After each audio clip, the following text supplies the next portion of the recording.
YouTube, I'm going to be doing an entire fantasy draft franchise season in one video in Madden 25. You will not believe how this season ends, so make sure you stick around to the end of the video. I'm going to be playing and commentating all of the games myself. If you guys want to see season 2 of this franchise, please leave a like on the video, subscribe to the channel, and let me know down in the comment section below. Also, I originally recorded the first bit of this franchise for my third channel, so I don't want you guys to be confused. Hopefully you guys all enjoy this video just as much as I did making it. Hang in there, it's going to be a bumpy ride, but I promise it'll be worth it to watch it all the way through. I love you all. Thank you so much. Let's get right into the season, folks. This is going to be a Madden fantasy draft series in which I'm going to be controlling the Eagles as a coach and GM. We're going to be playing every game, and this is going to be such a fun franchise series. I can't wait to get into it. I'm going to explain everything in just a minute, but first, the presentation of how we got here. In a move that shocked absolutely the entire football world, Commissioner Roger Goodell says, you know what? The Eagles and the Chiefs, they're too overpowered and they're just winning all the time. We're going to do a fantasy draft and shake up the entire league. Everyone is outraged. Coach Nick Sirianni quits the Eagles. He says, I can't do this anymore. What happened to the league that I love? And he leaves and hangs up his headset. The Eagles desperately searching for a new coach to carry on the Philly tradition. During this crazy fantasy draft period, they hire Dehave the Third as their next coach and GM. And that is us right there, folks. I know it doesn't look anything like me. I couldn't find a coach that looked like me at all. There is none with beards, so I apologize, but that's the closest, I guess. Dehave the Third, the new coach of the Philadelphia Eagles. And it's not really the Eagles because it is a fantasy draft, but we're going to be using, my local and favorite team, the Eagles, to do this fantasy draft. Now, I want this to be somewhat realistic. I don't want to do crazy stuff in this franchise. I want it to be somewhat fair. If you do enjoy Madden content like this, please stick around because this will be a ongoing series for hopefully a long time if you guys enjoy it. Now, let's jump over, because we're going to do the fantasy draft in just a second. Let's jump over to the settings so I can let you guys in on how this is going to work. So obviously I'm going to blur these out so you guys can't join my league. Skill level, all Madden. I will be honest, I am not a good Madden player. We're going to be playing as CPU, obviously, and we're going to be playing all the games. I am not great. Okay, I'm okay. All right, I'm not great. We're going to throw a lot of interceptions. I do have it on competitive because, I did say I want it to be somewhat realistic, but I will say the simulation is just not for me, man. It's just not for me. It is described as authentic NFL style. There's just too much randomness, and I'm not trying to lose in stupid ways. I want it to be a fair experience for everybody. If it's too easy, we'll adjust the sliders. If it's too hard, then I got to get good, kid, right? But we will be playing competitive mode, which basically means that, not a lot of BS is going to happen to you penalty wise. It's just basically not a lot of randomness. Okay. And that's kind of what we want here. Quarter length is going to be 8 minutes. Okay. I'm actually going to set this back to, I don't know why, but we're going to be doing the classic kicking meter. I hate the new one. 8-minute quarters. All right. And so I think that's the most fair amount of time. We will be adjusting that if need be. If it's too long, we will adjust it. We will have the Excel clock on. And so I'm hopefully, going to get enough time to get the kind of stats that we want, the kind of, importance of the game kind of feel. I feel like 6 minutes can be a little bit fast. Now, 20 on this, we're going to have all this stuff default. No momentum. Again, I'm trying to minimize the randomness. This is about storylines. This is about building up players. This is about a lot of fun stuff like that. And so, home field advantage, it's not fun to me. I don't know. It feels super forced and just bad. This is going to be all me. We're going to be all doing this together. Of course, all your feedback in the comments is going to play a role in roster decisions, in stuff like that. So make sure you guys are commenting down below if you feel any certain way about any of these settings, about any of these things I should be doing better. Again, this is all new to me. First time franchise on YouTube. And so this is going to be a lot of fun. But if you guys have any advice on the settings to make it as fun of a series as possible, I'm always open to have my mind change and criticism. Obviously going to need that to get better. And so trade deadline on. Again, all this stuff is going to be normal salary cap, nothing crazy. You're going to have injuries off just because I do feel like, you go through all this time, doing these things and then somebody gets hurt for the whole year. It's just not fun to me. I'd rather have control over who plays and who doesn't, stuff like that. And so all this stuff, this is going to be, you guys can see there, prospect storylines on. We want that for the storylines. Draft presentation full, I guess. I don't know. We have a snake draft. So obviously, if we have the first pick, we'll have the last first pick of the second round, and vice versa. 32nd pick, you get the 33rd pick as well for the fantasy draft. Now, yeah, this is just all default free agent stuff, and league type, you know, we're gonna have coach firing, CPU only, because we're not gonna get fired. All right, so career clock on, breakout scenarios on. We want a lot of X factors and superstars and star dev players on our team. Superstar abilities on, obviously. We can edit any player. We probably won't have to do that, but you know, if you want to edit the appearances of a player, that's obviously what you're going to want to do. That's pretty much it. I actually will not be having this on because I want to be able to fill the roster myself. And so without further ado, let's get into Dehave the Third's regime as the new Philadelphia Eagles head coach. And moment of truth, folks, we're going to see where we get the fantasy draft pick. I'm hoping for a top 10 pick because if you guys know how these fantasy drafts works, everybody is taking a QB within the top 10. And so if I could get one of those top X Factor QBs, which is kind of the whole thing of a franchise, you want to get an X Factor QB. It's really, really important. And so hopefully we get a really good one, superstar X Factor QB with a top 10 pick. I'm hoping for top 10, maybe even top 5. It would be sick to get an awesome quarterback with that pick. If we get a later pick, we might have to do a rookie QB, but the first pick will almost certainly be a QB. I'm about to click the button, folks. Again, the direction of this franchise can be young players, good dev traits and stuff like that. And so we want superstars, we want young players. We're going to build this thing for the future, keep this series going for a long time. I'm about to click the button. 3, 2, 1. This might be a little bit quiet. I'm actually going to skip this part. Oh my goodness, we got pick 29. Are you kidding me, man? Pick 29, that's kind of rough. We'll see if there's any rookies here. We're going to sort by age, actually. So I believe Caleb Williams is a hidden X factor, which would be amazing if he is. And if that's the case, I'm probably going to take him. He also has really good throw power, really good speed, 93 throw power, definitely doable. He's only 22 years old, scrambler. And I believe if he is a superstar X Factor, I don't know how he waited this long to go. We're actually going to be taking him. Excuse you, neighbors. Sorry if you can hear that. Caleb Williams, Philadelphia Eagles franchise quarterback, folks.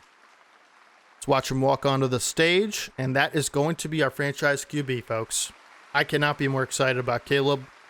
I really hope he's a hidden X Factor because I think he was when I drafted him in my offline franchise that I've been playing, but hopefully that is still the case. Okay, yeah, 25 out of the QBs. The fact that they said I didn't reach for it leads me to believe he's probably a X Factor, and so now we have pick 4. That's the good thing about picking in the later rounds here. Again, these guys are going to be the cornerstones of this franchise. And so let's go ahead and look at some of the wide receivers. How I want to kind of build this team is, you know, offensive kind of focus, first of all. We'll build defense and stuff like that through the draft if we have to. So there are still some superstar receivers. Nico Collins would be interesting. How old is he? 25 X Factor, 94 speed. That seems like a pretty good pick right now. Let's see if it's Garrett Wilson. These guys are all superstars, right? So Garrett Wilson, another one. Is Marvin Harrison Jr. on the board? So I feel like that would be the guy to pair long term. I don't see him. Let's sort by overall because he's got to be like at least an 80, right? So we got Nico Collins, DK Metcalf would be amazing. Jalen Waddle's always good in this game. You know, speed's the killer in Madden. So always looking for a fast receiver to be your number one. Brian Thomas Jr. is awesome. Malik Neighbors would be good. Oh my goodness, he's got to be a superstar, right? 94 speed, 6'3". Will he be there next round? I don't think so. Let's just take a look at the rest of the board real quick. See if there's anybody, you know, we really want to take. Let's look at kind of like the corners are always important in Madden. One of the most important positions. Christian Gonzalez. Oh, he's star dev. If he was superstar, we would probably have to take him there. Let's sort by dev and see if there's any really good corners left. Denzel Ward, I believe, is a superstar, but he's 27. Looking for a little bit younger than 27. Is Witherspoon, star dev. Yeah, all the really good corners are taken. Obviously, at this point, they're going to be most of them going in the first round. Man, that's tough. Okay, is Quinion probably star dev, I would imagine. So these might actually be updated rosters now that I'm looking at it, but either way, tight ends, you know, we really could look at one of these tackles because obviously protecting the QB is number one. It's Andrew Thomas, superstar, star dev. Man, so we want like a young tackle to kind of pair Caleb Williams with, but I'm thinking about going with Marvin Harrison Jr. I know it's a reach at this point. I feel like it kind of is, but if he is superstar with that height, weight, profile, I mean, that is pretty crazy. You might say, well, Dehave, you know, take a DK Metcalf who's 26 or a Nico Collins, you know, who is 25. Let's see how is Marvin Harrison Jr. Is he like 23? He's 22. You know what? I'm signing it, folks. We're going full rebuild mode, full young player mode. Marvin Harrison Jr. with our second pick. I hope I don't regret this. I don't think I will. This is a good pick, especially if he's superstar. He might even be X Factor based on how good of a prospect he was. But man, this is a lot of fun. And so now, we have our quarterback, we have our receiver. I think we have to go defense at this point. I'm really looking to have a good and solid D-line and O-line, at least one superstar on the D-line, and definitely want some young offensive linemen. Let's just go by overall. Chris Jones is still here. He's 30. Unfortunately, Quinnen Williams, 26, X Factor. That might be a pretty good pick. I do have dev trait regression on, and so you never know what's going to happen with some of these guys if they're going to lose their dev, especially if they're a little bit older, like 27, 28. Like, those guys are probably going to lose their dev, so might only get 1 year of a superstar with some of those guys. Man, these are kind of pick clean, unfortunately. We could always look at, I'm going to be playing a 4-3. I should have mentioned that. His verse, I don't know if he's superstar. That's the pick, but I just don't know. You know who I always wanted in a fantasy draft? Will Anderson Jr. I would guarantee he's probably gone at this point, unfortunately, but he's such a cool player, man. I have decided we're going to be taking Brock Bowers with this third pick. We have a pick just around the corner, so we can take a defensive player. We have to take a defensive player with the next pick. Brock Bowers, I believe, is hidden superstar. I'll be taking Brock Bowers. 89 speed, 95 catching, just so good, such a stud. And we're 100% taking a defensive player with this pick. I definitely want it to be a superstar, but we'll see. We'll see what happens. Brian Branch, really good player, star dev, unfortunately. I feel like at this spot, he's the best player on the board, no question about it. A superstar X Factor D tackle who's only 26 years old in round 4 to me is crazy. I'm going to take Quinnen Williams. He will be the anchor of our pass rush and our, run defense. Just a no-brainer pick right there. The best defensive player on the board. Made the most sense, youngest, and an X Factor. We probably should go DB at this spot, but I definitely just want to see kind of what's on the board still overall. If we could get like one of these top tackles, I would definitely consider it. I did see Joe Alt was on the right tackles. I just don't know if there's any DBs that are worth taking at this spot. Like, all the superstars are gone. We might just have to settle for like star dev guys, unfortunately, and build. Could be a position we build through the draft. But super unfortunate, so I really wanted a superstar corner. Man, our DB core is going to be in shambles. There's just so much offensive talent on the board, and there's just I just feel like the value isn't really here on the defensive side right now. We could get one of these top linebackers. Is Zach Bond superstar? Star dev. 27. I just don't know, man. Like, I want a user, a middle linebacker. That's kind of what I'm thinking, or a safety. I don't know, man. Joe Walt's here. I think he's hidden superstar. I'm going to take him at right tackle, solidify the right side of the line a little bit. Feels like a good pick to me at this point. I don't know that taking a star dev corner that's young is necessarily worth it. Like Cooper DeJean, I love him. He's actually an Eagle, 6 foot, 21, 92 speed, but I believe he's star dev. And so I just don't know. It makes a lot of sense because you could still get superstars on the board at certain positions. Like, I could get one of those guys later in the draft. So I just don't know. I don't see the value really being there. I think I'm going to take Nate Wiggins, who's a 96 speed corner, 6'2". I know he's probably star dev, but I just feel like it's a good pick at this point. We don't have a pick in a while, and I feel like he's going to be gone. That's a good CB1 for the squad. At this spot, I'm kind of torn on like where to go. At this point, like, there's still superstar running, maybe not superstar running backs on the board, which I feel like is a good value pick. Yeah, there certainly are at this spot, but I'm not sure yet. I think running back's a position we can hold off on. I just feel like it's not super important. I do know Olu Fashanu is a superstar hidden. I'm going to take him at pick 5, and that's our left tackle for the future. This is so exciting, dude. We got such a young team, and they're gonna develop so fast. It's crazy. We do need another receiver, which I wouldn't be opposed to taking one if I see one really, really good. I don't think there's Xavier Worthy's so fast. He's so fast. I think we could hold off on receiver. We do have Brock Bowers. I'd like to solidify the both lines a little bit better. And so you could see me go with a Trayvon Walker right here. He's 23, former first overall pick, could be a really good pass rusher for us. Let's check right in. Not a lot of young guys. You're not going to get any superstars here unless they're old. So I'd be looking for someone with a lot of upside and potential. And I think Trayvon Walker might be the pick unless we find another like stud D tackle right here. I mean, these guys are all older, you know what I mean? No one that really is moving me here. We could see a outside linebacker, kind of same deal as the ends. Kayvon Thibodeau would be really fun. He's 23, star dev. Should look into a safety at some point as well. You know what? Oluokun, he could be a really good user. He's an off-ball coverage linebacker who has superstar dev, and we need like a user like that. And so he is 29 though, and he probably lose his dev pretty soon, unfortunately. But you know what? I'm gonna go with Trayvon Walker. Hopefully, he gets a superstar upgrade if we get a lot of sacks with him. Does have pretty solid power moves. Just a great athlete as well. I think he'll get a lot of sacks. So that's, a pretty good pick, I feel. Now we can look at, kind of at this point, maybe best available. We're going to see a lot of linebackers here. Still some good running backs. I'm not too worried about running back. You know what? Landon Dickerson's just sitting here. I think we go all O-line, just all out. I saw a really good center we could go with maybe here, who was super young. Powers Johnson. Like, this dude's 21, 6'3", good ratings. I'm going to take him. And all we need is right guard. And then if we get a running back, potentially do like a super sick run scheme, that could be really, really fun. So our line's stacked. We have 2 superstar tackles, I believe. We have Landon Dickerson, one of the best left guards, and we got a young center who's going to develop super quick. Let's look at the running backs, actually, because right guard we could fill. Nick Chubb still just sitting there. Is he star dev? He's X Factor. Oh my goodness. Kyron Williams, star. If he was superstar, I'd probably take him. Is there any superstars? ETN, he's like a receiving back type. Elusive back. Kamara's old. Any more superstars down here? Like just hanging around? Stevenson's star. So I could definitely consider taking like a Nick Chubb. I know he's 28, but dude, he's so good. And like ETN's 81 overall and he's 25. Like, is he really going to develop much, like a ton more? I mean, he's really fast though. Better receiving back than Nick Chubb. We could just go crazy with Nick Chubb for a year or two. But like ETN's 25. I feel like by the time he gets up to like an 89, he's just going to be like 32. You know what I mean? Like, or not 32. He's going to be Nick Chubb's age by the time he gets that good. Like, this is a guaranteed X. I'm going to take Nick Chubb. I'm doing it. I know he's 28. I don't care. That's a good pick to me, especially now with our O-line. This is going to be our identity. We still need a receiver, and our DB room is absolutely cooked. We have one DB on the entire roster, and we're kind of scrambling.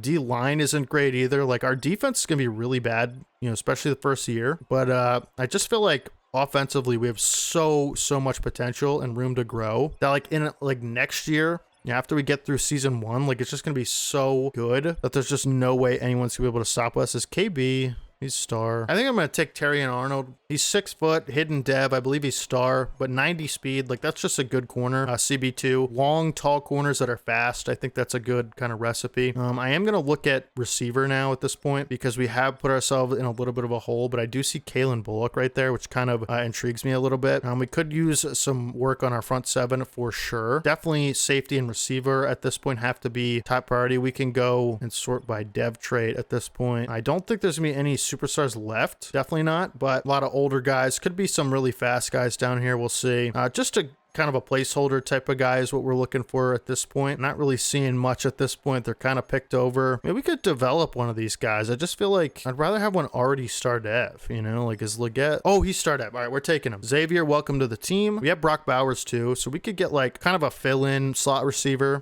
for the moment, but we definitely want to look at safety. Let's check out, is Bullock still there? Because I like him. He's tall and fast, and he's hidden dev. I believe he's a free safety. Yep, he sure is. All right, we're going to take Kalen Bullock. 6'2", 21 years old, 90 speed, really good safety. At this point, I'm just kind of filling out the roster with some star dev guys that I think are pretty serviceable. I'm definitely looking for a star, D lineman at this point. This Lucas Van Ness, he's 23 with a star dev. He also has, the power moves aren't great, but he's fast. I think I'm going to take him at right end. That'll be our starting right end. So I have him and Walker, and then Quinnen Williams in the middle. Still need another D tackle and definitely need a user at linebacker or safety. Could be Kalen Bullock, but I'd rather have him up top. I'm actually going to take this Fuaga at left tackle. I'm going to move him over to right guard, or he could play left tackle while Fashanu develops, but one of those guys is going to play right guard for sure. And I'm going to take him here as a hidden dev rookie. 6'6", 22 years old, 78 overall left tackle. That's like a really good spot for that type of player, I feel. And at this point, you still need a little bit of a user. Someone fast. Nakobe Dean star dev. No, that would be nice though. For our third corner, I'm going to take this Juju Brents. He could even play safety. 6'3", 24 years old star dev with 76 zone coverage, 88 speed, not great, right? But 95 excel, 94 agility, 96 jumping, and his change of direction's good too. Like that's a crazy crazy profile right there. And so I'm going to take him as our kind of third corner, and he's star dev. So that's a really good pick. I feel even could be a user for me, maybe potentially. I'm going to take this Chris Jenkins Jr. hidden dev D tackle, 22 years old. He'll be the other D tackle. Defensive line isn't great overall wise. All the guys have a lot of potential, and Quinn Williams in the middle is just going to be crazy. So we have our 3 corners, still need another safety, and we're just not even going to, I don't know what I'm going to do about linebacker. I'm going to get like a couple safeties to play linebacker, I feel like, because I don't know what to do about that. Need another receiver. Our O-line is set. I'm going to take Drew Sanders with my next pick. Middle linebacker, fills a need big time. He could be my user. He's 6'5", 233 pounds, 22 years old, 84 speed. Not the best speed, but it is what it is. But 22 at 6'5", that's a really good user, and star dev. That is a good pick for me at a big position of need. Still need a third receiver. Not too worried. We'll find someone, but this Cole Bishop here, I am going to take him. He is a 21.62. He could actually be our user. Not too sure. We'll figure that out. But we do have, pretty much every position filled now at this point. Mike Williams could be fun. Like if I'm going to take, Mike Williams, I might as well just take Gabe Davis instead. It's like the same player basically, but Gabe Davis is younger. Backup running back, we could take like a receiving back if we really wanted to. And so I'm going to look at age. Actually, I'm going to sort by dev. There's actually still some good running backs here. James Conner is still here. Ryan Robinson. Like these are young guys. We already have our, power back, so I'm not too interested in those guys. But like Ramondre Stevenson, who I don't know why he's listed at power back. He's more of a receiving back to me. Kind of want like a receiving back type. All power backs. Nobody wants power backs, I guess. Austin Eckler is actually like the perfect type of player I'm looking for to kind of balance out Chubb on like those, third downs. We're probably going to go with Chubb most of the time. Is Tank Bigsby star dev? He is. That's something to note for sure. Khalil Herbert, Trey Benson, he's hidden dev. He's 93 speed. Actually might end up taking Trey Benson because that looks really intriguing to me. But he is an elusive back. Khalil Herbert's good. I know, pretty sure he's star dev. I'm actually going to go with Trey Benson. I think he's going to be a good long-term development piece that, in a few years, it's only going to be a couple of years, left for Chubb to be like at a superstar X Factor, like beast that he is now. And so I feel like if we take Trey Benson now, maybe by the time Chubb, kind of phases out, we'll be able to develop, BJ Ojulari is 22 and he's star dev. I'm just going to take him right here. I'm just going to start taking a lot of younger players. They could be trade pieces down the line if we ever want to move up in a draft or something like that. Richie Grant could be a potentially good pick. He's star dev 26, so not the ideal age, but he does, maybe see the field at times at that strong safety spot. We actually didn't even have one on the roster. So we have a lot of young safeties, but could potentially earn a role. We'll have to see. David Long Jr., he's an off-ball linebacker that I think I want to give a chance to because he's kind of a versatile player, not necessarily a guy you want in coverage all the time. I think he's just a good athlete, and he's 27 years old. We need another outside linebacker, so a little bit different than the linebackers we have. Braylon Allen is 20, and wow, okay, I didn't know that about him. Bryce Huff is just sitting here. I feel like if we're not getting enough pressure out of someone on the end, like the edge position, then we could potentially slide Bryce Huff in because he's a really good pass rusher. Kyle Juszczyk's a superstar, right?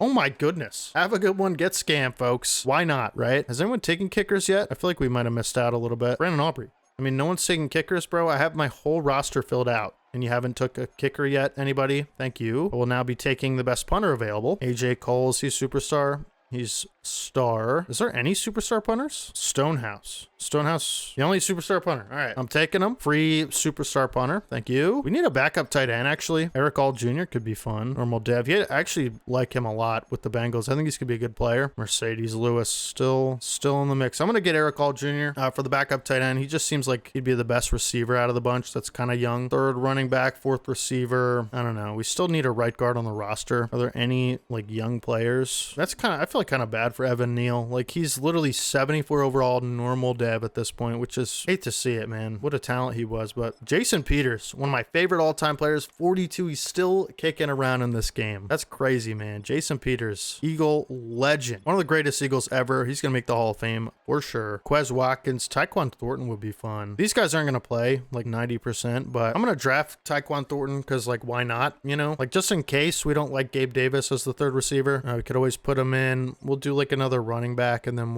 I'm actually just going to take Braylon Allen. He's 20 years old. Like, why not? Caleb Farley, why not? Eagles legend, Jalen Mills. He's not going to play. I promise you. I'm taking Evan Neal. I don't care. He's 23 years old. I don't know. Maybe he develops into an 80 in a few years and we lose a tackle in free agency or so many plays. Who knows? And I'm taking Jason Peters because he's Jason Peters and he will retire an Eagle. Donald Parham's 6'8". Just saying. All right. I need to stop. Let's sim the rest of the draft. I just want to see who the CPU got us. This was an introduction. This was the fantasy draft. These are the players. This is the team, folks. I'm so excited. I'm so excited to get on the field with these dudes. I couldn't be happier about our team. First, we have to activate our superstars. We got Caleb at quarterback, Nick Chubb, Trey Benson at running back, mostly Nick Chubb. Kyle Juszczyk, we scammed the league out of. I'm hoping Harrison's an X factor, but I like our receiving core a lot, especially Leggett and Harrison Jr. He's going to be a stud. He's our guy, man. We're just gonna run the crap out of the football too. We have one of the best running backs in the league and maybe the best offensive line in this entire league, especially when they develop. Like, I'm thinking halfway through the year, once these guys get their abilities unlocked, we will be able to, they drafted this guy for us, be able to run the air out of the football. And Brock Bowers as our tight end, that's our number 2 target for sure. We have Fuaga. He's a way better run block. I'm gonna start him at right guard, just because I would rather have the pass blocking, who Fashanu's just a little bit better at this point. And then Landon Dickerson, Powers Johnson, Matt Pryor, former Eagle, and Joe Alt. This line is just gonna be nuts. Within like a year, this is gonna be the best line in football. Trayvon Walker hopefully can, take revenge on those who called him out for being a bust and stuff like that. He's gonna, hopefully have a chance to become a breakout player. Him and Van Ness will be the edge rushers. And then we got Quinnen Williams, Chris Jenkins up the middle. Quinnen Williams, best player on their defense, no question. Linebackers, as far as linebackers, I'm going to start Drew Sanders for sure. But as far as everybody else, I just don't think they're going to get much of an opportunity. Maybe Bryce Huff and Ojulari sneak on the field. They're both pass rushers. David Long Jr. could end up playing a little bit in like 4-3 sets, but we're going to be running nickel 80% of the time, I would say. So it's going to be mostly DBs, and our 3 DBs are really good, especially Nate Wiggins. If he could get a breakout to superstar, he would be the best cornerback in the entire game. Like 6'2", 96 speed, 95 excel, 92 agility, and 90 change of direction. That is crazy. Terrion Arnold's awesome. Another tall corner with good, height, weight, speed. And then Juju Brents is a freak athlete, right? Like, he's not that fast, but he's 6'3". Like, he could legitimately be a safety. Caleb Farley be probably the 4th corner. And then Kalen Bullock's a starting free safety. Also have Cole Bishop, who could see the field at strong safety. Although I am considering, just for a little bit of awareness, having Richie Grant out there. There's a lot to develop on this team. We have 2 3rd-round picks, 2 4th-round picks, 2 5th-round picks. Thank you, Harry Roseman. Do we have our own pick? We do have our own pick. This is not going to be an easy first season. It's just not. We have a lot going for us as far as the offensive line, and the running game's going to be amazing, but Caleb's got to develop. He's going to miss some throws. I'm not the best player. Like, this could be a tough season. We might lose a lot of games, but, we'll develop along the way. By the time next season rolls around, hopefully Marvin Harrison will be like a 90. Like, I'm telling you, Brock Bowers be 99. Like, these linemen will have their abilities and be in the 80s.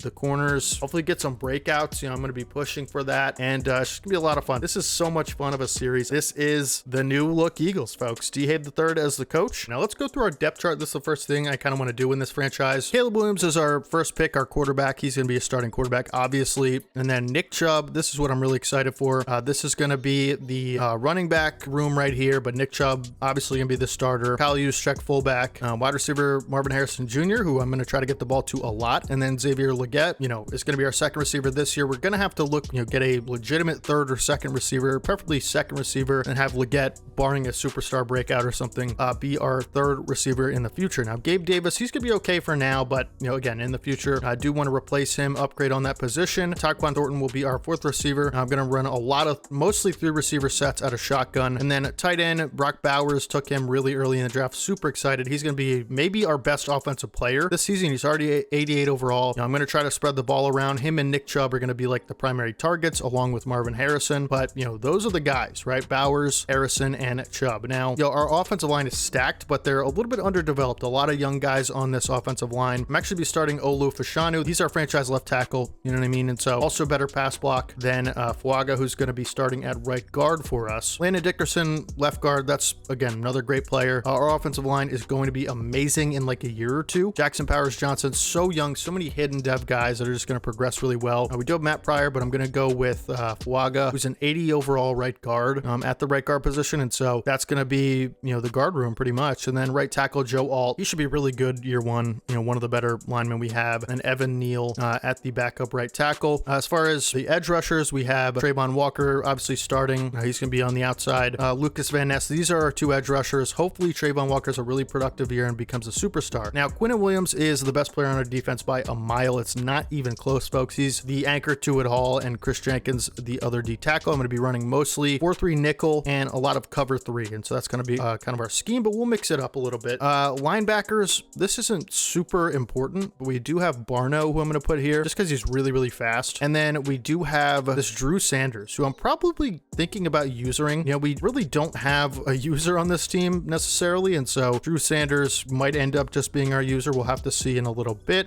David Long is probably going to be our other linebacker. But again, these guys, these outside linebackers, other than Drew Sanders, he's going to be the only linebacker on the field 90% of the time. Now, cornerback room is really strong in terms of future, right? Like we have a lot of upside here. All these guys are star dev and they got a lot of upside, especially Nate Wiggins, who again, another guy I really hope to be a superstar. 6'2", 96 speed, 95 excel corner, already has 81 man coverage. Like he's CB1 for the future, especially if he can get a superstar upgrade. Terrion Arnold is also really good, rookie. And then Juju Brents, who isn't fast, but he's 6'3", 88 speed, 95 excel, just a freak. And so that's going to be our CB room. And then Caleb Farley, another good athlete, the fourth corner. So Kalen Bullock, is going to be our franchise free safety, hopefully, if everything works out. Jalen Mills, I have on the team, I guess. Starting strong safety is kind of interesting. I'm going to go with Cole Bishop because he is star dev and he does have good speed, good size. And so he's going to be our starting strong safety. I actually am thinking about who would actually have Cole Bishop as our user, but I'm not too sure about that. Don't hold me to that just yet. We'll think about it. Brandon Aubrey, superstar kicker. Stonehouse maybe was the only superstar punter. They both have great stats.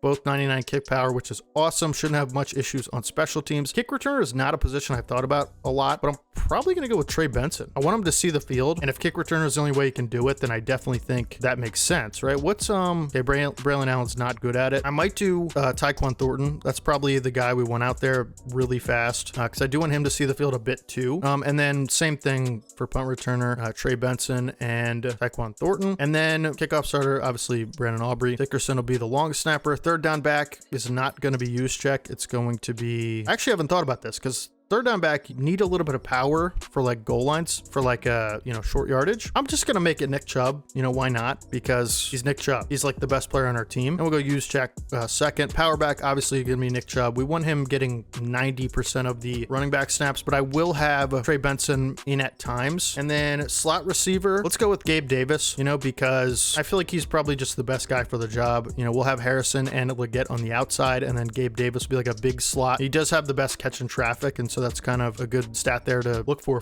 your slot receiver, kind of a security blanket. And then rush left end, this is where it's really important because this is basically the nickel sets. It's going to be Trayvon Walker, Bryce Huff, and Ojolari. Same thing here, right? And then Chris Jenkins and Quinnen Williams, obviously, and I guess Robertson Harris, I don't know. Sub linebacker. Okay, so this is where we're gonna have Drew Sanders. Maybe, I don't know who the secondary linebacker I want it to be. Like, Bryce Huff's a pass rusher. Like, we need a cover guy that I also kind of want to develop. I guess we'll go with Richie Grant for now. That's a position we definitely are going to need to upgrade on for sure. And then Jalen Mills, I guess. These are going to be so Drew Sanders and Richie Grant, these are going to be our two linebackers on the field pretty much at all times. And since we're starting Cole Bishop at strong safety, not really going to want him at the sub linebacker spot. So Richie Grant, we're going to need another, linebacker is definitely something we're going to prioritize in the draft. Slot corner, definitely want Wiggins, and we want Arnold on the outside. I mean, he's the best slot corner, it's saying. So we'll go with Brent and Wiggins on the outside. I don't know why Cole Bishop's even there. And then, yeah, that should be good, right? I guess Terrion Arnold will be our slot corner, and that's the depth chart, folks. So that's who's going to be on the field. We're going to do training camp in a second, but I do want to just do that depth chart just for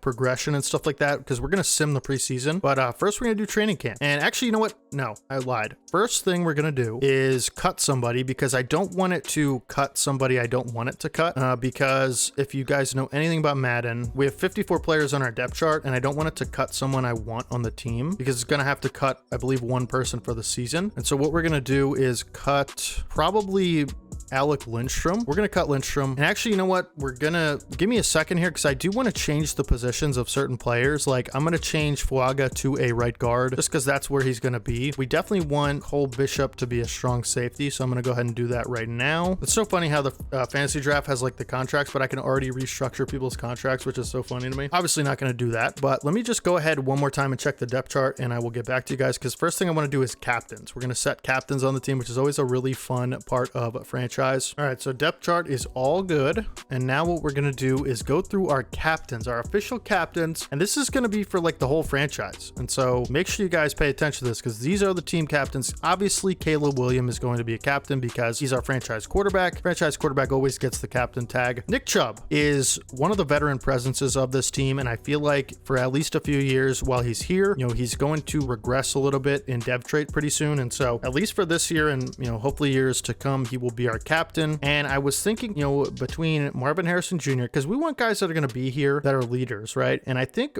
for now, Brock Bowers is the best player on the entire offense. And maybe when when Nick Chubb leaves, we will have Marvin Harrison as the captain. We'll have to see. I don't know who's going to be the leader, but at this point, those are the offensive captains. Brock Bowers deserves it. He's going to be a leader of this offense and a big part of it. So defense, Quinnen Williams, going to be a captain. You know, he is, again, the veteran presence on this defense. He's the best player really on the team overall. And no question about that one. We're going to have Drew Sanders, at least for now, again, as a captain because middle linebacker, you know, I feel like you definitely want quarterback of the defense in a way to be a captain. And then we're going to go with Nate Wiggins as the third captain. Again, some of these could change. You never know from year to year. And I also want to look at our staff because I'm not sure I want these coordinators, especially some of them aren't even offensive ready. And I want a quarterback guru who actually we do have. So it's pretty good. He's X Factor ready. The defense, I don't think is X Factor ready. So I'm not sure why it has Quinnen Williams as listed as a superstar. Let's go to our adjust lineups. This could be the glitch. I know there's a glitch in Madden, which is super annoying that if you have certain X factors, it doesn't show up. And Quinnen Williams is unfortunately going to be a victim of that. So what I'm going to try to do is I will catch you guys in a second. I'm going to try to fix this really, really quick. All right. So back here, I did fix it. You have to edit the player and change his dev trait in the edit player thing and then change it back to superstar. So I changed it to superstar and then I went back to superstar X factor. That's how you do it. We're going to go through everybody's abilities just because we're going to obviously use them day one for some of them who aren't hidden dev. Look at this offense, all blues. There's 0 normal devs in the starting lineup, which is awesome. First person we're going to do is Nick Chubb. Now, ability wise, this is going to be really important. Now, as far as running back abilities, I'm not too sure which like the best one. I think Truz is a good one because you can put it on aggressive. You could put ball carrying on aggressive for run plays. I'm actually going to use Freight Train because I feel like that might be the best one to use for a power back. Abilities, he gets armbar, which we're definitely going to have. We're also probably going to do bulldozer, right? Because that's better truck animations and a reach for it. We'll start with those abilities, see if we like all of them. I think armbar and bulldozer are going to be so fun. Be breaking tackles left and right, especially running behind our line, which again, our line might not be great this year, but next year, I think it's actually going to be really good. We're going to do some blocking ones for use check because in the situation that he does enter the game, I definitely want him to pass block. We're going to do we have short out elite on him or no? I guess mid out elite. I don't know. Probably reach for it if he gets a carry or two, right? Because he's only really going to be used in short yardage situations. Defensive abilities we only have at this time. We only are going to have Quinnen Williams, and I'm going to be using probably Fearmonger. Actually, no, Unstoppable Force, and then we're going to go El Toro. Does he get... Okay, so under pressure, El Toro, and probably for pass rush, we want all like pass rush abilities, or we could go inside stuff because he should get inside stuff, right? Inside stuff. I'm thinking about reach elite. Inside run plays, he just sheds instantly. We're going to go inside stuff. That's awesome. Those 3 abilities are sick. And then, yeah, that's pretty much it for now for the, kicker and punter. We do have abilities for, so punter, I believe there's only like a limited amount of kicking abilities you can have. See the entirety of the kicking arc, I feel like is really good for the punter because we're not going to be using him for field goals. So we don't need to like ice, you know, like we don't have the clutch kicker ability, which I don't think that's super necessary. So Brandon Aubrey, this is where the abilities kind of matter a little bit more. And I am going to go with clutch kicker so he can't be iced. I'm going to go precision kicker and then, okay. So this is inside 45 and this is over 45. We're going to go over 45, obviously. Those are the abilities. Now let's get into training camp, which is going to be really fun. And we actually want to get a lot of golds because this will help us with our hidden devs. It'll basically make it so that, see, like you can see right here on the screen, right under the gold section in rewards, 200 rookie snaps for gold on some of these and 300 for this one. And so like you really want to get gold on these because if you put a rookie in there, obviously hidden dev means you have to play them on the field for 500 snaps to unlock their dev trait. And so this will just get rid of 300 of them right here. But I am thinking for quarterback, we're going to do pocket presence and just do it basically until we get gold. I'm actually really bad at these drills. And so this is the first time we're getting Caleb on the field here. So what do I do again? Okay. And then oh my goodness. Okay, this is kind of tough, actually. All right, we're going to retry.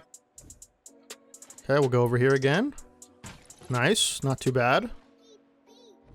So we got to get like the bullseye, I guess. That should be pretty good. 600 points.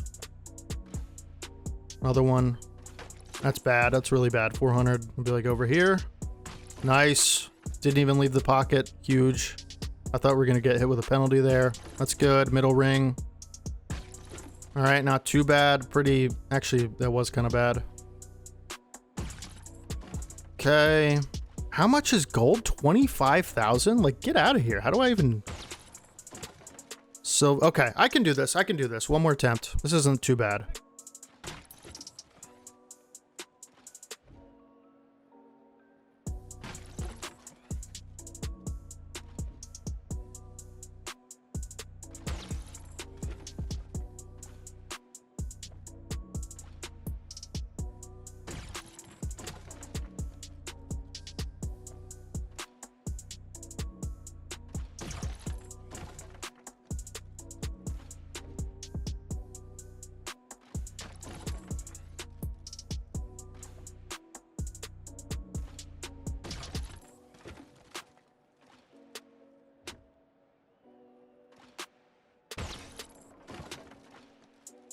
We got a shot here. We got a shot here, folks. 20. Ooh. No. Needed a bullseye on that. Bullseye. Oh, we got it. Let's go. Let's go. All right, we did it. 42,000. All right, so I was making that harder than it was. So that should be 300 snaps for Caleb. That's awesome. Great start and a skill point. So rushing attack. Probably want to do this with Trey Benson, right? Because he's hidden. So we get 200 snaps for that. This is like the easiest one in the game. It's so easy. It's not even funny. Like, I don't know if they intentionally make these players slower than they are. Bouncing to the outside, easy. And also Trey Benson's fast, which makes this a ton easier. We're literally gonna get like twice the amount that it takes for gold, probably. I'm actually surprised I didn't score a touchdown every time because I usually do.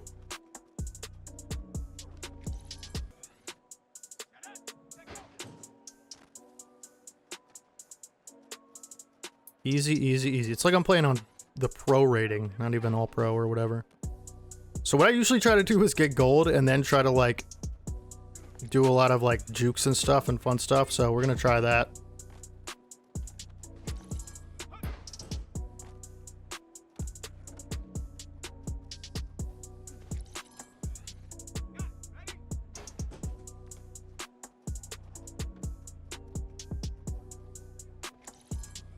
There's silver.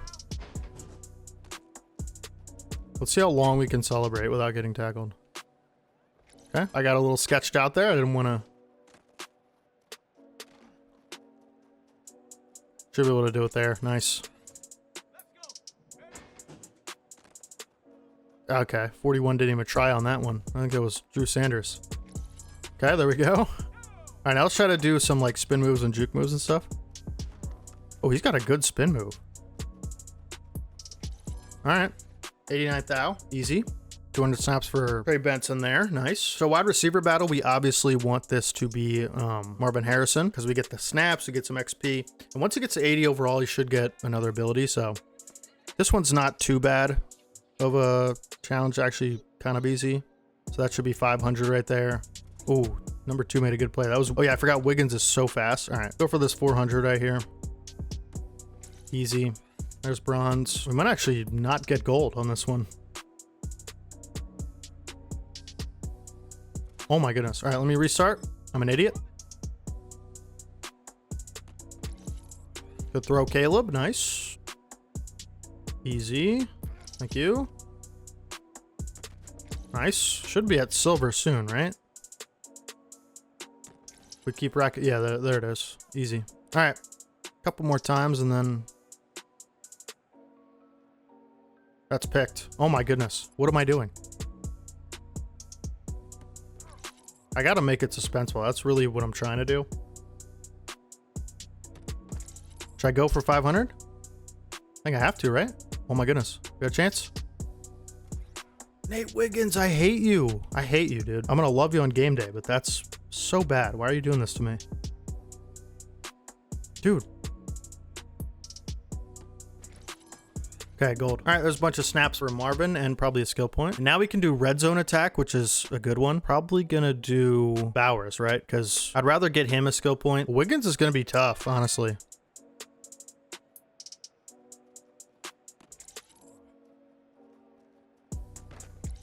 Bowers has good catch in traffic, which is gonna be easy for this.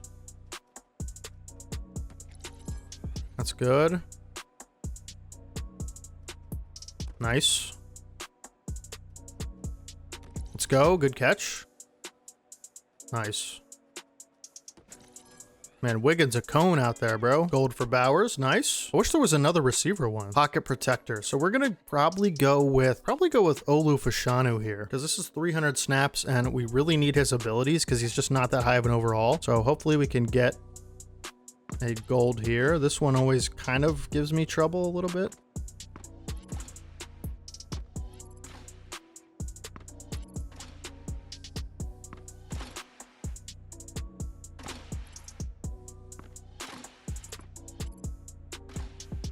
Getting into a nice rhythm here. I don't think I can get that multiplier. I really don't. Or that one.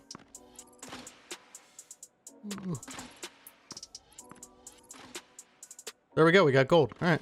All right. So it's just don't even go for the multipliers unless you're like right there. That's good for Olu. Oh no, okay. So this is a D-line one. I'm probably, I'm going to go Chris Jenkins because he's hidden dev. That's the only hidden dev on our D-line. I probably should have went with Trayvon Walker, but bro. Oh, so you can jump over those. I didn't know that.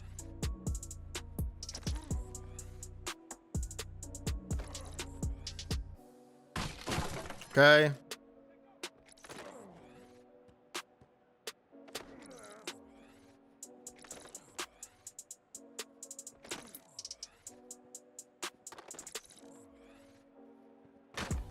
Nice. We should be able to get this. If I have to jump, I will. Huge. Bro, jump. Jump! You idiot! Oh my gosh. Am I gonna lose this? Get the multiplier. Bro, I had to cut it close, didn't I? I just had to. Chris Jenkins, you're welcome. Okay, so chase and tackle, we're gonna have to go Drew Sanders. We don't have any hidden devs, but it'd be nice to get him a skill point, some XP. This one's actually not too bad, but Nick Chubb is a problem, and so I don't want to like over pursue him ever. Yeah, because of that. Like, he's just going to make me miss, and so I'm not really going to have an opportunity to get a lot of multipliers here. That's pretty good. We'll take that. It's the inside runs that I feel like are...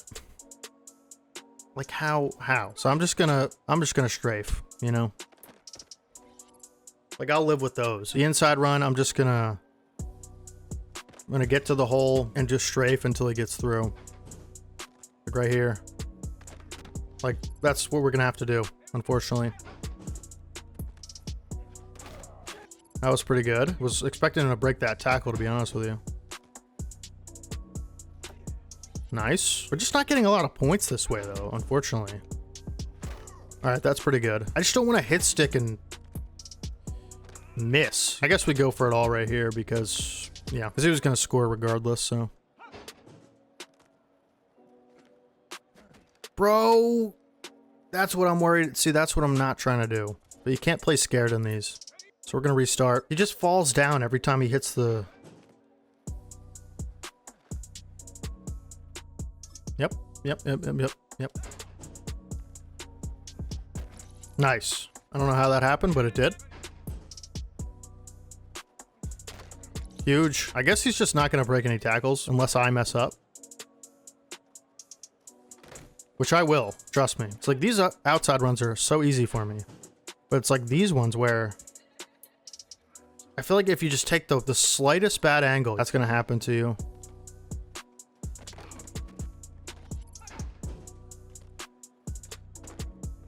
Lucky. Nice. Those are huge to capitalize on.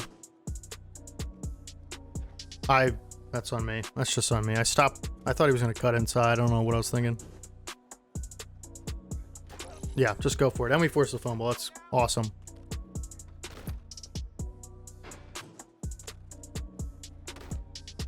Huge. Big play here would be... Okay, here we go. Let's go. That's massive. So now we can probably get gold, which is... I don't know. Is it 50,000? We just can't... We can't miss one.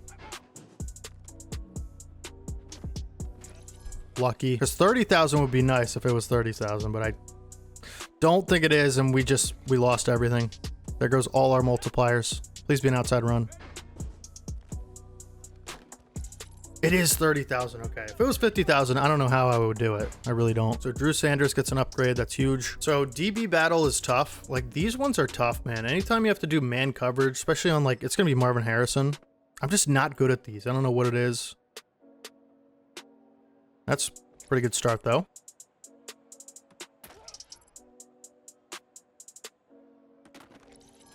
All right. Actually doing a little bit better with Nate Wiggins because he's... Might be able to get gold here. Let's go. We did. All right. First try. That's awesome. Awesome. I usually struggle with those, but he's fast. So it kind of makes up for some of my mistakes there. Now, red zone battle, we're going to do probably Terry and Arnold. And then I don't think I'm really going to even do the kicking and punting ones. I'm definitely not doing the second quarterback one because I just don't feel like it's necessary. This one's tough too. Yeah, see, I got beat on that big time. Got to make the tackles. Because if you make the tackles, you actually get a multiplier. That's a wheel. Okay. I gotta be closer to him. Back up and then watch the top of the route. So that's a pick. That's the key, I think. Just back up, start backpedaling, and then just hope it's not one of these. Just watch the break. Yeah. See that? That's the problem if you back up. The deep ones I should get a pick most of the time. How was that a catch? We're going to start over. Actually, we're going to use this as practice. It's like those ones are so tough. It would be nice if I had more speed.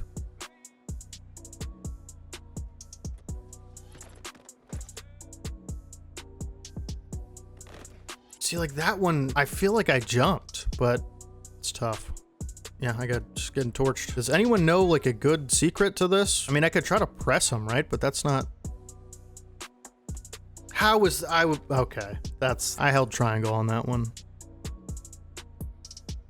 Pick. Let's go. Nice to start out with a pick. This one I don't know how do you press? Is it X? I thought it was X.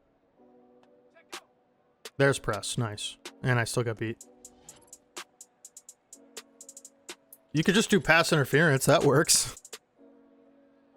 I got beat. Oh, huge. Pick. Bro, I ran it for him.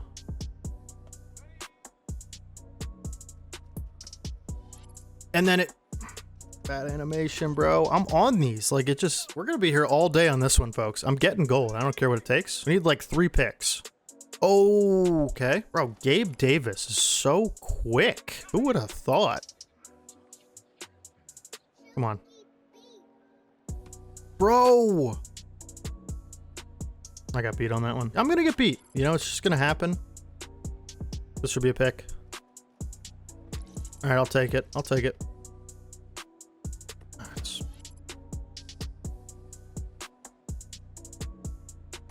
Dude, no shot. No shot. I can run the route for them and just still not be in a position to make a play. That's like, watch.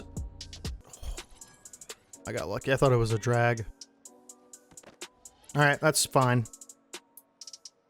Let's go. Helps with a tall corner too. If I had a slow short corner, I would not be getting any of these picks. Bro, that's so close. Nice. This has to be a pick. Okay. And we're the same speed. Arnold and... Did he beat me there? No, okay. Arnold and Gabe Davis are the same speed. See, like, how does... I even read it.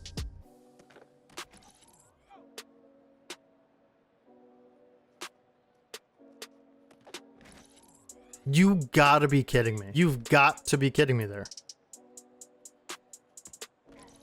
So, like, I feel like I'll... All right, let me... I don't think I can...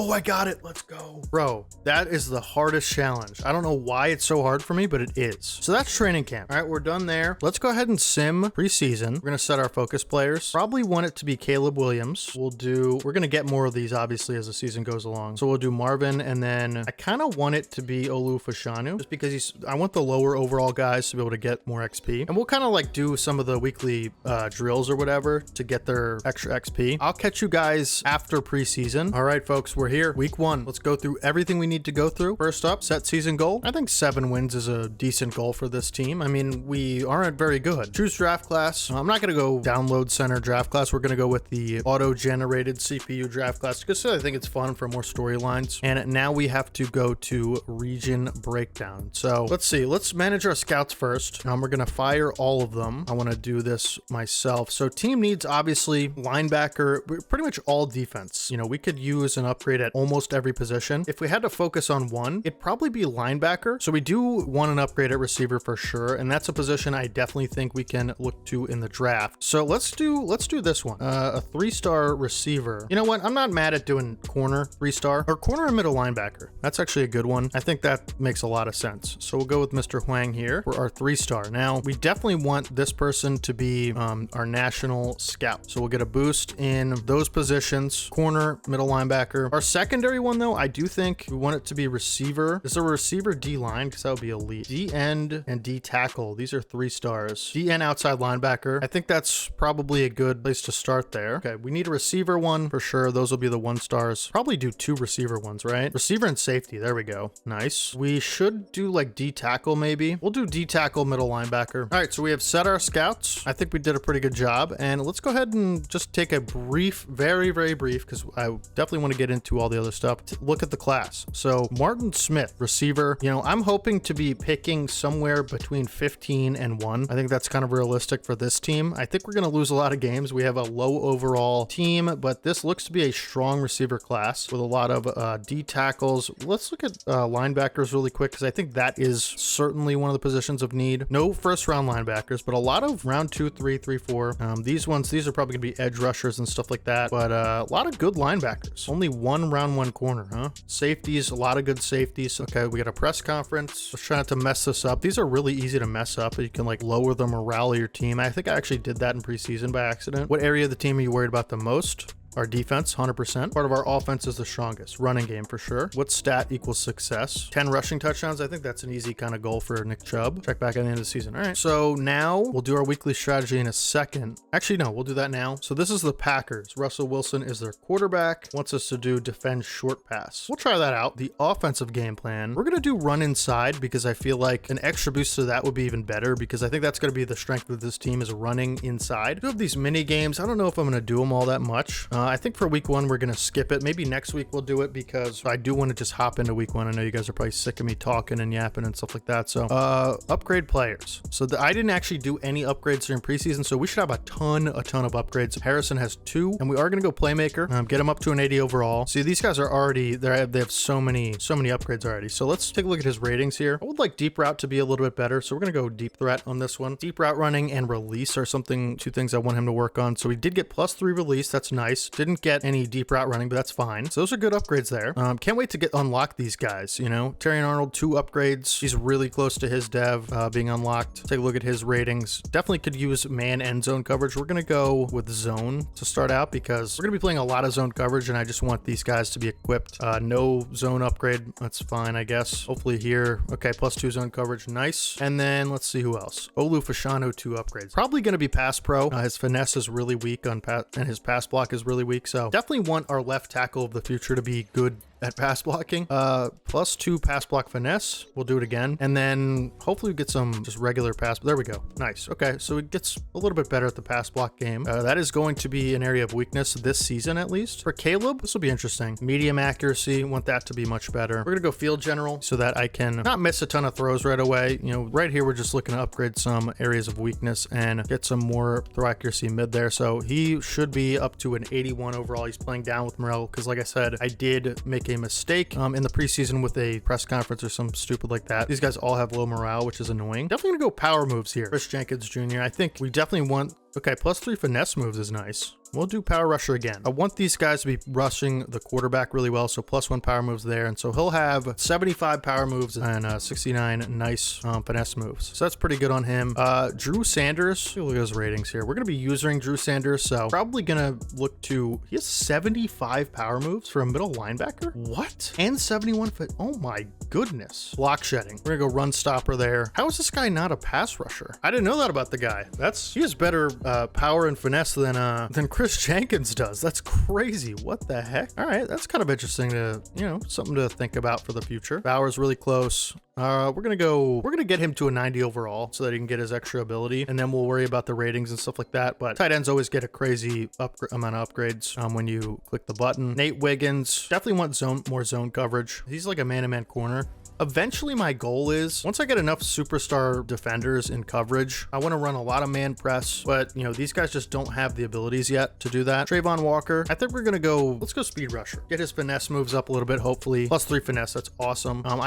We want him to be as versatile pass rusher as he can be, so I want both of those to be in the 80s, power and finesse. Trey Benson, we'll just keep going with what he's good at, which is elusive back. He's fast. +3 spin move, +1 juke. Stonehouse, accurate, I guess. He has 99 kick power, right? So awareness and kick accuracy too. That's big. All right. And then Bryce Huff, these guys I'm not too concerned with. All right, folks, that should be it for all the preamble. We're going to be playing the Packers. I do just really quick, one more thing, just want to look at their roster. And that's one thing we really didn't do is look at all the other rosters. But the Packers who are playing this week do know that their quarterback's Russell Wilson, which should be pretty good for us. He's not the best. Oh, they have Saquon. Oh my goodness. We should have defended outside run. That's horrible. CeeDee Lamb. Oh, this is a good team, man. I did see that they're rated 85 overall. Taylor Decker. This is a good line so far. Wow. Okay. Really good offensive line. Defensive line, not so much. I think we can run on this team. I really do. Good D tackle and Alim McNeil. Fast linebackers. They do have Roquan Smith and Khalil Mack as an edge rusher. Good corners. Good safeties. All right. This is gonna be a tough game here, folks. We are home, I believe. Actually, no. This is the Sao Paulo game. All right. So we're gonna play the full game. We're gonna test out the 7-minute quarters. Both playbooks. Good. We want to kick first, and we're gonna run the regular Eagles uniforms. I see no issue with that. Take a look at their superstars. They have Saquon, Roquan. CeeDee Lamb should be an X factor, but he's not. It's a lot of superstars, man. This is a good team. And of course, let me know all your feedback on the settings for the game that you can, because 7-minute quarters, I want it to feel like enough time to get enough kind of a gameplay and stats that it feels like realistic game, like the amount of time. You know, I don't want it to be like ridiculous where I'm throwing for 500 yards every week, but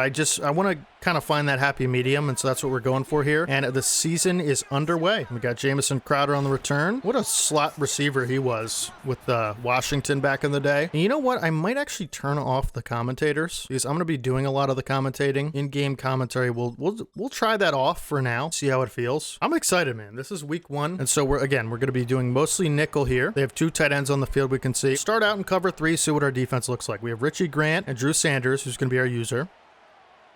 And let's get into it, man. You can see that inside stuff already working on Quinnen Williams as he blows right by that right guard. That was amazing. Run cover 3 again. They're just going to run on us, I guess. Unless this is a under center pass. Nope, it's a run. Oh, I got faked out by play action. All right, you threw it short. Hey, 3rd and 10. Good start, man. And I think on this one, I think we're going to call a blitz. And we're going to pass commit. and just see what our man coverage looks like right away. This is off man coverage. We got Drew Sanders on a blitz. Get to Russell Wilson.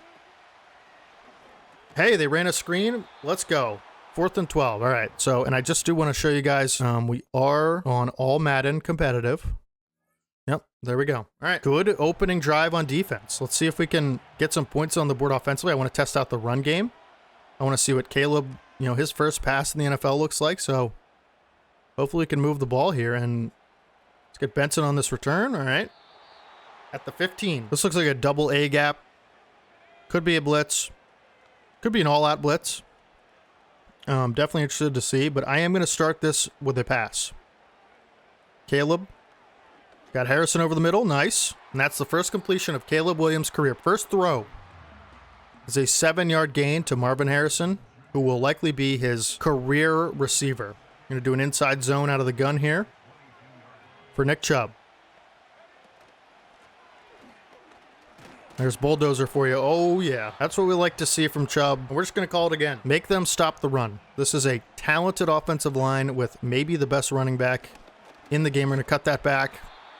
Pick up 2, and on 2nd down and 8, we're gonna call pass play here. Flanker dig. I like, obviously, if you play Madden ever, slants and drags are really good. Okay. Looks like somebody got through there. 3rd and long. Bowers in the game. I like Davis on this. Could be man coverage, which would be good for us. I want man coverage. Bowers on a safety, and I like Gabe Davis on this little whip route. So let's see. This is a man blitz, and I'm sacked. I had Bowers too. I just saw him down the field. Man, I fixated on the pressure, and that's unfortunate. We're going to go ahead and boot this away. Man, that's tragic, because I think Bowers cooked that safety. See if we can hit stick him. Fumble! Go, Barno! Let's go! Touchdown! First touchdown of the franchise! Amari Barno, Juju Brents. I told you he's a freak. Bro, he got down there in a hurry. I don't know if I've ever forced a fumble on a kick return. Was that even a perfect hit stick? That was crazy. A special team touchdown of all things. Who would have thought? And we're off to a 7-0 lead. Already 3 minutes left in the first quarter. We're just going to come out and cover 3 again. I feel good about it. They can't just run forever. You know what I mean? Wilson's going to have to throw that football. Another play action. Drew Sanders with a pick. Go! Stiff arm. Bro, what is happening? This is like the easiest game I've ever played. And I thought we were going to get smacked. Let's calm down. Still a lot of time left. We have to get our offense going. But what a start. What a start. Fly, Eagles, fly. Oh my goodness. Let's do a little single back and get Chubb going in this run game. That's really how we're going to dominate this game. We have to get the offense going, or we won't win regardless. So, nice little 3-yard pickup. Haven't really broke anything yet. We're going to run it again. I think we can run this right side. We got a Lim McNeil over there. He's a good nose tackle, but bounce it to the outside. Chubb, 3rd and inches. Good blocks there. And we're gonna keep going to it. 3rd and inches. We put the ball in our best player's hands. Easy. Nick Chubb is a freight train coming down the middle of the field. That is a first down. 5 rushes for 25 already. And now we mix in a pass on first down. Tight end corner. I love this play. Got to get the pass game going as well. This looks like zone to me. Could be a cover 3 look. Chubb over the middle. Dropped it. I usually don't like to run on 2nd and long, but with this team in particular, I'm not super comfortable with the passing game just yet. I want to get some yardage back, so there's a 3rd and 7. Hoping for a little more there. We're going to go flood drive, and we're going to look Bowers, potentially Leggett through the middle. I don't know that we'll have much time. Okay, it is not a blitz. Harrison, we're going to take our points. I had Chubb in the flat, didn't throw it.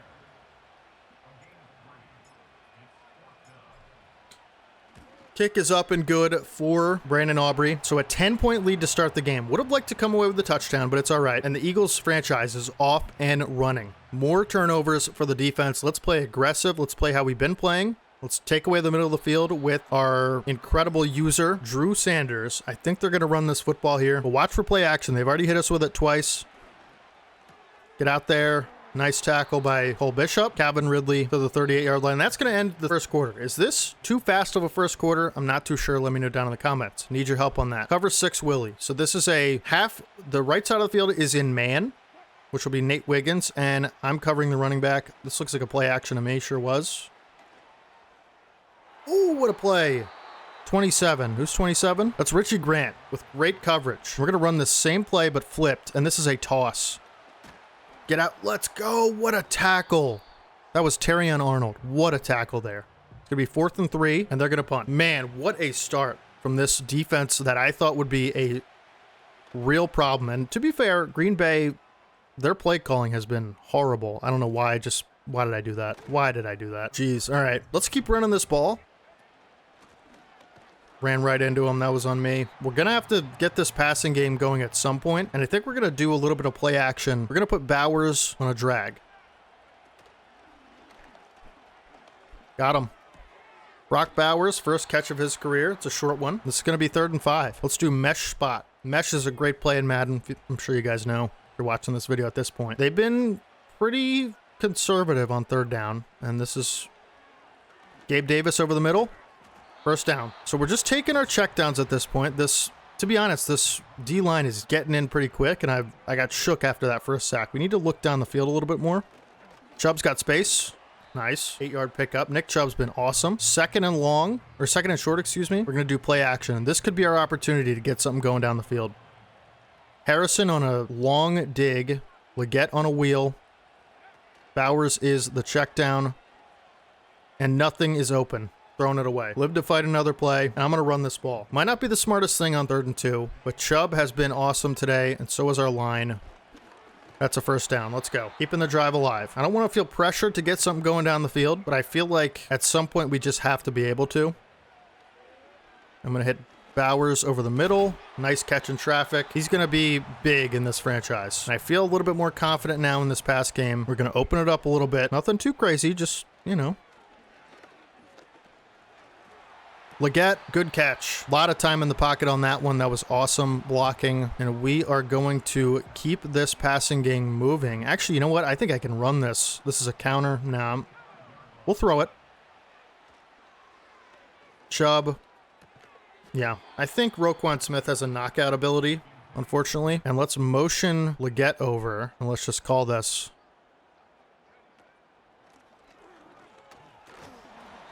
Blocks were okay. Didn't really materialize too much. Thought that was going to be better. And another 3rd and long, and this clock is moving, huh? I think longer quarters might be the move, but we'll have to see. 3rd and long. I'm going to block Chubb. This is man coverage. Bowers. That's a great play by the back. Defensive back. Simmons. Yeah, I thought I had him. He was open. I should have tried to float that. Can we make this kick? No way, right? Oh my goodness, we might be able to. We just might be able to. Full power. There we go. Good accuracy. 61 yards. We got it. Brandon Aubrey, and we're potentially could be hoping to go up 13-0 in the first game of our franchise into the half against the Packers. I do feel like these quarters are a little bit short with the Excel clock. We're going to go cover 4 palms. They certainly are not going to run this ball anymore. They're going to have to pass. So I'm going to pass commit. This is a 2-minute drill situation with Excel clock. And everything has been short game so far for them. And Saquon Barkley has not gotten going, which is awesome to see. And we're going to audible into a cover 3 look. This is a spread offense here. And Wilson going to go down. Is that a sack for Lucas Van Ness? We're sending heat. 3rd and long. Get to him. Short route. Wiggins beat over the middle, and that keeps their drive alive. And they call a timeout. We're going to shift the defense left. We're going to pass commit. Nice hit. And I actually might consider starting to call. We're going to mix up the coverage Tampa 2 here, considering, you know, potentially calling some timeouts here. And Wiggins got absolutely torched on the sideline. And no safety help available, despite it being literally cover. Oh, it was Tampa 2. No. Wow, okay. Yeah, I deserved it. All right, that's fair. So Packers score in a hurry, and we actually do have a chance to score here. We have all 3 timeouts, 36 seconds. Should have audible to Tampa too. That was stupid. Benson received the kick. Our special teams looking good so far after that fumble, which was huge for us. I mean, this would be losing if not for that special teams touchdown, and we're gonna have to get something going through the air here. Let's go ahead and run a shallow cross on this play. Harrison got him. This is a big gain here. Hopefully to the sideline. Let's go. All right, so that's actually a big way to start the drive. Slants, never a bad option. We're just looking at, honestly, getting field goal range, which isn't that far. I'm going to put Harrison on a streak because we got Chubb out of the backfield. Get out of bounds. Nice. Arm bar comes in handy. We haven't used any of our timeouts. We're in a good position here. 2nd and 4. Few more yards gets us. We honestly could have ran the ball a little bit. Man, Harrison is awesome on those plays. We're gonna call our first timeout, 16 seconds. And really, we don't have to worry about much other than just not turning the ball over.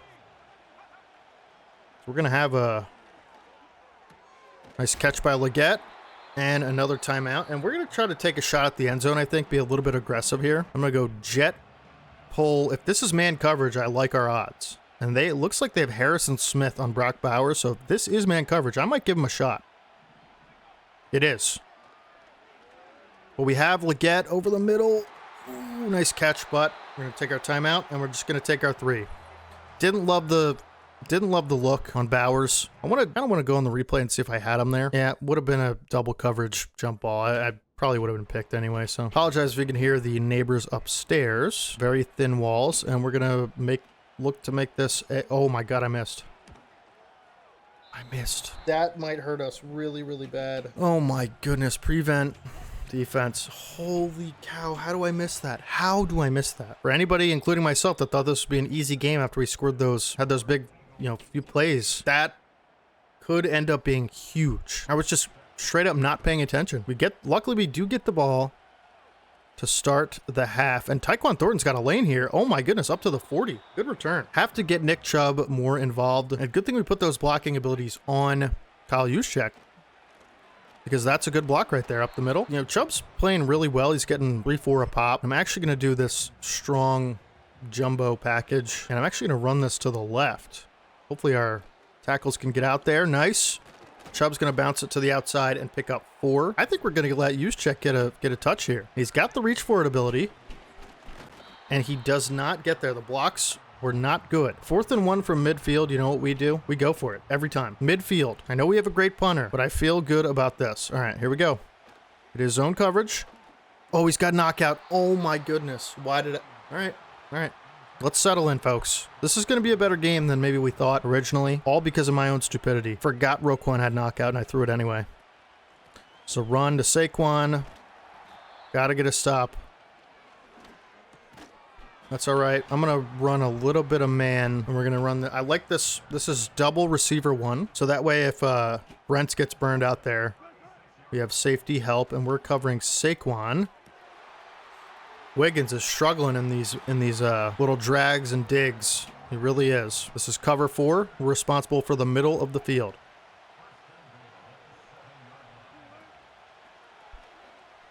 They're just getting it out so quick that our pass rush just doesn't have an opportunity. That's going to be a touchdown for 85, who I forget who that is. Man, that's tough. Just like that, they have the lead. You miss a kick, you give them a short field after a failed 4th and 1, and all of a sudden, they're in the lead. Too many mistakes. This is all Madden. We got lucky to start the game. We got to start putting points on the board here offensively. Benson, up the middle. Getting good returns. 34 yards for Benson. I'm actually going to go with this coach suggestion here. We got to start throwing the ball more effectively. Down the field in particular. And this is a blitz. Armbar didn't activate. Spread offense here. This double move from Davis could be really good. We're just going to hit Leggett over the middle. And he's been good for us. He's made a couple of contested catches today, and this could be a 3rd and 5. And I like this. Against this defense, I really like this empty look. So we can get the ball out quickly on these short routes. Make a quick read. And Leggett, again. Boom. Juke move. Oh! Gets a block from Harrison. Oh my goodness.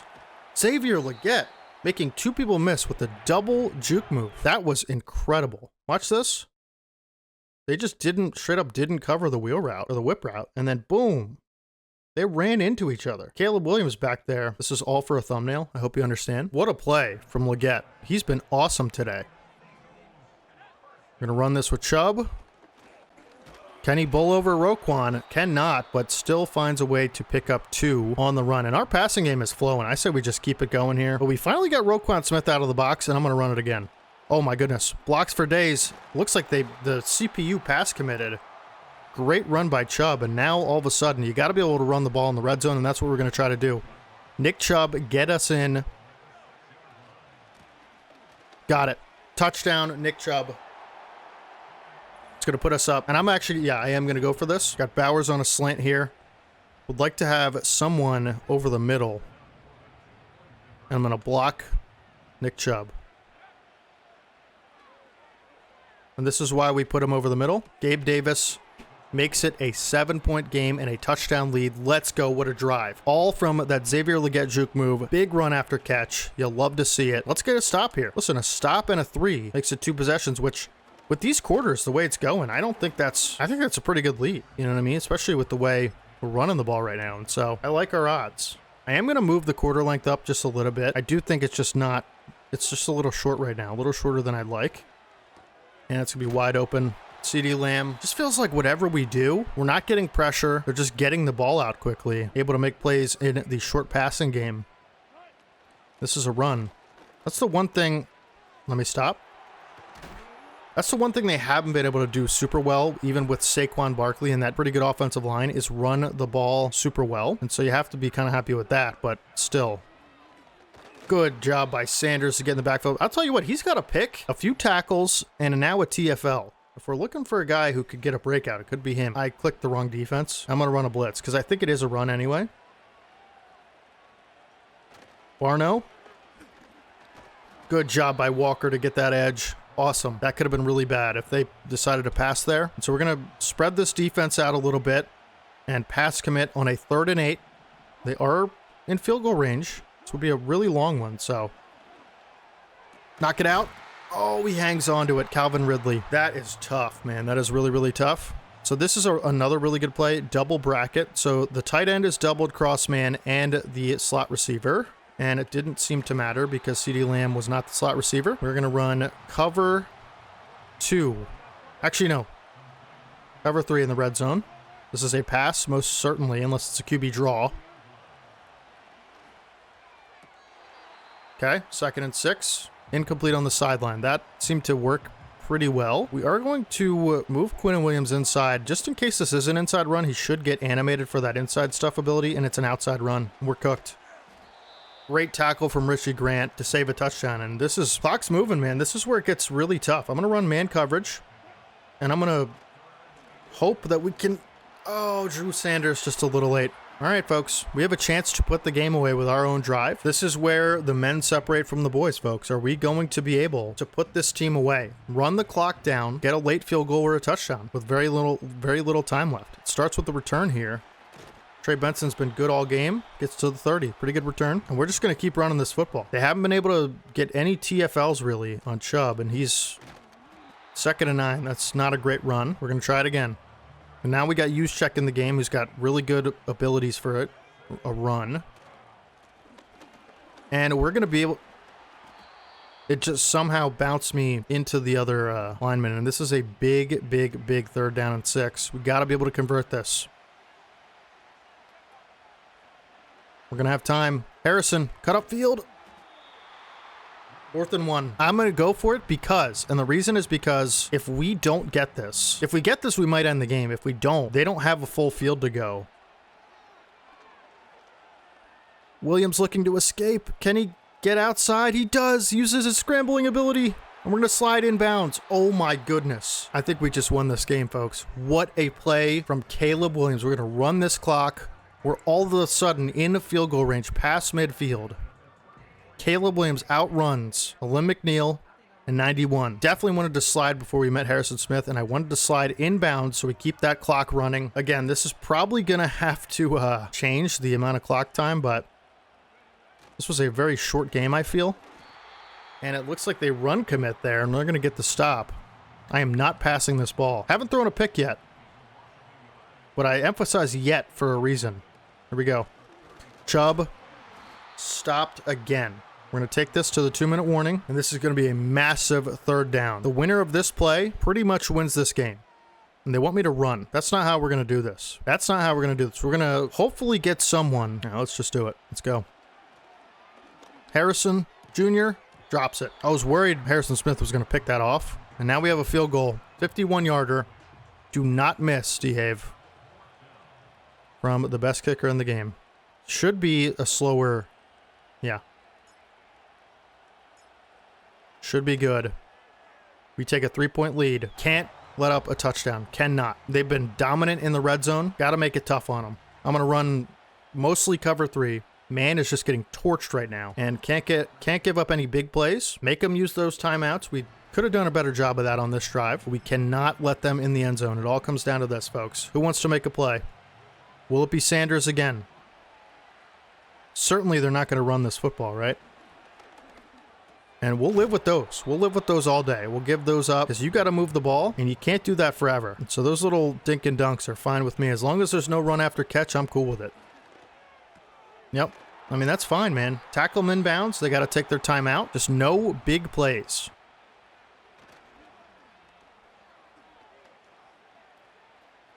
That's fine. He goes out of bounds, though. And, you know, if we let up a field goal, that's not the end of the world. We just can't let them score a touchdown. I don't want to end that. I can't end the game that way, you know? Inbounds. Oh, my goodness. I missed it. Okay. Inbounds. That's all right. And that should be their second timeout. They're in field goal range. They're going to pass this ball here. Tackle. Good job. So they have plenty of time to score. It's just, do we want to make a play?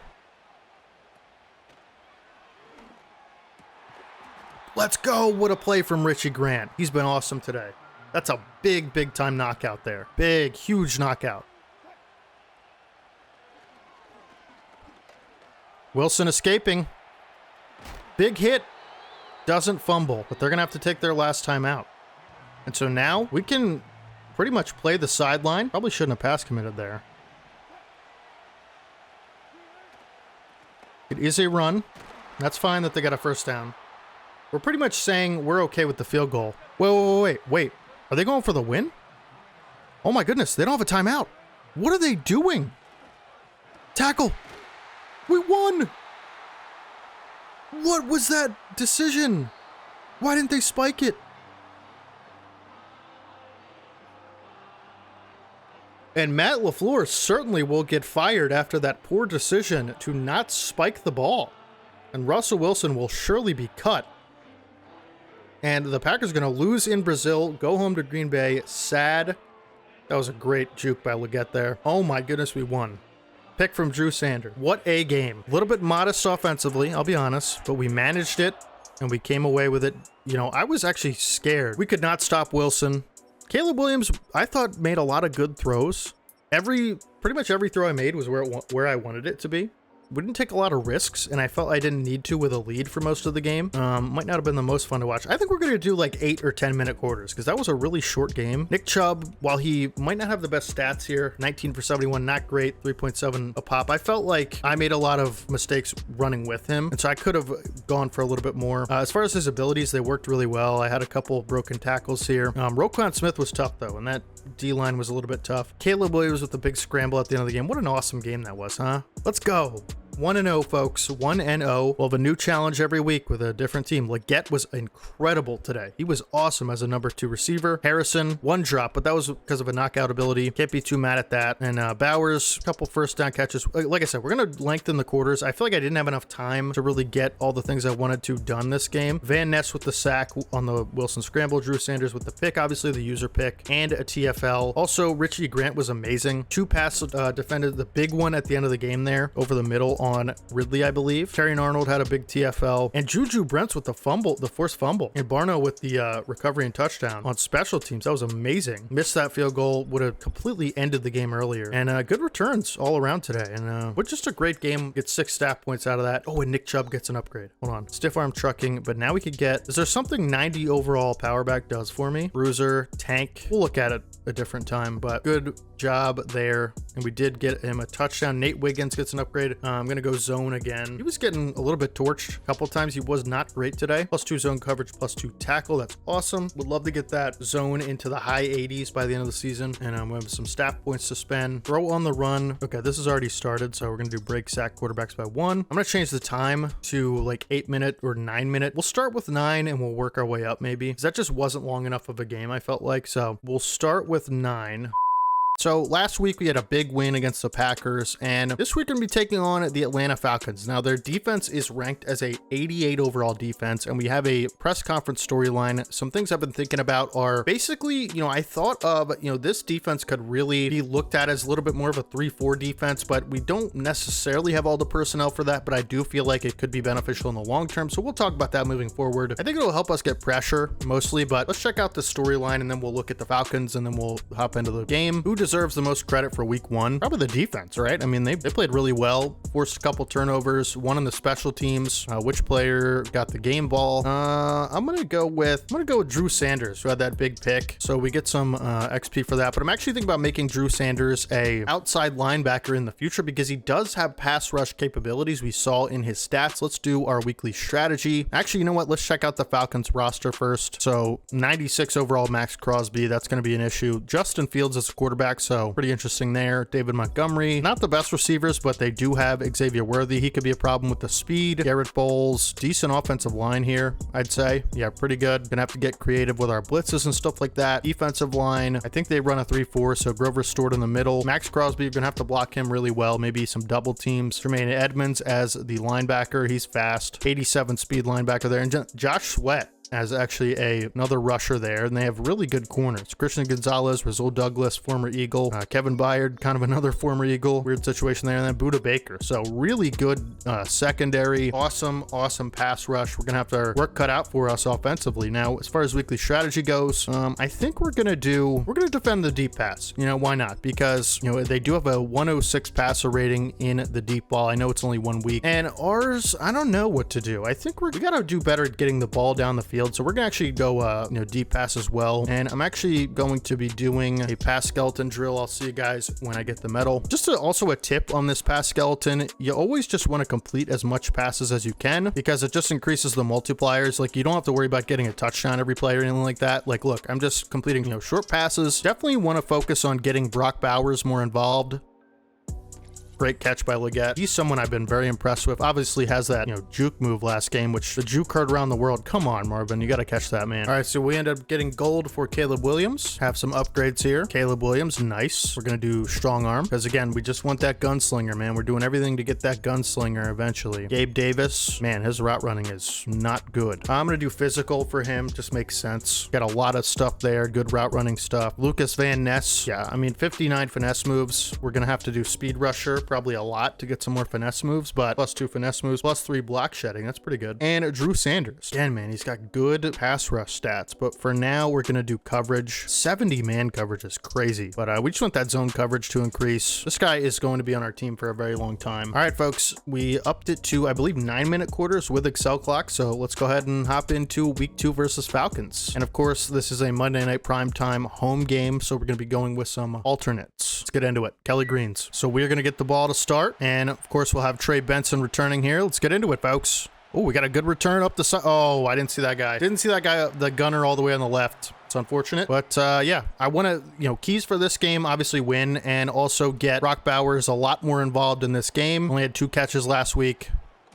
But of course, we're going to try to run the ball with this monster, Nick Chubb, and hopefully have a better game with him. 19 for 71 and a touchdown.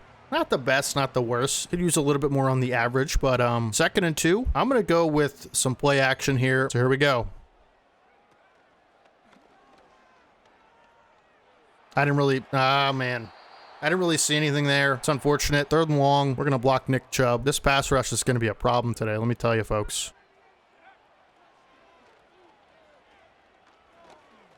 Got Leggett down the sideline. Let's go. Big pickup there. Gets the first down. Man, he is just so good in this game for some reason. And we're going to be calling another pass play here. Man coverage. Harrison. Ooh. Okay, that was a close one. Stupid throw. Again, the strength of this team is going to be inside zone runs and, just powering. So obviously, when you do that, a lot of, short passes are going to be key for that, And we're getting screamed at. 3rd and 25. Oh my goodness. I knew this would be a problem and probably not the best idea to go with 5 wide. So I'm actually going to do a max protect in this situation. And this could be a blitz. And we're going to be looking for just someone to get open. And nobody's open. Just going to toss that to Leggett for 1 yard and we're going to punt. This is why you have a superstar punter, folks. For situations like this, didn't have to do it too many times last game. And we're going to get a good punt off here. Max power. Off on the accuracy. Let's see where it puts it. Go out of bounds. On the 1. This is why you get a superstar punter, folks. If you've learned anything from this fantasy draft franchise, it's that. Get Ryan Stonehouse. Oh my goodness, folks. All right. Defense, we're going to start out in our cover 3 match. Specialty, this is going to be a run, most certainly. We're going to pinch the line. Nope. It's a pass. And somehow a fumble! Arnold scoops it up and gets into the end zone. Touchdown defense once again. Oh my goodness. Who had the hit? I think it was Cole Bishop on the hit. Dude, a lot of fumbles so far, folks. One last week on the special teams, and we just lay out 84. Oliver. Arnold scoops it up. Wiggins with a block, and we're in the end zone, folks. 7-0 lead, barring the extra point. What a start. I can't believe that, folks. All Madden. These guys are fumbling out here. Maybe we just got some hitters on this squad. I don't know. Crazy way to start the game once again with a defensive touchdown. I can't believe that, to be honest with you guys. And we're just hit sticking. We're going to be hit sticking. And that's also, we get someone on the 1. We're going to go cover 3 match. When you get someone on the 1 yard line, you have opportunities like that. I thought it'd be a run.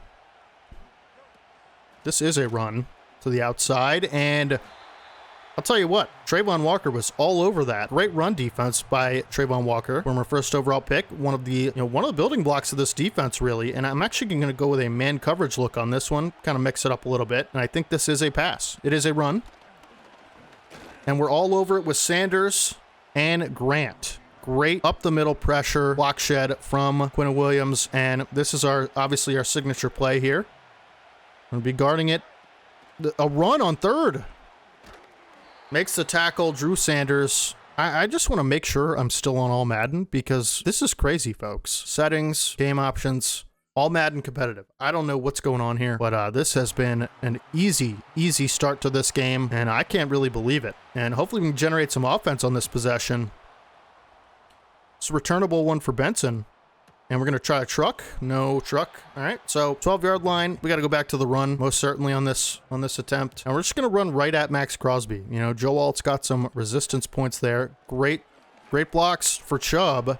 Wiggles down to the 17 with a 5-yard pickup. Come out in a strong jumbo set. A lot of defensive linemen on this. And nothing doing for Chubb. Going to be 3rd and 5. 3rd and 5. I think this could be a blitz. Williams looking. Williams running, and he's got some space, and he's going to pick up the first down easily, and then some, toe-tapping his way out to the 31-yard line. What a play from Caleb Williams to extend that play, get out of the pocket. You'll love to see it. Stretch run. We're running right at Crosby.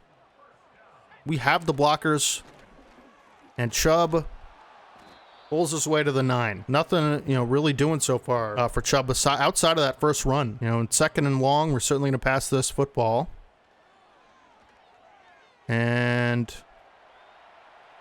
get that over to Marvin Harrison, who goes out of bounds, tackled out of bounds by Rasul Douglas at the 48 for a big first down pickup. And this is a spread line look, and we're going to switch it up, go to the run.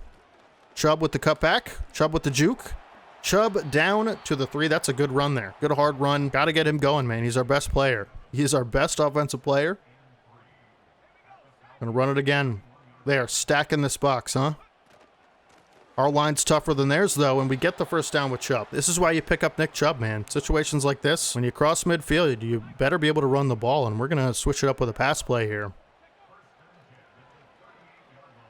It's going to hit Leggett on the little out route. Great way to haul that in through the contact. And this is a wide open run. I mean, we're going to have a lot of space here if we can get the blocks.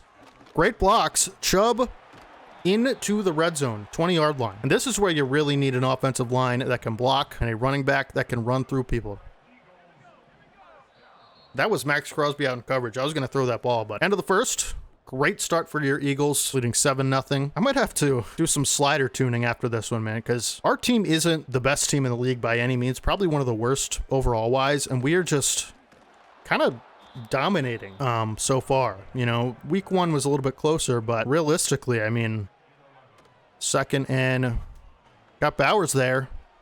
Touch pass, and he drops it. I think that's a knockout ability from Budda Baker, so not all on Bowers, but good route. All of a sudden, it's 3rd and 11. Williams going to roll out and just throw it in the dirt towards Harrison. Probably had him pretty open, but was looking on some of the longer developing routes. We're going to take our points. This is going to be a 10. I might have missed that. Okay, we made it. Again, why you get a superstar kicker. Brandon Aubrey knocks it through to take a 10-0 lead for your Birds. It's going to be an outside run. Richie Grant all over it. Man, Richie Grant's played well. No complaints with him so far. I wasn't super stoked about him being one of our sub linebackers, but he's done a good job. Another run. This is a run-heavy team, and Cole Bishop and Drew Sanders combined for the tackle, and Montgomery picks up a few. Now, this is a 3rd and 7 for Fields. We're going to pass commit. Covering it up well. Fields going to scramble and get tackled down at the 43, and this is what we were worried about with Fields when you play him in Madden, and honestly in real life. You know, he is always a threat with those legs, and you got to watch it. Another outside stretch. Sanders with a arguably TFL. We're going to call it cover 4 look on this one. This is a run-heavy team. Another run. Sanders. Man, if he didn't get pushed forward by the lineman, that's another TFL for Sanders. And, you know, you got to think he's going to be earning himself a breakout here pretty soon if he keeps up this play. We're going to go with a man coverage, single high look on this one. 3rd and 6. And taking a deep shot for number 13. Oh, my goodness, and I missed the tackle. Yeah. That's just bad. Beat us over the top. 13. I'm not sure who that is. It might be Worthy. That dude had wheels, I'll tell you. Burned Arnold in coverage, and all of a sudden, this is a 3-point game. Puts pressure on our offense. Fields with a great throw. 10-7. Just totally whiffed on the tackle by Kalen Bullock. Fence into the 23. Would like to get some points before the half. We got to get this passing game going, folks. Bowers incomplete. Trying to force it to him, to be honest with you guys. Probably shouldn't be doing that. We're going to go with a jumbo package. We're going to go with a fullback. Use check on a lead block. And Chubb's got some room. Pulls his way to 28 and a 5-yard pickup for Chubb. 3rd down. Got to convert.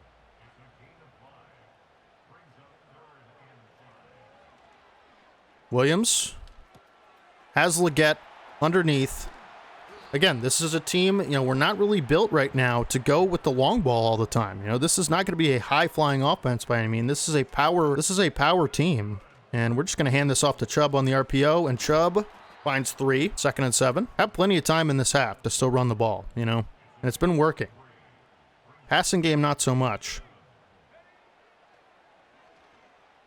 Brock Bowers wide open on the sideline, toe taps and makes a great catch. Saw him last second. Probably should have, you know, recognized that right away. And here we are, marching down the field once again. And this is where Nick Chubb has really got to be good in this red zone. This is why you get a power back. We're going to try another run. You know, this is our identity. And, you know, I got to stop getting too fancy and just take the yards. You know what I mean? Come on, Dehave. Kind of cut back. This is not the running back for that. Single high look. Surely someone's going to be open. It is man coverage. We got Davis over the middle. Gabe Davis with a big slot look over the middle. Awesome job by him. And I say, you know what? Let's reward him. Never mind. 2-minute warning. Have to come away with 7 here. This is one of those drives. And, you know, I'm going to be honest. I still think we can run this ball. There's no reason to think we can't. And this is a 3-down lineman. This one I am going to cut back. Chubb bowls his way forward. Picks up 4. Again, you spread everybody out and you get Chubb that football. Good things will happen. And Chubb's got a lane, and he is in to the end zone, bowling over a safety. Touchdown Eagles. Nick Chubb, the red zone machine. Extra point by Aubrey. Up and good right through the middle. Tell you what, there's a lot of red in this crowd, and I'm not a fan of it. Eagles fans better start showing up for us. Still waiting on Caleb Williams' first touchdown pass, but, you know, he has not... Did he throw a pick last? He has not turned the ball over yet, so can't be too upset, you know? Richie Grant, nice hit on the kick return. And, you know, we're going to have to come out in a dime look here because surely these will be some passes. I don't like this. This is a really spread out dime look. And Justin Fields goes down. It's going to be Chris Jenkins.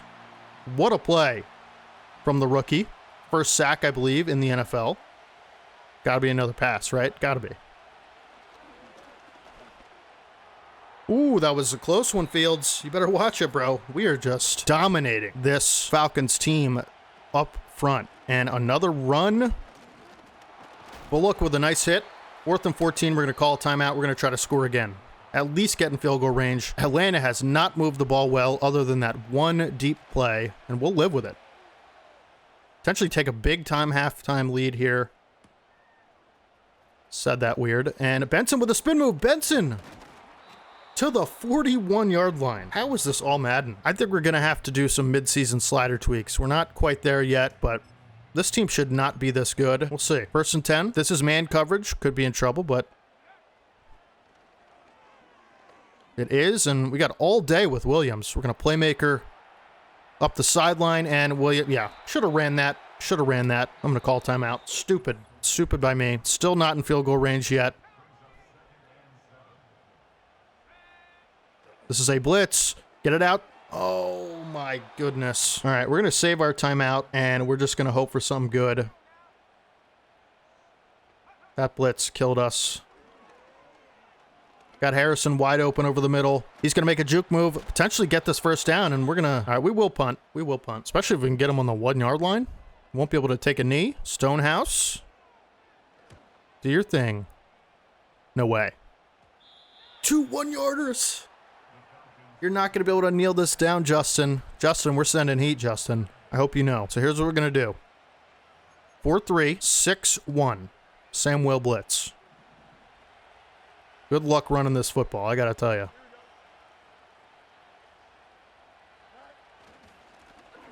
you. Ooh.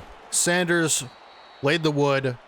Nothing doing. We're just going to take it to half at this point. 17-7 lead over the Falcons going into the half. We do kick off at half. I will see you there. We're going to stick with our same strategy. Defend deep, throw it deep. Been working. Why not? 1st and 10 for the Falcons. See if they can remedy their struggles here in this second half. Another run.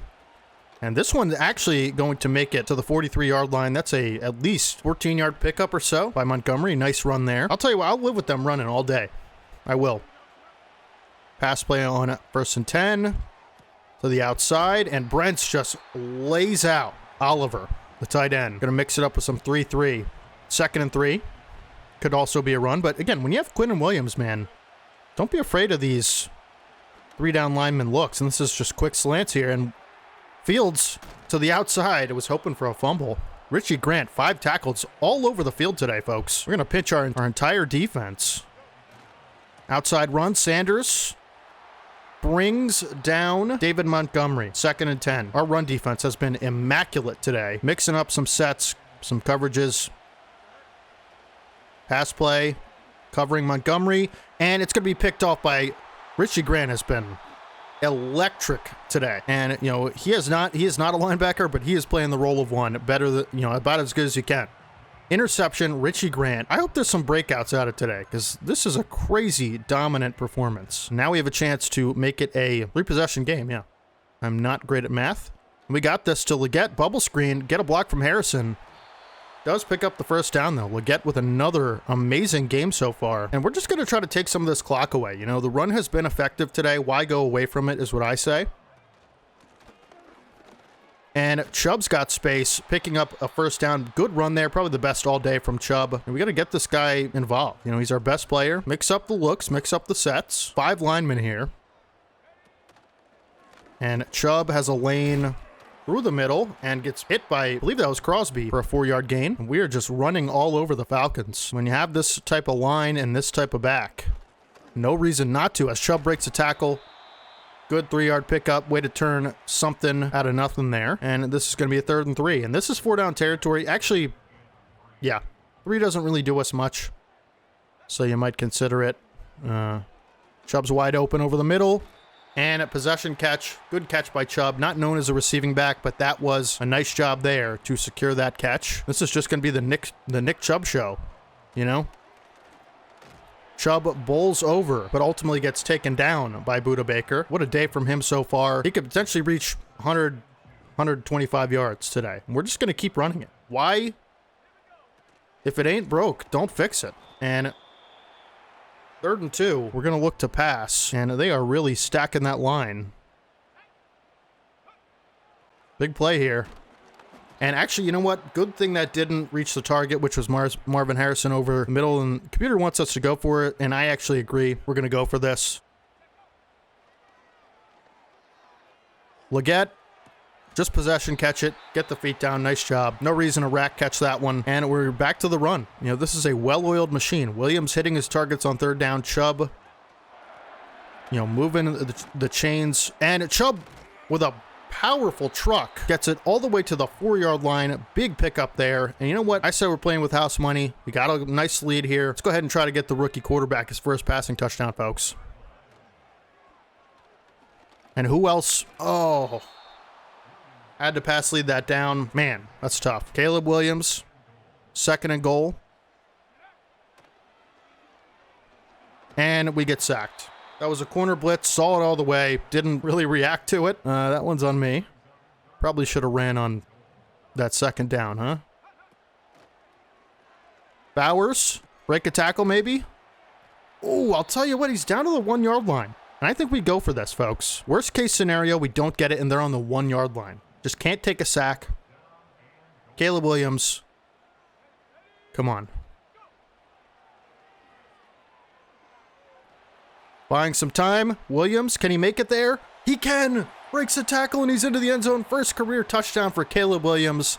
And it comes via the ground with a 1-yard rushing touchdown. Nobody was really open on that. Joe Alt just pancaked his defender. And Caleb Williams breaking a tackle into the end zone. If he fumbled there, that would have been a big problem. And Caleb Williams with a rushing touchdown to put the Eagles up. Barring extra point, 24-3.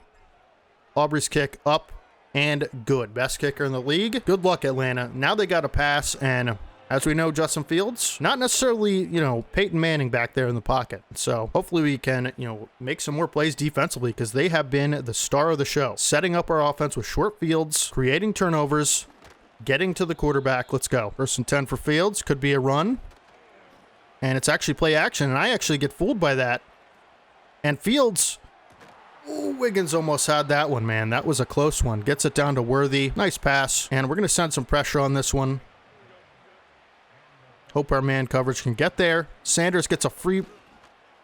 And actually gets tackled by Brent. Sanders had a free lane into the backfield, but they ran it opposite his direction. And that's going to be it for the 3rd quarter, folks. They are going to have to cover ground in a hurry if they want to catch up to this lead. And we're going to be aggressive defensively, as I said.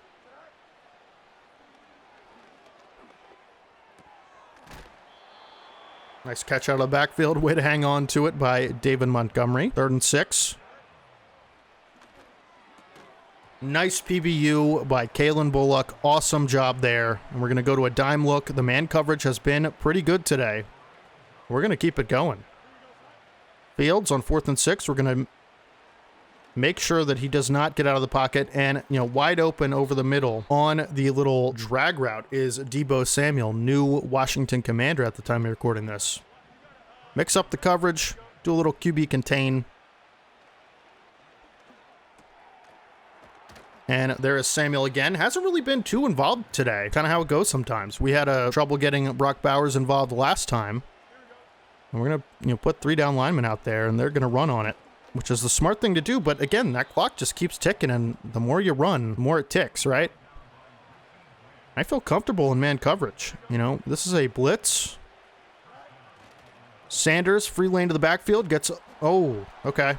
Montgomery, nice broken tackle there. But again, tick, tick, tick. I feel confident with the coverage, and Sanders can be spread out wide. This is going to be me in coverage.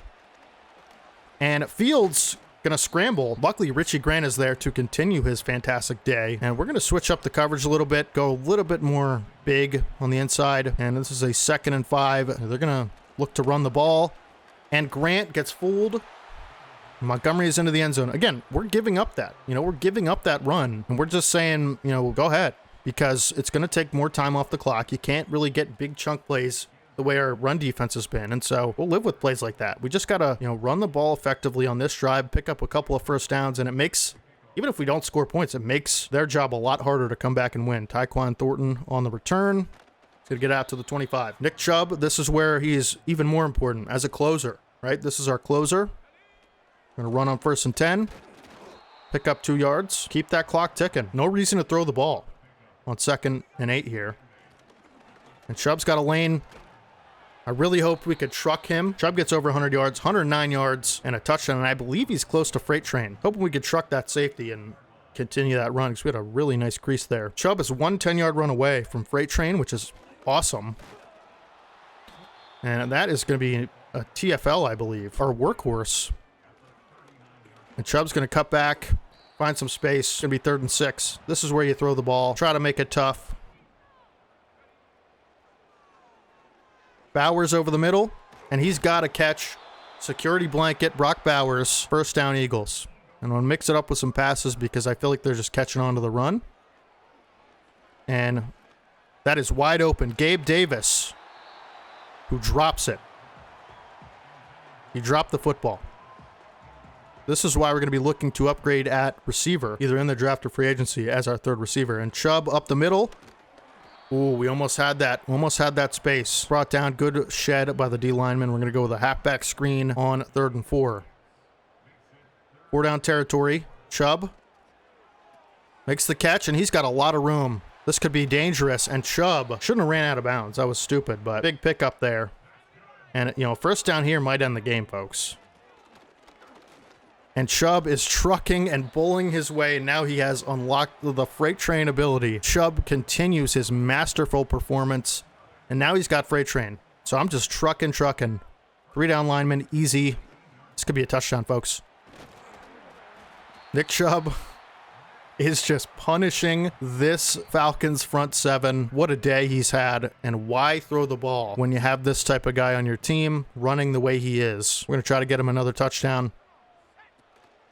Chubb breaking several tackles, it seemed like, within a matter of seconds. And hopefully we can get the push by our lineman on this. And Chubb is going to walk into the end zone, touchdown. He's going to flex on the crowd. Let's go. Fly, Eagles, fly. That was the easiest drive I've ever had in my life. Just hand the ball to that monster and he gets going. What a day for Nick Chubb. Can't wait to see after the game his stats, but, he's going to have at least 30 carries. This has been the Nick Chubb show from start to finish, and the defense has made it all possible. This could be the last drive for the Atlanta Falcons. We'll have to see. If they want to throw over the middle, if they want to scramble, let them do it. Tackle them inbounds, okay? They're throwing to the sidelines, which is smart, but, again, we'll live with these little 8-yard pickups, not the end of the world. Just looking to make it tough, nothing. Yeah, see, we'll live with those. Tick, tick, tick. They already have wasted a timeout. So surely they're going to have to go with an onside kick. Ooh, Sanders. I was right on that. Decided to veer off at the last second and ended up getting the ball in his hands anyway. But unfortunately, Drew Sanders drops it. Not great. That could have, And, Wiggins not only beat on the coverage, but misses the tackle. But again, Deebo Samuel, tough guy to tackle in space. So can't really blame Wiggins too much, but that pick would have helped Sanders a lot in his development. Hoping to get that superstar dev trait. And this is another pass to the sideline. They're just kind of marching down the field, but again, look how much time they've wasted already. And we're going to send some pressure, make it a little bit tough on them. Got to get to Fields. And Sanders does get his pick. Read that like a book. Drew Sanders, 2 weeks, 2 interceptions, had at least 1 TFL today. And the captain of the linebackers is celebrating with the Eagles. What a dominant performance for this front seven, for this defense in general. Fields has had a rough one, and so has this defensive line and front seven for the Falcons, as Chubb goes over 150 on the day, and he's just going to keep getting fed. He's just going to keep getting fed. Juszczyk in the game to block. Good block from Juszczyk, and Chubb is a freight train, quite literally. We'll do one last run for Chubb. And picks up 3. What a game, folks. Dominant performance from us, start to finish. Offense, defense, special teams all played their part. Just could not be a better game. Again, Caleb Williams, no passing touchdowns yet, unfortunately. He put the ball in the spots we needed him to today. Didn't turn the football over, made the right reads. And, you know, this is the type of team where we play a little bit conservative in the passing game. We're not going to go airing it out every play. That's not the type of team we have yet. And so we're not the Chiefs, you know, and we're hoping to get there someday. But for now, this is all we want. 179 yards, 71% completion percentage. Take the checkdowns, take what the defense gives you. Especially when you have a guy like this, Nick Chubb, 32 for 162 and 2 touchdowns. 5 yards per carry, 5 broken tackles, 71 yards after contact. He sure makes it easy to, you know, be the offense. And Xavier Legette, another nice performance. He just gets open on those quick routes. He's really good in space. Again, Brock Bowers not too involved. Neither was Marvin Harrison. We didn't throw for a lot of yards today. Chubb had a big catch. Davis had a big catch, but he had a big drop as well. And, you know, we got to get these receivers a little bit more involved. But for now, I mean, we're winning. So you can't really be too upset. Dickerson and Powers Johnson both letting up a sack, and Fuaga with a monster 3-pancake game. You love to see it. Richie Grant, what game from him, especially early on. 9 total tackles. Also had that pick off of Fields. Forced fumble for Cole Bishop. Sack for Chris Jenkins Jr. And that was it for our sacks. We got to get more pressure. Quinnen Williams, I thought, did a great job of just blowing up the middle of the line on run plays. Pass plays didn't really matter. Trayvon Walker had a big TFL early on in this game. Still hasn't gotten on the board with a sack yet. Drew Sanders, Richie Grant with the picks, obviously. Forced fumble for Bishop and a touchdown for Terrion Arnold and a fumble recovery. I hope we get a breakout after that. Great performance all the way around. 16 stat points. That's nice. We might be in tune for a slider tuning in a bit because this is just too easy at this point. But for Kalen Bullock, I think we're going to go with hybrid. I want his man coverage to be a little bit better. This is basically our franchise free safety, in my opinion. +2 man coverage. Awesome. He's been really good. I think every big play we've given up has been opposite his side of the field. Juju Brents, definitely want his man coverage to be better. +2 man coverage, +1 jumping. We're going to spend our stat points here. And again, we're obviously trying to work down to additional scouting spots. And so going to progress this tree here. But this is the most important thing, getting those additional weekly scouting players so we can get some more XP for some of the guys we really like. And week 2 was a smashing success, might I say. We're going to advance, see if we get any breakouts. That's going to be it for this recording. No breakouts, unfortunately. Can't be upset with anything. And we're going to look through just real quick players ready to negotiate. Brock Bowers needs a contract. Nate Wiggins, oh my goodness, got some work to do, folks. Richie Grant, it's a lot of players here. Okay, well, we're gonna have to make sure Bowers, number 1 priority. Wiggins, another priority. These 4 guys need to re-sign. And I'm officially all in on re-signing Richie Grant. He's been awesome. Week 3 here, and we're playing the New Orleans Saints. Now, here's my plan for this game and, you know, games moving forward. The games have been a little easy for me. I'm not going to lie. You guys can obviously tell. I'm going to leave everything the same for 1 more week. And if it's still really easy for me, I'm going to, you know, enhance the sliders to benefit the CPU. Let's go into the Saints roster. So they have superstar Baker Mayfield. That is the best quarterback by far we've faced so far. So maybe the difficulty will be a little bit higher. They have Joe Mixon, who isn't a superstar somehow. Tough running back to stop. Good receivers, Malik Neighbors, Romeo Dobbs, Nelson Aguilar, Noah Gray. Offensive line looks pretty solid. Nothing too crazy. Aiden Hutchinson at defensive end is going to be a problem for us. Jermaine Johnson on the other side. Blake Cashman, Oluokun as a coverage linebacker. That's 2 superstar front 7 players. Good secondary. So that's what we're going to have to be going up against today. As far as our weekly strategy, I think I want to focus on defending the medium pass. That seems to be where they have their most success. so we're going to go ahead and do that. Shut down Baker if we can, and then weekly strategy on offense is going to be throw it deep again, because we need to start getting these guys involved down the field. And we're going to go ahead and start our training, see if we have any upgrades. We are going to extend some players, and I will just come out and say it. There are players that need to be extended, like Brock Bowers. Do have some upgrades. Nate Wiggins. These 4 guys are 100% getting contracts, and some people did actually unlock their abilities, and we're going to go ahead and put those on before we do those, upgrades and extensions. Caleb Williams and Marvin Harrison still waiting to get their abilities, but Brock Bowers did reach the 500 snap threshold. And as far as abilities for him, I think we're going to give him, let's go short in elite, let's go deep out elite, and probably slot-o-matic, right? Could even do matchup nightmare, but I think we're going to go slot. Those are the abilities for now. And then Olu Fashanu also got his superstar unlocked, and so I don't think he can even get any abilities other than Nasty Streak, which we're probably going to give him. Yeah, we're going to give him Nasty Streak for now. And let's go ahead and do these extensions, okay? So Brock Bowers is someone, obviously, one of the cornerstones of this franchise, and we're going to give him a really, really good offer. He doesn't really want that much money. We're going to go ahead and up it. Doesn't have a ton of interest in re-signing, but how about 6 years at 15 a year? Let's see if he accepts. Okay. 6 years. Nate Wiggins, CB1, of course. We're going to give him a contract extension. Boom. Another 6-year guy returning. That's good value for him. Kalen Bullock is someone I definitely like as our franchise free safety, and we're going to go with a very, very player-friendly deal. Go ahead and up the money there. Boom. 6 years. And, Richie Grant has played his way into a contract extension. I'm just going to be honest about it. I think this is a fair offer, although he's not super interested, and so we'll have to up the money a little bit. I think this is a fair offer. Let's see if he accepts. Okay, he's not going to accept that. See if there's anybody else we really want to extend for now. And I think that might be it. All these other guys we can talk about at a different time. Now, we'll talk about college players around week 8 or 9, or I'll be looking into them offline. We have a ton of upgrades here, but I do want to just get the season kind of rolling here, and then we'll talk about prospects. Xavier Legette, he needs better route running just in general, so I think slot makes sense for this one. Could have gone deep threat, but we're going to go slot. +2 awareness, catch and traffic, and short route. All right, so that's not bad. +1 short route. Richie Grant gets an upgrade and played his way into a new contract. And I think on this one we're going to go with hybrid, because I want his run defense a little bit better, and I want him to be able to zone cover and man cover a little bit better. So +3 man, +3 zone, that's fantastic as an upgrade. And these other guys are bench depth, and so we can kind of just auto upgrade them. Folks, time to get into the game. Let's go into this game, and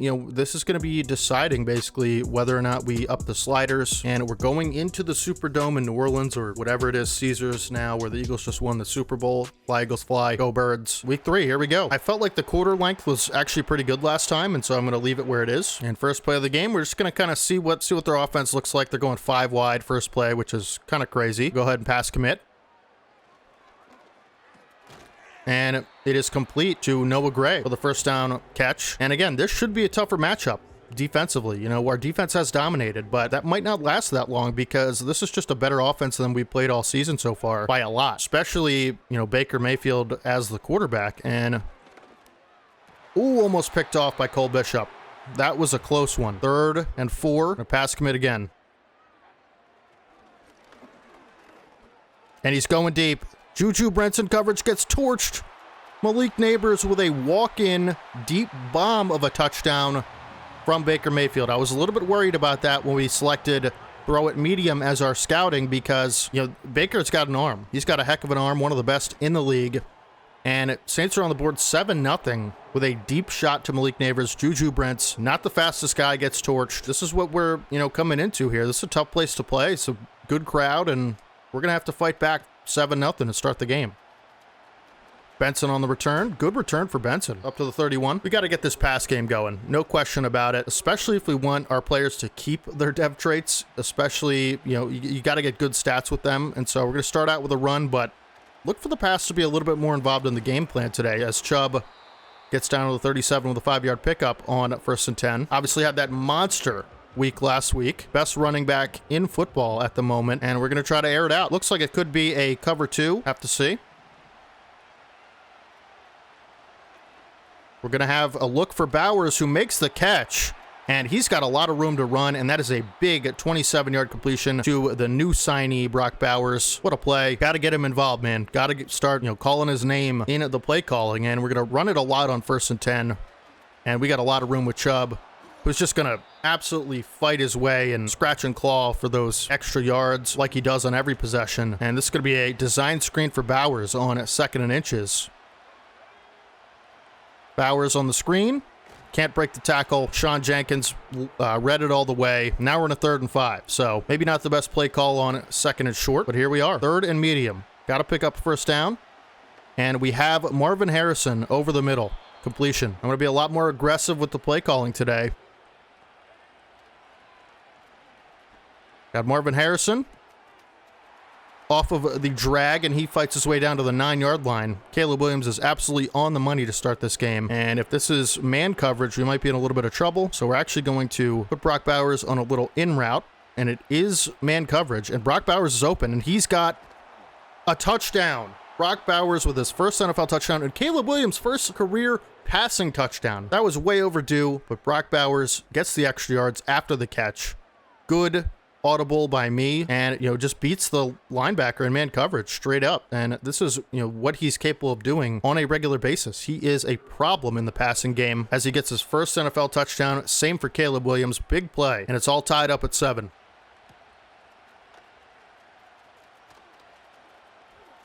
And that is a big return up to the 39. And we're going to maybe shy a little bit away from some man coverage because of that first play. It got me a little bit shook up. And so I haven't seen them run the football yet. And this is not going to be one either, as Joe Mixon's going to go out wide. Here's Baker throwing, completing. What a start he's had today in this game. We're going to send some pressure. This is going to be a run. Sanders can't get there. Richie Grant and Cole Bishop take down Mixon. And listen, Mixon is a really, really good player. Should be a little bit tougher for us in the run game today. We do have Quinnen Williams up the middle. This is a pitch play to the outside, and Mixon's got a lot of space. He's got a first down. Sanders there to wrap him up towards the sideline, but struggling to stop this team, folks. Really struggling. Another quick throw. Noah Gray. 7-yard completion. This nickel set is just getting absolutely torched today. Baker's getting whatever he wants. We're going to pinch the line, see what happens. And it's going to be a pass play. Line blocks it up nicely, but Sanders is there to wrap up Mayfield, who loses 12 yards on the sack. What a play from Drew Sanders, and what a season he is having so far. I think he's going to be a superstar, folks. I really do. And now on 3rd and long, this puts them in a tough spot. We're going to go cover 4. We're going to commit to the pass. They're still in field goal range, but what a big play on 2nd and short there for Baker. And Drew Sanders, and Baker's going to scramble. He's just going to slide up at the 30-yard line. It's going to be a longer field goal, about 40 yards, and they are going to take it. Big stop from the defense. Drew Sanders making a big play in a big situation, and couldn't block the kick with Caleb Farley, but we were close. This could be a 3-point game. Nick Folk still kicking around, no pun intended. This is a stacked box, and this is the type of situation where we need to be able to throw the football. Good protection from the line, and just going to have to get rid of it. Williams is overpowered by that defensive line to be 2nd and long. Can't afford, with the way the offense is playing on the other team, can't afford to be in a lot of situations like this. Got to pick up more yards on first down. Nick Chubb wide open out of the backfield, and he's got some room down the sideline. Picks up the first down. We're going to run this on 1st and 10. Chubb getting to the outside. He's going to make a stiff arm. Picks up some extra yards. First down. Offense is moving today, folks. This is another spread line look for the Saints. I'm going to run this football again. Take what's there. Good blocks.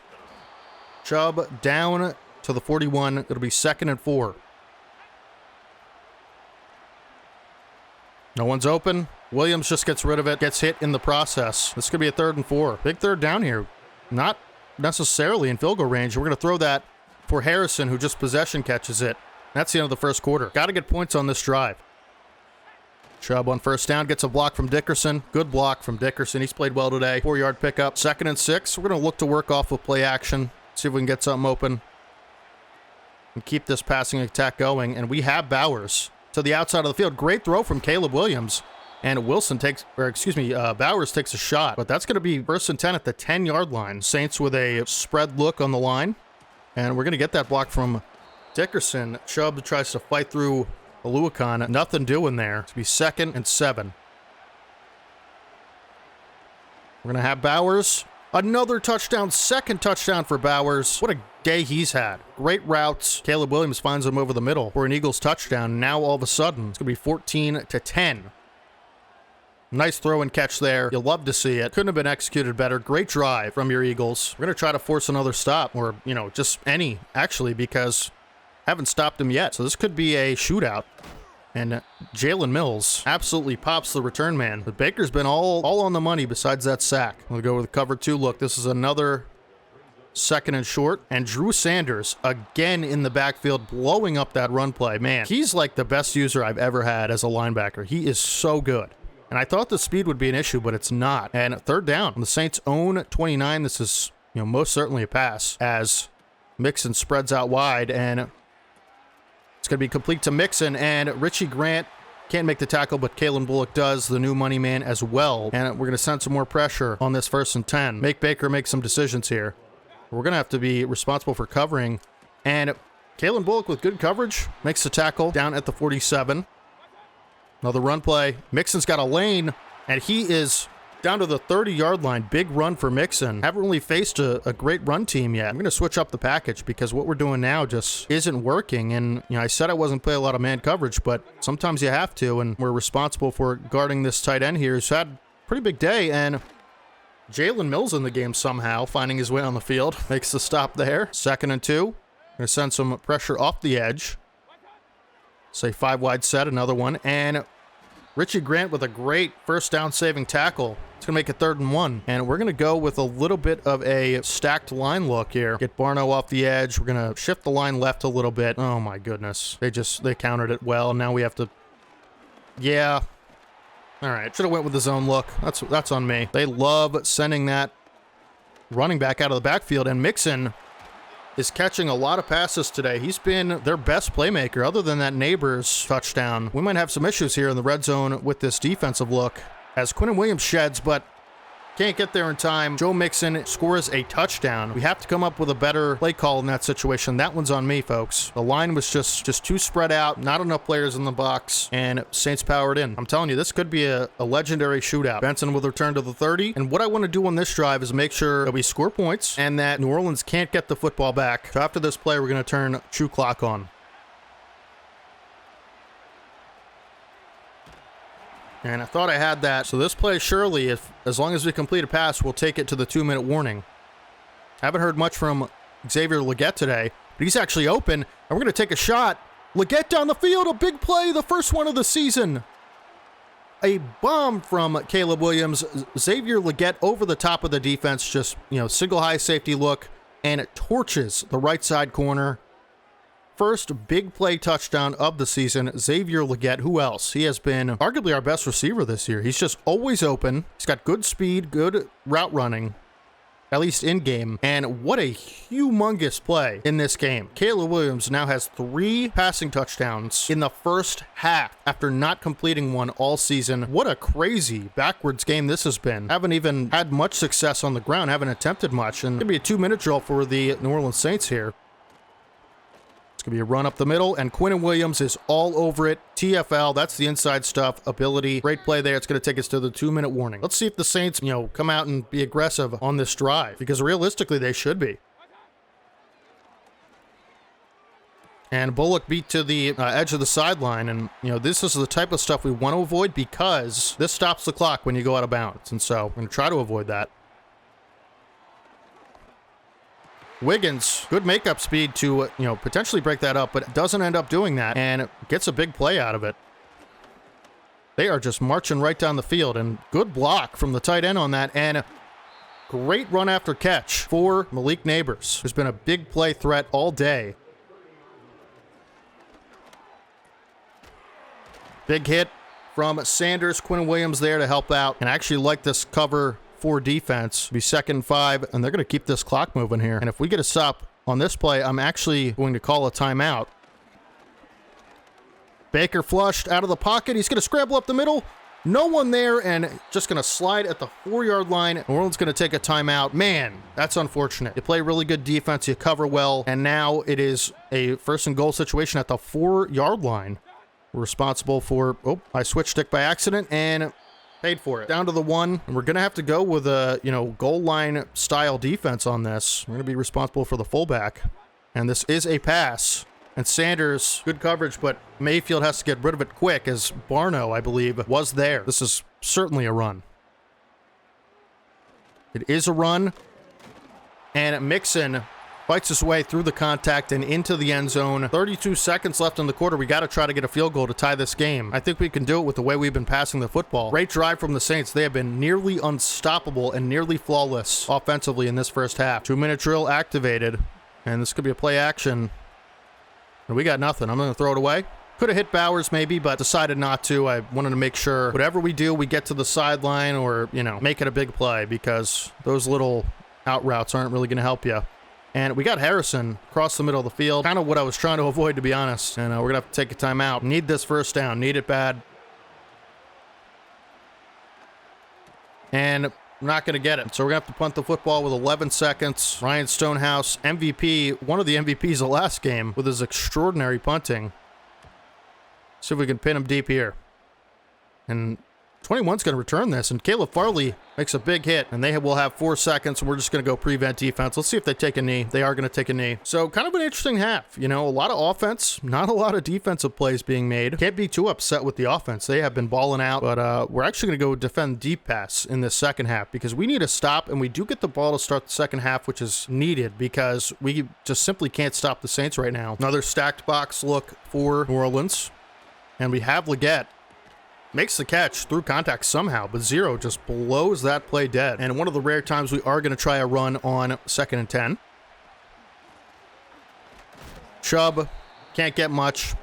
It's going to be a 3rd and long for the Eagles here. We need something good. And they are sending pressure, I would guess. And I'm going to actually max protect, just in case this is a edge blitz or whatever. It is a 4-man rush. We're going to try to get out of the pocket here and make something happen. Got to be aggressive. And Harrison makes the catch down the field. What a throw from Caleb Williams, making plays all over the field today. And Marvin Harrison with a awesome catch in double coverage. Perfectly placed ball. I thought surely that'd be picked or underthrown, overthrown, whatever. Get across this 30-yard line and hopefully into the red zone. 3-yard pickup for Chubb. Ground game hasn't been there so much today. It's going to be another 3rd and long here, folks. Williams having to make magic happen. Big play in the game here. Leggett across the middle, and he's going to outrun 27 and pick up that first down. Big run after catch for Xavier Leggett there. Awesome play from him. Gabe Davis drops the football again. Man, he had that problem last week on a wide open play. You just hate to see that. It's unfortunate. 2nd and 10. Can't keep putting ourselves in these 3rd and longs. I got to throw it. Harrison. Just catch it. Thank you. 3rd and 2. For me personally, this is 4-down territory, and I'm going to be calling a run play here on 3rd and 2. You got the best running back in the game. You got a superstar offensive lineman and high 80s lineman next to him. Let's run the football. And Chubb is going to have, I was going to say a touchdown, but actually makes a good fight. Good stop there from whoever that defender was. And we're going to try to run this into the end zone with Chubb. And they are offside. Should be a free play. Not really going to do much for us other than give us our down back. But Jalen Petrie was offsides. We're going to run the same play again and just hope that, we get some blocks. Chubb going to dive and get into the end zone for a touchdown. He's got plenty of those this season. The red zone monster is what I've been calling him. And Aubrey makes it a 28-24 game. We need a stop on defense or we're in trouble. We wanted to get the passing game going today, and man, has Caleb Williams and the boys delivered on that, because we are just slinging it all over the field. What a brilliant game for Caleb Williams so far. We'll go to the man coverage look on this play. I would imagine Mixon will be going out wide if this isn't a run. Probably is a run. Okay, Mixon halfback counter, and Mixon breaks a tackle. Sanders there to wrap him up. Oh my goodness, Malik Neighbors is torching Juju Brents in man coverage. Cannot have that happen again. Mixon down to the 45 with a 9-yard run. We have not been stopping the run well, and we're just going to try anything at this point. Mix up the sets. Got B.J. Ojolari in the game, Amari Barno to help out this front 7 because they need it. Mixing up the middle, picks up the first down, but that was a better run look in my opinion. Mixon bowls over. I believe it was B.J. Ojolari. And we're just going to send a blitz, man. We got to be able to stop this run. He's going out wide. I don't know what happened to my camera, and oh my goodness, Gray is going to take it all the way in for a New Orleans touchdown. Noah Gray. They're killing us. All day long, they've just been mixing in run, mixing in pass. They killed us on the ground that drive, and really the first time our defense has been exposed like this all season, and it does not feel good. We're going to have to keep scoring. Thornton might have a return here. Thornton can't make anybody miss, but good return to the 38-yard line. We have to get this run game going if we're going to sustain this offensive momentum. Chubb up the middle. All right, not too bad. 5-yard pickup. And we're going to just say, you know what? My line's better than yours. We're running right at Aiden Hutchinson here. And Chubb can't pick up anything. Another third down situation where Caleb Williams has to make a play. Somebody get open. We're going to throw that in there for Bowers, who makes a really good contested catch. And that's going to be the end of the third quarter. We need points on this drive, preferably 7, because we just can't stop the Saints. And this has been a great shootout. Here we are, 2nd and 11. Another man look, and we're going to throw that outside for Harrison. Make a play. Flag. Is it a defensive or offensive pass interference? Hoping it's defense. Okay, it is defense. That's really helpful. Thank you so much, Mike Sandstrel. Really appreciate it. Have a good one. Get scammed. We're down to the 28. Nick Chubb, carry us home, please. Chubb gets good blocks up the middle. We're going to go hurry up and just try to run this thing down their throats. Chubb up the middle. Line not blocking well, but it is going to be a 3rd and short, and we're just going to run this thing, man. We just can't. You can't go wrong on 3rd and 1 with Nick Chubb. I mean, and he's got space, and he pulls over a defender, and he's going to take it all the way into the end zone.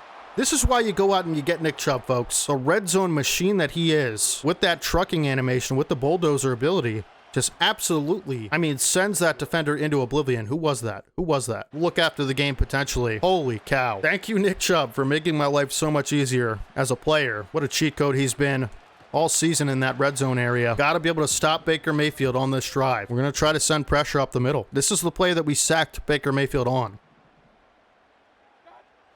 We have a free lane, and Sanders can't get there, and that is a big completion. Wiggins make a touchdown-saving tackle on Nelson Aguilar, former Eagle, former Super Bowl champion with the Eagles. The blitzes are getting to him, though, I gotta say. That was a great throw on the run from Baker. To even get that throw off and then complete it down the field like he did. Sanders again, and a lot of pressure, but Lucas Van Ness in coverage was there for the hit. We're going to keep sending different looks. It is. Cole Bishop there with a great play to fill the gap on the outside, and it comes to a 3rd down. We're pass committing. We know it's a pass. Let's get a stop. This isn't an easy field goal either. And Sanders going to have a 3rd pick of the season. User lurk, and can he outrun? Can he stiff arm Baker Mayfield, who actually sends him out of bounds with a good pick 6 saving tackle, but we read that all the way. And Drew Sanders baits Baker Mayfield into throwing him his 3rd pick of the season. Now, all we got to do is kill clock and give this ball to Nick Chubb, and we might be walking out of here with a W. We're going to go chew clock setting, and we're going to hand this off to Nick Chubb as much as we can. Let's just end this game. And Chubb to the outside, he's got space, and he's going to pick up the 1st down. Goes out of bounds, but that's fine. Would rather have the 1st down. He is approaching 99 yards on the, 100 yards on the day with 99. And actually, it's going to take down some clock. And Nick Chubb had a little bit of a lane, but good shed animation from 93. They're stacking the box. They know what's coming. Can they stop it is the question. And Chubb picks up 2, officially over 100 yards. We're throwing this football. 3rd and 5. Who wants to get open? Bowers is wide open. Can he outrun 23? And he does, and he takes him with him down to the 16 for a 1st down. That is a massive 1st down. Look how much clock we're taking off. This drive started with 6 minutes, and you know what time it is once we're inside the 20.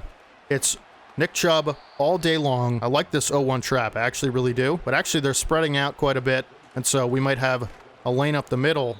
Chubb picks up 5. It's going to be a 3rd and short. We could take this down to the 2-minute warning and get some points on the board. We realistically only need 3 points.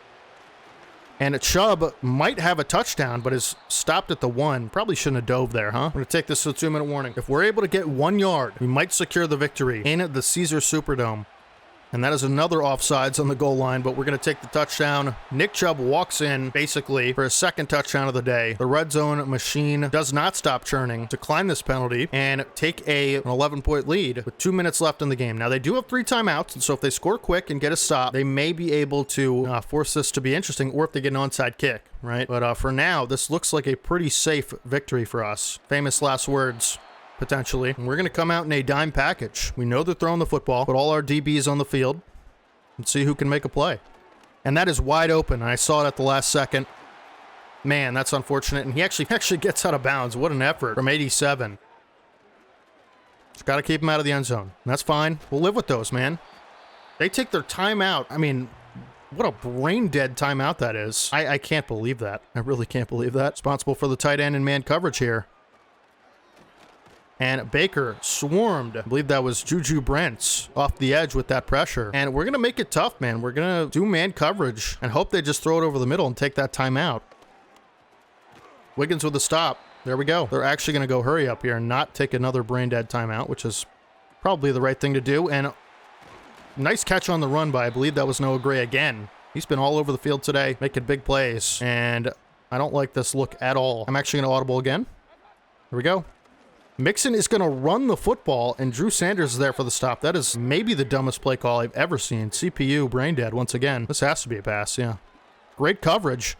And Mayfield's going to go just throw it away. Really good coverage on that from everybody involved. Here we go. Get pressure. Wiggins with a big hit. Oh, Drew Sanders forced a fumble. I don't know who caught that. Someone coughed up the football, and they're going to just take their points, which they should have done right away, arguably. Now they waste all 3 of their timeouts, and now they need an onside kick more than anything in the world. We're going to go with the hands team. Who's on the hands team? Eric All, Kyle Juszczyk, Hinton, and Leggett. Okay, interesting. And Hinton is going to secure us the victory, and we don't take knees on this team because we don't take knees on this team. And we're going to go out there and stat pad, to put it very frank. And Chubb, he's going for Offensive Player of the Year, and he's going to need these carries, and so I got to do what I got to do, man. Did we get this playoff? Williams?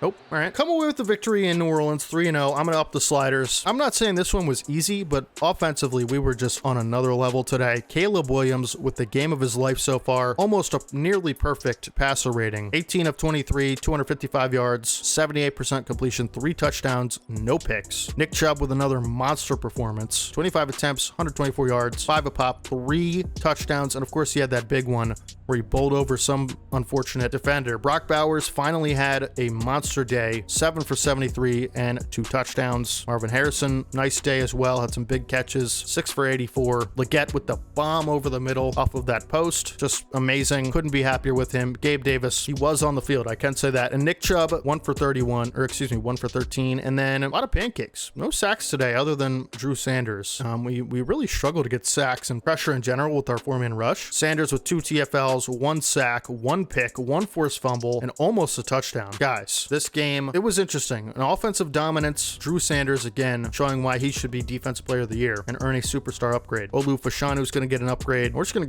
to keep going pass pro. Once he gets 75 pass pro, I don't know if he gets any abilities, but +2 pass block power. Okay, that's pretty good. He's already becoming one of the best left tackles in the league. Super well-rounded. Cole Bishop, who's had a pretty good year at strong safety, I'd say. He's been all over the field. He makes plays. He's athletic. He's a great athlete. What do I want to be better? I'm going to go hybrid again because of the man coverage. I want that to be a lot better. But Cole Bishop's a guy I could see potentially stepping in and playing linebacker in the future for us. And Drew Sanders, not sure what the long-term plan is with him yet, but certainly could be a number of positions, including edge rusher. 3-4 hybrid player, drops back in coverage off the line where he rushes the passer from time to time. Pretty interesting. We'll have to see. And we're going to continue our road to getting these extra weekly focus players. And that's going to be it for week 3. I'll see you guys in week 4. All right, folks, before week 4, I want to show you the slider tuning I did, and I turned injuries on to make it a little bit more difficult for us, as well as the sliders. And so injuries are on, but they will be at a very low, I guess, frequency. Here are the adjustments I'm making for now. As far as us, I'm going to turn run blocking down. I just feel like it's been pretty easy,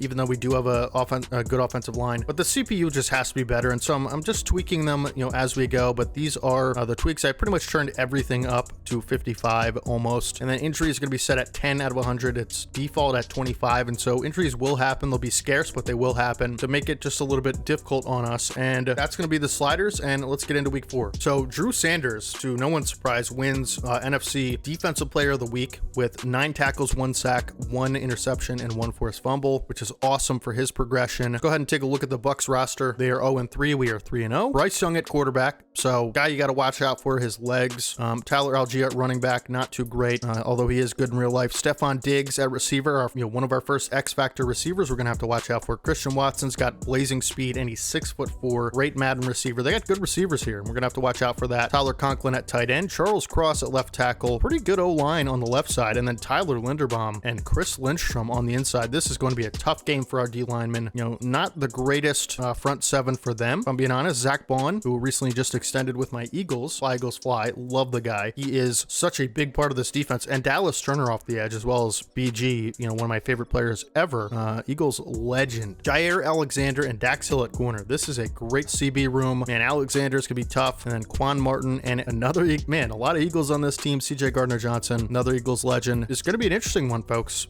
They are 0-3, but, you know, we could see some injuries. We could see some unpredicted things happen. The sliders are a little bit more difficult, and let's go ahead and go into the storyline. Coach press conference here. Let's talk about the Caleb Williams and how he's played up to this point. Couldn't be more happy with him. Was he done well so far this season? We'll go avoiding turnovers. I feel like Caleb Williams has put the ball, you know, where I wanted him to almost every throw, and no turnovers so far this season. No interceptions. Again, probably famous last words on that one, but who deserves credit? I'm gonna go with, I feel like the offensive line has been really good, but you know, haven't taken too many sacks, haven't put the ball in harm's way, and so offensive linemen get 1,000 XP, which is awesome. And weekly strategy against Bryce Young and these Buccaneers. I think we're gonna go, I don't know, what am I worried about with Bryce Young? Maybe the scramble? That negates our pass rush. Yeah, we'll do deep pass, why not? You know, for this one, we're just gonna keep going, throw it deep. It's been working, and I just feel like it's the best one to do. And Caleb Williams actually has, okay, these guys officially have their abilities, and so we're gonna go ahead and put those on in a second. Everyone should be unlocked that has abilities at this point. We'll do our upgrades, see if Caleb Williams gets one, and we can do his abilities there. Shouldn't get too many abilities. And actually, why is Joe Alt so far from his snap count? He's gonna get 80 pass protector. He should get some good abilities when he unlocks his dev. Pass block, finesse, pass block, and impact block. Look how good he is already. Just everything 80s. You know, his injury is a 98, so shouldn't have to worry about him too much getting injured. I'm worried about the lineman. Marvin Harrison Jr., probably deep route, right? So we'll go deep threat on this one. You know, we'd like to involve him a little bit more. He's our franchise receiver.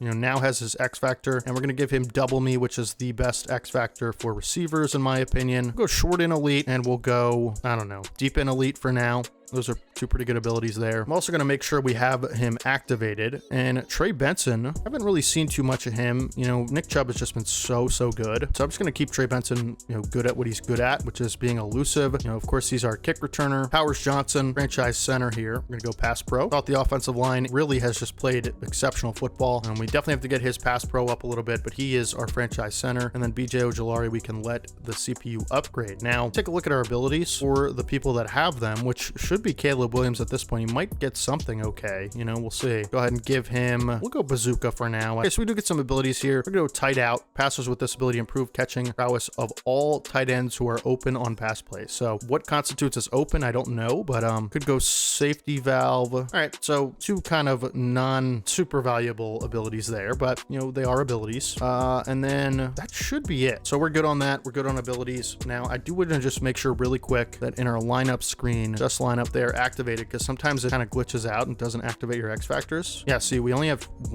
three X factors, but we only have one X factor active, which is kind of really annoying. So what we're gonna have to do, unfortunately, is fire our offensive coordinator. I've had to do this a bunch in my offline franchises.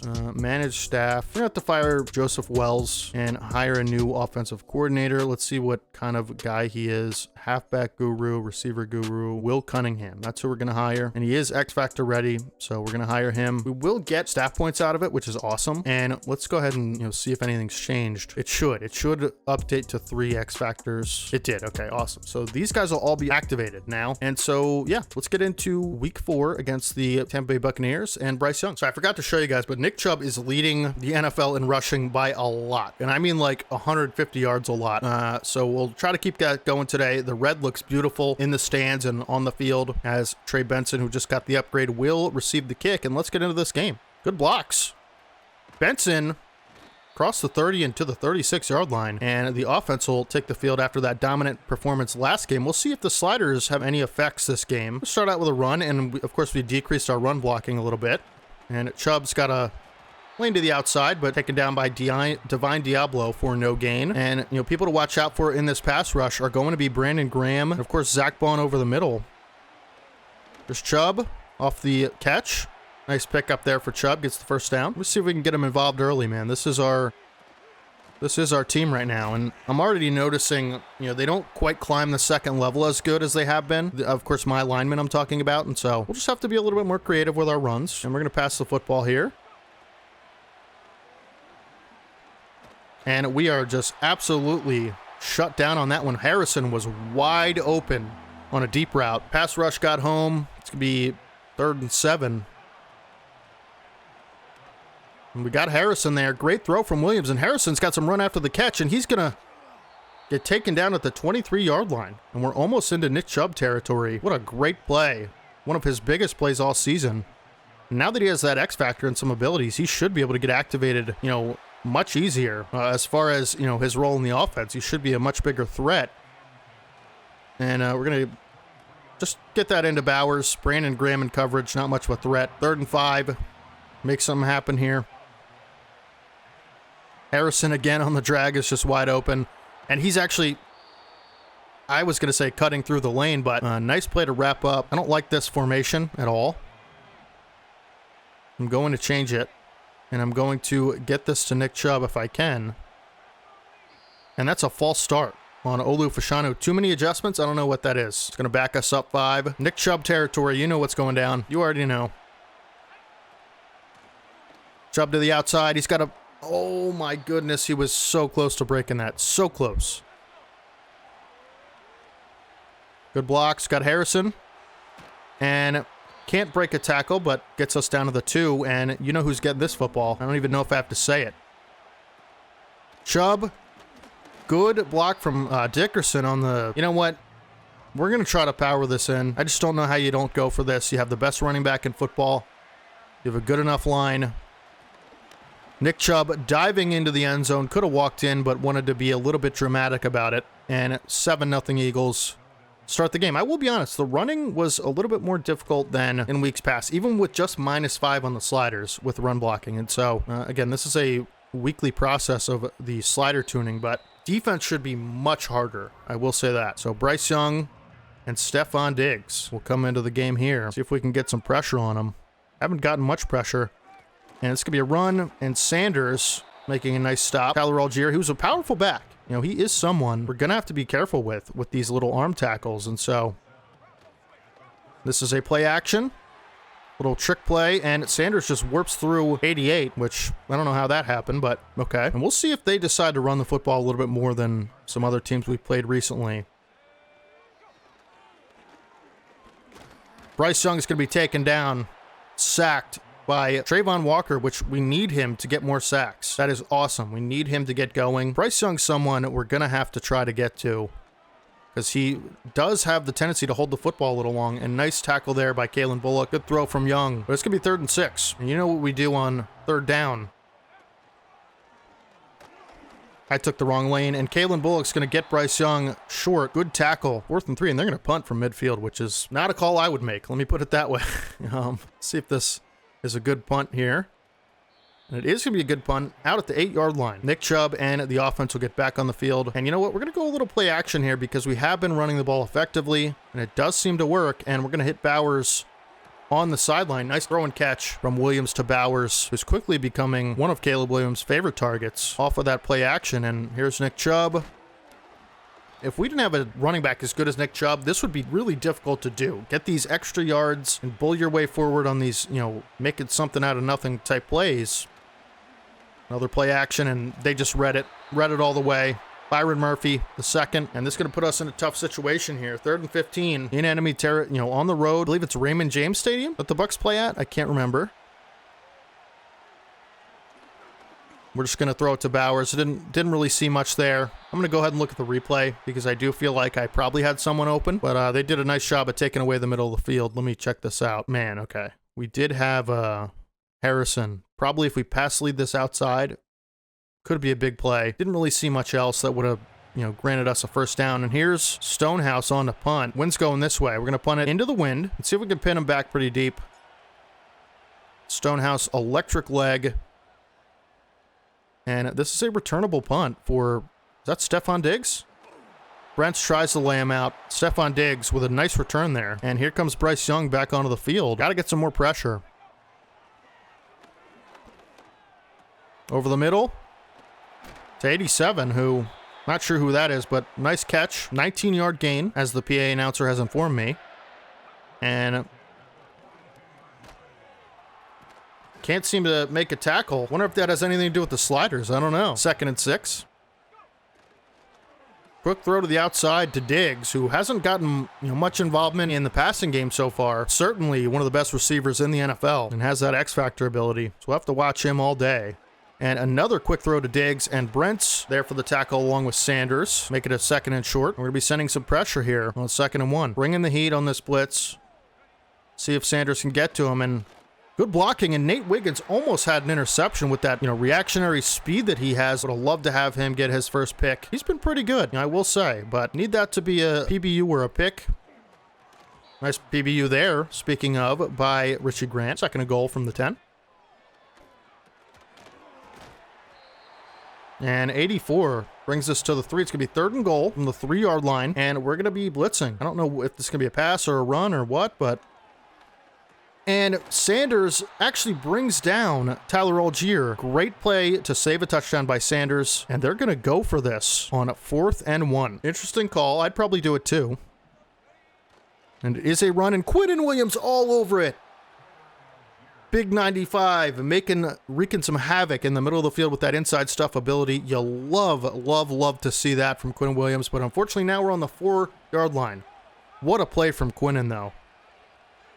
Best player on the defense, making best player on the defense type plays, and we got to work our way out of this situation. I mean, we're not only for the punter could be difficult, but this drive in general, and we want to get some points on the board. And man, this run blocking is definitely harder. I will say that, which it should be. It shouldn't be easy, and we're gonna try to work out of this, out of this positioning. 3rd and 5, no pressure.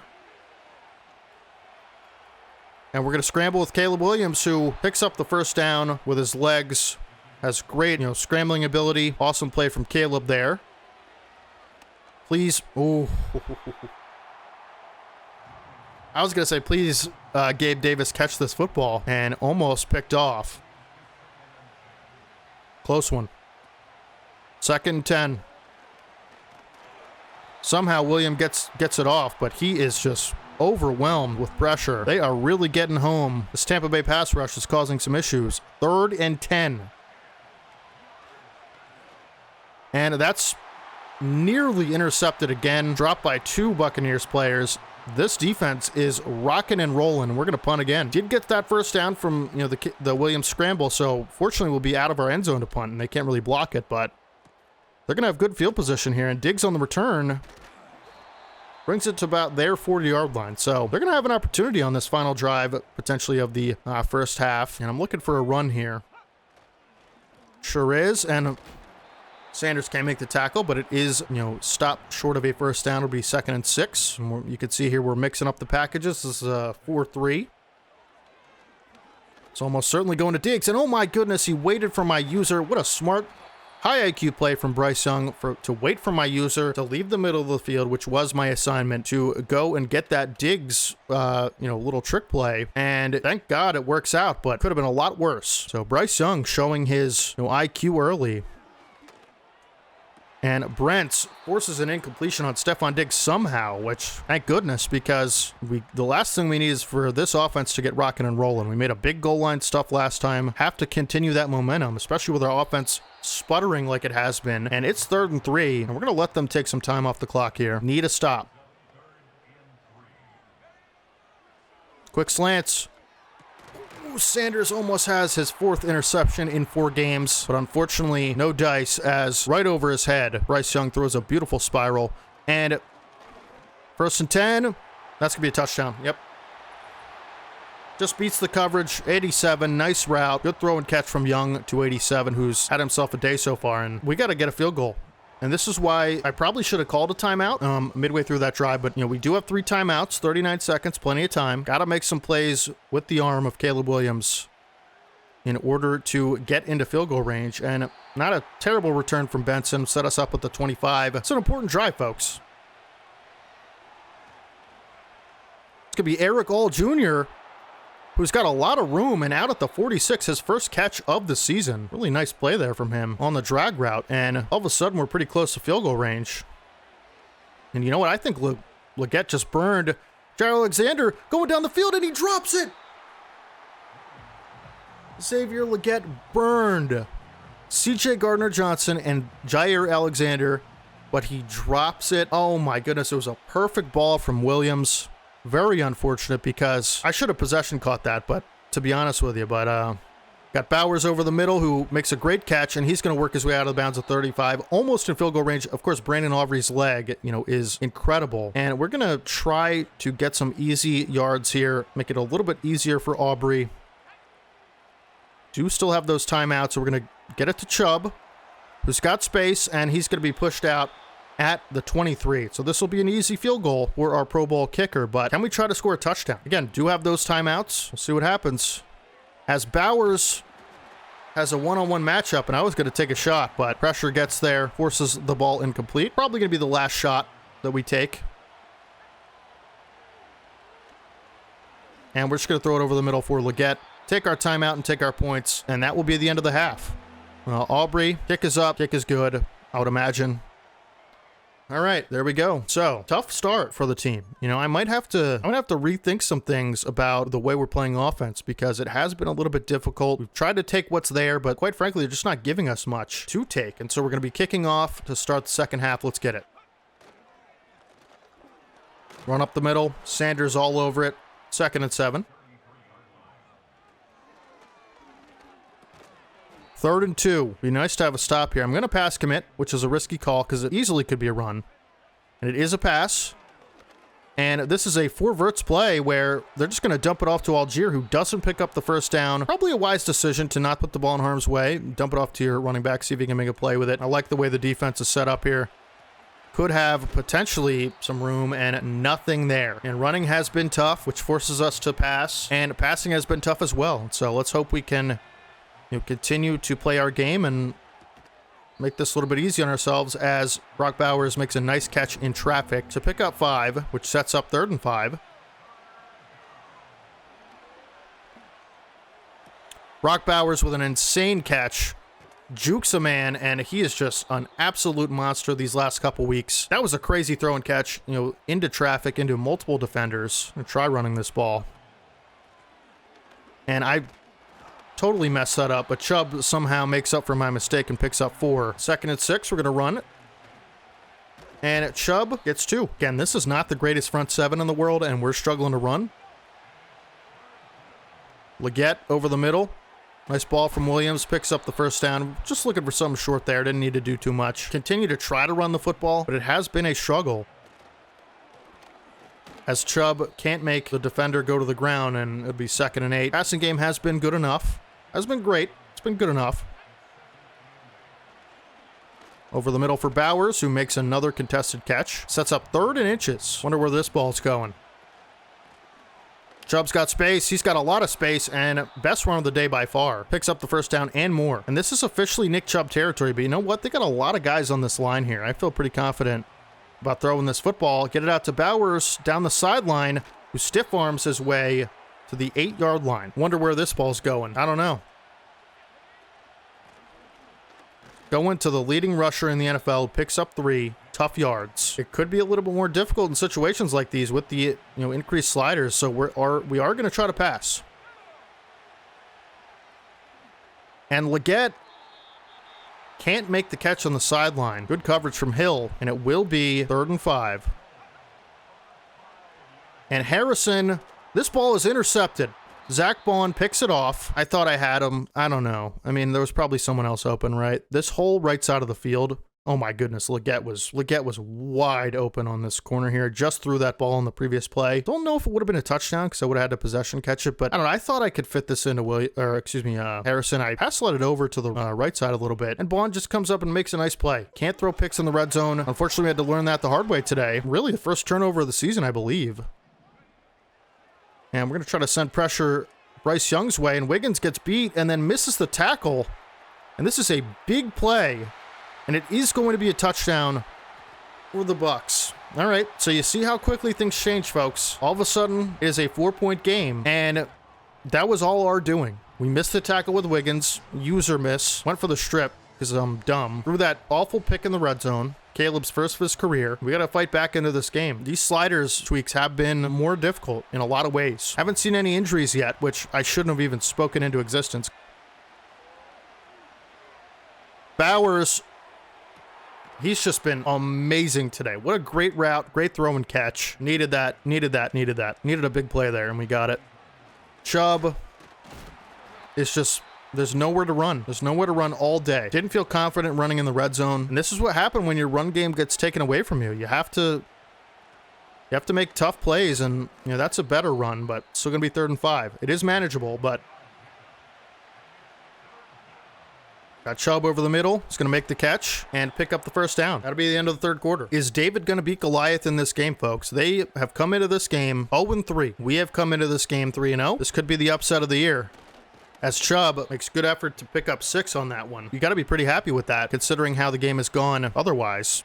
I like this look as well to run on, and Chubb is going to bowl over C.J. Gardner-Johnson and, pick up that first down. So running game looking a little better here in this quarter.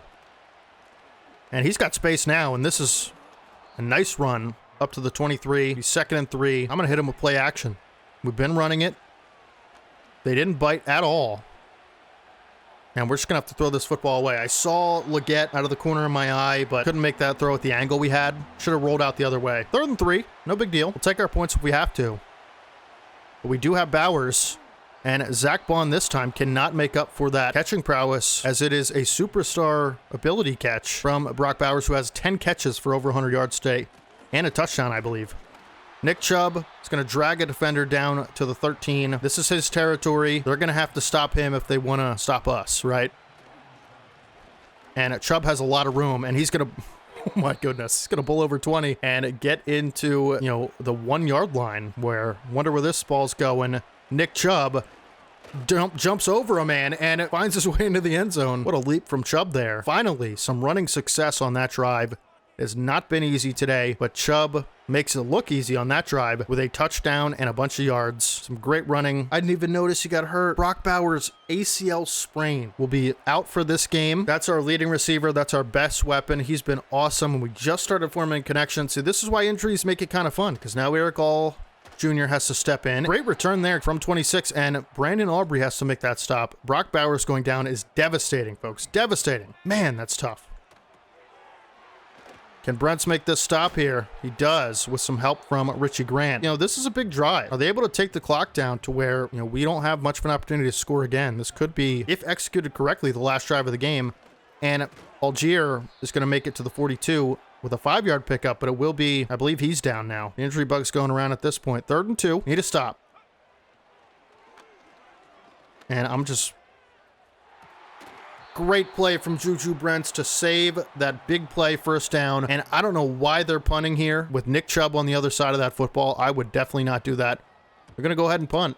We're going to have to win this game without our best, receiver really in Brock Bowers. And again, didn't want to risk that getting pinned at the 1 yard line. So I returned it. We have to take some time off the clock. We have to pick up first downs without our security blanket. And Nick Chubb has a lane, and he is going to go for 20 yards, and he's officially over 100 yards now. I don't know what happened there. It looked like they pass commit, if you ever seen what that looks like. But great play there from Nick Chubb. And at play action, we're going to hit him. And he's going to be able to fight down for 3 yards for the 31. No reason to get crazy with this pass game here, especially without Brock Bowers on the field, and we're just going to keep running. Great stop from 96, but 3rd and 5. Have an opportunity here to get this first down and make this a whole lot harder on the Tampa Bay Buccaneers. Harrison Jr., can we fit that in? We did. Man, it's going to be 4th and 2, and at the 37, I can't justify going for this. If it was inches, maybe, but you just can't. You can't do this at this point. We're going to rely on a good punt. And it is going to be down at the 3 yard line. Immaculate punt. And here we go. We're going to be blitzing the team at him, as this will surely be a run. And this is the backup running back. And Quinnen Williams nearly drops 27 for a safety, which is amazing work by him with that inside stuff ability. This could be another run for sure. And this will be a safety, as Jalen Pay the Bills Mills gets the tackle in the backfield, which makes it a safety without their starting running back. See what happens when injuries occur, folks. You really hope Brock Bowers isn't going to be out for long, but for this game, he surely is. And, you know, we're going to do our best here to end this game on this drive. Hand the ball to 24. Don't think twice about it. And that's a first down right there. It looks like their run defense has softened up. We're going to have an opportunity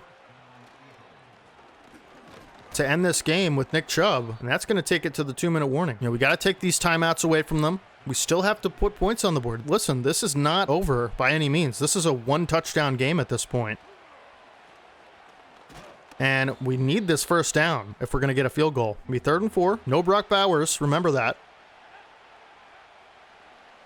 But it is Caleb Williams who's going to fumble. I tried to slide, and that's a turnover. Oh my goodness, I tried to slide. I clicked it right at the last second, and it just didn't happen. You know, we're going to be in position to lose this game. Really hope that's not the case, but man. Bryce Young with a potential game-winning drive. Can't believe that. Had the first down. Just don't get greedy. Just slide earlier than you have to. Let's get a stop. Next play, Dehave, and Terrion Arnold forces that incompletion all the way to the first row of the stands. Great job by him. Big 3rd down here. Man, I don't know what's going on with Bryce Young, but he just knows exactly where my user's going to be before I do. So as soon as I ran down with Sanders to take away the short route from Diggs, he just threw it over my head. Ooh, that was so close to being picked off. And I got to tell you, they're driving. If they score a touchdown here, we are done for. And that's, yep, it's going to be a touchdown. And they're going to go for 2 and make it a 3-point game. And Caleb Williams is going to have to make his first ever comeback drive. And thankfully, Drew Sanders there on the hit. 47 seconds, re-wins the game. We have the best kicker in the world. Can't be iced. This shouldn't be that difficult. I'm probably going to make it difficult somehow. We don't have Brock Bowers, though. That's kind of the only thing I'm worried about right now. But 3 timeouts. You know, we should be in a nice position here. Nick Chubb out of the backfield. Gonna take a timeout. Just gotta get that leg where it needs to be. That's the dumbest throw I've ever made, officially. Didn't see him till the last second. 4th and inches. Come on. And we're sacked. That was literally the only thing that couldn't happen right there, and it did. Oh my goodness, folks. All right. I think this is going to be a blitz. I just have that feeling. We need this first down so bad. And Leggett torches his man, and Williams underthrows the ball, and that's the ball game, folks. We really choked this one away. We had it right in our palms. And I got to tell you, Brock Bowers' injury played a big part in that because I did not feel comfortable throwing to Eric All Jr. I did not feel comfortable rolling out and throwing on the run. You know, Brock Bowers, he makes that stuff easy, you know, and first loss of the season. And again, it's supposed to be harder with the new sliders. You know, I'm not really upset that we lost. I'm upset at how we lost because it was all my fault. Like 40 different plays happened that I just had to not. I had one job, right? And that was manage the game. GG to the Bucks. First win of the season. First loss of the season for us. And now it's time to check how long Brock Bowers is going to be out because that's really all we care about at this point. And Ryan Stonehouse going to get an upgrade. Oh my goodness, folks. If he's out for a while, I am not going to be a happy guy. Okay, so I don't think he's even injured now because, all right. Oh my goodness, he's fine. He's fine. He's going to be fine. He has 91 injuries, so for him to get injured in that game should tell you something. Very interesting week. Get the loss, first loss of the season. This slider change really has affected the gameplay for me, and we're actually should be able to make that upgrade, but we can't right now. Oh, we have to get, oh my goodness, we have to do all these too. Okay, that's unfortunate. Well, I'll see you guys in week 5.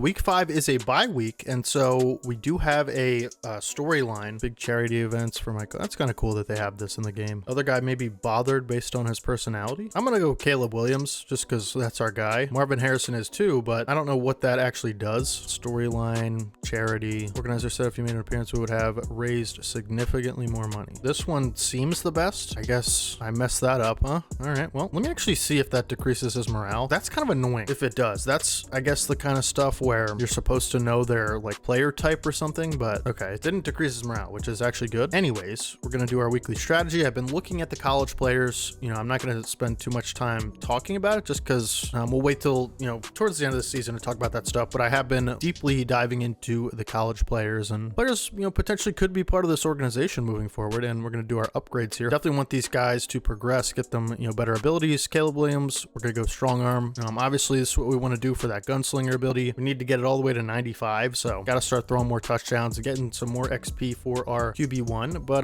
that's gonna be it for week 5, and now week 6 we have the Cleveland Browns. And I did see in the league leaders, Cleveland Browns defense is balling out, and so tough loss last week. We gotta, you know, figure out a way just to play how we did earlier in the season, you know, finish a game start to finish. We're gonna, you know, make a better offer, I think, to Richie Grant, who has no interest in being here. We'll up the money a little bit. I mean, come on, man, I can't do much better than that, Richie. I'm sorry. So we'll go ahead and look at the Browns roster real quick and discuss our kind of, you know, weekly game plan. We want to try to stop these guys, and, you know, as I said, the defense appears to be balling out. So Cleveland Browns, do they finally have a quarterback? Oh my goodness, how crazy is that? Anyways, Najee Harris, actually Jalen Waddle is gonna be a real threat, so we're gonna have to make sure he's matched up against Nate Wiggins most of the time, and they got some real speed on this team at receiver. So Dalton Kincaid at tight end, Ronnie Stanley, really good left tackle, George Karlaftis, Trey Hendrickson. Man, this is a tough front. Kenny Clark, oh my goodness, folks. Levante David, holy cow. It's gonna be Trent McDuffie. It's gonna be lit up like a Christmas tree over on that defensive side of the ball with the superstars. Great corners, good speed all around the board. This is gonna be a rough one offensively, in my opinion. We'll have to figure something out. But for weekly strategy, we're gonna go defend inside run. I'm not too worried about Jameis Winston. I think we will go, you know, run it inside. I think that is a proper way to, you know, set us up for success, because we did have some trouble early in the week, you know, last week running the football, and that's kind of our identity. And so we have to be able to do that, run it inside, and we got some more upgrades here, which is nice. Brock Bowers will go up to a 90 overall, which will give him some really good abilities, I think. So let's see what we can get. Deep in elite, mid out elite, mid in elite. I think we're gonna go route tech. We have deep out elite, short in elite, and I think we're gonna go route tech on the final. That's a really good ability. It used to be the most broken ability in all of gaming. And Drew Sanders, DPOY potentially. I'd like to get his zone coverage up a little bit. He's like one of the weird players where his man coverage is way better than his zone coverage, which is kind of weird. +1 zone coverage, +2 man coverage. I mean, this guy is, when he gets superstar, he's gonna be unbelievable. And then David Long Jr. All right, so gonna have a tough one. Hopefully, you know, cross our fingers, no more injuries, because that Brock Bowers one really killed us last week, but he is going to be, you know, healthy for this game. And, you know, it is a home game, so we're gonna go ahead and edit our uniforms. And, you know, I think we're gonna go all black. We need some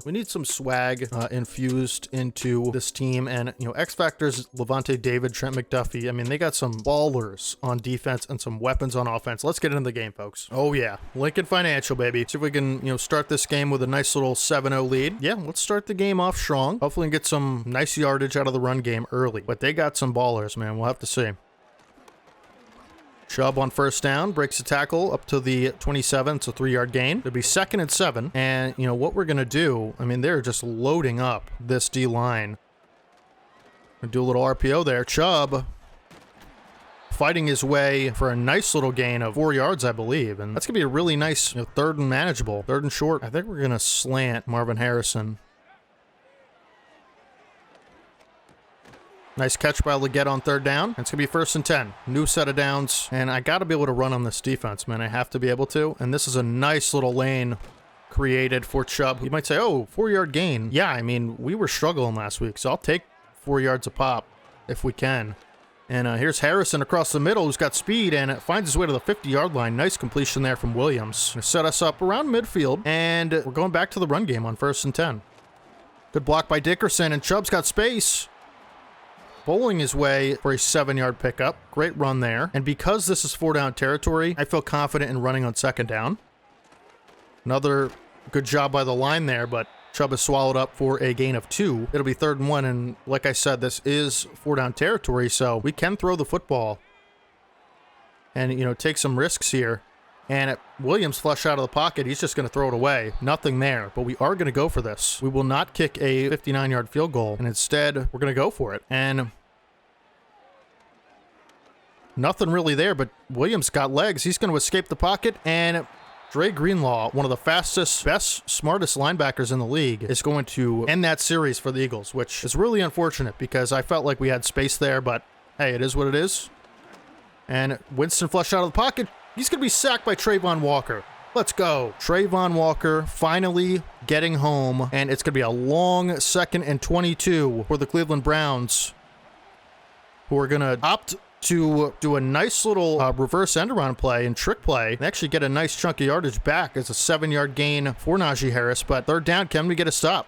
And it's a screen to Najee Harris, and Drew Sanders and Juju Brents in unison take down Najee Harris. It's going to be 4th and 7, and they're going to punt us our football back. Let's go. It's going to be an out-of-bounds punt at the 33-yard line. What a bad punt. That guy should be fired. We're going to try a stretch. Up the middle. Levante David just really read that all the way, and we got to get this passing game going as well because this is a tough defense to run on. And Chubb is wide open out of the backfield, and he's going to have an opportunity for more yards, and he stiff arms his way for a big gain, 8 yards. It would be 3rd and 2. And last time, we didn't run the ball, and we should have. And this time we are going to, and Chubb should have the first down with forward progress, and he does. Nice job by Chubb. 1st and 10, we're going to pass. Should have that. Harrison drops it through contact. Kind of a weird animation, but safeties are playing pretty wide. And we're going to take our yards with Harrison. He's going to catch it over the middle, pick up 7. Another 3rd down. It's important not to be rattled when you have a turnover early in the game like we did. You know, just stay confident, and that's a corner blitz. And you know what? I might get a little crazy today, folks. We're going to have to be aggressive if we want to win. I'm not so worried about their offense. I think we can pick this 1st down up. We're going to throw for Harrison, and a diving attempt and play by the corner. Who is that? What a play, and our attempt to get a little crazy does not work because of this insanely athletic read and play from, I believe, Deontay Banks. That is very unfortunate. Nothing was really that open, in my opinion. Browns got good field position, but again, I like our defense. And complete from Winston to Rondale Moore. I'm going to send some pressure here. I think this is going to be a run anyway. And it sure is, and Cole Bishop fills that lane really nicely. Only a 2-yard gain for Najee Harris, excuse me. Najee Marshall is an NBA player. I got NBA brain today. And, Richie Grant laying down the law on that hit. It's going to be 3rd down and 7. And Winston drops back. He's looking to scramble, and Lucas Van Ness with another sack on Winston. Great pressure from the D-line. They've been okay. Well, I don't know what that was. That looked like a horror movie. Something out of a horror movie. I don't know. Anyways, how you guys doing? I don't know. Weird game. Weird. Okay. And somehow the punter who left us on the 33 last time just becomes Ryan Stonehouse all of a sudden and gets us down to the 3-yard line, which is a difference of 30 yards from last punt. And I don't know, man. Kind of weird how that worked out, huh? Be a 2-yard gain for Chubb. We got to make some room for our punter here. Can't have a safety in this situation, so we're going to try to power our way up the field, and Chubb's got space. That's a good gain of 7 yards. We should be able to pick up this 1st down with our power run game. We're going to run it away from Kenny Clark to the left side of the line, and Chubb has a 1st down and more. Take us to the 16-yard line. Now I feel like we might have some room to pass. We got to get this passing game going, or we are in trouble. And that's picked off. That's Trent McDuffie. You just can't make that mistake. You just can't make that mistake in that situation. We are a mess right now offensively. And it's going to be a little screen pass for Waddle.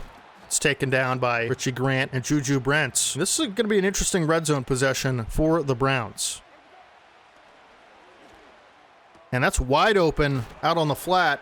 It'll be 1st and goal at the 2-yard line for Winston and the Cleveland Browns, and we're going to stack this line here, folks. We're going to stack the line, we're going to pinch it, and we are sending a run blitz at Najee Harris, and it's actually going to be a pass. Winston flushed out of the... That was a pick. That was a pick? Man, he went right... Oh my goodness, if I press triangle right there, it's a pick. Yeah. It's going to be 7-0 Browns. Dangerous throw from Winston. As we know, he's very capable of making those from time to time, regardless of the outcome, and we need to pick that off. We are just shooting ourselves in the foot this game, and Tyquan Thornton's going to take it to the 29. I'm going to keep trying to pass. I mean, it has not worked so far, but hey. Just keep it simple. Don't do anything stupid. Chubb bowls over 2 players and then a 3rd. All the way to the 49, he says, "Give me my football, Coach Dehave." Trying to pass. Who do you think you are? This is the Nick Chubb show. Oh my goodness, what a run from Chubb. And he's got another. stiff-arming his way to the 42-yard line. I hear you, Nick Chubb. I hear you loud and clear. Football's yours. Time's yours. And that one is just blown up from the start. Way to go, Chubb, to be able to get that back to the line of scrimmage or near, because that was a rough blocking sequence for our offensive linemen. And another 3rd and short. We're going to have to pick this up. Marvin Harrison Jr. makes the contested catch. Thank goodness, because we needed that one, folks. We're going empty. Nick Chubb, while I believe in you, we just got to be able to... We got to be able to throw those routes. We got to be able to make it easy on ourselves on 2nd and 3rd down, That's what we do there. Finally, Gabe Davis does something. Chubb's got a big lane. Good job by the right side of the line there to create one for him. And we're almost in his neck of the woods, folks. You know what that means. Kenny Clark has no answer for the powerful legs of Nick Chubb. Hey, yo, we're going to streak Marvin Harrison, who might have something. Back of the end zone. Touchdown, Marvin Harrison. He beat Deontay Banks off of the line of scrimmage, and I thought if I free-formed it way ahead, he'd be able to catch that. And great throw from Williams, right on the money. Big play from Harrison. We got to let him out of the cage, man. He has been a little bit of an afterthought in this offense, and he's really going to be our best player at some point in the future. And so we have to start committing to getting him the football in situations like that. He's got the height. He's got the speed. He is a prototypical deep threat, just like his father. And that's how we're going to start using him. 1st and 10, Winston over the middle of the field for Waddle. Nice pickup. Another 1st down pass. And this time, hitting the tight end. I believe that play was called trail shake. I run it myself. Didn't recognize it at the time, though, and it'd be nice to get a stop here. Well, Winston has been dialed in a little bit. We're only going to rush 3, and that was nearly intercepted by Terry and Arnold. Great coverage on the flat. They might run this football. I'm not going to pass commit. Airing it out for 86, who is making a lot of... Dalton Kincaid making a lot of catches on this drive. We've got to be able to get pressure here, and I'm going to send the house at him. I don't think Winston does well with pressure, and that's going to be our strategy. And he is immediately pressured and gets it out. It's a screen call. Najee Harris steps out of bounds at the 7. That is tough, folks. 5 linemen on this play. Can never be too sure with Najee Harris in the game if it's going to be a run or not. And it is a pass, and my user was way too slow, and that's going to be a touchdown for Dalton Kincaid, who beats Drew Sanders on the drag route. Well, got to score again. We need more playmakers on this defense, man. It can't just be Quinnen Williams, Drew Sanders making plays all the time. We got to do a better job of, roster building in the future, because this defense, while there are a lot of high potential guys, it is, that was almost to the house. It is, a little bit lackluster in the difference maker department, right? Over the middle, Xavier Legette. We're going to go hurry up offense. I like this formation a lot. One-on-one for Bowers, and that's picked off. I should have highballed it. That was the mistake I made, and can't do that. All right, another interception. Move on, next play. Need a stop. Nice hit from Drew Sanders, force that incompletion. And going down the field for Waddle, and somehow in one-on-one coverage with Cole Bishop. I could have told you that would have happened if I knew the matchup there. Not a good one, and we're going to go down 2 touchdowns. So we will have another opportunity to, make up some of those points on this drive, and we have to do it or we're really in trouble for the next half. Jameis Winston dotting you up. That's never a good sign. And we're sacked. Philly fans booing, as we do. That is something that happens quite often. Great play from Greenlaw. Thought we could lob it over his head a little bit. I'm not going to be safe, man. We're in a bad spot here. Not playing well. We got to get a spark play. We got to get something going. And we have no time. No time to throw that football. Trey Hendrickson seemingly comes in unblocked. And he just, Joel. Okay, well, tough drive there. Wasn't much a drive at all. And these sliders are proving difficult, folks. I'm having a tough time. I'm, as you guys could see. Definitely want to make sure we don't give up another deep touchdown here. So it is Najee Harris, and that should take us to the half. 21-7, I believe they get ball at half too, and I clicked the wrong thing, but we're going to go defend deep pass. We're going to be able to have to stop the run this half because they have such a big lead, and, Harris is second leading rusher in the league behind Nick Chubb. We're going to have to make sure he doesn't just, run wild on us, and it starts on this play, really. So I'd just start running the football if I'm them. Winston on a quarterback keeper was trying to lay him out, doesn't fumble, and Terrion Arnold's down. That's a big loss, I'd say. I got fooled on that, I'm not gonna lie. And he had Big hit from Drew Sanders, but he had a deep crosser there. I'm going to try to send some pressure on this play. Good block shed from Sanders, and, you know, I'm going to keep Terry Arnold in the game. We can't afford to lose this game, and I don't want to be 3-2. This is an important game for me. I'm going to keep him in. And down goes Winston. I think it was Lucas Van Ness and Trayvon Walker, and this is a big third down. Oh my goodness. I thought Sanders would be able to make that tackle. He got blocked really well. So bad. That can't happen. Another run. Bullock with a nice hit. Harris is going nowhere. So we're stopping the run pretty well. It's these pass plays, man. They're killing us. Wiggins. No one can bring down Rondale Moore. I thought Wiggins would be able to force the ball out. Moore hangs on. Winston going to be sacked by Trayvon Walker, who's having himself a day. And honestly, the past couple weeks, he's been really good. And this might be a run. It is. Good tackle by Nate Wiggins there. And it's going to set up a 3rd and 14. Winston going to run.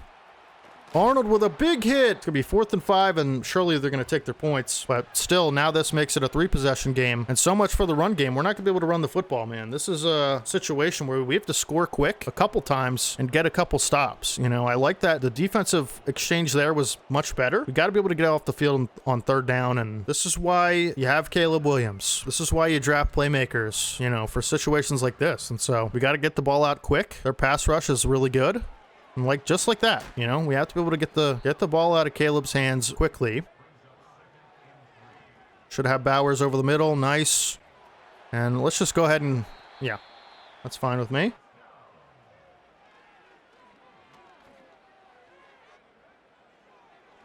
Bowers. Quick throw and catch. Sets up a 3rd and short. Leggett, can he make the catch? He does hang on, which is big. Nice job to hang on to that football through contact. This is working. This plan of, you know, quick throw and catch is working. We're just going to possession catch that with Bowers. Nice job by Brock to hang on. Leggett over the middle again. Again, it might not be the most exciting offense to watch right now, but it is working.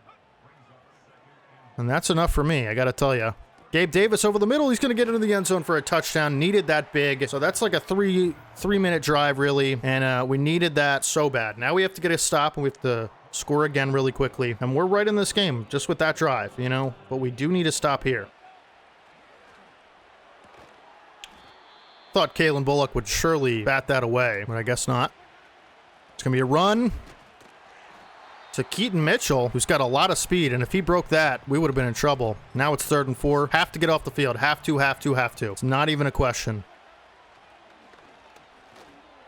And unfortunately, that's not going to happen, as Kincaid makes a nice catch, and we got to start taking some risks here, because to run to Mitchell.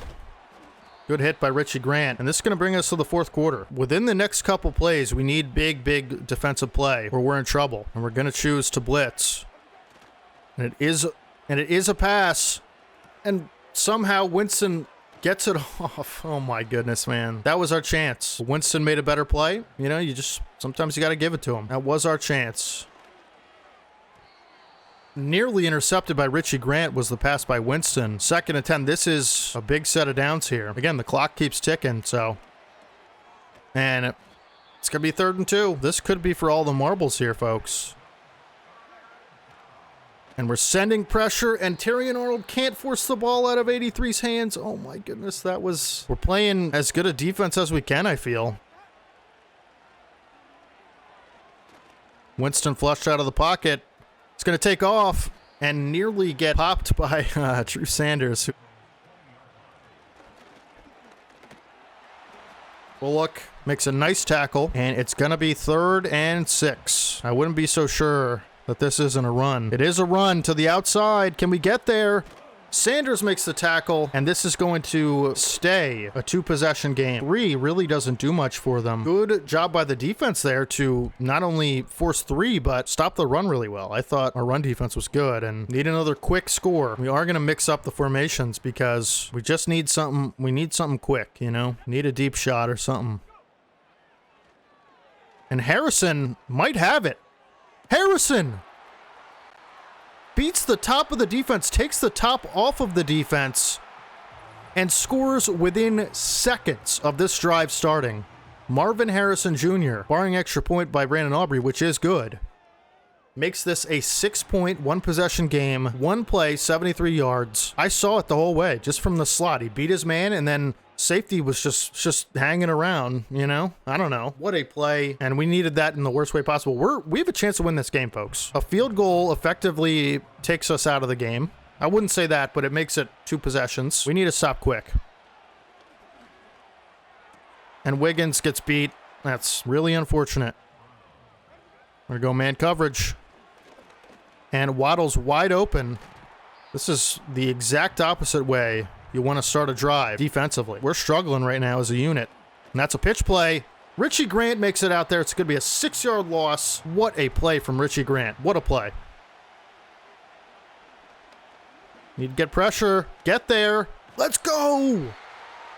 Chris Jenkins Jr. gives us the stop we need, and we have an opportunity to not only take the lead, to win the game. What a clutch sack by Chris Jenkins. All right, folks, this is what you play for. Money on the line. Caleb Williams, what do you got for us? We get that to Harrison. Can be incomplete.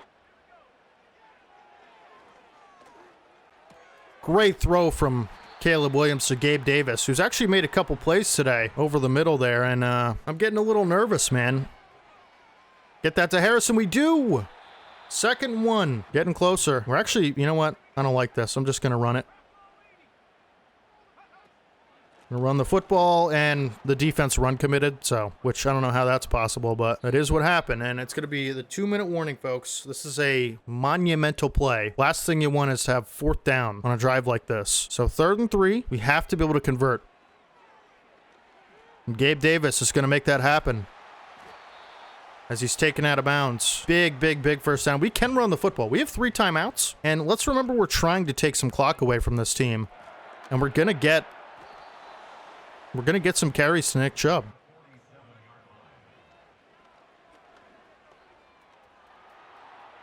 Just going to throw it away. Williams takes a shot. Another 3rd down, 3rd and 8. This one much longer than the last. Need a big play. And it's going to be a throw on the run to Gabe Davis, and he gives it to us. He's just been awesome today, actually. Another 1st and 10. I don't like it. Throwing it away. Just don't like it. Can't afford to take a sack. They ran with it, but you know what? I'm going to call a timeout. I just felt like I didn't like any of the other reads. So, and this is actually a really good play. We're going to run this dagger play here. We should either have Bowers underneath, or we do have Bowers underneath. We're going to take it. And Bowers call our 2nd timeout. This play should definitely catch the defense off balance, and thank goodness we didn't take that sack. It would have forced us to use our final timeout, which would have been devastating. I'm starting to get nervous, folks. I really am. We're going to take a shot. Didn't have it, but I don't know. This is where legends are made. Gabe Davis! How did that happen? I know it wasn't the best read. It actually just wasn't even a good one. But how is that intercepted? Did it phase through? Am I just coping right now? I had Bowers, you know, like at the time we threw this ball, probably should have threw it to Bowers, realistically, because no one else was open. I mean, Leggett actually was pretty open. If we pass lead this down, it's a catch. And we take our last time out, we're in the red zone. Or I could have threw this to Bowers, who probably could have worked his way around here and maybe even got out of bounds. So it was a bad read. You know, no question. He has 2 people behind him. This guy, I actually pass lead it down. And it kind of got the matchup I was looking for. I mean, we also maybe could have back faded it for Chubb in the back of the end zone, but I don't like that read. We kind of got the situation we were looking for. The ball just needs to be 5 yards in front of him, a yard or two in front of him, like right here. That's where the ball needs to be. And instead, it's just right in Deontay Banks' hands, who's just made play after play today. And yeah, that was Cope. Yeah. All right. Well, another loss. I don't know, man. The sliders are tough. Again, this season isn't supposed to be perfect. It's gonna be ups and downs. We're a really young roster with a lot of young players who are underdeveloped, quite frankly. Young quarterback, rookie quarterback, receiver, tight end, half a rookie offensive line, one superstar on defense. I mean, it's just going to be a rough ride. And, you know, we had opportunities. We sold the last game, totally choked it, had opportunities to win today. It came down to the end. It was entertaining, at least. And too many turnovers today, too many drives that didn't result in points. 3 touchdowns, 3 picks for Caleb. Jameis Winston played a perfect football game somehow. Nick Chubb was held pretty quiet. And Marvin Harrison had that giant touchdown at the end. He was awesome today. I thought Brock Bowers was really good today. And Gabe Davis was actually awesome today as well. But and you know who else? Trayvon Walker, 2 sacks, 3 TFLs. That's good for his, you know, potential and superstar and stuff like that. But Trent McDuffie, Deontay Banks, they just, you know, they got us. 2 TFLs, half a sack for Quinnen Williams. The defensive line played great today, and I have no excuse to be upset at the defense. Like, yeah, they let up a lot of points, but they also came in clutch at the end, giving us an opportunity to win. Can't really blame anyone other than myself offensively. And yeah, it's gonna happen like that sometimes, you know.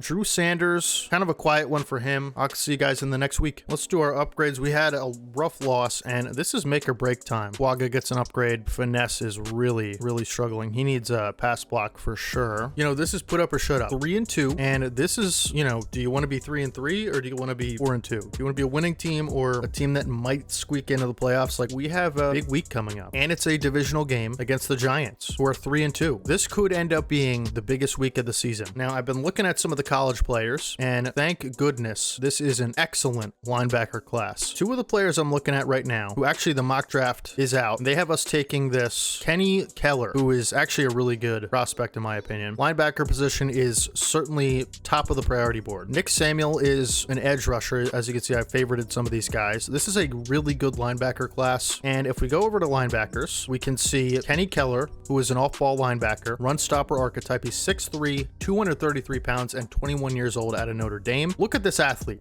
Great to good speed, great to good jumping, good to solid change of direction, and elite to great acceleration with really good size and strength. B block shedding, B zone coverage. This is a player we're definitely going to consider taking in the 2nd or 3rd round. We can also look at Zach Gatson, who's probably my favorite prospect in the entire draft. Round 1 to 2 projected. Pass coverage linebacker, 6 foot, 222, age 22 out of Tennessee. It's good enough size. Look at this athlete. Elite to great speed, elite to great excel, elite to great agility, good to great change of direction, good to solid jumping, and good to solid strength. A man coverage and B pursuit. If he's here, you know, in the 1st round, we're taking him. This is a player you could play inside, A stamina as well, as an inside linebacker, and then we can even move to a 3-4 defense and play Drew Sanders as an edge rusher if we want to. Corners look pretty good. So those are some of the players I'm looking at in this draft. Now, we do have a storyline team meeting. Giants are 4-2. They haven't had their bye yet, and this, I don't have to tell you how big this game is, guys. Not just for the division. Cowboys are also good this year. Can't stand the Giants. Me either, coach. Me either. Brian Clark predicted they would win this game. How do we prove him wrong this week? I think it's certainly going to be defense, but we'll throw more touchdown passes than Tua, who I believe is a superstar in this game. Challenge accepted. Before we do the second storyline press conference, we're going to go ahead and look at the Giants roster, and Tua is their quarterback. You know, obviously they're 4-2, so they're really good. Tua is a superstar. 84 overall, is super accurate. Alvin Kamara, superstar running back. They also have Stevenson, Ladd McConkey, Demario Douglas, and Ray McLeod. So the receiving core isn't the best. Not bad, but isn't the best. They do have Cole Kmet, who's an awesome tight end. Ike Ekwonu, Wattenberg, Reisner, and Havenstein. So good tackles, not so great on the interior. Dorrance Armstrong. Okay, so the D-line is not great. Van Ginkel, Fred Warner, avoid him at all costs. And the linebackers are really good. The D-line, not so good. Corners are okay. I think you could throw on this team. And superstar Xavier McKinney. So this is a really good team, man. And, you know, in division, we're going to have to play these guys a lot. Now, let's check out this press conference. I think this is a make or break game for the season. We'd like to get your take on how successful your play calling has been this season. Not good.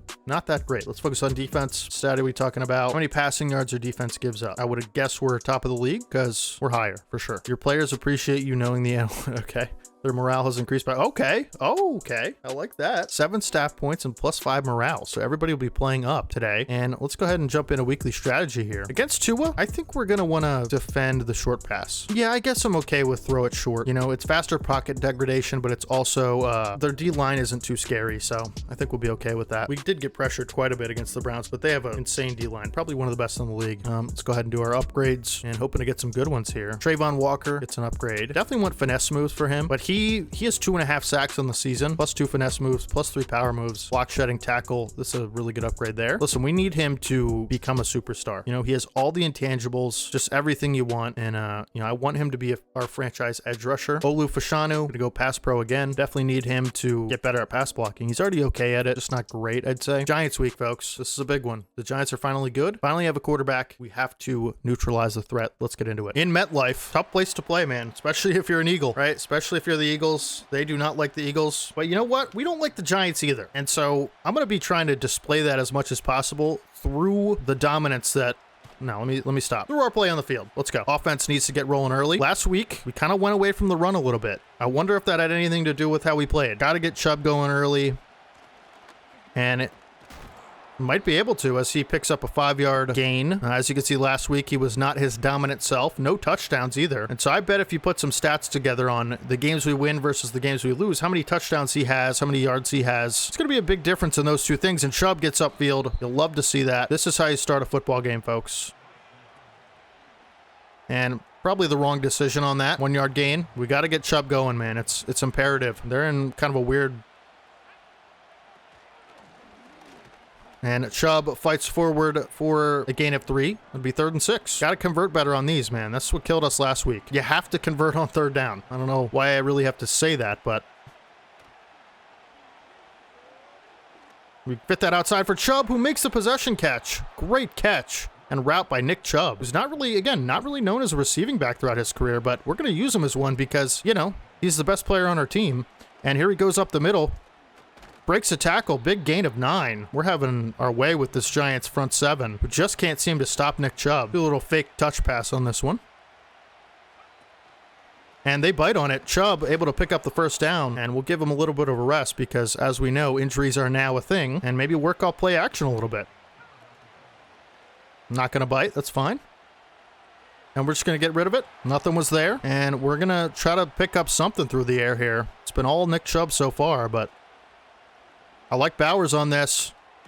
And it makes a diving grab. The throw was a little bit off. And Bowers just absolutely inhales that football to his hands. And you know what we do inside the 20-yard line, folks. You know whose domain this is. As long as the line blocks for him, this is what we like to call free touchdowns.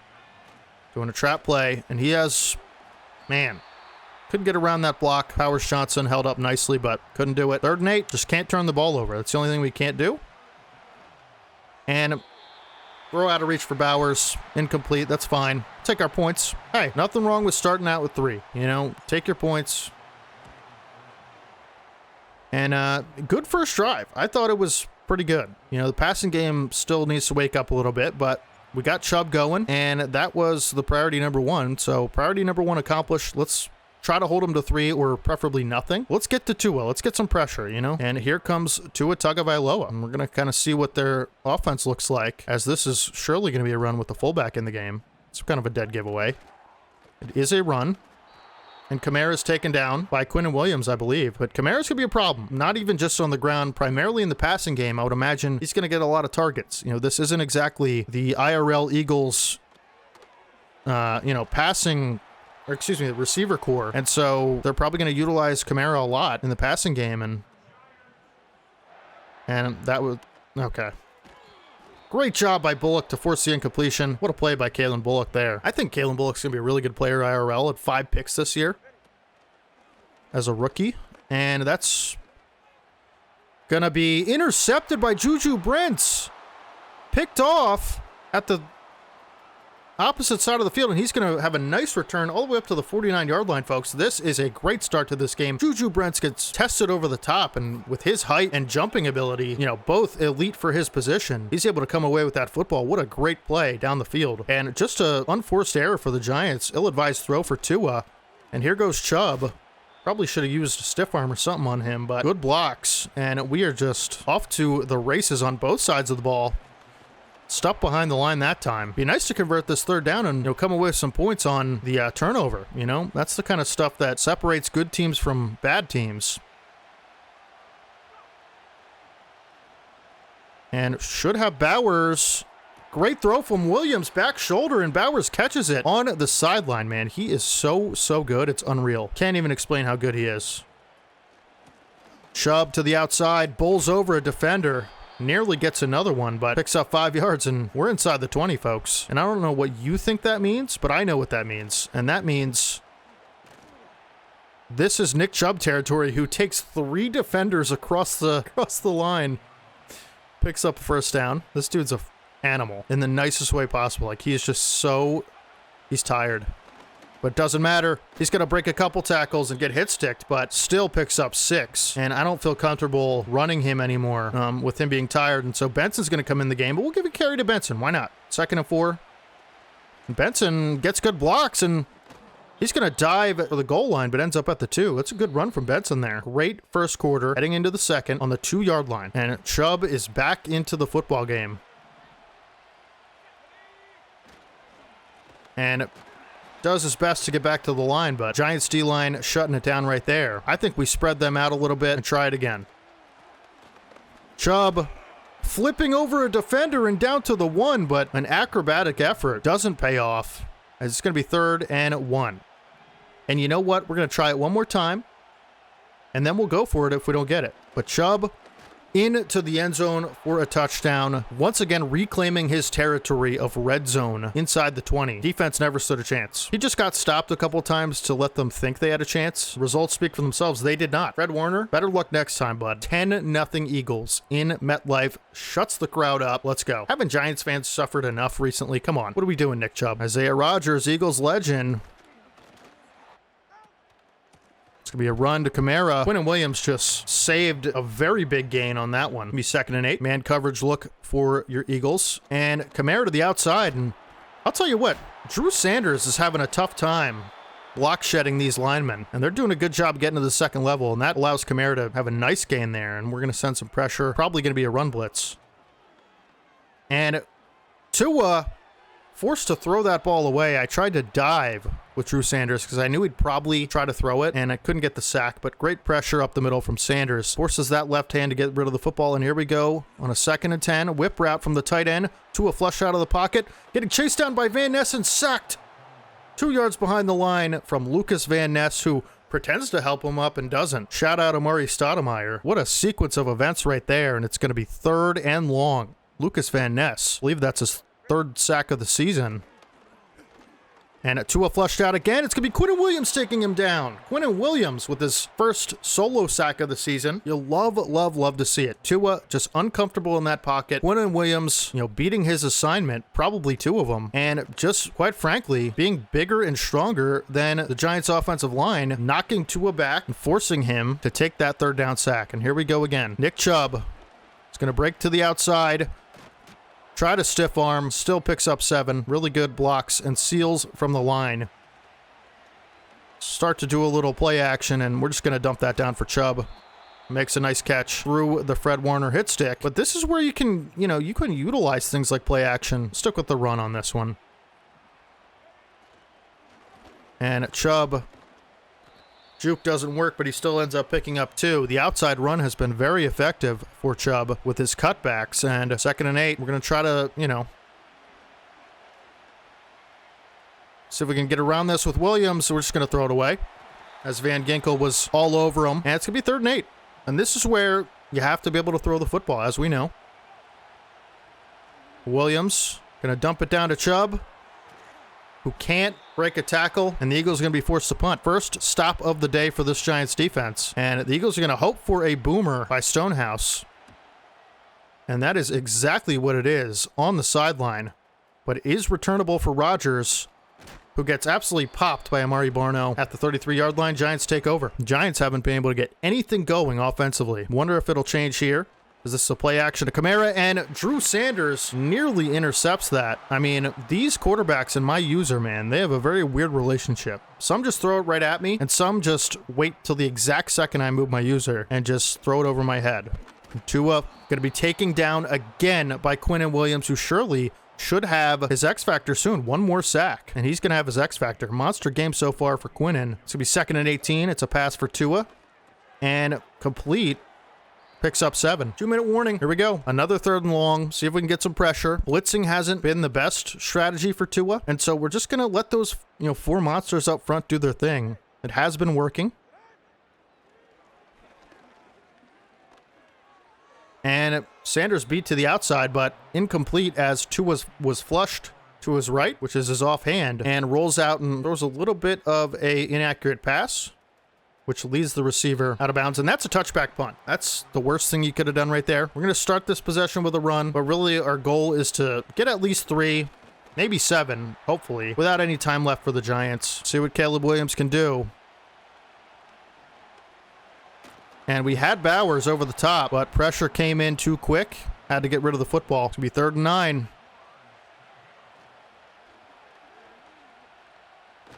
Man, I was loading up for Bowers. He beat his man over the top. But again, pressure comes in just at the right moment for New York. And we'll punt this away. And it could be another boomer for Stonehouse. We'll have to see. It will be returned by Rodgers. And Juju Brents absolutely levels Rodgers corner-on-corner crime. And all of a sudden, the Giants have a chance to make this a one-possession game before half. We'll see if they can. I doubt it. And Tua nearly sacked again by Quinnen Williams, who was just eating this interior line alive. Quinnen Williams needs one more sack for his X Factor, which we haven't seen him get yet. This is easily his most dominant game of the season so far. And Tua has all day, and he's just going to take off with it and slide at the 35-yard line. Another 3rd down for New York. This has been their kryptonite. Can they flip the script here? And it's going to be a screen for Kamara. He's certainly going to get it. And he fights his way out of bounds, making it so the Giants don't have to use a timeout. 1st and 10. Tua rolling out and getting stopped again. And that should be X Factor. It doesn't count. That's not fair. Quinnen Williams had a half a sack. And ooh, another close call for Wiggins. He's had a bunch of those already. People like to test him, and one of these days he's going to pick one of those off, but not today, I guess. Giants that much closer to field goal range, which they are going to get in now as their tight end takes it down to the 31, and Giants are taking quite a bit of time off the clock here. And Drew Sanders nearly intercepting that pass. That's really unfortunate. Giants go down, kick a field goal. Momentum swings really quickly in this league, folks. And you know what? It might be starting to turn that way. This is the end of the half. I'm going to change the strategy. I want to get the passing game going. It's just not working too well. Our scheme has worked brilliantly. Defend the short pass, so it is the Giants who receive. And we got to get another stop. Got to keep putting pressure on these guys. Tua in the offense. Back out on the field. And we're going to change up some things coverage-wise, because I feel like they're starting to figure out our... Oh, Wiggins with an opportunity gets beat and boxed out. Who is that? What's that receiver? He just boxed him out like Joel Embiid would, a rebounder, and Giants all of a sudden near the red zone. 8-yard pickup to the 30-yard line, and the Giants are finding new life here in this second half. Tua dropping back. Pressured up the middle by Sanders, but gets that ball out to Cole Kmet, who's taken down shortly after by Kalen Bullock, who is a really good tackler, I must say. Kamara going out wide. Tua to throw. Saw that. I saw that on the back end. I just couldn't do anything about it with my user. Oh, man. All right. Giants tie up the football game. Eagles offense getting stagnant. All it takes is one possession to change this in the NFL, which of course stands for not for long. And that's what the Giants thought about our lead, and they took advantage. Now this is a football game. Thornton on the return, has some space. Brings it to the 34. Let's not get cute, you know? Let's just go back to our identity, which is Nick Chubb, who breaks a couple tackles and just trucks his way for at least a 10-yard gain and a first down. You know, our line has been so good today. Chubb has been so good today. And, you know, let's not get cute with it. Let's realize who we are, what our identity is, and just hand the ball to this monster as much as we can. 2nd and 11. Got Chubb. He's going to fall backwards for one. Funny way to say that, but kind of how it happened. 3rd and long once again. This is a big 3rd down, folks. We really need to convert here. And they're sending pressure. Williams rolling out. And he's going to throw across his body, but nothing is there, folks. And you can't go for it in this spot. You know, best we can try to do is pin him back with the best punter in the league, Ryan Stonehouse. And that's what we're going to attempt to do. Rodgers has returned well today. And that's unfortunately going to bounce on the wrong side of the pylon. It's going to be a touchback. We have got to figure this out really quickly, or we're going to be, you know, there's a reason this team is 4-1 or 4-2. Their resolve has been strong. We have to put an end to it. Quick slant over the middle, completed for a 1st down. Tua flushed out. He's going to have to make a decision, and a great play from Terry and Arnold to bat that football away. That could have been big, big yards if Arnold had not made that play. 2nd and 10. Tua stepping up, running. 3rd and 1, leaves it short of the 1st, though. This could be a run, and we're going to set it up like that. We're going to... And Quinnen Williams just taking over this game. He has done so much in this game for us to win, and that is another example there. And Bradley Pinion's going to be on to punt. Punts it into the end zone, which, okay, I'll take it. Great stop from the defense. Quinnen Williams keeping us in this one. We've got to move the ball. I mean, there's no question about it. It's not up for discussion anymore. And is Nick Chubb hurt? That's devastating if he is. He's not. Okay. We're going to try to take a deep shot. And it just... And that's going to be intentional grounding, I guess. My offensive line just decided collectively not to block anyone. And now it is 3rd and 19. You hate to see it.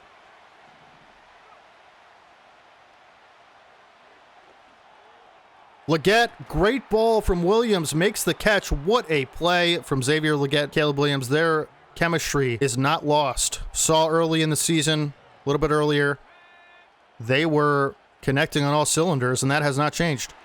As Chubb gets 1 yard. Over the middle for Bowers, who makes the catch. And this is going to be a 3rd and 3. That Leggett play was very clutch. And it looks like they're sending the house on this one. They're not. It's a fake blitz. And Chubb is wide open, and he's going to make the catch and run forward. 5 catches in this game for Nick Chubb, who's been awesome on the ground and in the passing game. It's going to be a little halfback counter to Chubb, who gets the blocks, and it pushed forward by Dickerson for 3 yards, which is always good to see. A little extra effort from Landon. 2nd and 7, and we're blitzed by a corner, and Williams can't get rid of the football as Kenny Moore makes a sack, and it's another 3rd and forever here. One more play before the end of the quarter. Great blocks. We might have Davis, and it's going to be too far, and that might actually be defensive pass interference, which would save us. Let's go. Cameron Kitchens getting a little handsy there. Hey, yo. Saves this game for us because that would have been a punt for sure. We had taken ourselves out of field goal range. And now we have a chance to be able to make this a 7-point game. And that's really the goal because I don't feel safe with a 3-point lead against a 4-2 team who's been dotting us up this half. So, and we have one-on-one with Bowers, and it's... So I'm going to go ahead and show you what happened on this. Fred Warner intercepts it. It was one-on-one with Bowers. And I led him like down and over, which was probably the wrong decision. You know, I thought for some reason he was going to keep running this way. I thought it was like a deep out, but it was actually a deep post and led the ball underneath. I don't know why that's where it was put, but it was. And we're going to lose this game now probably because of that. So that's fun. Anyways, I'm stuck on my line. And... you know what? Let's regroup, regain. We can still win this game. It's 0-0, right? Just need a stop, and we got this. Tua, 2nd and 3. He's going to fake. Tua's looking. Tua's running around and taken down for a 3-yard loss. Sacked by Trayvon Walker. Franchise edge rusher. Trayvon Walker takes him down. We're going to go to a dime look. Tua, 3rd and 6. Arguably the biggest play of this game so far. Looking, throwing, and finding Ray McLeod, who makes the catch for a 1st down. Huge 1st down. And Tua misfiring, ill-advised throw into the dirt. Need to get pressure. Was hoping they'd run a little bit, and Tua to the sideline. Gets it to Kamara, who, fortunately for us, steps out of bounds. You got to be pretty happy with that result because he broke that hit stick, and that could have been a lot worse than it was. Tua nearly intercepted, broken up by Richie Grant. And what a play by Richie Grant to break that pass up. It was in the hands of Cole Kmet, and it's going to be a punt from Pinion, who, for a third time, kicks it into the end zone. And we have been given another chance by the grace of the football gods. We cannot mess this up. And now Fred Warner's in the zone, which is cool. And they're going for the football. I believe that was Jonathan Owens. Don't throw it at Warner. He has zone hawk. We have Leggett, who gets a big gain and fights off a defender to around midfield. Huge play there. Leggett's been awesome today. Big plays in this game. And good blocks. And Chubb is going to fight his way to the 44 for an 8-yard pickup. 2nd and 2. Going to throw that for Bowers, who's going to make the catch. He's so good at catching those contested passes. We really have a chance. We're kind of in a rhythm right now. We really have a chance to get something done here, and Warner's going to hit that gap and make that play, which is a big play. And they're just loading up this line of scrimmage here. And we're going to be able to roll out right, and we actually have some room, but we're just going to throw it away. That was the right decision. Was not throwing it across my body in a situation like this. I was just not going to do that. Here we go. 3rd and 10. I'm going to throw that for Leggett, who makes the catch and finds space, and it's going to be 4th and 1. Can we get 1 yard? I'm going to kick it. You know why? I'm going to kick it because we make this field goal. They have to score a touchdown, and we still have 3 timeouts. So I'm not too worried about them tying the game. And even if they score 7, we have 3 timeouts. So I just feel like our defense has played well. Let's take the guaranteed points. I feel like I've been making so many dumb decisions. Take the points, take what's given to you. You know, trust your defense because we really have been good today for the first time in a while, and I'm not going to waste it. And this is just too big of a game to do something stupid and not get that and lose to a field goal. So probably a controversial decision. I felt like I could have got that. I really do. I think that player's hurt. 2nd 1. It's going to be a run to Kamara, who is going to have a big gain. Breaks 2 hit sticks. Man, that's an unfortunate spot for that to have happened. I can say that. Somehow Quinnen Williams is not in the zone. And he's going to be... Tua's going to be taken down for a... Is that a sack? I don't know. Chris Jenkins Jr., for his overall, has played well. You know, he's got a couple sacks, and that might be one of them. Could just be a tackle at that point, but here we go, man. This is meant from the boys right here. Under 2 minutes in this game. Who wants to make a play? Who wants to win? Richie Grant and Kalen Bullock with a nice play, and it's going to be 3rd and 4. We're going to go with a conservative kind of coverage here. I doubt they run this ball. They don't. And Jalen Mills with a PBU, and they're going to have a really tough field goal. I'm not even going to try to block it. I'm going to just wait for the fake if there is one, and there is not. Greg the Leg Zerloin puts it through, and we have 1 minute and 24 seconds to kick a game-winning field goal and get in a field goal position and score. I feel like we can do it. Again, Brandon Aubrey has the leg of a god, and I feel like with 3 timeouts, we're going to be able to do this no problem as long as we don't throw an interception or do something stupid. This should be our win. And I'm going to run because we have 3 timeouts, and we want to take all of the clock. So you start with a run. And Brock Bowers wide open, evades Warner to step out of bounds at the 43. We really only need 15, 20 yards, not even maybe. I mean, it's saying we need 10 yards, but I wouldn't feel comfortable with a 60-yarder, you know? So that's where it's saying we just need 1 first down. It's saying I don't really agree with that. Going to hit Chubb for some easy yardage, and he's going to bull his way down to the 49. We're going to take our timeout and try to get a little closer. And actually, I think I'm going to run this ball at least once for some easy yardage. And we do get it at least to where if we wanted, I just don't know how I feel about running this right here. Like, this is such a long field goal. I'm going to... Oh, man, this is tough.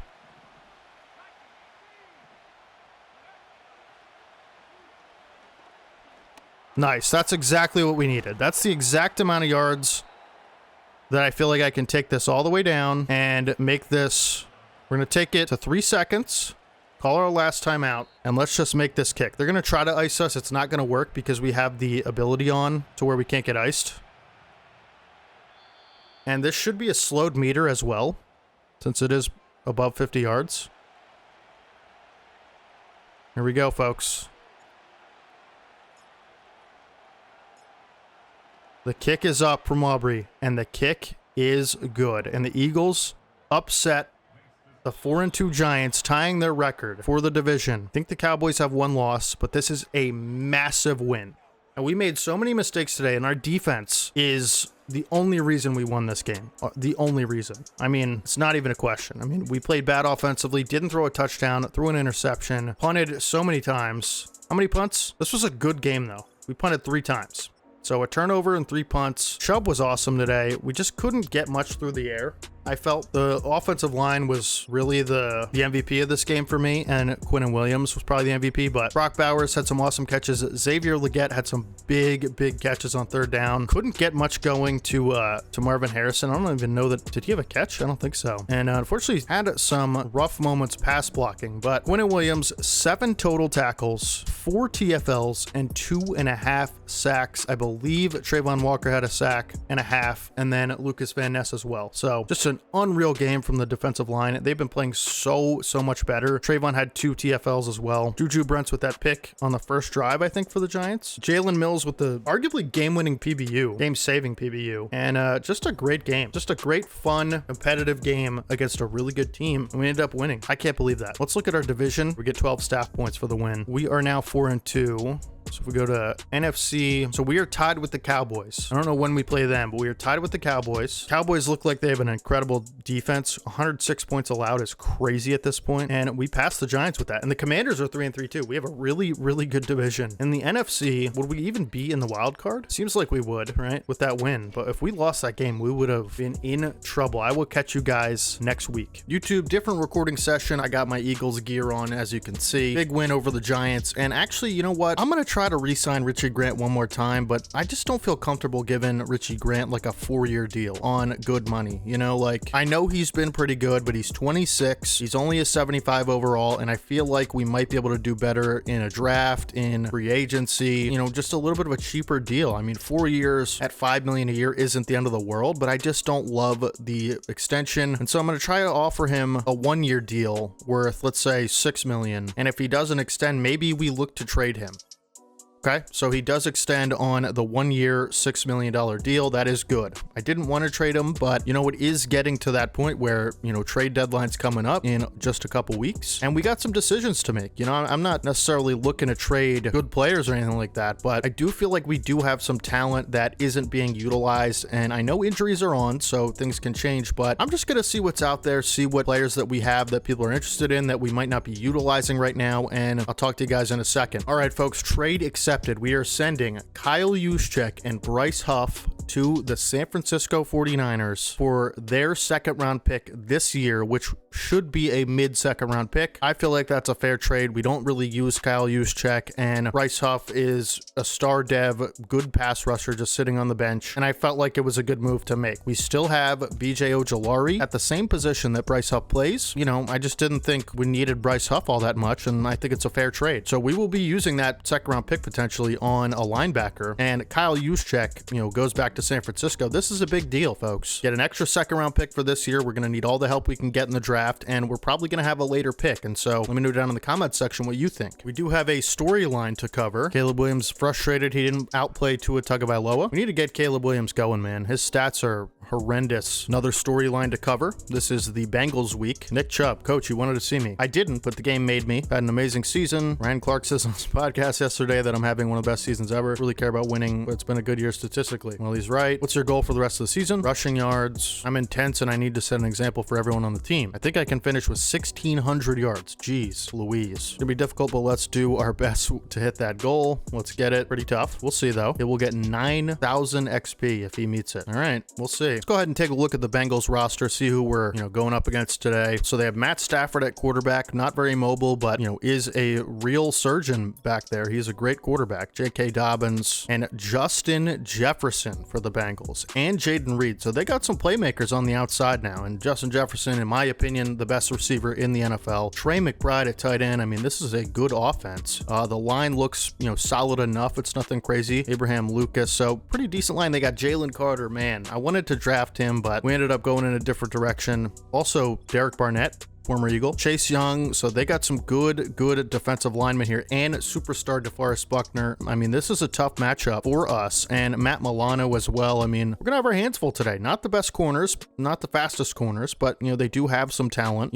Good safety depth as well. And so this is going to be a really tough game. I've been saying that every week, but in a fantasy draft league, that's really how it is. And we're tied with the Cowboys and one game ahead of the Giants. And so if we want to be serious about a playoff run, this is what we're gonna have to win games like this. You look at the NFC North with the Detroit Lions, also with the 4-2 record for the wild card, and so Commanders 4-3. Like there's a lot of teams nearly exactly where we are, and so we really have to bear down here in this middle of the season. And for the weekly strategy, we're gonna go defend the short pass. I think that's what they're gonna try to do. I think we're gonna go throw it deep. Listen, we have to get this passing game going. I've been saying that for weeks now, but it's just the truth. Caleb Williams has thrown 6 touchdowns and 6 interceptions through 6 games, and so we have to just get him going, unleash the beast that he is. Got some upgrades here. Let's see who it is. We need to earn him XP and our receivers XP and stuff like that. And so this is a very crucial time to get guys involved and maintain their dev traits for next season, and also get Caleb Williams the XP that he deserves. And so let's hop into week number 8 against the Bengals, and we will receive the kick to start the game. See if Trey Benson can do anything with it. I've been pretty happy with our return game. I haven't returned any kicks yet, but we've been doing pretty good as we're going to get the ball to the 28, and here comes Caleb Williams and Nick Chubb and the offense. Let's go. First play, we're going to elect to pass. And we have Gabe Davis, but we're pressured by Jalen Carter, and he's going to be a wrecking ball all day. Thorn in our side. Let's just hope it's not as bad as it could be. And Nick Chubb is just absolutely cracked behind the line of scrimmage. To be 3rd and 13 to start the game in enemy territory in Cincinnati. This is not good, folks. Got to get something going here. And Brock Bowers is open, and we get it in there, but he can't make the catch. Very unfortunate. We're going to punt. Not how you want to start a game. It's just not. Stonehouse to punt. Hopefully we can get a good punt off, and hopefully our defense can, have a decent possession against Matt Stafford and company, but got to do better on offense. And here comes Stafford. He actually looks pretty good in a Bengals uniform, in my opinion. And we're going to come out and cover 3 first play, see what they're looking like. And, my attention, as Stafford dumps it over the middle for Trey McBride, I'm going to be watching Justin Jefferson a lot, because I think he's obviously going to be one of the prime matchups here, and so we have to do a good job. I'm not going to be playing too much man coverage. Stafford to throw on second. Dumps it underneath for, I believe that's Jaden Reed. Anytime he's in space, he's a handful to tackle, and so we got to watch that as well. But 3rd and short. Make sure, and it is a run, and Drew Sanders is all over it, and are you kidding me? I don't care that he got hurt, bro. That's insane that he broke that tackle. Forget who the running back is, but great run, honestly. And I'm going to go man coverage. I'm probably going to regret it, but not good, folks. It is a throw, and Terrion Arnold just lets the ball whiz over his head. And I'm going to send some pressure. We're going to get a little bit aggressive because they're just doing whatever they want. And Sanders can't get any pressure, but Wiggins could make up speed on that. It's going to be 3rd down again. We're going to go 4-3 and try to send pressure to Stafford. Got to get to him. 3rd and short. Make a play. It is a run, and B.J. Ojulari all over that one. And you see what happens when you give players a chance. They don't disappoint. We're going to get them off the field on 4th down, and they will punt. I believe that's Rigoberto Sanchez on the punt, and we're going to let that go into the end zone. CPU, not good at punting. And, we tried the passing stuff first drive, and it didn't really work that well. We're going to go back to it. And we have Bowers, and that's going to be an interception off of the line of scrimmage. Ay, folks. I don't know what you want me to do about that. No time in the pocket, and the defense makes us pay. It could be a pick 6. I mean, I could have gotten rid of that ball quicker, but we nearly executed a comeback a few weeks ago. Can we do it again? Nick Chubb hasn't touched the ball today, other than that 3-yard loss, and so we're going to try again. But they're playing it well, man. Chubb picks up 3. Gonna have to get the ball out quick. That's for sure. We have Leggett over the middle, who breaks a tackle, and he's got room to run. Xavier Leggett, always a problem in space, and he's going to bring it to the 48. It's first down Eagles. We're going to run at Jalen Carter because we're going to have to. And good blocks from Fuaga, and Chubb's got space. Bowls over a defender and carries another to the 40-yard line for a big run. First down. Great job by Nick Chubb to fight through that contact. This is a little RPO action, and we're just going to give it to Chubb. Didn't see anything I liked, and Chubb drags Jalen Carter for 5 yards, and he's hurt, I believe, maybe, potentially. He is not. All right, we're good. 2nd and 5, we're going to look to pass here, and just going to hit Chubb. Makes the catch. Good job. 3rd and 1. This is going to Chubb. You have to give it to him on a 3rd and 1 situation and just hope for the best. And the blocks aren't really there. Chubb can't do anything. 4th and 1. We have to go for this. In a game like this, you got to be aggressive. You're already against it. And I know we're running at 2 superstar linemen. I'm actually going to pass. I know this hasn't always worked for us, but we're going to have to do what we have to do. And we have Harrison, who's just going to make the possession catch and go down. Turns out to be a good call, at least for now. And we are almost in Nick Chubb territory. But like I said, we're going to, attempt to get this passing game going, as Leggett has a lot of space, and he's down to the 9-yard line for a big gain. We're going to continue to try to exploit matchups here. They have a lot of linebackers on the field, and Brock Bowers is wide open. Gets an unfortunate animation, but Williams looking to throw, and we finally make that read. We had it on the other game where we threw the game away, and Xavier Leggett gets a touchdown. Caleb Williams' 7th passing touchdown of the season. We need to see more plays like that in the red zone. It can't just be Nick Chubb all the time. Teams are going to stop it. Teams with this kind of defensive line are going to figure out a way to stop it, and that's why there's 2 forms of offense for a reason: rush and pass, and we have to be better at pass. 7-7. Big hit from Barno on the return. He's been a good special teamer all year. And Stafford back on the field. We did get a stop on the first possession, and I feel pretty confident we can do it again. As overall, I'd say our defense has been the better group this season. They've been the most consistent, I'd say. They've made a lot of big plays, particularly early on in the season, and I think just overall they've been better than the offense. Stafford on 2nd and 5. And throws to the sideline complete, but it's going to be another 3rd down for the Bengals. That'll be the end of the first quarter. 7-7. Feel pretty good about how we're playing. I'm going to send some pressure, and we're going to have more extra linebackers on the field, and I would imagine it's a pass. Could be a run. It is a pass. And Bullock with a great job to knock that ball free. 4th and inches. Doesn't pay off. They should have ran the ball. They probably would have got it. And they're going to punt. So we have a chance to really get this offense going. And, defense keeping us in this game, making big plays like that. And Benson has a nice return down to the 21. 3 superstar D linemen. Oh, Chubb's got a lot of space to the outside and can't fight off the linebacker, but great job cutting that to the outside in the first place. RPO action for Chubb, who's got room and breaks a tackle, picks up the first down. Bengals with a single high look. We're going to roll out and throw it away. 3rd and 8. Somebody get open. Bowers is. We're going to take a shot. Bowers down the field, can't make a play. I like the read. I like the throw. Just couldn't come up with it. 2nd drop of the day for Bowers. That one not so much his fault. Sometimes you just take a shot to one of your best players, and that's what we did there. And Farley with a big hit. Quinn Williams sheds that line to perfection. And is that Roshan Johnson? Picks up 1. Another run on 2nd and 9, and Sanders makes a great play. Sheds the block from, I believe it was a tight end, and gets through, and we're going to do a conservative cover 3 look on 3rd down. And while Brents is there to make a hit on Jaden Reed, can't knock the ball free, and nice throw and catch from the Bengals to set themselves up with a 1st and 10. Jaden Reed, another awesome catch on the sideline, and we're having trouble covering these receivers, as we knew we would. This is a tough unit and talented group of receivers. Bengals going to run it. Sending pressure, and Stafford saw it coming all the way. It's going to be a touchdown for McBride. Yeah, Stafford just recognized. We had a cross man in Bullock on McBride, and great pre-snap reads by Stafford to, recognize that. And, we're down 7, and I don't feel like we've been dominated on offense. We just haven't sustained a very long drive other than the touchdown drive. And realistically, that pick 6, it was pretty arguable, and so we're not getting dominated by any means, but this is an important drive for us right here. We need to get something going. Bubble screen for Leggett. They covered it well, and RPO fails. I really feel like if we're going to win this game, it's going to have to be through the air.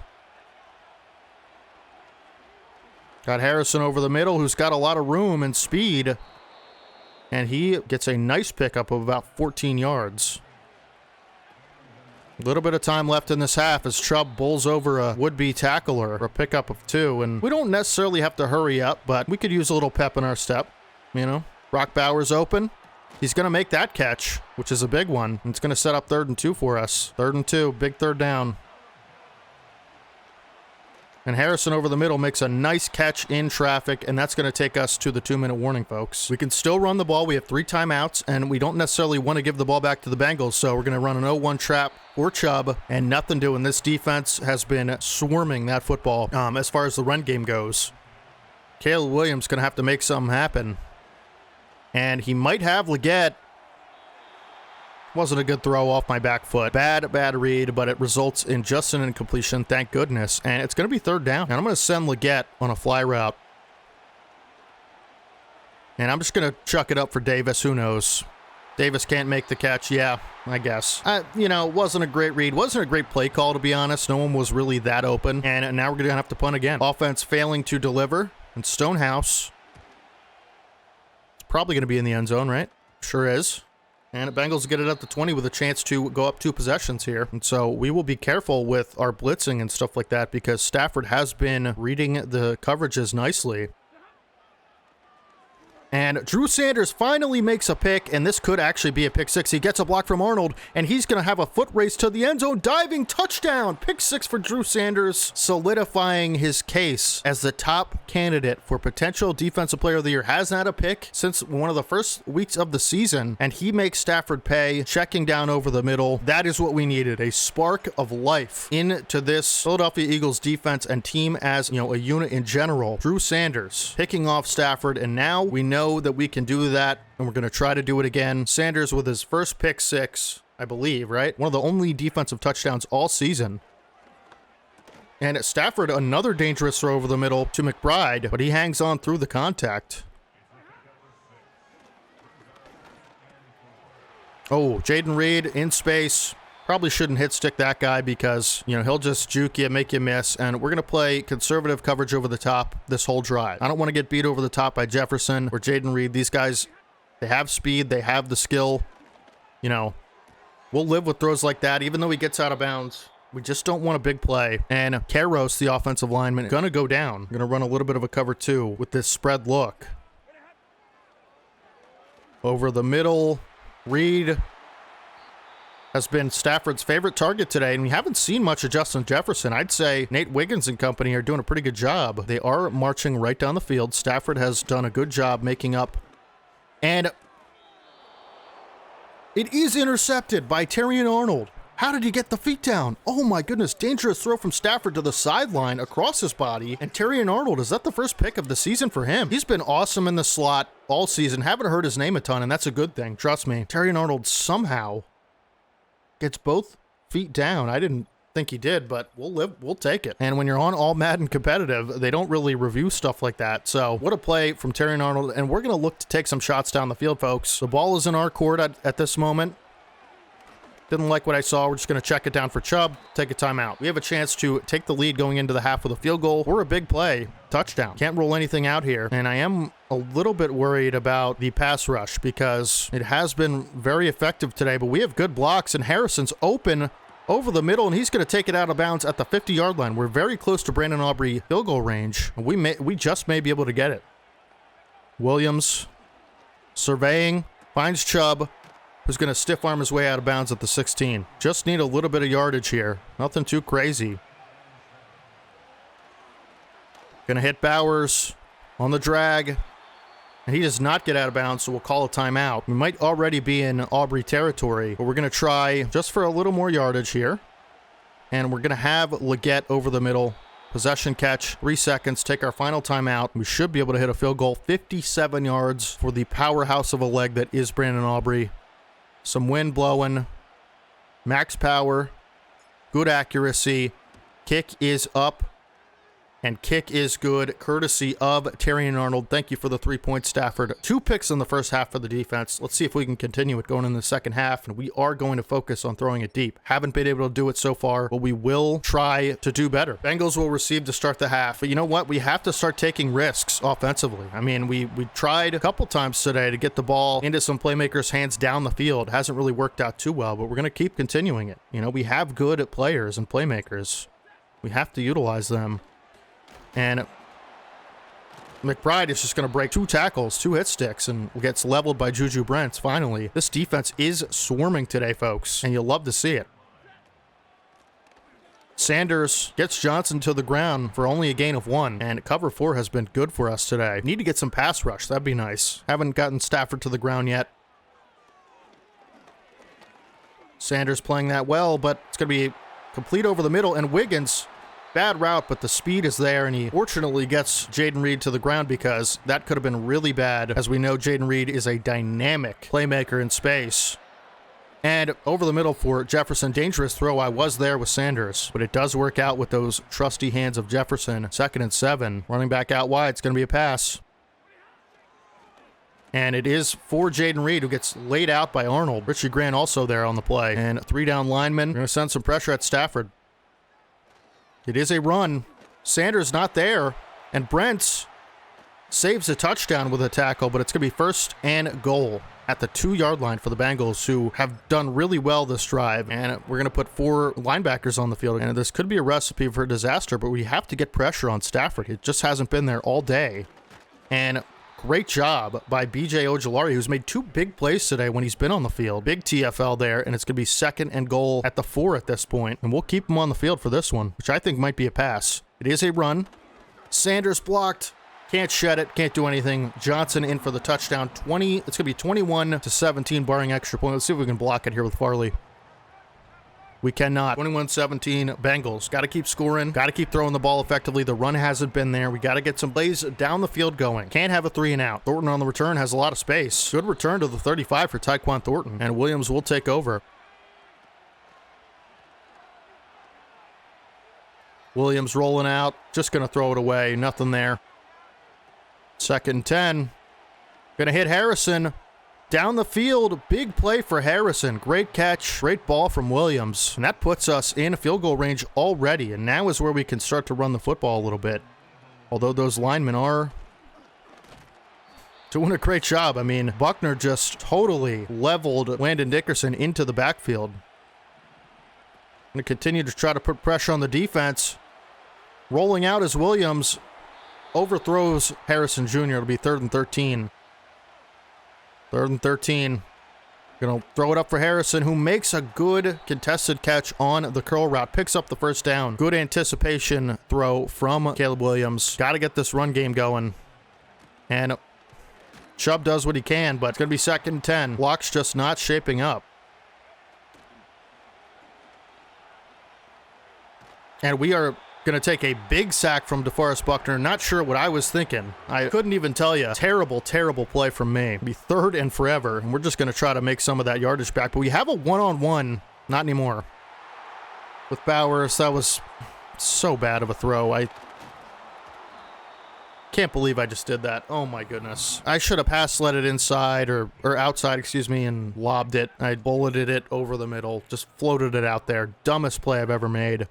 And the Bengals will take over, and we're going to have to ask our defense, as Jaden Reed hauls in his 10th catch for 117 yards, we're going to have to ask our defense to be spectacular again. Not feeling great about it. And David Long Jr. on the field can't make a play. Johnson makes the catch to mix up the formations a little bit. We'll put Jalen Mills on the field. He has made a lot of plays for us this season in his limited playing time. Of course, Eagles cornerback, when they won the Super Bowls, he goes for the strip. Doesn't get it. It's going to be an 8-yard gain for McBride. We're sending heat. It is play action. And Cole Bishop all over it. Gets a big sack on Matthew Stafford. Awesome play. And it's going to be 3rd and 11. Need to get off the field. Can we do it? Bengals going to throw. Great play from Wiggins. Great PBU. That sets up 4th down. Way to read that and just jump on it. One of the best plays he's made all season, and we do get another opportunity for this offense. Cannot make another mistake like we just did, or we are in trouble. Run game has been non-existent. That defensive line is incredible. Gabe Davis over the middle picks up 6. Be 2nd and 4. Got Bowers on the sideline, who makes the catch through the contact of Milano, who was right there. Pierce doesn't have a knockout ability. And this pistol formation proving to be pretty good, as Chubb finally has a block and only picks up 1, but at least he wasn't tackled in the backfield. Got Bowers on the sideline. Good throw from Williams. Tough throw to make, and he does make it. It's going to be 3rd and 2. We need to convert. We are going to throw. And we're sacked. Nothing developed like I needed it to. Jalen Carter brings us down, and we need a good punt here from Ryan Stonehouse. Man, that's unfortunate. That's not good. And it is a great punt, as they will be down at the 4-yard line. And once again, we ask our defense to save us. And let's just hope they're able to, because it has not been sunshine and roses for this offense. As Sanders going to make a nice play in the backfield on the running back Johnson. This has been a defensive game all the way through on both sides of the ball. It's going to be another run. They're in a jumbo formation. It is a run, and Sanders sheds a block. Johnson picks up 1, but a really nice play from Sanders once again. 3rd and 9. Need to get off the field. They might actually run the ball again. I wouldn't be shocked. Need Quinnen Williams to get some pressure. It is a run to the outside. Brents saves a 1st down. He's a really good tackler. He's been awesome. Saved that touchdown earlier, and the Bengals will have to punt, and it's a broken record, but we're going to have a chance. These sliders, since the update, have been absolutely crushing to our offense. Well, a little different. What a huge difference, I should say, that a little bit of tweaking can make in the sliders. This is where we have to just take over this game. You know, we can't run the ball, it seems. And so Caleb Williams, Leggett, tough catch over the middle. Didn't really want to throw that, but saw no other option. Wasn't going to take a sack. You got to take risks, man. 2nd and 4. Got Harrison over the middle. He's been consistent all day at getting open. Great routes, great speed. That's a big pickup there. And I just hope that we're able to put points, put 7 on the board with this drive, because actually Chubb gets great blocks. Good block down the field from Bowers and Leggett. And Chubb with his biggest run of the day, by far not even close. You'll love to see it. Gain of 15 for Chubb. And we just have to run the ball. We have to be able to run the ball. Chubb, nowhere to go. 2nd and 10.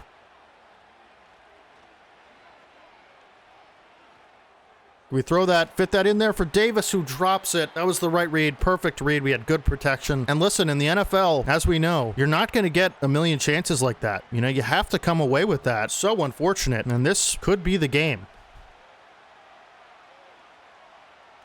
Throw that for Harrison, who drops it. Man, a lot of drops today. I guess we'll take our 3, but then we have to rely on our defense to get another stop. Not really sure what 3 does for us here, other than makes it a 1-possession, 3-point game if we do get the ball back. But we have to get the ball back. We have 3 timeouts and the 2-minute warning, and our defense has been playing electric, and that needs to continue for one final drive. But I fear that they've done so much, as good return there for 88, that when we finally actually need them the most, they might not be here. That would just be the story of our life, right? It is a run. Sanders fills the gap, hits the hole, and it makes Johnson pay. 2nd and 12. This will surely be a run. It is a pass. And complete. It's going to be 3rd and 3. The Bengals need 3 yards to potentially end this game. Are we going to let it happen? It's a run. And Trayvon Walker's there, makes the stop. We're going to take our timeout. We have 1 minute and 52. It'll be 4th and 2, and the Bengals will punt us our football. We need 3 points. Don't even need that many yards. I'm going to let this one go. Please don't bounce back. Let's go. We need like 35 yards to win this game. I think we can do it. I really do. But you just never know with the way we've been playing. It's not a guarantee. Here we go. Money drive, folks. Gonna dump it off for Chubb, who's gonna bowl over a defender and make a nice play. Tyquan Thornton on the field as well in this set. It's gonna be 2nd and 2. Plenty of time, like I said. And Harrison open, and he's going to find his way out of bounds. He has been so dynamic today in the route running department. Nice pick up there. This is a big-time spread line. We're going to go max protect so we can buy a little bit of time if we need to. Block's not really shaping up that well, and going to dump it off for Leggett. Don't really want to waste a timeout right now, but arguably should have. We're just going to get this play off really quickly. As Leggett does find some space, makes another catch, but gets brought down inbounds. And now we really need something good here. Got Bowers, get out of bounds, and he does. Bowers with an amazing play there. Harrison, get out of bounds, and he does, and he picks up a first down, and we're already in field goal range. We really don't even need to throw the football anymore, so we're not going to. We're going to take the clock down and then take our final timeout. Chubb, protect the football because you know they're going for it, and he does. And we're just going to run this clock all the way down to 3 seconds and ask Brandon Aubrey to do what he does best, and that's kick long field goals under pressure. Aubrey has been one of the best players on our team all season, and no, I'm not exaggerating. 48-yarder for the win. They'll certainly try to ice them, and they do. Your Jedi mind tricks will have no effect here. Brandon Aubrey, 48 yards. Can he do it again? Kick is up. Kick is good, and the Eagles are going to win their 5th game of the season on the road in Cincinnati. Listen, it was not a pretty win, but we found a way. We didn't accomplish what we wanted to in the passing game. We couldn't get Nick Chubb anything in the running game. We threw 2 interceptions. But hey, at the end of the day, Williams got us into field goal range on the backs of Marvin Harrison, Brock Bowers, and Xavier Leggett with good throws, and we intercepted Stafford twice. Had our defense not been unbelievable today, especially in the second half, just getting them off the field, giving us chances over and over and over again. Ty Johnson couldn't get anything. Zach Moss got injured at the beginning of the game, and Nick Chubb was almost a non-factor. And Marvin Harrison Jr., 9 catches for 134 yards, no touchdowns, but he was the MVP of this game, in my opinion. Leggett was 7 for 49 and a touchdown. McBride was a killer today. Jaden Reed was a killer today, but held him silent in the latter part of the game. Bowers had a good one. Chubb was a good receiver out of the backfield. I'll tell you what, Gabe Davis, man, he's not going to be our receiver 3 next year. Like, there's just no chance. So many drops. Couldn't block well all day. But Drew Sanders was electric today. Not only did he put 7 points on the board with his pick 6, 2 big TFLs all over the field, 6 solo tackles, 9 total tackles. BJ Ojulari wasn't on the field much, but when he was, he made it count. 2 TFLs. You know, Cole Bishop with that big sack. Richie Grant, 7 totals. A new money man. Kalen Bullock had a big PBU. We just found a way to make plays. You know, we didn't get much pressure at all on Stafford. He got rid of the ball pretty quickly. Wiggins, that's not going to count for a pass defense, but he had one, a really big one. Terry and Arnold made that big pick as well. Just a lot of big plays from the whole defense. And this group of young, inexperienced players are proving extremely valuable across the board, and couldn't be happier with the way they played. As we get our 5th win of the season, Marvin Harrison Jr. is going to get an upgrade, and we're just going to keep going deep threat. And keep going deep threat, get his overall to where it needs to be, to where he can get more abilities. What a day from him. He really looked like that true number 1 that we've always needed him to be. Couldn't be happier. Xavier Leggett with an upgrade. He's going to get +2 deep route, medium route, release, and spec catch. Great upgrades there. You'll love to see it. And that's going to be it for week number 8, and I will catch you guys in the next week. All right, folks, week 9, we're playing the Jacksonville Jaguars, who, strangely enough, have Trevor Lawrence on their team, and we have a ton of upgrades here. I went ahead and did the weekly strategy. Without you guys, I apologize. Let's get Quinnen Williams' speed rusher up a little bit. Gonna get +2 finesse moves. Nice. Caleb Williams gets an upgrade, which is amazing. I accidentally hit field general, which is pretty unfortunate. Still don't really get any great abilities on him, which is tough, but next year, I'm sure we will. Kalen Bullock, we're gonna go run support for him, and I did want to let you guys know I am using a different playbook moving forward. So gonna be Cincinnati Bengals playbook. We were using Chiefs, and I just feel like we need to shake up the offense a little bit. So hopefully we can get some, much needed improved passing game out of that playbook, and we'll see. And let's check out the Jags roster. As I mentioned, they do have Trevor Lawrence, and if you do hear my neighbors upstairs, I apologize. They are pretty loud, and we have really thin walls. Now, Trevor Lawrence is the quarterback. No superstar on him, though. Devin A-Chain, 96 speed. That's something we'll have to watch out for. Receivers, pretty good, right? You have a lot of speed. Hollywood Hollywood Brown, who just got extended today at the time of recording this, Zay Flowers, and Diami Brown. So a lot of speed at the receiver and running back position. Jake Ferguson, good tight end. You have a 94 overall superstar Laramie Tunsil, 94 overall Joe Thuney, Andre James, Tyler Steen, Eagle, and Illuminor. Now the D-line, it's not the best, and you do have Jordan Davis, but not the best D-line. Okay, never mind. I spoke too soon. TJ Watt, Edgerrin Cooper, and JOK. Oh my goodness, folks. And Denzel Ward at corner. Marcus Jones. This is a crazy team that we're playing, and they have a bad record, I'm pretty sure, right? So 2-6, and we are at home. And so let's try out the new playbook. Didn't mean to click that, and we'll get right into the game, folks. And it is a prime time matchup against the Jaguars. Fun fact, in real life, this is the game where Saquon Barkley had that backwards spin juke hurdle, which was crazy. And Aubrey's going to kick it away. Now, again, the goal of this game, obviously to win, but to get the passing game going. We're just not doing well passing the ball. And I fear that Caleb Williams is not going to get a lot of XP. He'll kind of be stuck with what we currently have. So let's hope the defense can continue their dominance. They have been excellent. The bright spot of this team, which going into the season, I did not think was going to be the case. Definitely not. They've been incredible. So really no complaints there. 2nd and 7. It's going to be a run play and good defense on it. And it's going to be 3rd and 5. And Lawrence looking to throw to the outside and just no pressure. Couldn't get there. Had all day to throw, and you can't have that happen if you're going to be trying to get stops. You gotta get pressure on 3rd down, and so maybe we'll try blitzing next time. But Wiggins is there, but unfortunately, Hollywood Brown hangs on to the football, and we're going to try to do whatever we can to get some pressure here. They're going 5 wide, and Sanders can't get there. Quick slant to Zay Flowers, and Brents makes the tackle. They're moving quick. Moving well and moving quick, I gotta say. This is going to be a run, I think. Nope. Man. He is just getting rid of that football in a hurry, folks. Really not good. Let's put some extra linebackers on the field and see what happens. You got to change up your sets when they're just dotting you up. So don't love the man coverage, but this is a run to the outside, and 43, who I believe is David Long Jr., all over that one. I'm going to keep the linebackers on the field, folks. 2nd 11, Lawrence.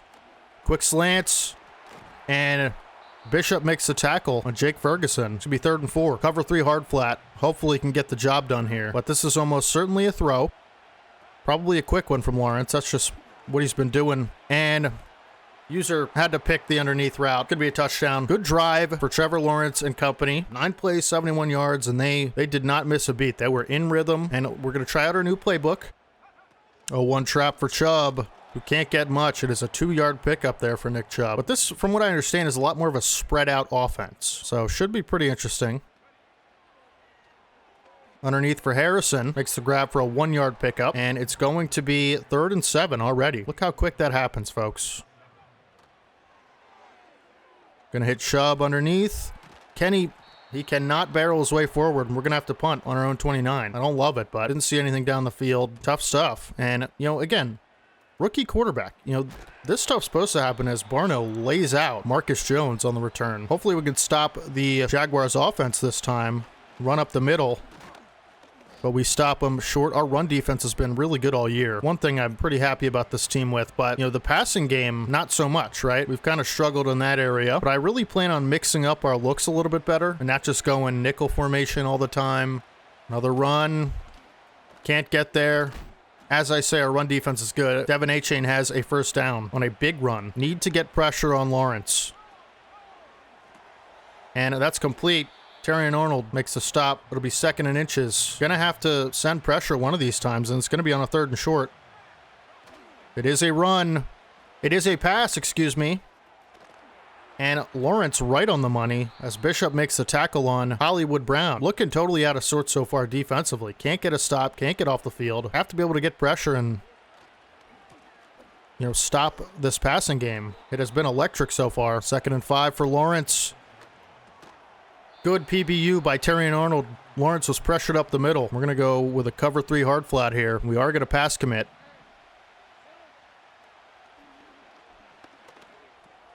And unfortunately, they're going to pick up the 1st down. Just can't get to Lawrence when we need to. That's going to end the 1st quarter. Total domination by the Jaguars on all 3 phases of the game. Run to Achane to the outside, and he is wrapped up by Lucas Van Ness behind the line of scrimmage. Nice play from Lucas. It'll be 2nd and 11. Hopefully we can hold him to a field goal here.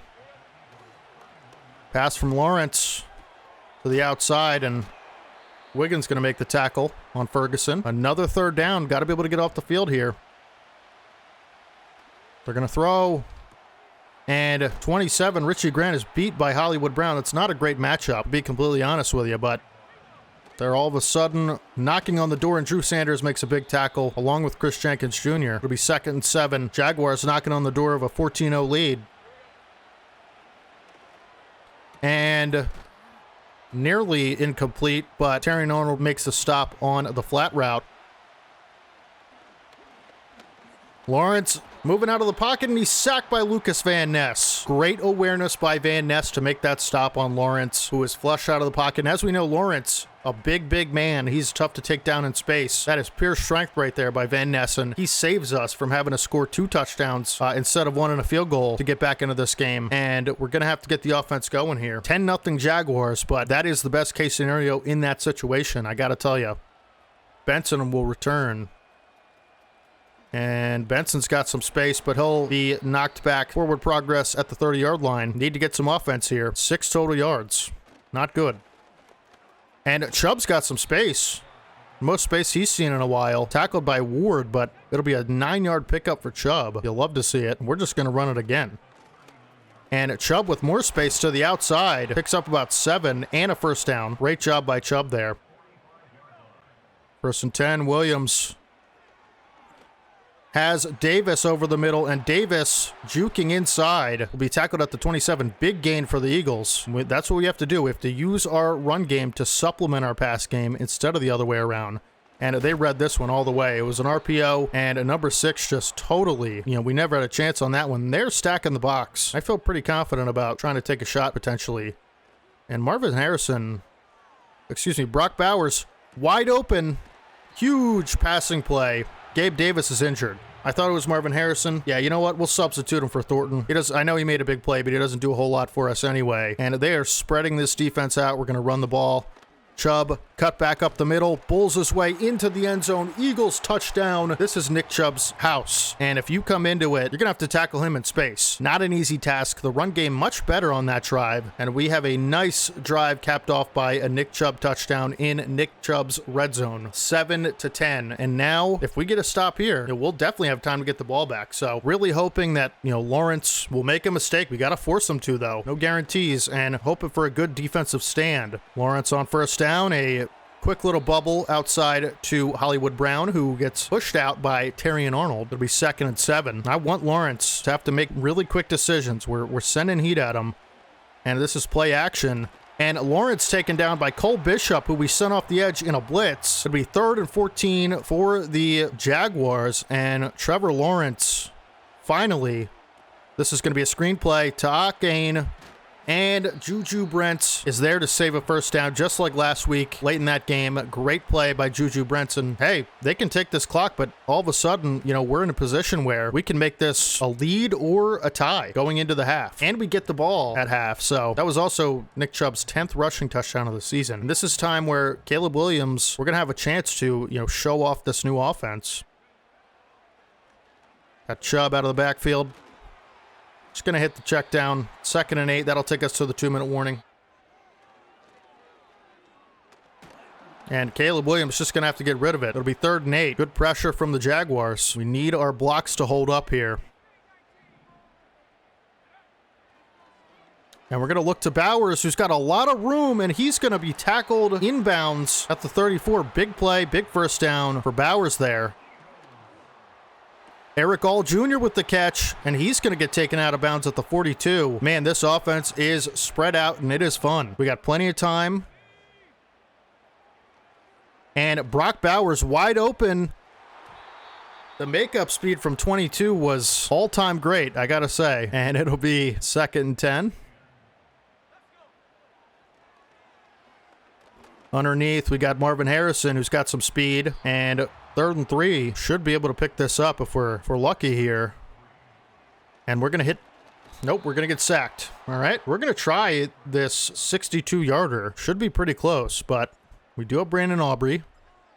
Max power, good accuracy. Kick is up.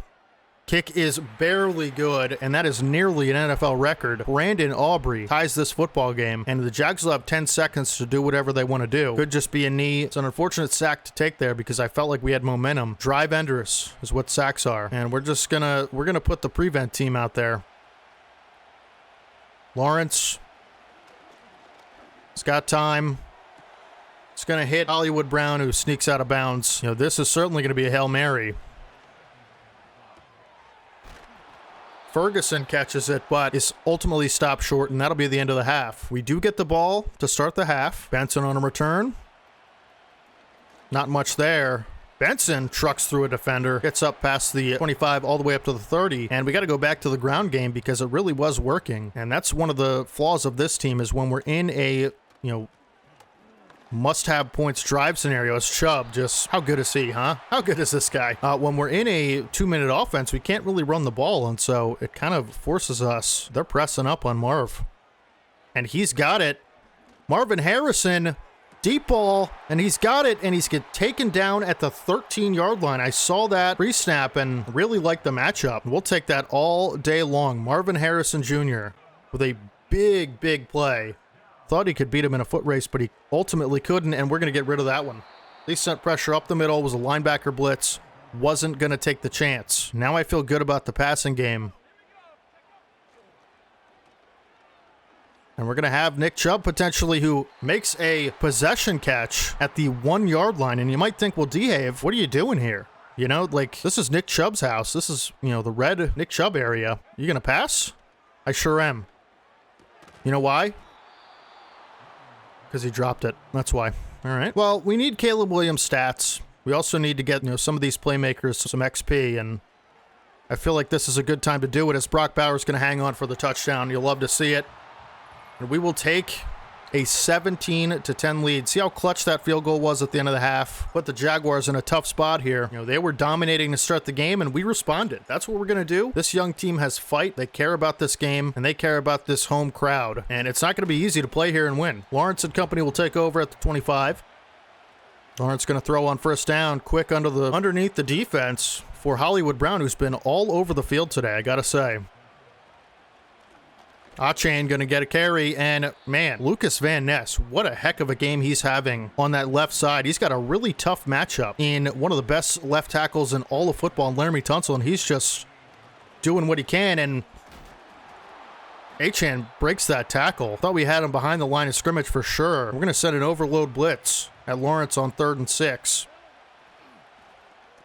And Drew Sanders with the PBU, and Jacksonville will punt. And this could be looked at as a confidence game. Look, we have a lead. We always know we can go back to the run if we need to, but I feel like we have an opportunity with this new offense to really, pass the football, and it takes some shots down the field, while we have the lead and stuff like that. So here we go.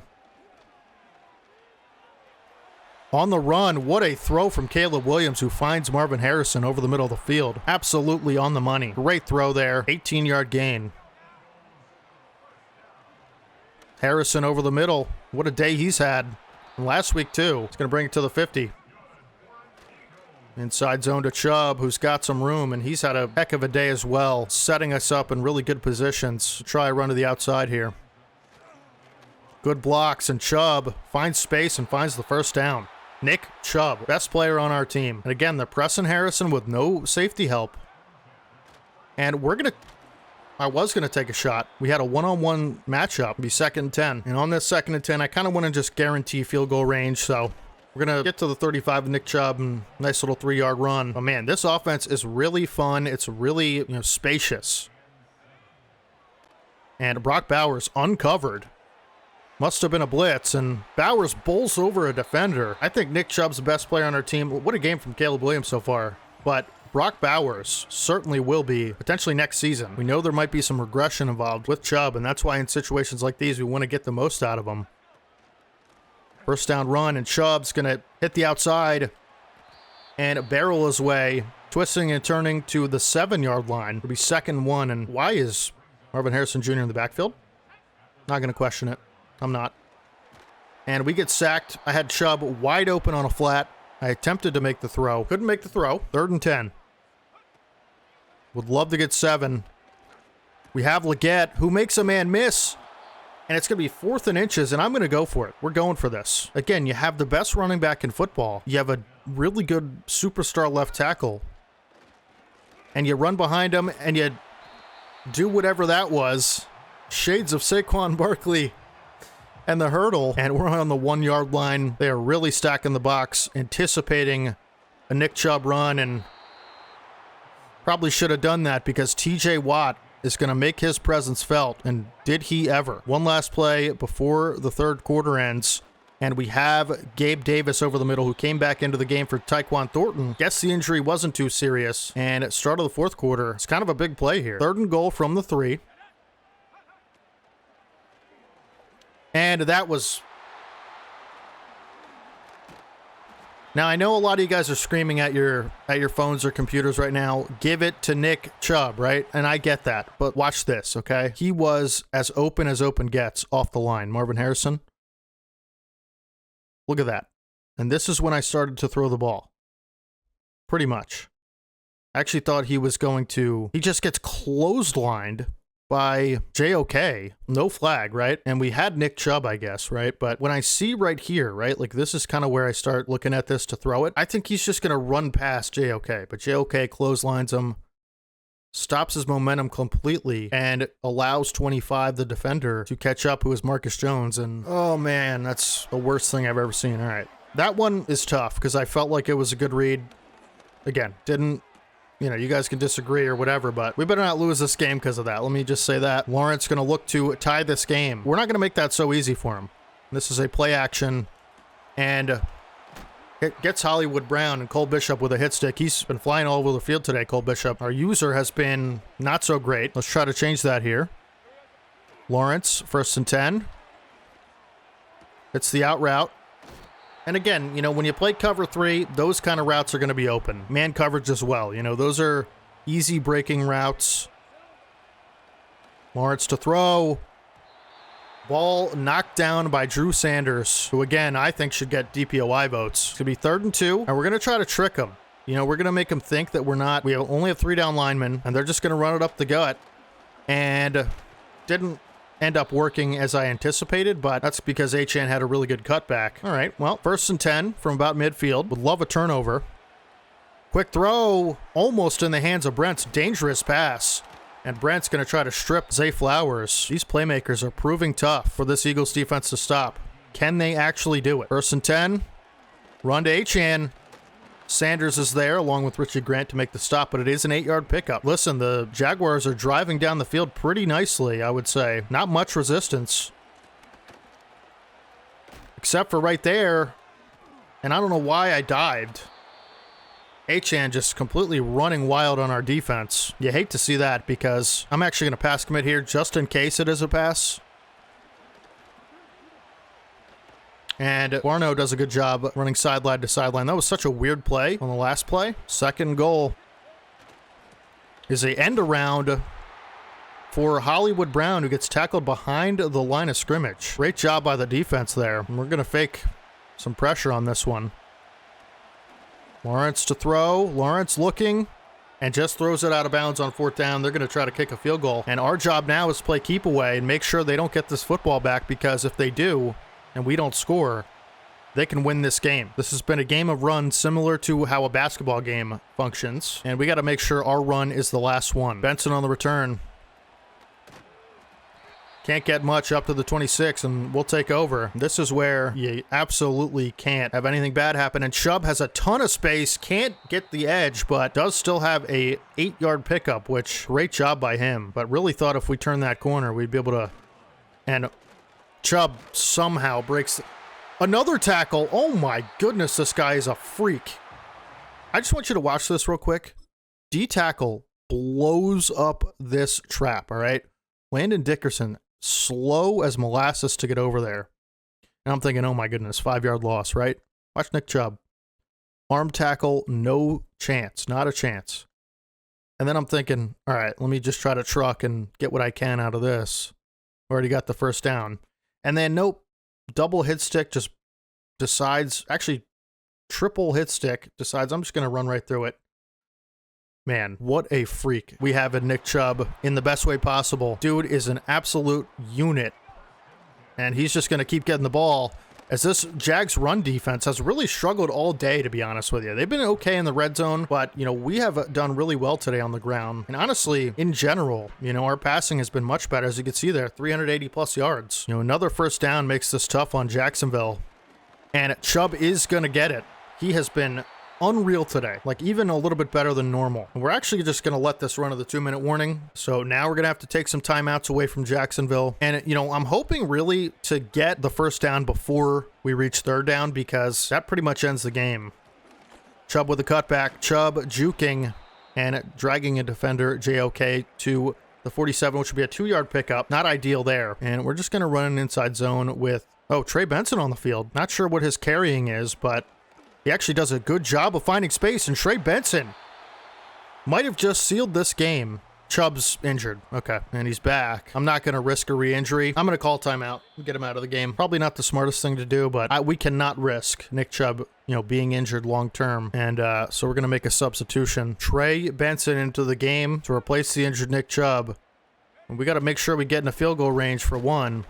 But he will, you know, not fumble, which is really all we need him to do. And he does take a Jacksonville timeout. 2nd and 14. Benson has space, and nice 7-yard run there. Good blocks up front by the big dogs. And we're not passing the football. I don't know why it's telling me to do that. This is 3rd and 7. We're going to take as much time as we can off this clock in case we get an incompletion. And Benson going to fall forward for 2, and we're just going to take the points. You know, there's no reason to pass there. We're going to take all of the play clock time down. We're going to get the best kicker in the league on the field and make this a touchdown game. Jacksonville will have no timeouts and about a minute to score a touchdown. Aubrey's kick up and good, as we knew it would be. And just like I said, they're going to have a minute to score. We know they have a lot of speed in the playmaker positions with guys like Marquise Hollywood Brown, Zay Flowers, and Achane, but listen, we're going to play very conservative coverage. They need to get in the end zone. We're not going to let that happen very easily. So, 1st and 10. Lawrence looking, and he's going to take off and run with it. No, he's not. He's going to find Zay Flowers. That's a great play from Lawrence. He fooled me on that one big time. At the 32-yard line, Lawrence, is he going to take a shot? He's going to elect to keep it and slide, and they're going to have to spike the football. No huddle, 17-second runoff. Have a good one, get scammed. We saw that in week 1. What a tough way to end for the Jaguars, but hey, we will take it. Caleb Williams with a much better game than he has been having. 234 yards, 72% completion, a touchdown, a pick. But the yards was the big thing. Nick Chubb was unbelievable today. Achane was good as well. Trey Benson coming in clutch at the end, breaking that tackle, having a couple big runs there, and really sealing it. Marvin Harrison Jr. had some big catches, especially, you know, to start the game. Brock Bowers was electric. He's just so dependable, so good. 4 for 61 on a touchdown. Nick Chubb out of the backfield with 3 for 20. And Gabe Davis having a big catch, as well as Leggett didn't find much work today, unfortunately, but Eric All had a 24-yard catch. And, you know, the Jags defense was not good on the ground, but solid enough for them to win the game. You know, their offense was just a little bit stagnant when it needed to be proactive. Cole Bishop, the MVP of the defense, I'd say, with 9 total tackles, 1 TFL, and a sack. He was all over the field. Richie Grant had a good one. Terrion Arnold, big PBU, 7 tackles. He's awesome in that slot role. Juju Brents was big on the tackles as well. Our corners can tackle. Lucas Van Ness had some really big plays, you know, towards the red zone. Drew Sanders, 2 PBUs and a TFL. You'll love to see it. Just a solid game overall for everybody, and another big win. And that's going to push us to, I believe, 7-2 or 6-2. I think 6-2. And all of a sudden, this playoff scenario is looking real, and these young guys are, you know, proving their worth, right? For the staff points, we actually have enough to finally get an additional weekly strategy focus player, which is phenomenal. Once we get all 3 of those, we'll be able to get much more XP for our young guys. But really good team win. And you know what? I want to look at something. We're going to advance to the next week. I haven't gotten a breakout all year, which is unfortunate. If we go to NFL standings for one, I want to see what our division looks like right now. We're currently leading the division, and we're playing the Cowboys this week, I believe. And then we have the Commanders right after that. So the biggest games possible are coming up pretty soon. Cowboys right on our tail. Of course, Commanders and Giants, both with winning records. Our division is loaded. We go to stats and awards. This is what I'm really curious for. Yearly awards. This is, if you guys don't know, this is how you get, like, the easiest way to get a player upgraded in development trait, which is so crucial for not only their development, but your team's performance in general, if it's at an important position, is through awards. And so if you can win an award like Nick Chubb, you could see he's NFC Offensive Player of the Year. Currently, if the season ended today, he'd win that. We have to continue that, but he is already X Factor, so it's not that big of a deal. But let's say he was Star Dev. He'd go up to probably X Factor if he won this. DPOY, Drew Sanders, 3rd in DPOY. So if he wins DPOY or is even in top 3, I think he should go up to Superstar. There's also stat thresholds. Like I think if you lead the league in something, or for receivers, I'm pretty sure it's like 1,000 yards and 10 touchdowns or whatever, or 100 catches, you'll be able to go up, even if you don't win an award. But like if Drew Sanders, let's just say he leads the league in picks, he's pretty much guaranteed to go up in dev trait. 3rd in DPOI should get him Superstar, which would be huge for us. And then we can probably realistically move him to an edge rusher. What our plan is to play a 3-4 defense next year. Marvin Harrison and Brock Bowers in contention for Offensive Rookie of the Year. Again, this is why Xavier Legette as well. This is why I'm trying to get these guys stats. It's not just so it looks good, on the stat sheet. It's so that these guys can get upgraded dev-wise for next season. It's a big part of our future. Cole Bishop, Defensive Rookie of the Year. I thought there'd be more guys on here. I'm trying to think of our other rookies. We have Chris Jenkins Jr., Kalen Bullock, Nate Wiggins, Nate Wiggins hasn't had any like stats or any picks or anything like that. Best QB, we're not on there, of course. Best running back will be Nick Chubb. Best receiver, don't have anybody in the running. And O-lineman's a big one too. Like if Landon Dickerson could win this, which doesn't look like he's gonna, but if he could, he would go up to Superstar, I'm pretty sure. So Joe Alt's already Superstar, and he actually should unlock it. Nobody for best D lineman, which is really tough. Like we need Trayvon Walker. We need him to get a Superstar. Drew Sanders is in contention for best linebacker. Best DB, we won't have anyone. Like our stats just aren't great this year defensively for anyone other than Drew Sanders. So, let's take a look at our stats. Caleb Williams with a rough season so far, 8 and 9, decent yardage, not great. Nick Chubb with a fantastic, stellar 774 yards and 10 touchdowns. I think Marvin Harrison and Brock Bowers will both get over 1,000 yards. Neither of them have a lot of touchdowns, which is tough. But if Xavier Legette, if we could get him into like the top rookie conversation, if he got Superstar, he'd be so much better. Nick Chubb's been good receiving. Gabe Davis is on the team. Sacks, we haven't allowed a lot of sacks. We haven't taken a lot of sacks. Richie Grant leading the team in tackles, 1 TFL, 1 pick, 4 deflections. Drew Sanders, 53 tackles, 7 TFLs. And again, we're probably halfway through the season, right? We played like 8 games. So expect all these numbers hopefully to double. Like this is a DPOI season for a guy like Drew Sanders. He finishes with 90 plus or 100 tackles total, 15 TFLs, maybe at least 10, a couple sacks and like 8 picks, a couple PBUs. He's got a forced fumble as well and a touchdown. Like he should win Defensive Player of the Year. Juju Brents with a pick, forced fumble. That was the first game. Again, Nate Wiggins, we no deflections and no picks. It's just tough. We haven't really had too many complaints with him, but you'd like to see him. He really is someone that I want to get up to Superstar. Kalen Bullock, not much either, but he's been rock solid back there. I really have noticed. Cole Bishop's been making a lot of plays. TFL sacks. Carrion Arnold's been nice. This has got to be a glitch, right? Did he get minus 55 on an interception return? What? Quinn Williams been great in the run game. Haven't gotten much pressure, period. Like we need Trayvon Walker to get more sacks. We just need it. Or,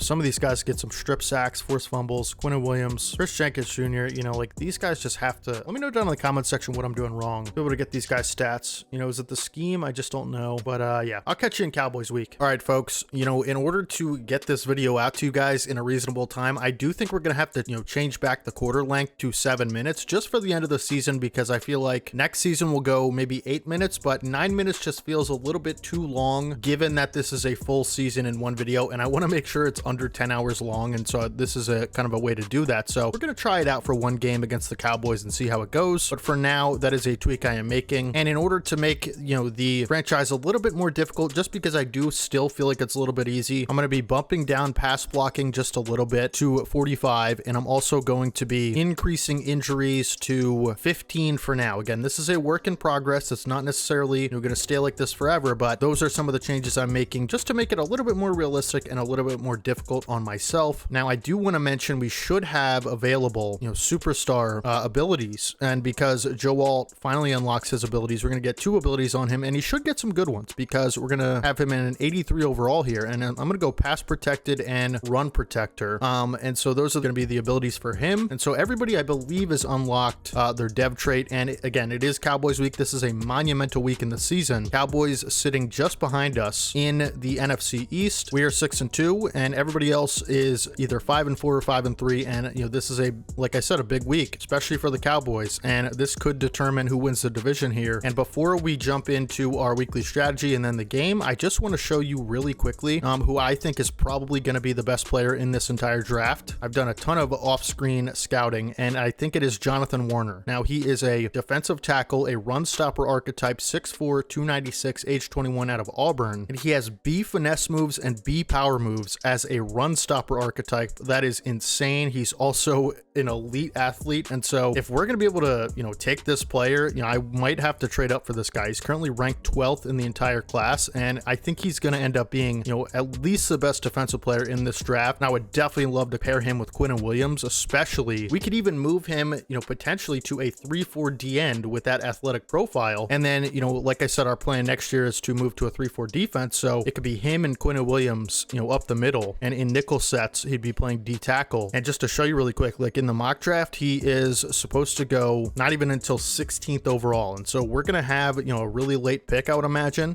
We should, have an opportunity to maybe trade up for this guy. We do need a receiver. We need some things on the defensive end, but I got to get that guy, man. He's going to be special. And so Anthony Richardson, actually, you know what? Forgot. Let's go ahead and take a look at the Cowboys roster really quick. So Anthony Richardson, this is a quarterback that I feel like we can get to a little bit, should be a little bit easier to pressure, but of course, you got to watch out for those legs and that 96 throw power. They have Jalen Warren, Ray Davis out of the backfield, receivers, DJ Moore, superstar, Khalil Shakir, and Calvin Austin. So a lot of speed and a lot of playmaking. Mike Gesicki at the tight end. Apologize for the neighbors. Walker Little, left tackle. Aaron Banks, Garrett Bradbury, Jonah Jackson. So all 70s on the offensive line. We should be able to get a little bit of pressure on Richardson and Nick Bosa, Danielle Hunter. This might not be the best game. And Vita Vea. Oh my goodness, folks. This might not be the best game to decrease the pass blocking because those guys are going to be all over the field making plays and getting to us. Malcolm Rodriguez, Nick Bolton, Quincy Williams. Man, this defense is stacked. Kendall Fuller, Sean Murphy Bunting, and Renardo Green. Jalen Thompson. This is a really, really great defense. Probably the best one we've seen all year. 3 superstar D linemen. It's going to be tough to get this football off. That's why the run is going to be imperative here. I think we're going to go defend medium pass. And then on offense, we want to make sure we're able to get the ball out quickly. And I think we'll do throw it short. Without further ado, actually, you know what? I want to change Brock Bowers for this focus player. He's already so good. I don't think we need him to really get much better in this, focus here. Let's go with, Kalen Bullock is a 76 overall. He could be someone we look to develop a little bit more through the focus scouting. Again, we're going to have these all probably complete by the end of the season. Let's go with Nate Wiggins. I'd love to get him a little bit more progression and do our, weekly training. And then let's see if we have any upgrades before the game starts. We should, honestly. And of course, we're going to be, again, using our, Cincinnati playbook that seemed to work pretty well last week. We just got to get these guys better stats. Chris Jenkins gets an upgrade, and I think we're just going to continue with run stopper. He's someone that I think has been pretty good this year, given his overall +2 finesse moves and block shedding. That's pretty good, right? So now it's 80 block shedding, with morale. So that's definitely a really good sight. Jason Peters, shout out to him. We're going to auto upgrade him. And like I said, it's going to be a little bit of a quicker game, and we're going to have to struggle to block these guys up front. Without further ado, let's get into it, folks. How about them Eagles? We love beating up on the Cowboys, and let's hope we can do that here today. This is a massive game with season implications on the line, and I'm excited to play the Cowboys, I believe, for the first time. We do have a lot of division games coming up, and that's a really nice return for, I believe, Kavontae Turpin, and Richardson will take over at the 37. Do a little bit of a conservative coverage here to start the game. A nickel 3-3 look, and up the middle for Jalen Warren, who's a really good player in real life. Again, this offensive line isn't the best. I do think we have, a little bit of an edge on them with our D-line, and so we're hoping these guys up front can get some pressure. Cowboys like to run the football, as we know. Could be a QB draw, but 2nd and 5. Richardson's going to take off, and Sanders can't get to him. Man, he's got wheels, huh?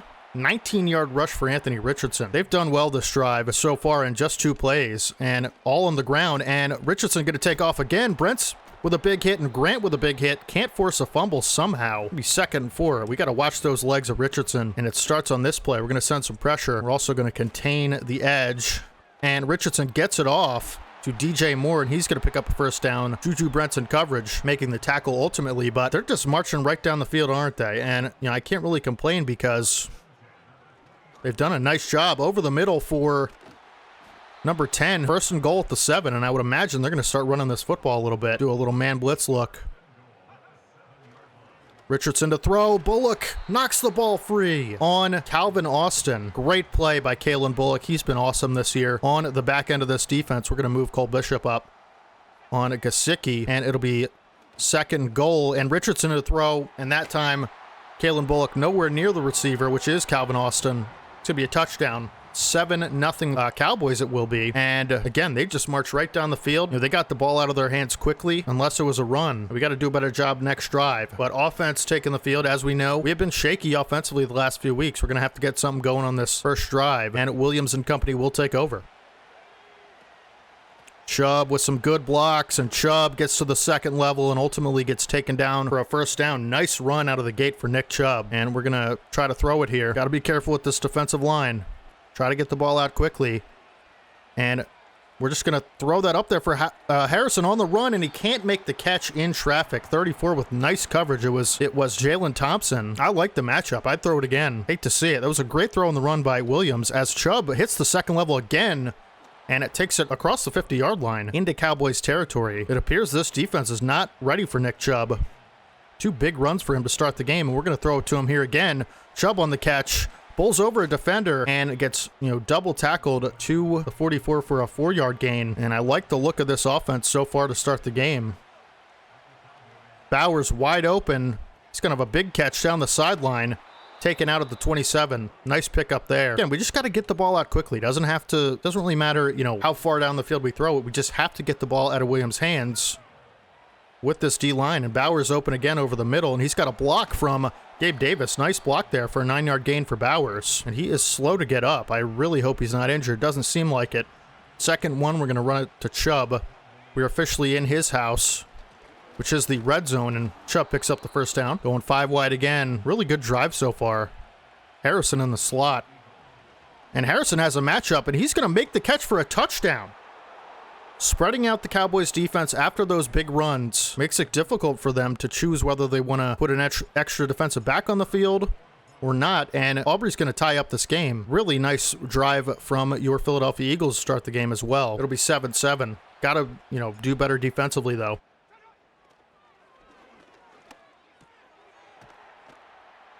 Richardson over the middle to Mike Gesicki. Outside stretch. Warren has the edge. Good blocks up front, but only ends up picking up 3. Wiggins makes a nice play.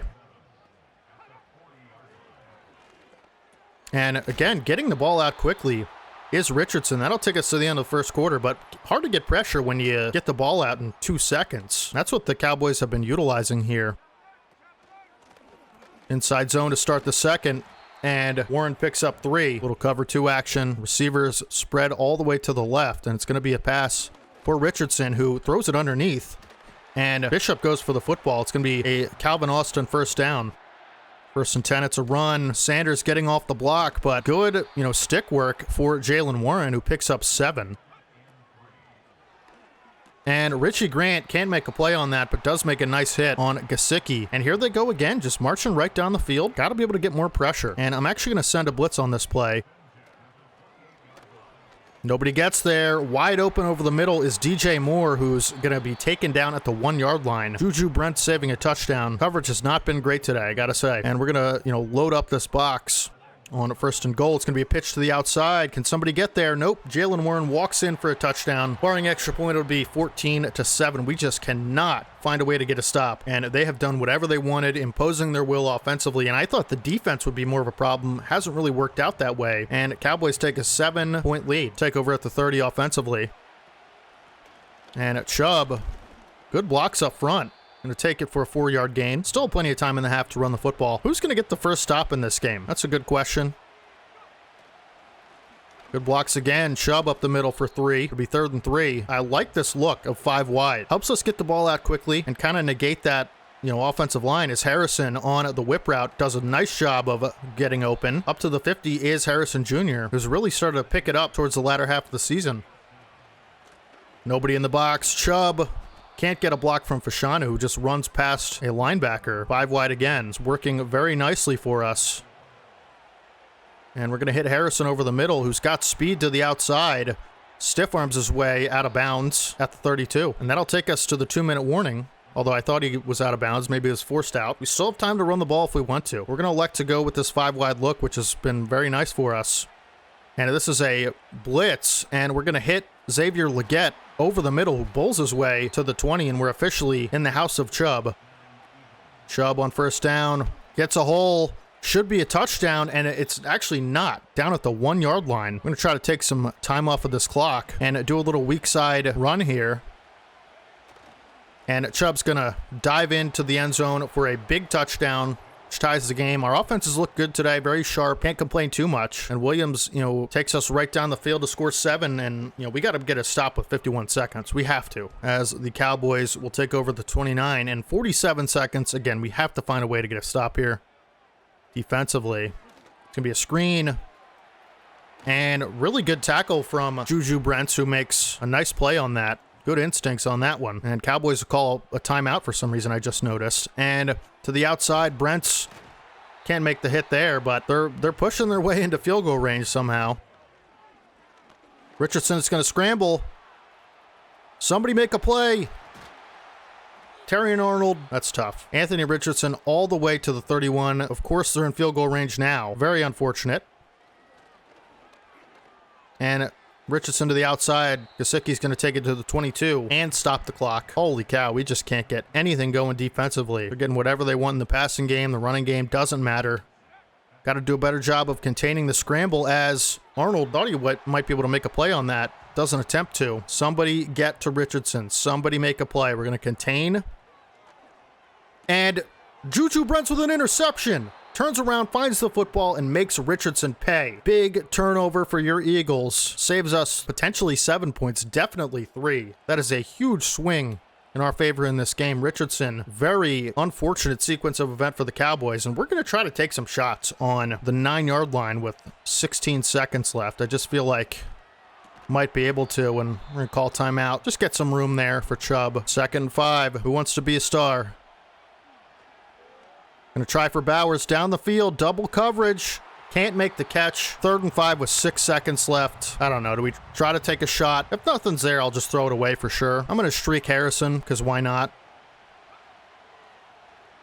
It's got one-on-one, and we're going to chuck it down the field for Harrison, who makes the catch in traffic, but unfortunately time runs out. What a catch from Marvin Harrison Jr. Holy cow. What a catch, folks. Marvin Harrison Jr. Already 88 yards, I believe, in this half. And we're going to try to get the run game going. Can't seem to get any pressure on Anthony Richardson, and we're going to go defend short pass, because that's what they've been dicing us with. We're going to get the ball to start the second half. Still a little bit of adrenaline going from that Harrison catch. Maybe we ought to look to do that a little bit more, as Benson with a nice return to take it to the 35. And I feel really good about how our offense has played so far. No complaints whatsoever. This is kind of an interesting set with Harrison out of the backfield. I kind of like it a little bit for creative plays, and good block from Harrison as Chubb picks up 5, but Harrison with the block. I'm going to try something out of this formation. Here's what we're going to do. We're going to block Nick Chubb, but this is, Harrison's going to be on linebackers and safeties out of this formation, and he is right here on Nick Bolton, and he's just going to run right by him in man coverage.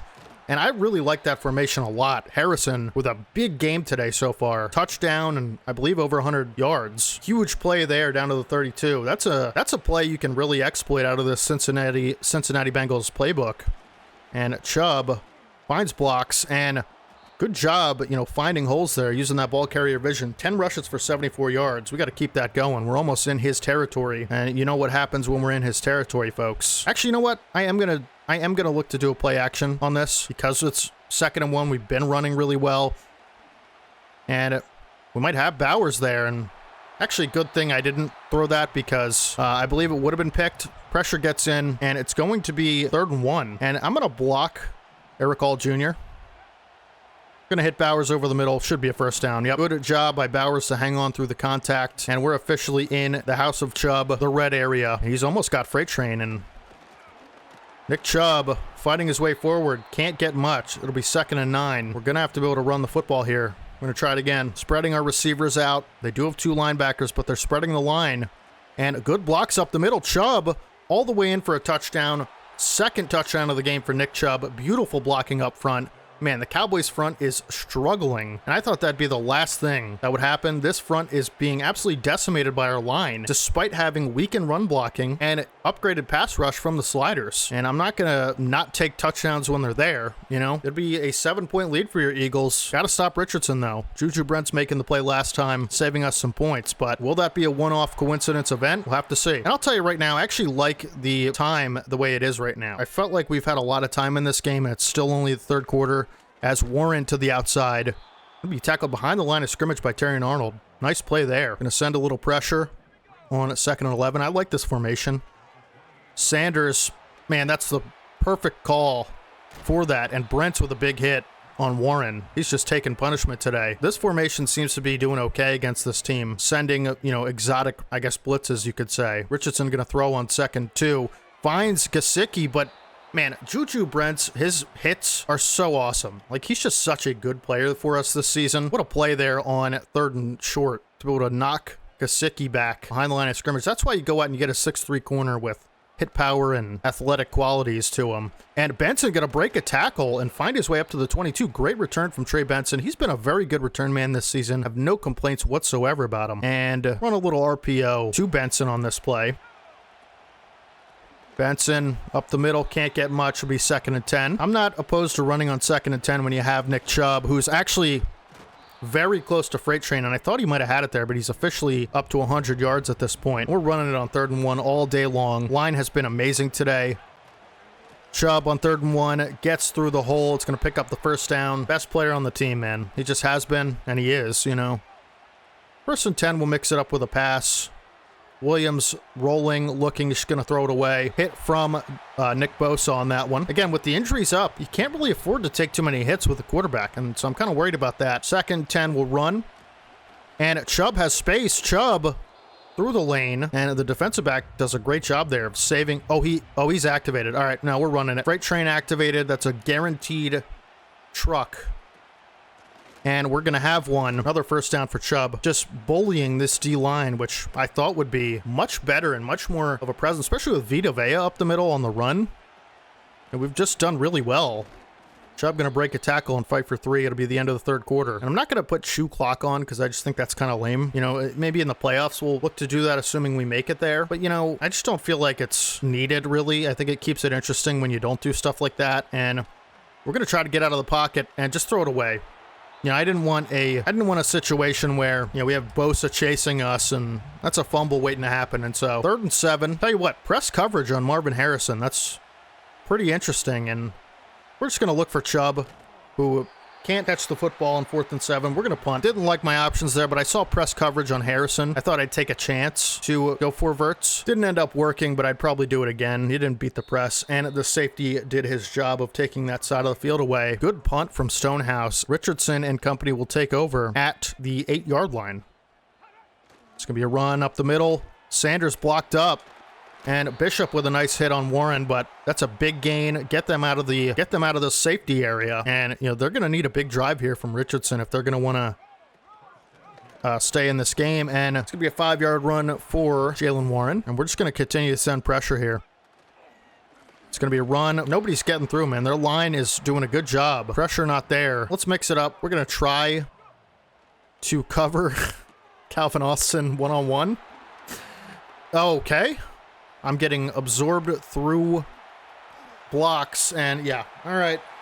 Yep, that one's poor play call. Thought it'd be fun, wasn't. I learned my lesson. Don't ever do that ever again. Calvin Austin, complete monster rack catch for a touchdown. What a bad decision and bad execution by me. I thought someone on the back end would make a tackle. I kept switching on, and it would just warp me to a tackle, it warped me to a block. Now we're in a situation where we have to score here. Fortunately, Chubb is still in the zone, so shouldn't be too much of an issue if we really put our minds to it. But Benson, good return again, takes it up to the 30, and that is where we will take over and let our monster running back do his thing. Chubb up the gut. Big truck for a first down. Man, once Freight Train happens and we're getting blocks like that, I don't know how you're supposed to stop it, even with this defensive line. Inside zone for Chubb, and just barrels his way for a 5-yard pickup. Such a workhorse. And 2nd and 5, of course, we're going back to him. Take some time off of this clock, you know. But also, like, we're just going to be able to do that, which, again, it's a free first down, basically. And got to be careful with Chubb's workload as the injuries are turned up a little bit. But I feel safe most of the time. And, I'm going to roll out and throw it away. Man, hasn't been much there in the second half in the passing game. We've had, you know, sufficient time, like, right there. I felt like we had good time in the pocket. Harrison with one-on-one. I'm going to toss it up to him. And Harrison beats his man down the field and can't make the catch. Oh, I thought that was a touchdown. My goodness, Cowboys love pressing that side. It's going to be 3rd and 10. Probably should have ran the ball, huh? Chubb underneath. I trucked, but can't break a tackle. Okay, how long is the field goal from here? 57. We're going to try it. Aubrey, one of the best players on our team. We're going to call on him to make this a 3-point lead. And kick is up from Aubrey. And good from 57. And, you know, we got to hold the Cowboys to 3. Would love to get pressure on Richardson. Can't seem to today. Money drive for the Cowboys. Cowboys will have 2 minutes, 42 seconds with 3 timeouts to score a touchdown to win or a field goal to tie. With the way they've been moving today, I wouldn't be surprised if they get in field goal range pretty easily. And Sanders with a PBU. Nice hit on that catch. I like cover 3 hard flat the way they've been throwing it short. Big play from Sanders. Knocked the ball free. It'll be 2nd and 10. And over the middle for Gesicki, and Richie Grant makes a nice tackle from behind. Not going hurry up, which is interesting. They still have the 2-minute warning as well. Plenty of time for the Cowboys. They do not need to rush. We get one last play before the 2-minute warning. Richardson going to roll out, and Arnold is there for the stop. And Chris Jenkins forced a fumble, and Lucas Van Ness recovers. Turnover for the Cowboys, and we should be able to win this game now. Chubb still activated. We need a first down or 2. Have to run a play before the 2-minute warning, but what a play from Chris Jones, and Chubb is going to pick up 9. 1 yard for a first down. You know, 2-minute warning happens. They still have 3 timeouts. So if we're not going to take away all of the timeouts, we're going to have to score a touchdown. And so really should be able to get this. Chubb diving forward picks up the first down, and that should be the game. What a play from Chris Jenkins to make a hit on the ball carrier as Chubb bowls over a defender. Stiff arms another. And tackled down at the 22-yard line. Cowboys will take their last time out. And if you think we're nailing this football, you're crazy. Got to get those stats up as Harrison, wide open, going to take it in for a touchdown. I'm not above doing that, all right? I'm not above doing stuff like that. I know it's supposed to be realistic, but listen, I got to do what I got to do for my players, for my offense, for my XP. Got to get these stats up for these awesome players. Harrison with 2 touchdowns on the day. Monster game from him. And realistically should have maybe another couple touchdowns as he has won all day down the field. And Cowboys will have no timeouts and minute 36 to score. Come out in a nickel look. Nice pickup there for Khalil Shakir. 14-yard gain up to the 40. Cowboys going to look to score and score quick. And Terry Arnold just gets absolutely obliterated in man coverage. Another first down for the Cowboys. And Richardson has been really good today, I got to say. The pick that he had. And Sanders going to pick up an interception. Bad throw there. Just as I'm praising Anthony Richardson, throws an absolute duck over the middle right to our user. Drew Sanders with another pick, maybe solidifying his case for DPOY. I don't know. He's been so good. I accidentally hit QB Neal. We're going to continue to stat pad. He's just been so good this year and deserves DPOY in my opinion. We're going to take a shot there for Harrison. It is intercepted. I don't know, man. What do you want me to say? I'm trying to do cool stuff. I'm trying to get big stats, and that's obviously not what you want to do in terms of stats in that situation. Send some pressure at Richardson here. He's going to roll out. Can't make a play. Wiggins there to make the tackle. Sending pressure again, and BJ Ojulari, man, I'll tell you what. When he's on the field, dude makes plays. No different there. Nice play from Ojulari. It gets the sack and another dangerous throw for Richardson there. And this should be the last play of the game. Sanders in coverage. This will be the last play of the game. 4th and 11. Richardson throws it away, and we're going to go 3-man deep. Cowboys getting booed in their own stadium, in AT&T Stadium in Arlington, Texas. And no better sound for an Eagles fan than hearing that. Richardson going to throw it up. and it is intercepted by Cole Bishop, another fantastic rookie. What a day for the boys in green, huh? Fly Eagles fly. Big division matchup. We win on the road in a tough place, a hostile crowd. Just a great game overall for stats. Should get nice XP out of this. We look at the stats here. I thought Williams played a really good game today. Unfortunately, he threw that pick at the end, which stinks, but 13 for 22 with 196, 2 touchdowns. Richardson had a good game as well. Did throw 3 interceptions, but a couple were at the end of each half and a couple bad throws, but overall I thought he had a good game. Nick Chubb was just, how good is this guy, man? I just can't even describe it. Jaylen Warren had, some decent runs there, and Richardson on the ground, did have that fumble, but other than that was very lethal. Through the air, Marvin Harrison Jr., 6 for 138 with 2 touchdowns. Nobody else really had a great game on our team receiving wise. Bowers with 3 for 32, Chubb with 3 for 14, and Xavier Legette with 1 for 12. Jonah Jackson let up a sack. Man, Brock Bowers with 4 pancakes. It's crazy. Landon Dickerson, 4 pancakes. Defensively, Richie Grant had 12 tackles. Thought he did a nice job wrapping up today. Nate Wiggins, 4 solo tackles. Still need to get him an interception. Juju Brents with a great day. Did get beat a few times in man coverage, but made up for it, nicely with that interception. Terry Arnold, TFL, 6 tackles. Jalen Mills with the TFL and 4 tackles. Another guy that just makes plays when he's on the field. Drew Sanders, only 3 tackles today, but did have that big interception and a pass deflection. So nice job there. And, BJ Ojolari, who,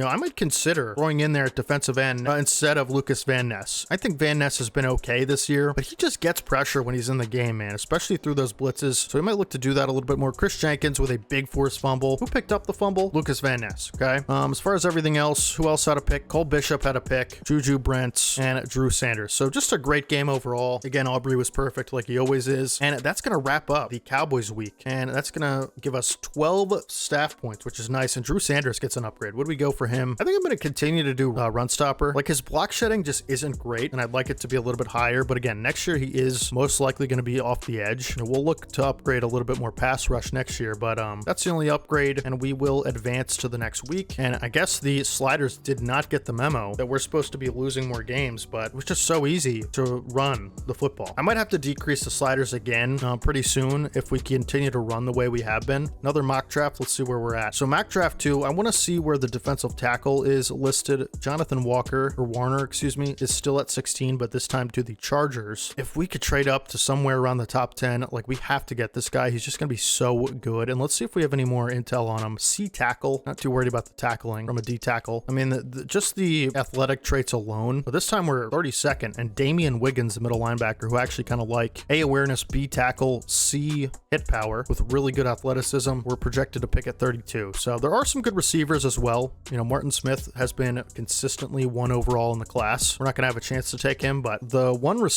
a couple receivers that I do like that I'm going to show you guys, as we're going to be taking on the 6 and 4 Commanders here. A couple of the receivers I do like are Jarek Murphy. He is a playmaker archetype. Don't have much scouting on him. Again, really small, 5'9", 189, 22 years old, out of Michigan. He has, D short route, C medium route, A carrying, elite to great speed. Elite to great acceleration. This guy could be a big time deep threat down the field for us as our second receiver. Is a little bit smaller, but I do like the potential. Calvin Smallwood, I'm not the biggest fan of. D catching and D catching traffic for a playmaker archetype. He does have be spec catch, pretty good athlete. Not a huge fan. Carlos Reyes is someone I really like. He does have C catching and F deep route. Good size, 6'2", 214 out of Oklahoma.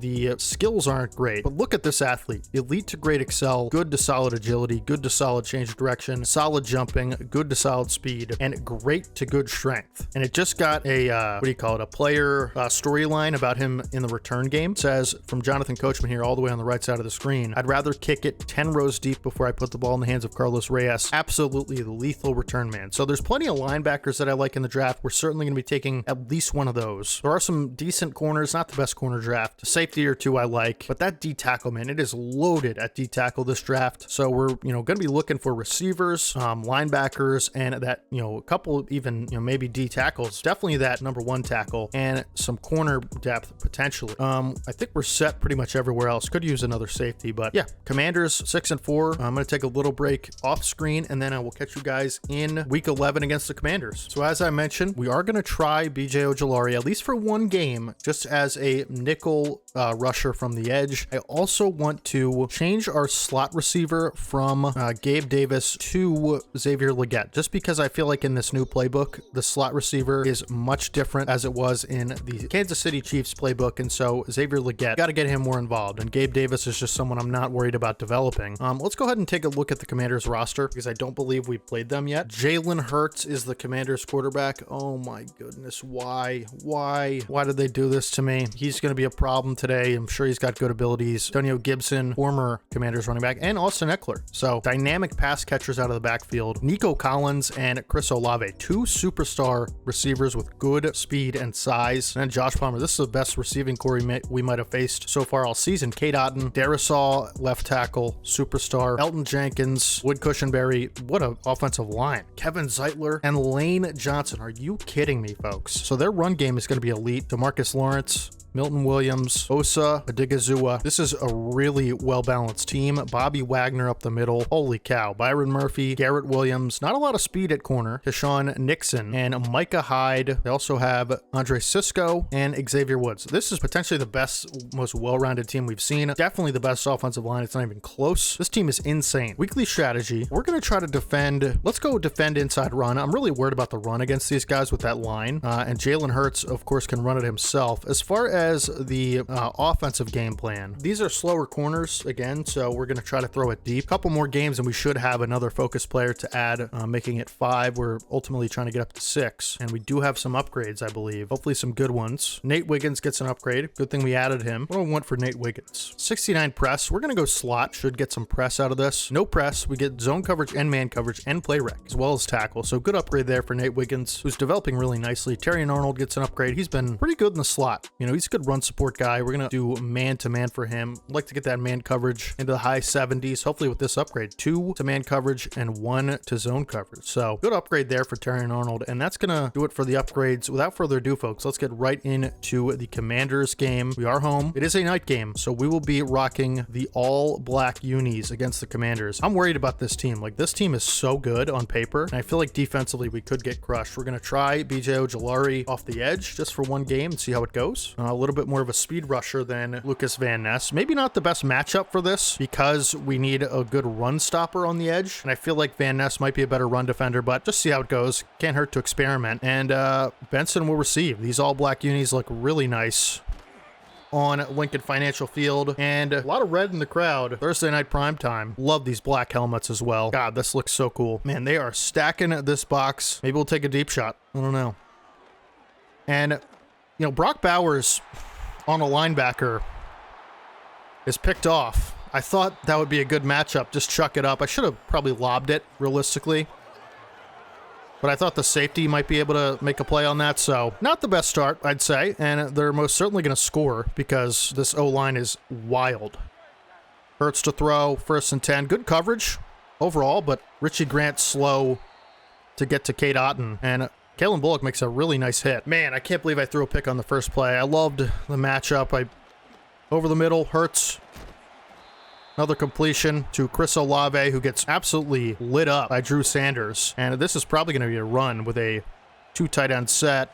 And Sanders got there, but the blocks are immaculate for Antonio Gibson, I believe that is. And it's going to be 7-0 Commanders. What a start for them. And they have more fans in our stadium than us somehow, which is wild to me. How does that happen? How do I change that? I was worried about this team, and it is manifesting in poor play, but not the way I thought it would. Okay, start over, 0-0. Pretend it's 0-0. Pretend none of that ever happened. Give the ball to Chubb. Good pull from Fuaga, and Chubb can't get much though, so it is going to be, as he had, you know, a monster week last week, be 2nd and 8. Williams to throw. Harrison with a nice catch over the middle, picks up about 5, and it'll be 3rd and 3. This is a big down. Can't go 3 and out here, and Legette gets a block from Brock Bowers, and he takes it to the 43. I'm struggling to commentate this. I'm a little bit shook up still from the way the game started, so I do apologize.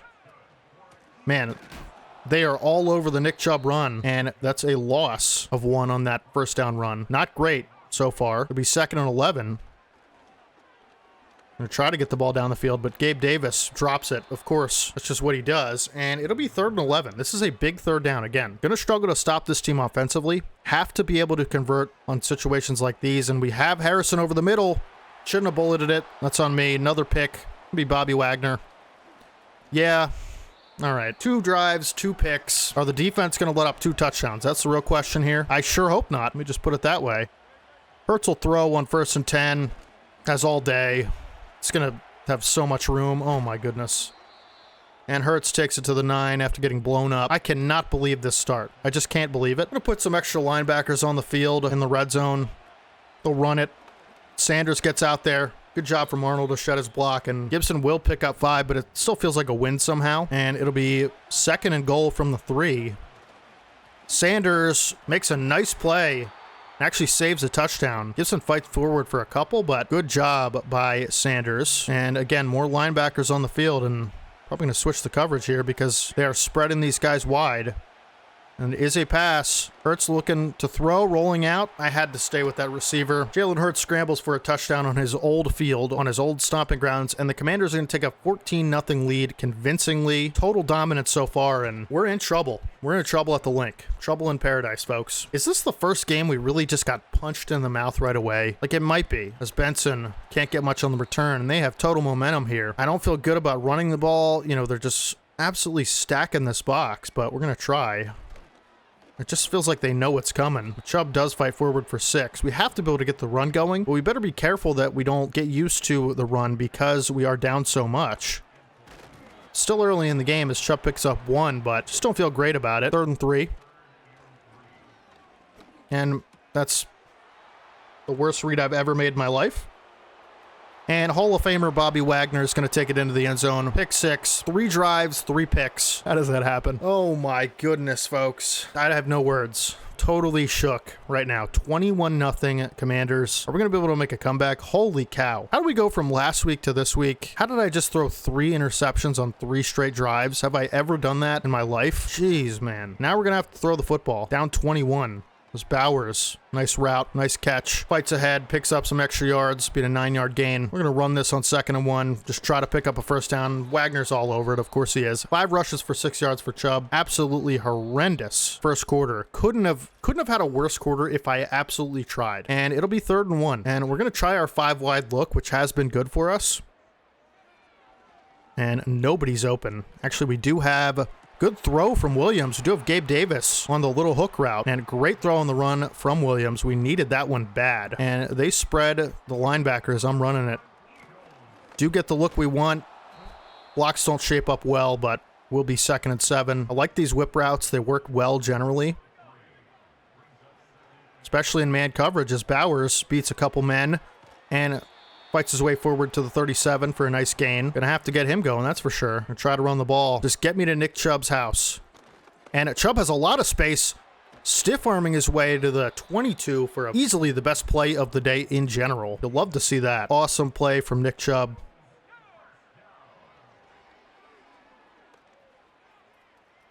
Who is that? Nick Chubb? With a big touchdown catch. Caleb Williams has thrown really good balls on the run, and that's one of them. One of the best throws of the season. I didn't know that he was going to be able to make that throw. If I knew it was Nick Chubb, I'm not sure if I would have thrown it because his catch in traffic isn't great, but a great route from Chubb. Beats his man down the field, and a great touchdown drive there. Kind of puts us back in the game a little bit. We need a stop, of course, but 7 is the most you can get, and so need a big play from somebody here. I would imagine there's going to be a heavy dose of runs about to happen pretty quick here. And we have to be able to stop that as I'm stuck on Quinn Williams, who makes the stop after an 8-yard gain. So is it really a stop? I'm not too sure. I feel like none of our packages are working right now properly, and so we have to be really careful. And this is going to be a design QB run for Hurts, who takes a big shot from Drew Sanders, and it will be a tackle for loss. Awesome job by Sanders to get out there in space, use that athleticism that he has. It'll be 3rd and 3 for the Commanders. Need a stop here. Got to get off the football field.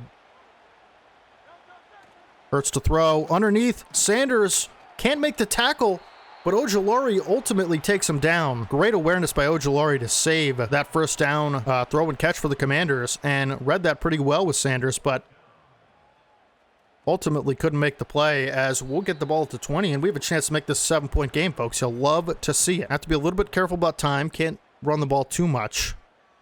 And Williams will throw. We have Harrison over the middle there, and Harrison...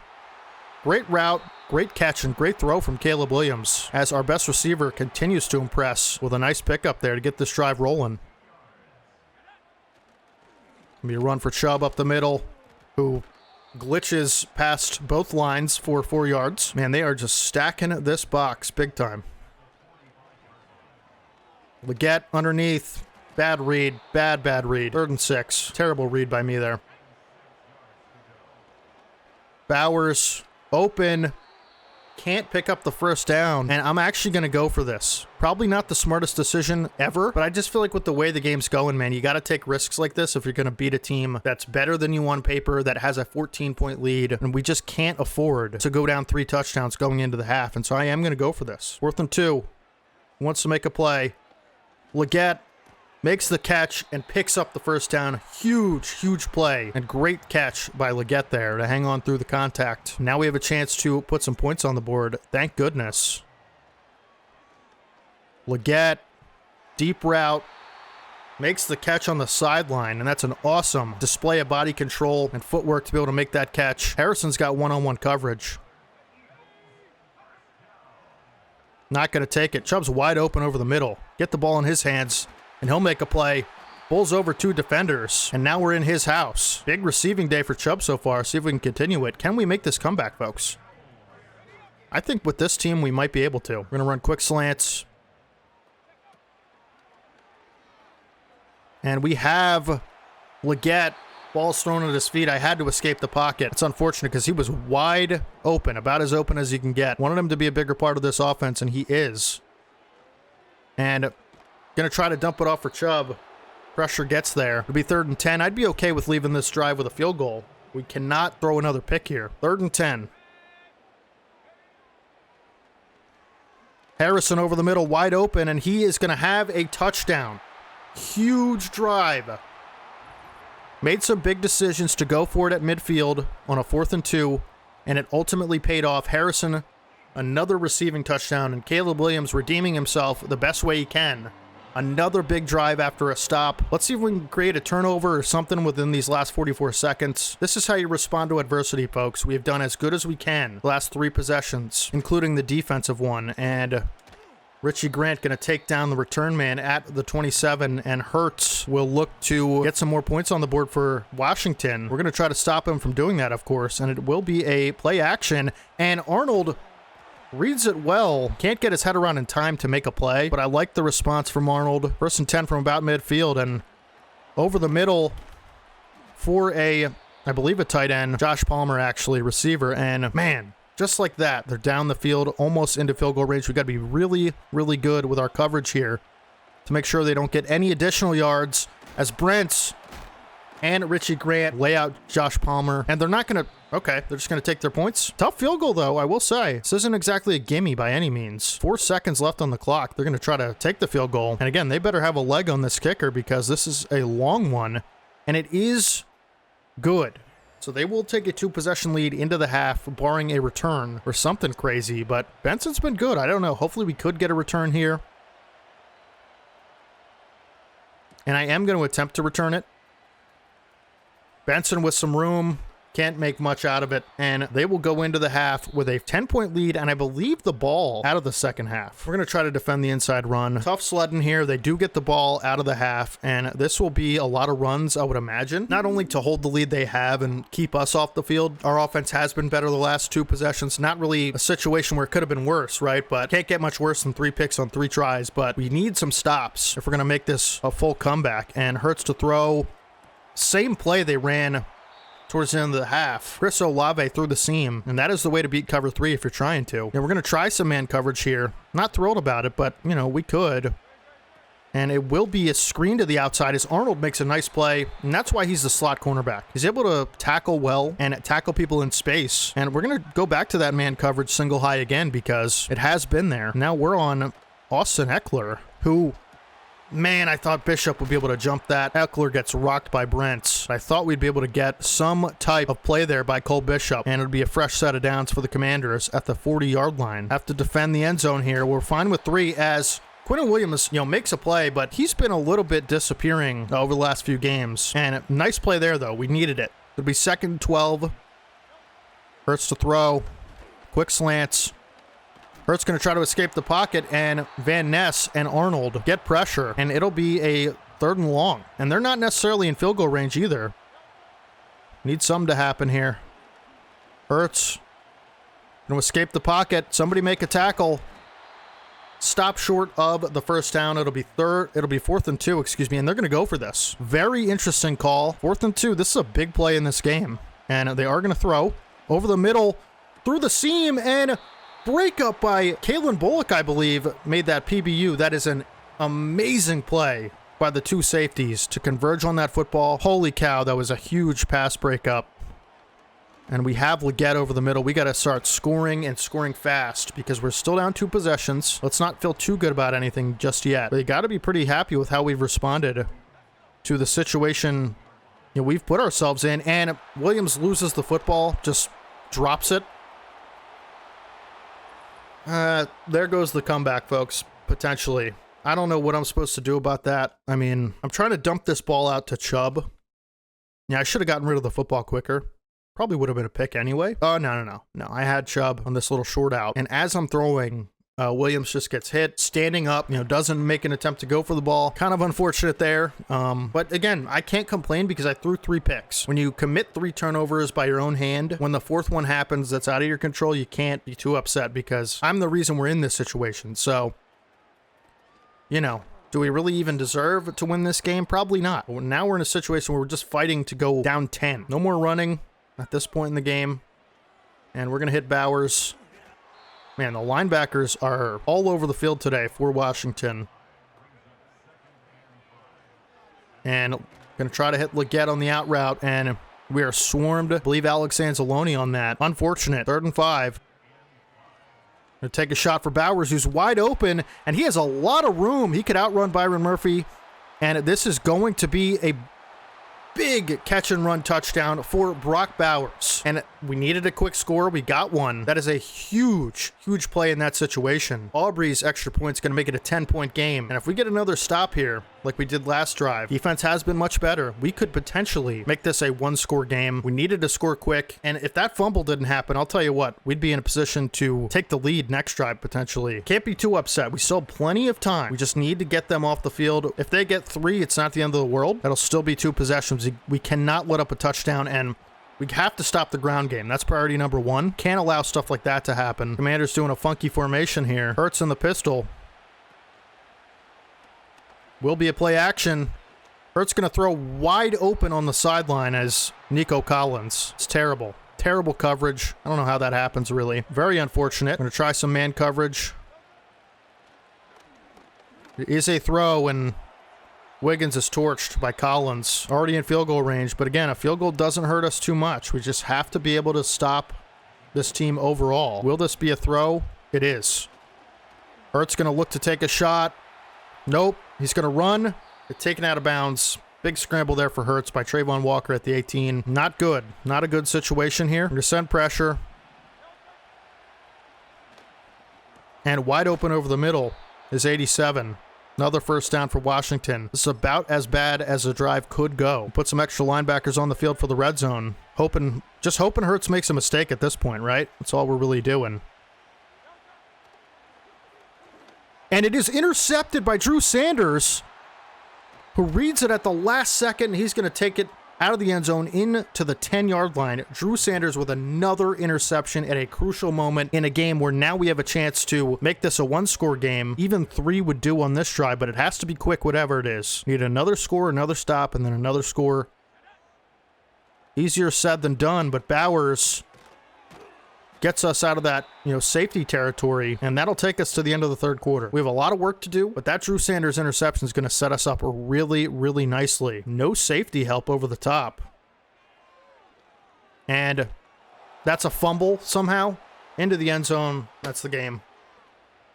How is that a fumble, man? Had someone wide open over the middle of the field. D-Law recovers it in the end zone, and that'll be 38-21. Now we're going to need a miracle and some to make this comeback. And I don't know who's booing because it looks like the Commanders have more fans in the crowd than we do. And so these fumbles, this has never happened all season, correct? Why is it happening now? Don't know. Unable to answer that, but going to hit Bowers.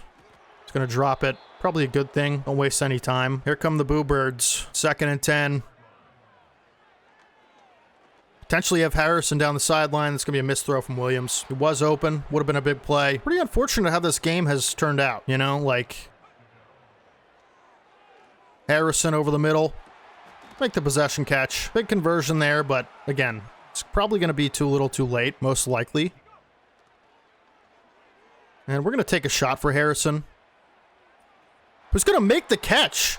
And he will be down at the 1, and we're going to go hurry up. My goodness. That is a huge play from Harrison. And we're going to try to take off with Williams, who probably should have ran that, huh? That's my bad. Big catch from Harrison. Keeps it a little bit interesting, right?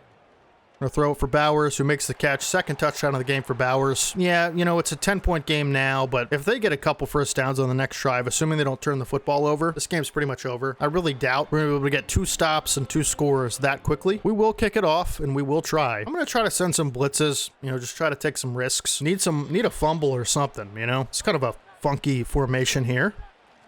As big hit from Bullock. Was really hoping for a fumble on that one. 3 6, tick, tick, tick, you know. Will be a throw from Hurts. Good coverage down the field, and Hurts going to take off, and nobody can make a play. Big hit from Grant. Sanders brings him down, but look, they're already in field goal range. Need something big here. Just need something. And big hit from Ojulari. That's going to be a sack. 2nd and 14, it was a 4-yard loss. Can't get a fumble somehow. Be 2nd and 14. That's a big play there from Ojulari. Been trying to tell you, he just makes plays. And it is play action, and I just bid on it. That's on me. Nobody can force the football out. Big gain. That might end the game, folks. That really might. I can't imagine them throwing the ball here. I really can't. Somebody. Okay. I'm going to let the clock run. Like, there's... Yeah, you know, I don't know why I would do anything but let it run. Still have the 2-minute warning. Need these the timeouts are more important. They're going to take it down to the 2-minute warning. I don't even know if I'm going to call my timeouts, assuming we get a stop on this play. Run to the outside. Big hit from Sanders, and I'm not going to take a timeout. It'll be 3rd and 9. I would bet a run, but I can't be certain. This formation certainly screams run, and it is a run. Sanders, another TFL. Now we have to take a timeout. So we're going to need an onside kick anyway. You know, like 3 doesn't really do them any good because we're still going to need 2 touchdowns basically. So it'll be a 13-point lead, and it's going to have to be really, really fast on this drive, and then we're going to have to get an onside kick. Unfortunate way the game shaped up. I feel like our defense did a lot of things well today, but our offense just put them in so many bad situations. Down the field for Gabe Davis. Gonna be batted down. We need big plays really quickly.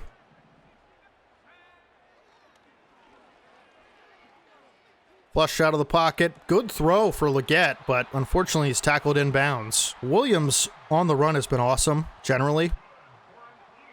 We really need something quick here. Bowers. Ball pops in the air. Incomplete. 25 seconds. Again, we need like a touchdown right now, and then an onside, and then another touchdown. We're going to throw it up. No, we're not. Intercept. Okay, dude. Oh, my goodness. This defensive front. I guess I just got to give them credit. I don't know what else to do.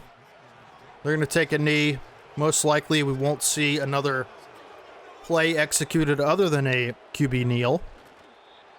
And this is a big loss. You know, this is a division rival, and we should still be winning the division. This will bring us to 7-3, but we're really tough way to lose, knowing that it was pretty much all my fault. I like the way the defense stepped up. I like the way we responded, but those fumbles, you just can't turn the ball over 6 times and win. And we had opportunities. We just kept turning it over, you know? That's going to do it. 41-28 is your final. I don't even want to look at the stats, but we're going to. Hurts didn't really play all that well, I thought. You know, didn't really capitalize on a lot of opportunities he had. Caleb Williams threw for 332, which might be a career high, but 4 touchdowns, 4 picks with 3 fumbles, I believe. It's just, you know, decimating to an offense. Chubb could never get going. Didn't have an opportunity to even run the ball a little bit. Bowers with a really big day, 7 for 107 and 2 touchdowns. Leggett with a nice day. I thought him in the slot made a lot more sense, and I liked it a lot. Marvin Harrison, really good game as well. You know, 5 for 113 and a touchdown. Nick Chubb had that big touchdown catch, and Gabe Davis, another drop and another catch, but mainly another drop. The D-line was just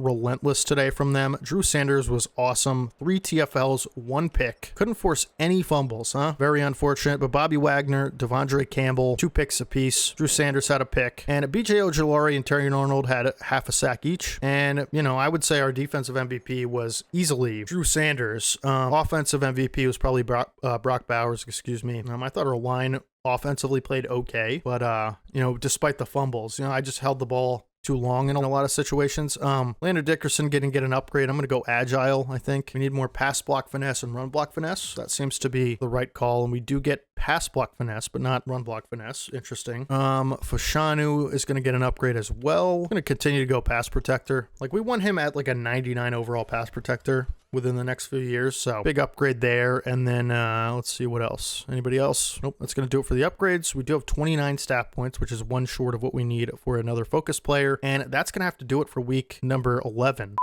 All right, folks, tough loss last week. You know, there's just no other way to put it. And, you know, it is week 12. We're taking on the Los Angeles Rams. And if it isn't Dak, I feel like we always beat the Eagles Prescott. And we'll have to see if that comes true this week. Really need a win here. Dak Prescott's the quarterback for the Rams. Chase Brown and Rico Dowdle. Nice 2-man punch there. At receiver, they have George Pickens, Marvin Mims Jr., DJ Chark. So some, you know, good size receivers and speed as well. But overall, you know, we've seen better, I would say. Isaiah Likely, tight end. Good tight end. Bernard Ryman, Graham Glasgow, Zach Frazier. This is a really good offensive line. Trey Smith and DJ Glaze. Nice offensive line for them. Christian Wilkins, Von Miller, BJ Hill. So, you know, up front, I think they are, you know, pretty good, but not great, I would say. And then Terrell Bernard's a good player, as well as Matthew Judon, superstar edge rusher. Marlon Humphrey, DJ Turner II, a lot of speed on him. Darrell Baker. You know, this is a decent enough cornerback room, I would say. And then Antoine Winfield Jr. is going to be a problem all day, as well as Kyle Hamilton. Best safety duo we've seen all year, and it's not even close. 2 of the best safeties in the league on one team. You know, you really hate to see that. And, you know, we're going to have our work cut out for us. We cannot turn the ball over like we did last week, or we will be in trouble, folks. Let's hop into our weekly strategy. Against Dak Prescott, I'm going to, you know, attempt to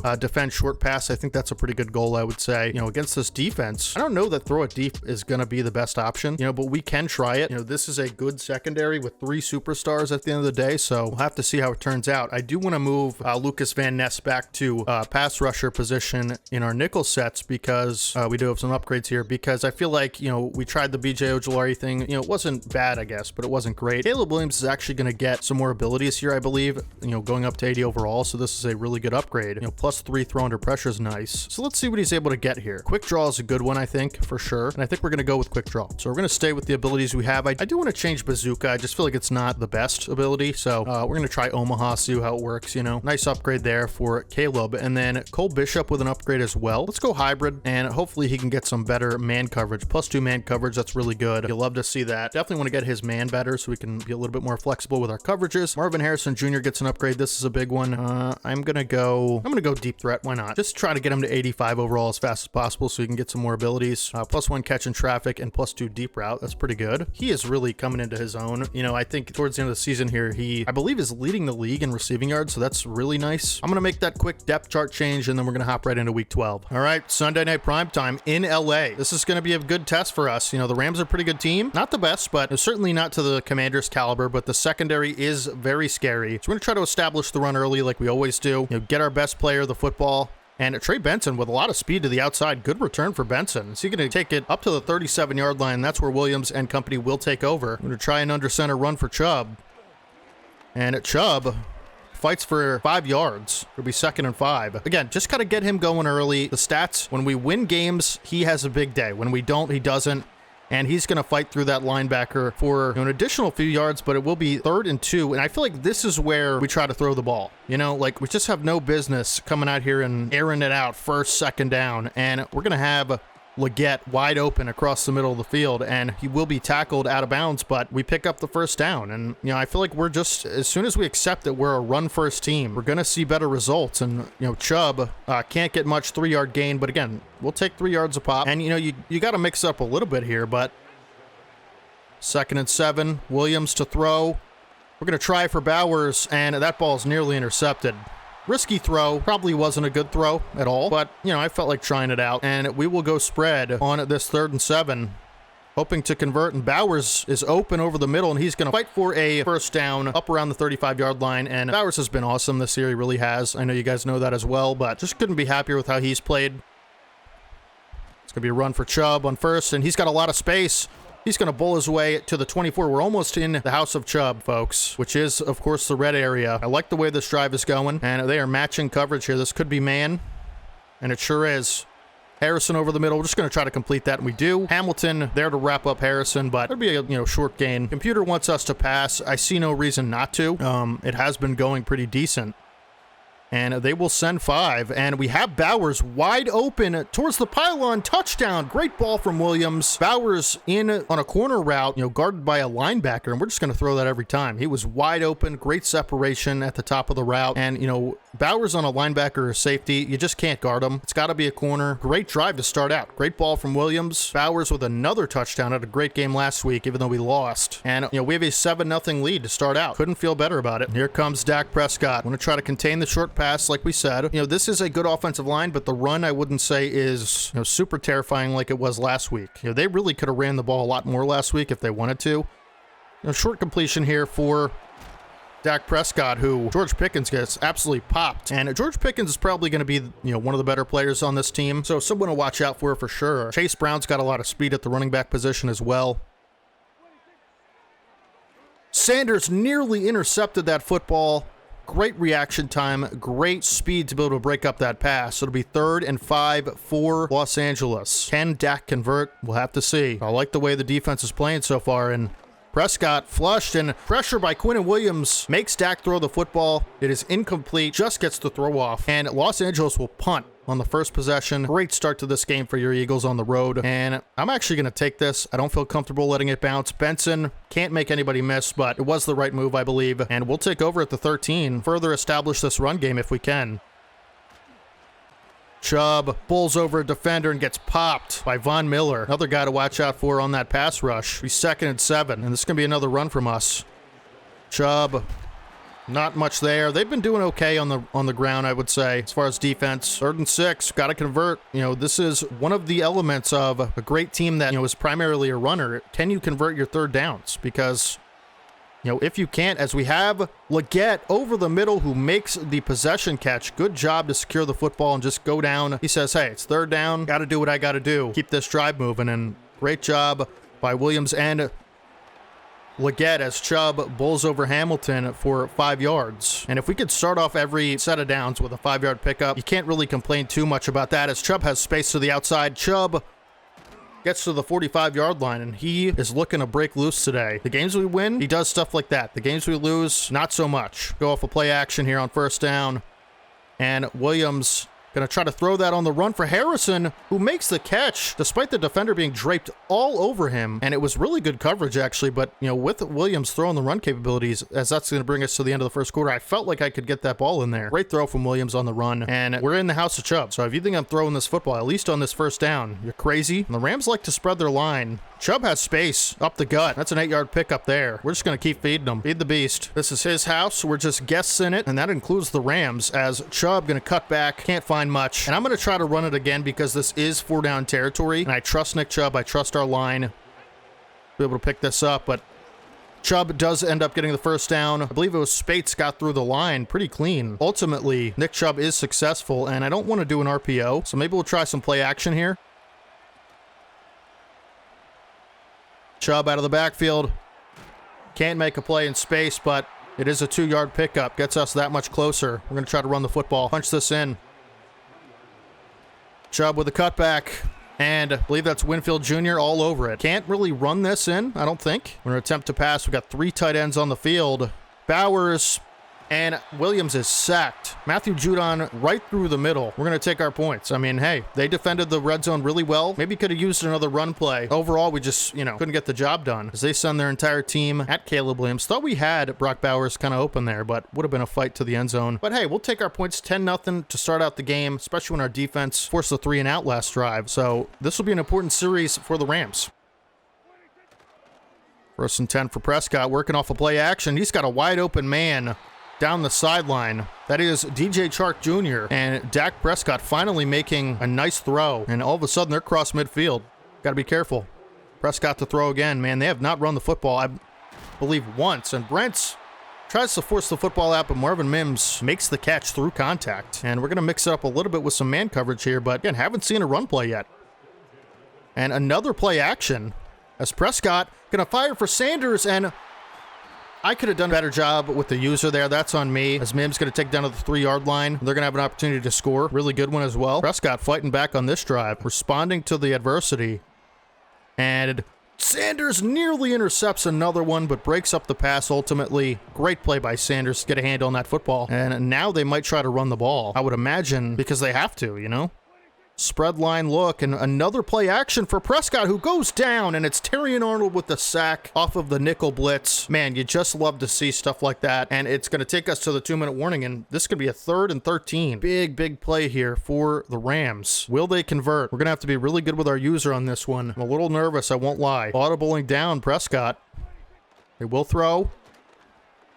Prescott flushed, and Prescott throws away, is pressured. Wiggins on the coverage. I believe it was Walker with the pressure. Rams are going to take their points. We got an opportunity to go up 2 possessions once again and keep this lead out of harm's way. Kick is up and good by Dicker. Passing game has looked good so far. I can't lie to you guys. Need to convert some points here as we have Gabe Davis on that little hitch route. Be a 7-yard gain. We're going to go hurry up. Rams will rush 4. Nobody's open. Just throw it away. Williams gets the ball out. Big hit on Williams, though, as he smiles and gets up. It'll be 3rd and 3, and we're going to try some quick slants, although I am going to shriek Harrison. And Harrison might have... And he makes the catch! Harrison down to the 24, beat his man off the press. This is why you always streak a guy like Harrison on really tight press coverage, because despite the speed of the corner, I believe that is DJ Turner, you can never be too careful as rolling out with Williams, and we're going to try to scramble a little bit. And he fumbled. Yeah, okay. Can't be doing that. We haven't really utilized the legs of Williams as much as I wanted to. Do get out of bounds. Well, the fumble did. Leggett over the middle. Jukes a man. And it down to the 6, and we're going to call our first timeout. Masterful drive by Williams so far. Let's see if we can put a cap to it in the best way possible. Don't like the options. We're going to throw it away. Can't be afraid to do that in situations like this. I will take 3 if we have to. 2nd and 6. Somebody get open.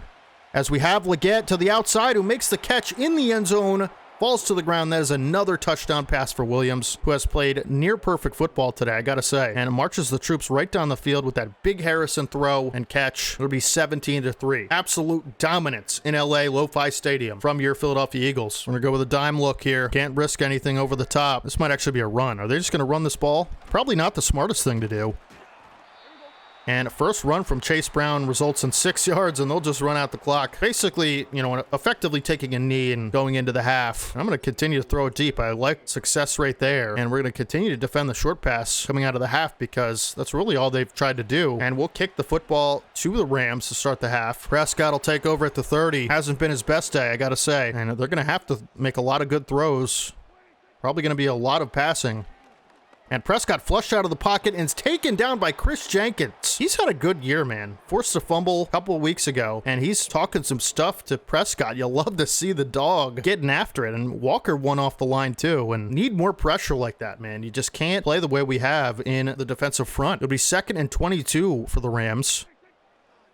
Prescott to throw. Prescott finds the tight end likely, I believe, for an 8-yard pickup, and it'll be 3rd and long. 3rd and 14. More pressure would be really nice. 5 wide for the Rams, who actually get an extra blocker, and Prescott all day to throw is going to step up in the pocket and just slide at the 32, and they'll punt the football, you got to imagine here. And we have a chance to really make this a big lead, and not much time for the Rams if we, play our cards right. And that's going to be a steady dose of Nick Chubb in that situation, as Benson taken down at the 11. Probably should have let that one go, but Nick Chubb got to get going.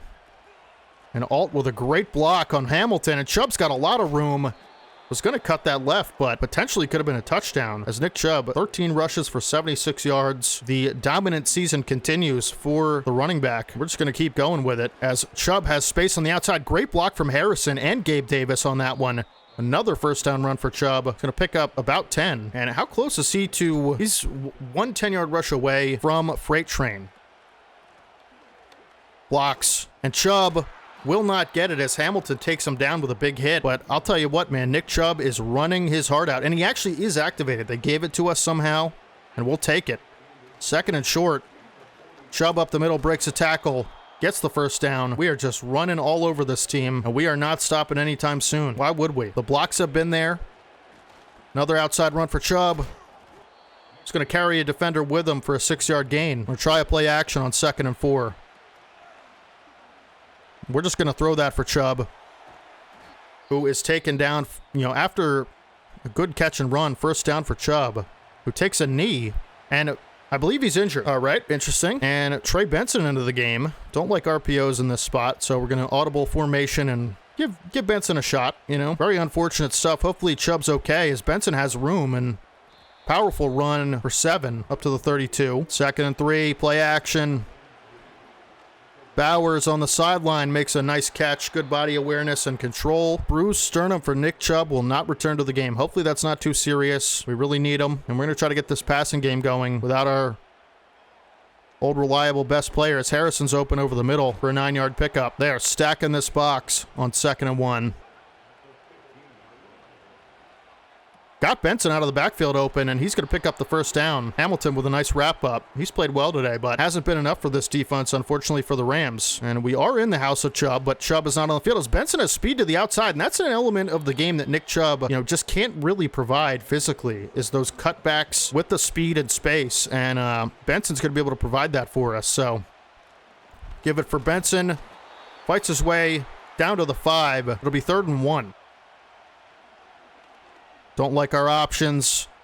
Williams scrambling. Can he get to the outside? He does, and he's going to have a rushing touchdown. Williams beats the defensive line in a foot race, and that's what you would expect from a quarterback of Caleb Williams' caliber and mobility. And he's going to celebrate with the team. Great run and scramble from Caleb Williams, who finds the end zone. I believe his 2nd rushing touchdown of the year. He's had a great game today. Big bounce back game for him since the 5 turnover performance last week, 3 interceptions. We'll take a 24-3 lead, basically heading into the 4th quarter. It's not looking great for LA. We got to keep it up. See if Dak Prescott can mount a comeback in this situation, as they're going to run for like the 2nd time all day, and Quinnen Williams with a great shed and tackle takes us to the end of the 3rd quarter. They're going to need to score quick. See if they can. McVay in absolute disgust.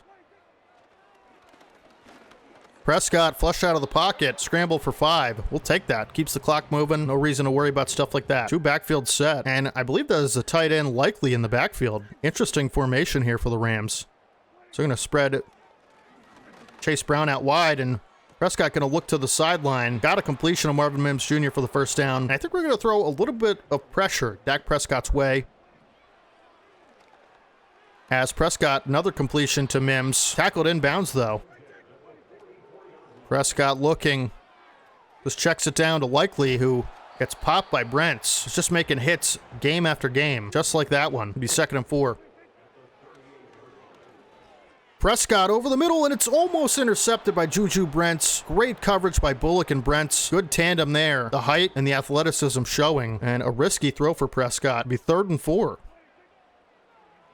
Will they kick a field goal if they have to? And they're not going to have to, as Bishop saves a touchdown with a tackle on Chase Brown in space. And that is a big-time tackle. So we're going to try some more man coverage and double cover George Pickens. And we're responsible for this tight end, who Pickens makes the catch, but good coverage. And it forces, a lot of time is ticking off this clock. 2nd and 5 for the Rams. Prescott under center.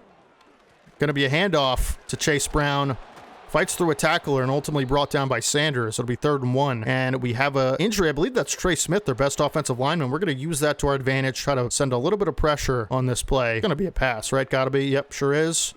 As over the middle, Bishop in coverage can't get to the tight end, and you got to expect stuff like that to happen when you play man coverage in the red zone. Was just hoping the rush would get there in time, and it did not. 24-10, Rams need to force a 3 and out to remain in this game, and they're going to try an onside kick. Put the hands team out there. Not sure why these guys are on the hands team in general, but Legette's going to pick it up and try to make a move, but it'll be midfield for the Eagles. Again, the Rams really need a 3 and out. With no Nick Chubb, this might be their best opportunity, as we're going to try to run with Benson, see what he has.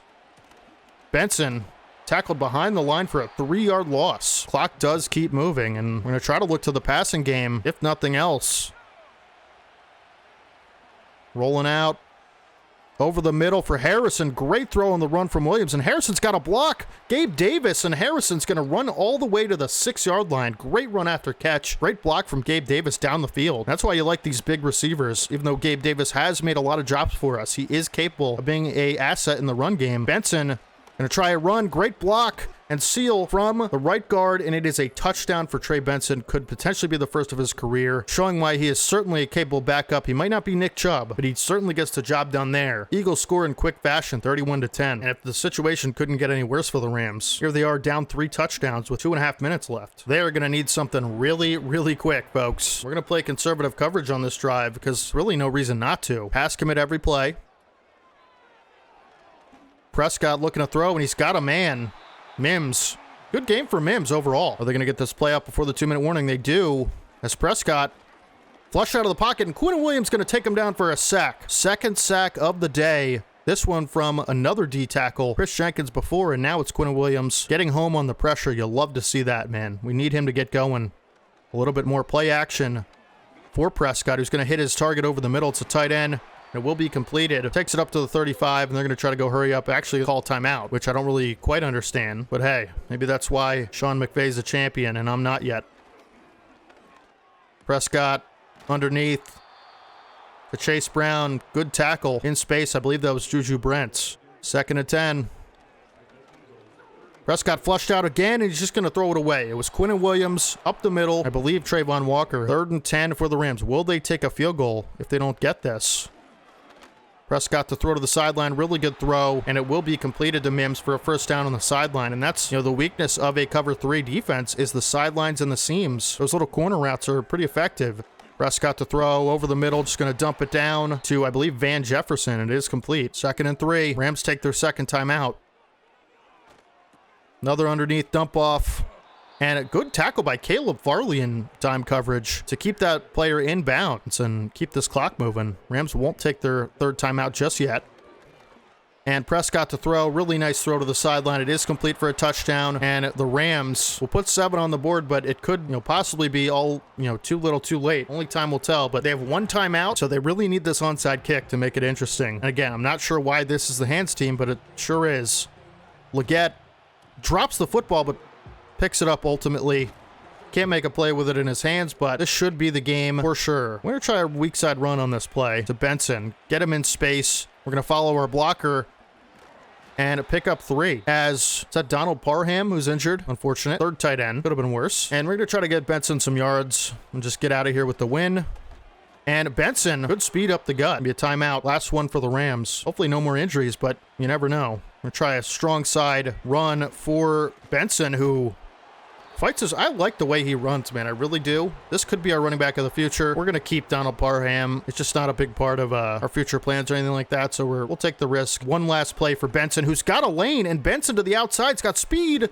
Can't make a stiff arm on Winfield, but a great run for Benson, who's had a great game replacing Nick Chubb. And that is going to be your final score, 31-17. We came in here, we ran the ball. Williams played awesome. I believe 2 passing touchdowns and a rushing touchdown as we'll look at the stats. Prescott, also a decent game, but just wasn't good enough. Didn't make enough plays when it counted most, and it kind of was just let down by his defense. This might be the best game Williams played all season. 84 completion percentage, 2 touchdowns, no picks, no turnovers, and look at that quarterback rating, folks, 151.7. You'll love to see it. Nick Chubb, despite being injured for like the second half, still ends the game with 17 rushes for 105 yards, 2 broken tackles, no touchdowns, but 2 broken tackles is nice. 6.1 a pop, and Trey Benson comes in and fills the role nicely. Really closed the game pretty well, I thought. Good speed, good power. Could be the back of the future for this team. We'll have to see, but 9 carries for 58 and a touchdown. You'll love to see that. Caleb Williams did have that fumble. Wasn't, a turnover, so not too worried about it. 3 rushes for 19 and a touchdown. Big scramble.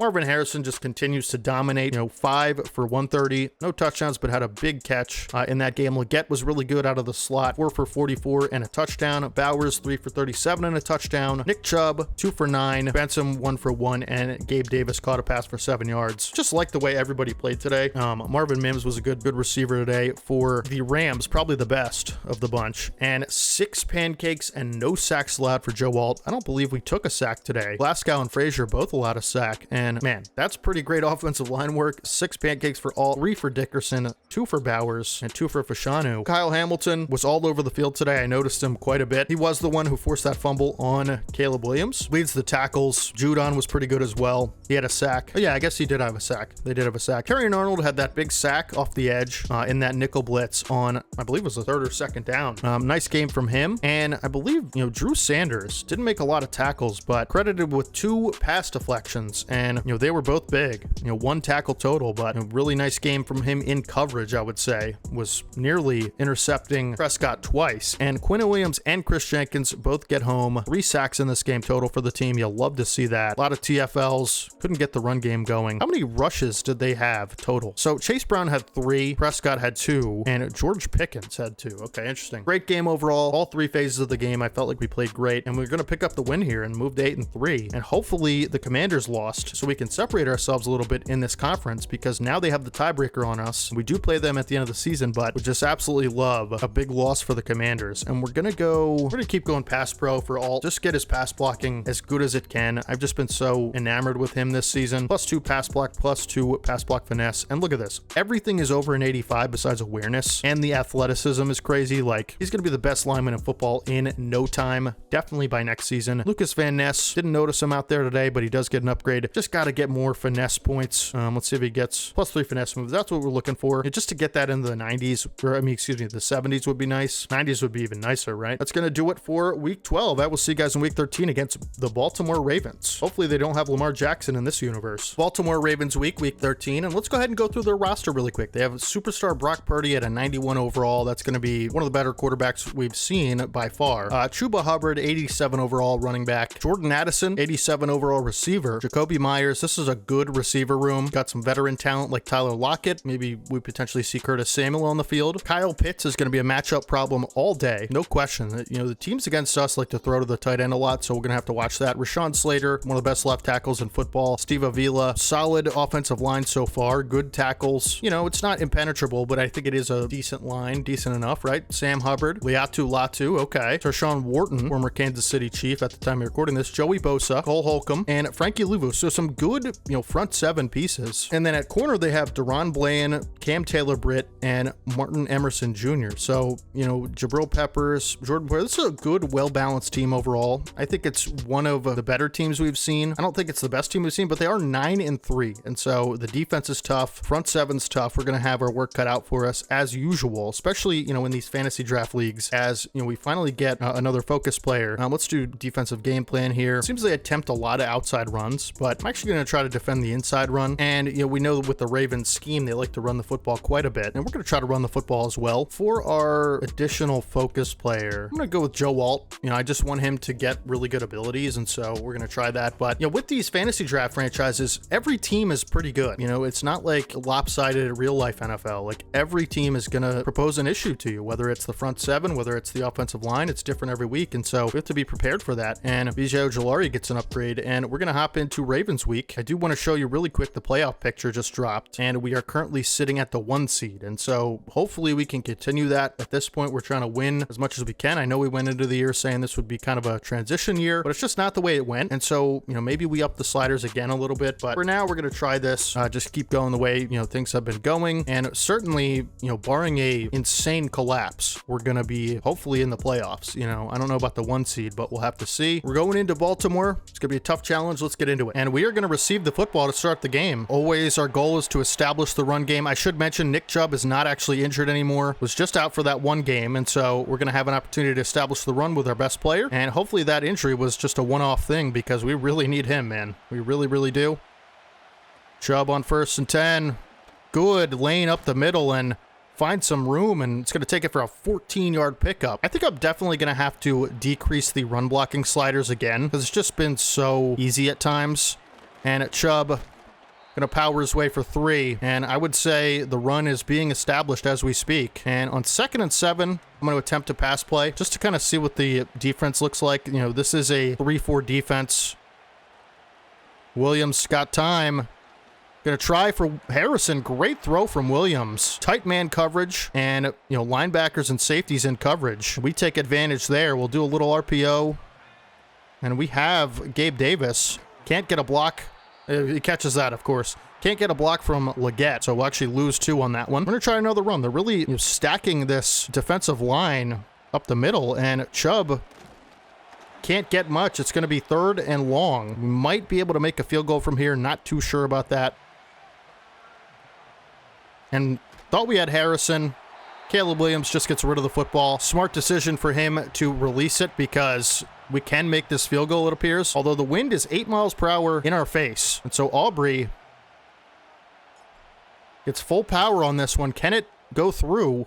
Aubrey's kick is good from 55 yards out with wind. And we're going to go up 3-0 in Baltimore. Good first drive, nothing too crazy, but I felt like we established the run pretty decently. And, come away with 3 points. Could have been a lot worse, right?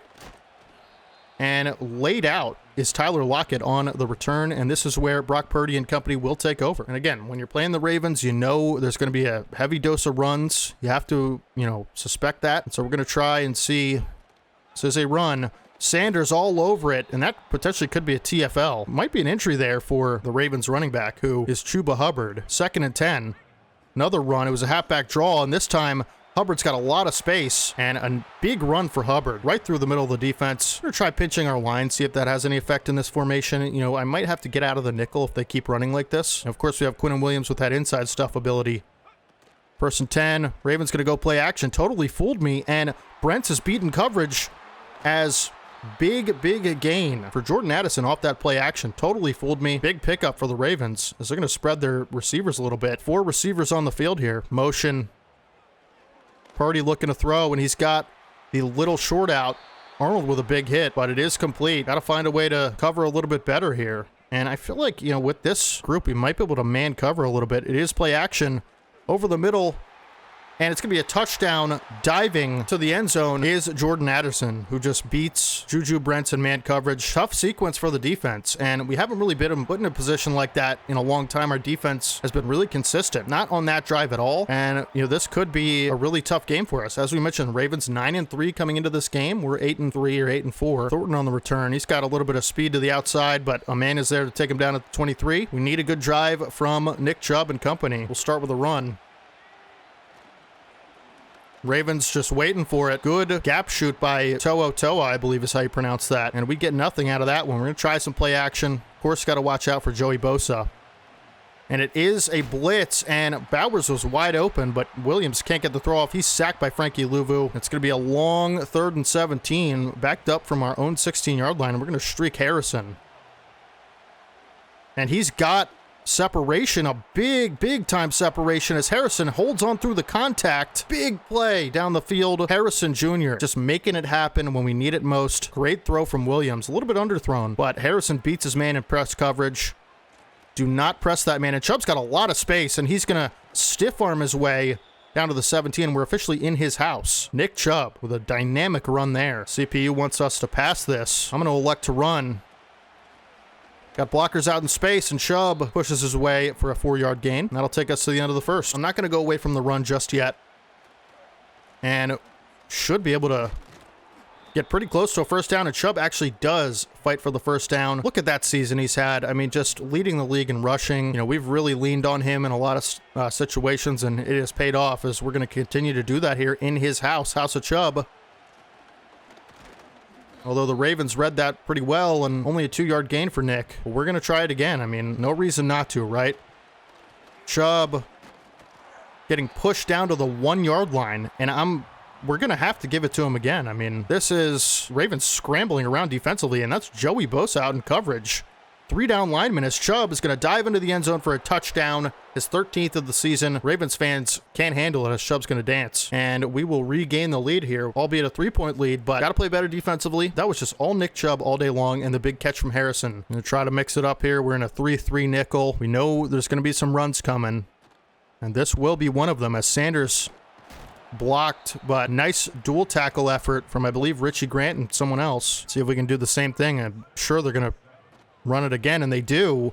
Sanders there this time, along with Richie Grant to make the stop. It'll be 3rd and 6, and we're only going to rush 3 on this play because the coverage hasn't been phenomenal, I would say. Purdy will have to make something happen here on 3rd and 6, and he sure does.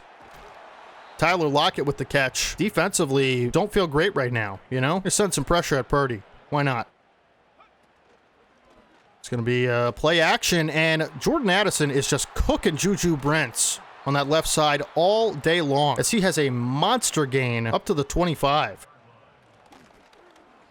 Run up the middle for Hubbard. Sanders there. Ravens are ticking this clock down quite a bit.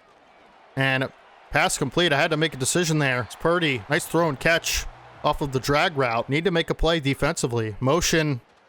It's going to be a keeper from Purdy, and he's going to take it all the way to the end zone for a touchdown. Nobody's there to shed the blocks down the field, and Purdy looking like prime Michael Vick on that one. I mean, what's going on there? Defense has not woken up to start this game, and anytime historically this season we have to, really outscore the other team, it's not gone well because we're not that type of team. We like to play with leads and run the football, and now we might have to enter a shootout here in this game as we're gonna get some points before the end of the half. We will get the ball to start the second half, I believe, right? And we're sacked. Didn't like the options. No one was really open on that. It's gonna be 2nd and 22. 2-minute warning. Tough. Williams. We pressure up the middle. And we might have that for Bowers, and we sure do. And Bowers going to run with the football all the way to around the 46-yard line. We're going to go hurry up. I like this formation a lot. Big play there for Bowers. And he's open again, but Williams hit before he threw. Ravens pass rush proving difficult here in this game. Got Bowers on a little hook route. It'll be 3rd and 1. Big 3rd down. Williams drops back. We get that to Gabe Davis over the middle, who's going to be able to get out of bounds, which is actually kind of big. Nice run after the catch from Davis. And now, we're playing with house money here. We have plenty of time. We have all 3 timeouts. And we can even run the football a little bit, in my opinion. That's what we're going to try to look to do. As Chubb has space to the outside, bowls over a defender, trucks another one, and picks up a 10-yard gain for a 1st down. And we're going to go ahead and call a timeout on that to stop the clock. As we might have a catch here for Bowers, who hangs on through the contact, beat his man on a little wheel route. Great catch from Bowers. We're going to take some time off this clock and try to score. Williams looking, rolling. We get that to Harrison. It is intercepted in the end zone. That was a dangerous throw. Stupid throw. Just throw it away, man. And Landon Dickerson's hurt. We're going to substitute with Jason Peters. Man, that's so unfortunate. Such a bad read, D-Have. Come on. Can't be making throws like that in a game like this. Was just, in the middle of the zones. Hate that I did that. It's going to take us to the half. I believe we do kick, right? Do we kick or receive? Can't remember. We're going to kick off. Need to be able to get a stop on this drive. Oh, man. Super unfortunate way to end the half. Totally my fault. Not going to blame anybody. Either throw it away or make a better read, It's one of those. And I make mistakes, and we're set up pretty poorly. Really can't go to man coverage a whole lot because of how Jordan Addison has just totally burned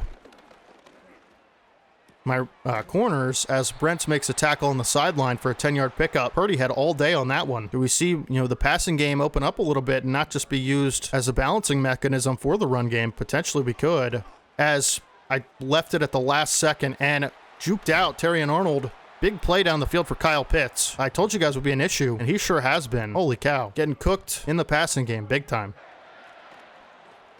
Run for Hubbard, who gets popped by Kalen Bullock. Nice hit. 4-yard gain to be 2nd and 6. I'm going to try man coverage. Probably shouldn't, but I am. Motion for Addison on that left side. That's the matchup to watch, as underneath for Kyle Pitts, and he's in a foot race, outruns and trucks over several defenders, taking it into the red zone. Try to put some extra linebackers on the field. I don't really know what else to do defensively. Not getting pressure, not covering. And there's a tight end screen blown up at the line. Thank goodness, because there was open receivers down the field there. 3-4 formation could be useful. Motion in the backfield. A lot of motion today. And it's going to be Hubbard. And he's going to get brought down for no gain. Big play from the defense. And now we'll go to nickel on 3rd and 9. But play action it was. Purdy looking. Just going to throw it away. Ravens are going to go up 17, I would presume. It'll be 4th and 9. Big stop from the defense there. Even holding them to 3 is pretty nice, because it makes it still a 1-possession game, and it certainly cannot turn over the football anymore. Again, we are not this run-and-gun, play-from-behind type of team, and so really have to be careful about, as Thornton, nice return there, up to the 33. We have to be careful about how we set ourselves up in the first half. We win games in the first quarter and the fourth quarter. Chubb evading defenders, using blockers, smart run, 6-yard gain. We're going to try some motion of our own on this play. We're going to get Leggett on a little bit of a motion. Looks like they're in man coverage. And we will throw it to Leggett, who's got some space. Leggett can't use his patented juke move to fake anybody out, but overall, I would say the play wasn't unsuccessful, right? We need to convert here. This is a big third down. And we will find Leggett over the middle, makes the secure catch. He's been a big security blanket for us. He just always seems to get open when we need him to. And a fresh set of downs for the Eagles as we'll try to run. Run's been hit or miss today. It's either a run like that, where we lose 4, or it's been a big run, in my opinion. So it'd be nice to get something going down the field, but we'll try to just take what the defense gives us as we have Harrison. We're going to touch pass that in there, and Harrison's got room after the catch, jukes a man, and it takes it to the 22. Big run after catch from Harrison, who's been a threat to do that all season. And Nick Chubb, hopefully he's going to take us into his house. All we need is 2 yards, and I mean, he's just so good. 2nd and inches. We'll be working from the 12, and if we could pick up this first down, it'd be big. But again, you got to be able to run the ball in the red zone. And I'm actually going to throw on this play. I know might be controversial. We do have basically a free down to play with, so I'm just going to throw it away on that one. Didn't like my options. Nobody really beat the man coverage. And again, this is 4 down territory here. Feel like we can throw. We got Harrison out of the backfield, who is going to make the catch in traffic, because that really could have been caught by Bowers or Harrison, and he goes over 100 yards. Final play of the quarter. Chubb's got blocks up the middle, and Chubb takes a big shot. Takes it to the 3-yard line. That'll be the end of the third. Can we find a way into the end zone here? I sure hope so. And try to throw from the 3-yard line. As we have Harrison over the middle, but we can't get the throw off. We're pressured. Can't really hate my my offensive line for that, because that was a long developing route. 3rd and goal. We have Leggett. Touchdown. Caleb Williams put it on the money for Leggett. Leggett's just so good on those little short routes at finding space, finding separation, and then making the catch. Has he dropped the pass all season like a routine one? I don't think so. Game's all tied up. Ravens with a chance to take the lead, and they've scored on, I believe, every drive so far. Got to find a way to get pressure on Purdy. Great return for Tyler Lockett. Takes it to the 38. That's a bad place to start for us. And Ravens will take over. Can't run man coverage against this team. We just can't. They've just beaten us all day on that. And so it's going to have to be zone. We're going to have to give something up, you know, whether it's the short throw. And that is a great read from Brock Purdy. Basically a pre-snap read as he just finds Jacoby Myers through the seam on that one. Big gain, and they're already set up for a field goal. Hate to see it if you're us, which I am us. Short throw for Kyle Pitts, who pulls his way to a near first down. It'll be 2nd and inches. Can't seem to tackle him or get these big hits off on him. This could be a run. It is not. 2nd and inches. Nearly broken up by Terry and Arnold. Great catch in traffic for Tyler Lockett. But Terry and Arnold was all over that in zone coverage there. Couldn't make a play, but good effort overall. 1st and 10.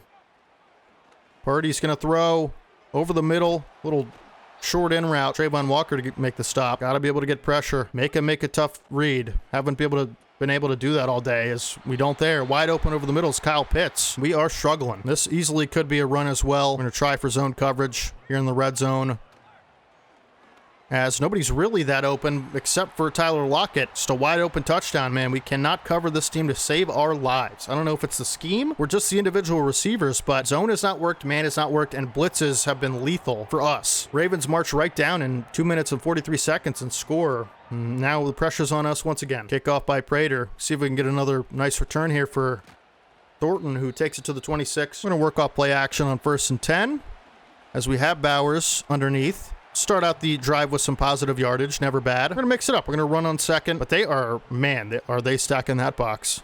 Holy cow. Chubb. It's going to be a gain of 1. Another 3rd down. Need to convert. Leggett has the catch. Secures it. Just goes down with it. Smart play. Another play action. Ravens sent a little bit of pressure. And we have Bowers on the little crosser there. We really need some points. Plenty of time. We're going to have Harrison. Makes a nice catch through the contact. That's the short elite ability or whatever. 2-minute warning, folks. Need to score a touchdown. And I'm not going to be one of those guys who tries to go for 2 if we score. Like, Bowers makes a tough catch. Wasn't a great read out of me, but I trusted Bowers and it worked. I'm going to try a run. I don't want to give them any time necessarily. And Chubb with a 3-yard pickup. 2nd and 7. About a minute left in this game. And Chubb wide open out of the backfield. Catch it. and he's going to run out of bounds for a big first down there. And this is where it gets tough to throw the football. The field shrinks, but the defense doesn't. And rolling out with Williams, just going to throw it away. Really can't take a sack here. I like this play a lot. I think this will get open. Someone will get open here. And it is Leggett. He's got a lot of space there. And he's going to get taken out. It'll be 3rd and 1. And I think we might look to spread things out on 3rd and 1. And nobody's open. We're going to have to throw it away. This is the game. All the marbles. And I think we can run this. I really do. If we can't get 1 yard with Nick Chubb, we don't deserve to win. Chubb is going to have a first down and more. Fighting his way to the 1 yard line. We're going to go hurry up. We're going to run the ball again. Chubb dives over the line and gets into the end zone with 6 seconds left. They're going to try to ice us on our PAT. Doesn't matter. We have a superstar kicker, and that could not have been executed any better that drive. Aubrey, to most likely send this to OT, might have missed. Oh my God, I might have missed. I thought it was going to be a slowed meter, and it wasn't. And thank goodness we have the kicking accuracy of Aubrey. If that was like a normal kicker, we probably would have missed that kick. Holy cow. But Aubrey does tie it up. Ravens will have 6 seconds to get in field goal range and score, and kick is not that deep. And oh my goodness, no. He wasted all the time. He had a lane. I believe that was Lockett, and we're going to OT. First OT game of the season, I believe, and we'd really like to get the football right away because our defense is just awful, and I feel as though we will let up a touchdown. Tails never fails. Eagles have won the toss, and we are going to receive it, folks. Caleb Williams. He led the game-tying drive. Can he lead a game-winning drive? We'll have to find out. Every play is now massive. Good return from Tyquan Thornton there, and of course we're going to go back to the run game, right? What other option do we have here? Chubb can't get anything going. Good sheds from the linemen. Pretty nervous, not going to lie. Bowers picks up the first down off the drag route. I feel like Williams has played a good game of football. It was just my mistake on that throw. And he actually put that throw where I thought Harrison even had a chance, even in that triple coverage. As Nick Chubb will take it for a 3-yard gain and officially go over 100 yards. 2nd and 7. Bowers open. Makes the catch for 5 yards, and it'll be 3rd and 2. And I'm going to try to run this. I feel like we can.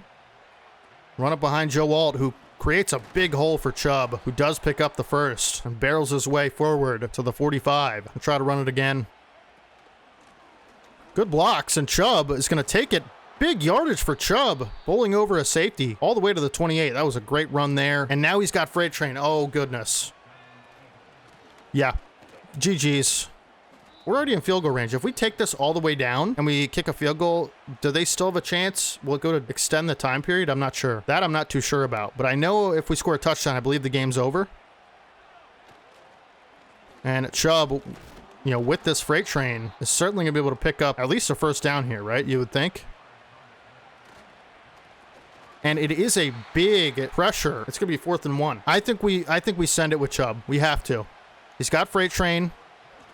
And he does pick up the first down. Oh my goodness, I was nervous there. The lineman didn't necessarily win. Holy cow, man. Have Gabe Davis just catch it. I'm going to call timeout. 28 seconds left. It's telling us to run, so I believe I am right about the field goal. Hopefully Nick Chubb can just score on one of these. That'd be awesome. And he has a big hole. Oh my goodness, day late for Chubb. Bowls over a defender down at the 3-yard line.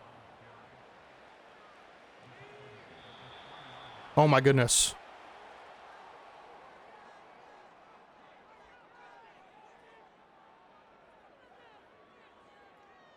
Yeah, we tied. 100%.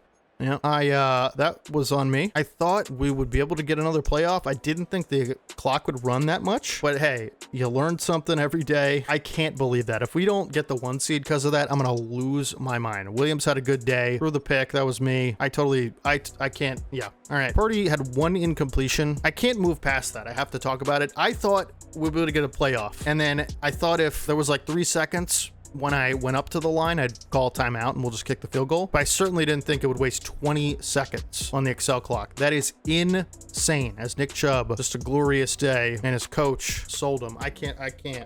Here's the deal I'm going to make with you guys. We're never going to speak of this ever again, and that's the end of it, all right? Still the 1 seed, thank goodness. Before we get into the Panthers game, I want to kind of give you guys an update on everybody's stats and where we're at in, like, you know, the standings and all that stuff and awards. So this is Caleb Williams' season. Not great. It's a rookie quarterback. You know, I got to play better. 21 sacks isn't good. Almost 3,000 yards. Should have at least 20 touchdowns by the end of the season. Chubb has been fantastic. 4.7 a carry, 1,221 yards, and 14 touchdowns. Benson with that big game, and then Caleb Williams, 9 for 81 and 2 touchdowns. Marvin Harrison is officially over 1,000 yards, 59 catches for 1,000. Incredible this season. 5 touchdowns. I'd like to get those numbers up a little bit on the touchdowns. Brock Bowers, 62 catches, leading the team in catches, 756 yards, 6 touchdowns. Hoping to get him to 1,000 yards. We'll have to see. And Leggett with a great rookie season as well. 50, 547, and 4 touchdowns. Nick Chubb has had a pretty good receiving year. You know, has exceeded my expectations. We just have to upgrade in, you know, the offseason on receiver 3. As far as the offensive line, they don't show pancakes, but I would assume that Joe Alt is leading in pancakes.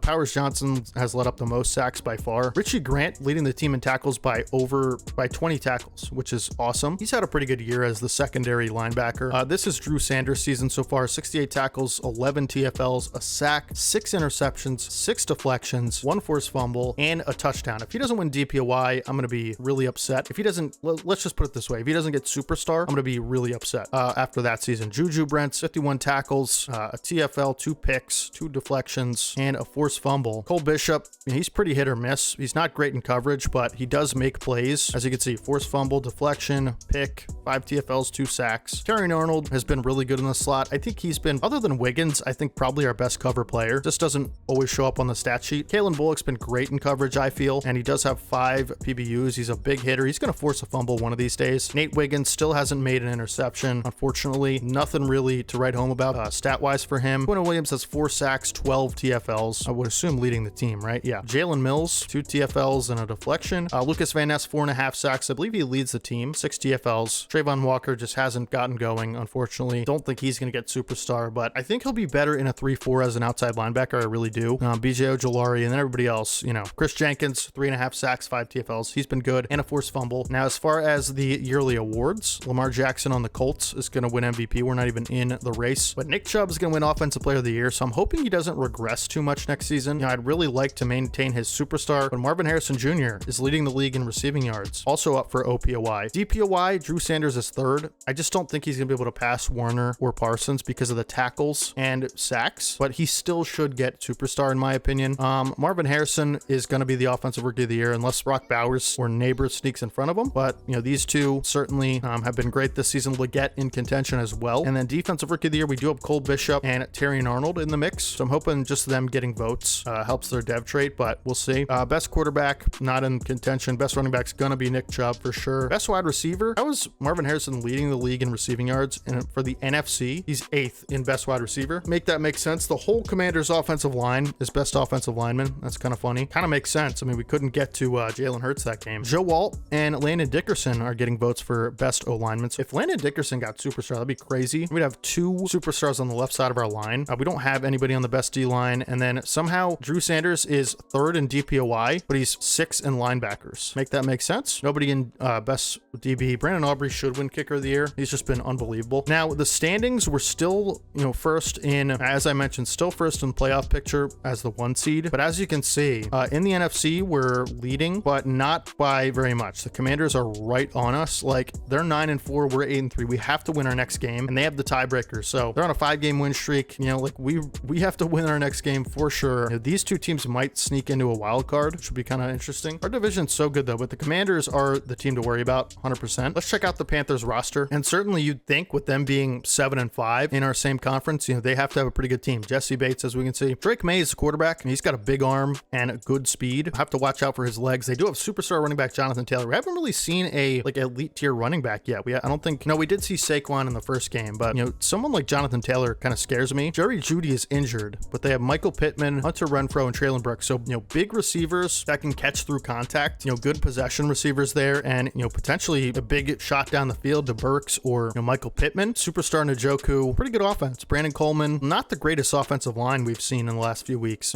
Davenport, Cam Jordan, Poona Ford, Demario Davis, Jonathan Grenard. So I would say middle of the road front seven. This is the guy you're going to have to worry about. Sauce Gardner as a DB. Dante, a lot of speed and size in this. Oh my goodness. St. Just, Ja'Cory and Bennett, man. A lot of speed in this secondary. Superstar Jesse Bates and Cameron Bynum. Like, this is a crazy secondary. By far the best part of this team. This is a good team here. I'm going to hop in a weekly strategy. And the Panthers, again, another team with a heavy run scheme. We'll do defend the short pass for Drake May. Blitz counter. Let's just do blitz countering. All right, we'll try it out. We haven't done that all year. Maybe they send a lot of blitzes, but yeah, weekly strategy. And then this is a must-win game for us to maintain the 1 seed. You have to imagine the Commanders are going to continue their win streak, and we play them week 16. So there's like 2 games in between now and then. So we have to really win both of them and beat the Commanders if we're going to get the 1 seed. Like, we almost have to win out to get the 1 seed. Powers Johnson, we have to upgrade his pass block. A lot of the times we're getting beat, it's through the middle of the line, which is of course the last place you want to see pressure. So I'll update you guys on my scouting, like for college players, maybe next week or week after that. Let's hop into the Panthers. Nice foggy day here at Lincoln Financial, and we are going to be rocking the all green unis, which after looking at them, I'm not a big fan, but at the link, I see a lot less opposing team colors this time. And that's going to be a kick return touchdown. Yep. Okay. That's how we're starting off. Is that Traylon Burks? Traylon Burks. What does he have, like 88 speed? Oh my goodness. How does that happen to us? Haven't seen one of those all year from us or them. By them, I mean CPU. Man, tough way to start. Already up against it, and now we'll receive. Maybe Trey Benson makes something happen. It is Tyquan Thornton.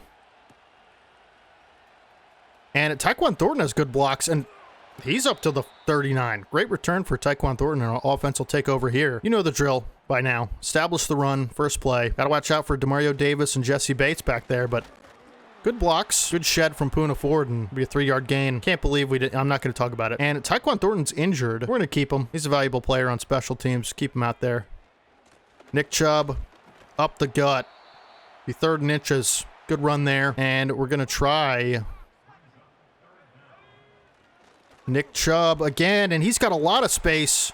Big run for Chubb. Biggest of the day so far, and hopefully first of many for that man. We're knocking on the door of his house right now. See if we can get in there. Gonna be a blitz from the Panthers, and Leggett makes the catch. 5-yard gain. Good pickup on the blitz, and that's why you do blitz counter against a team that blitzes a lot. 2nd and 5, gonna run. Chubb has a good hole up the middle. Again, another big shed from the lineman. Chubb can't do much, and it'll be 3rd and 3. 3rd and 3. We do have Harrison. I don't know what I was doing there on that throw. We're going to go for it. I just feel like we're already up against it. Yeah, I'm not as worried about the offense of the Panthers as I am, say, the Commanders or the team we played last week, so the Ravens. So I feel like we can go for this. And, again, total separation. Good block down the field from Bowers. Great separation on that route from Xavier Leggett, who's just been absolutely money on those routes. We're going to work off play action. And we do have Bowers on the run. Brock Bowers gets into the end zone. He touched the pylon. I wasn't sure he was going to be able to make it across the plane, but he does fight across the plane for a touchdown. Big throw and catch there. Great throw on the run by Caleb Williams. Perfect throw. He's just been so good outside the pocket when we do get outside the pocket to be able to extend the play and make the throw down the field, and that's what he does here. Now it's a tie game, and we'll get to see the Panthers offense hopefully for the first time. No more returns, please. Traylon Burks going to have it again. We'll have to see what happens. And tough guy to bring down, but he will get tackled at the 25. We'll see Drake May for the first time today. And let's see if we can, potentially force another rookie quarterback like, we have one. See if we can try to force him into some bad decisions, but we will. Quinnen Williams just totally obliterates the interior lineman. It'll be 2nd and 13. It's a 3-yard loss on that run for Taylor.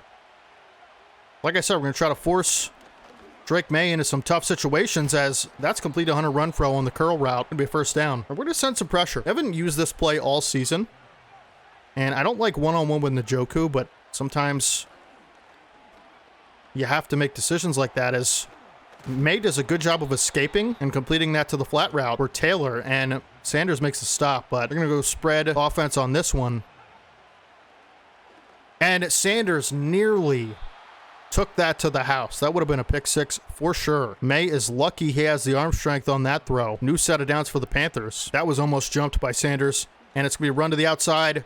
Drew Sanders sheds the block, tackles Jonathan Taylor before he can move the chains, but it is a nice run of 6 for Carolina. Sending pressure again. These receivers don't scare me too much, and trigger-happy misthrow from Drake May on that play, and it'll be 3rd down. And we're going to try it again. We're going to try to send pressure again, as we're responsible for the running back, and Cole Bishop whiffs on a hit stick, and Brents can't bring down the receiver. Big gain and a 1st down for the Panthers, as this looks like a run to me.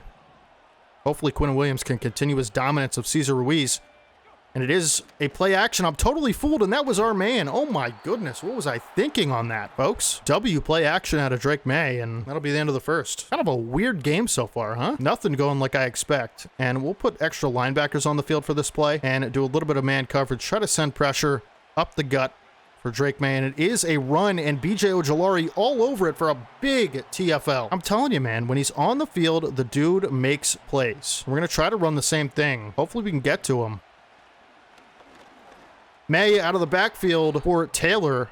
It is a big PBU for Drew Sanders, and we're just going to continue to send pressure. It's working. This is going to be a 3rd down, big 3rd down here. And nearly jumped and intercepted by Terrion Arnold, who wasn't on the coverage on Traylon Burks. Traylon Burks with 2 big touchdowns here to start this game. Good throw from May, but if Terrion Arnold turns around and has the awareness to be able to pick that off, that is a big play. Fortunately, that does not happen. We took a risk blitzing 4 plays in a row, basically, and we got to live with the consequences here. As Carolina goes up 7, we'll take over. Chubb, good blocks. Gets to the 2nd level and takes 2 defenders to tackle him. 8-yard pickup. Chubb again. Thought he could bowl over number 6 there, Mustafa. I'm going to try to work up play action, get some going down the field on this play. As we do have Harrison over the middle, runs a great route and is going to have a lot of room after the catch and speed up to the 25. And again, we're knocking on the door of Nick Chubb's house and his territory. But I'll tell you what, I just like the way our offenses look so far. And Chubb up the gut can be brought down by Demario Davis, all-pro linebacker. He's 2nd and 5. Officially in the house of Chubb, but our passing game has looked pretty good as Harrison's wide open on a curl. And pick up 1st down. We'll be on the 12-yard line, and this is going to be a run. I like the way the box is looking right now. Nobody picks up the linebackers, though, at the 2nd level, and only a gain of 1 for Chubb, and we're going to look to throw again.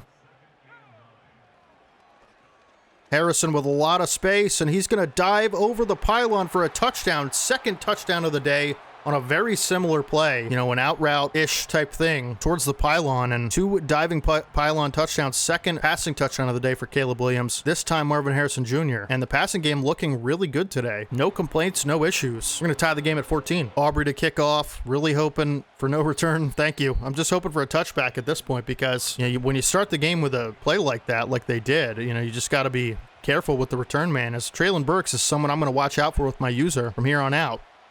I'm going to spread Taylor out wide. It is a throw. May looking to scramble. Was going to get absolutely popped by Drew Sanders, but elects to slide, which is the wise decision in that case. Run to Taylor. Faked out my user, and Taylor's got a lot of space. Great tackle. Excellent textbook form on that by Kalen Bullock, who potentially saved a touchdown on that one. Another run. Taylor. And they are just utilizing this outside run really beautifully as Richie Grant's there to stop him. Not until he gets to the 25-yard line. Panthers offense rolling at this point. Defense has been non-existent the last 2 games, I gotta say. Made a throw. Out to Njoku, excuse me. Big hit by Arnold. Can't force any fumbles, huh? It would be really nice to be able to do that. Plenty of time for the Panthers. As slant route caught and then immediately hit Hunter Renfrow with a nice catch as they're going to take the clock down here. And Sanders out in space, able to make the stop on Njoku as Carolina will take their first time out. I don't mind this, team playing man coverage against them. I feel like we've covered them pretty well in man, but we are going to send pressure off the edge from Cole Bishop this time. And great way to hang on to the football from Hunter Renfrow. He got absolutely destroyed. He's been getting hit all day, but he protects the football, and Run up the middle, Taylor. Kalen Bullock tries to stop him. Taylor walks in, basically, for a Carolina Panthers touchdown, and you hear the Boo Birds coming out. 33 seconds to get some points on the board. I feel like we can get a field goal range with the way our passing games looked. A nice return would be good, too. Thornton on to return. Thornton down at the 25. We'll have 30 seconds to get a big play or potentially get in field goal range here. Should be able to do that. As Brock Bowers was wide open, and if I correctly time that throw, that's a touchdown. My goodness, folks. Unfortunate stuff there, as this kind of looks like a blitz to me, if I'm being honest. It isn't. It's a bluff. And we have Leggett wide open on the sideline. Good body control by Leggett. But did he get tackled in bounds? He did. No! How does that happen to me again? The clock was totally stopped.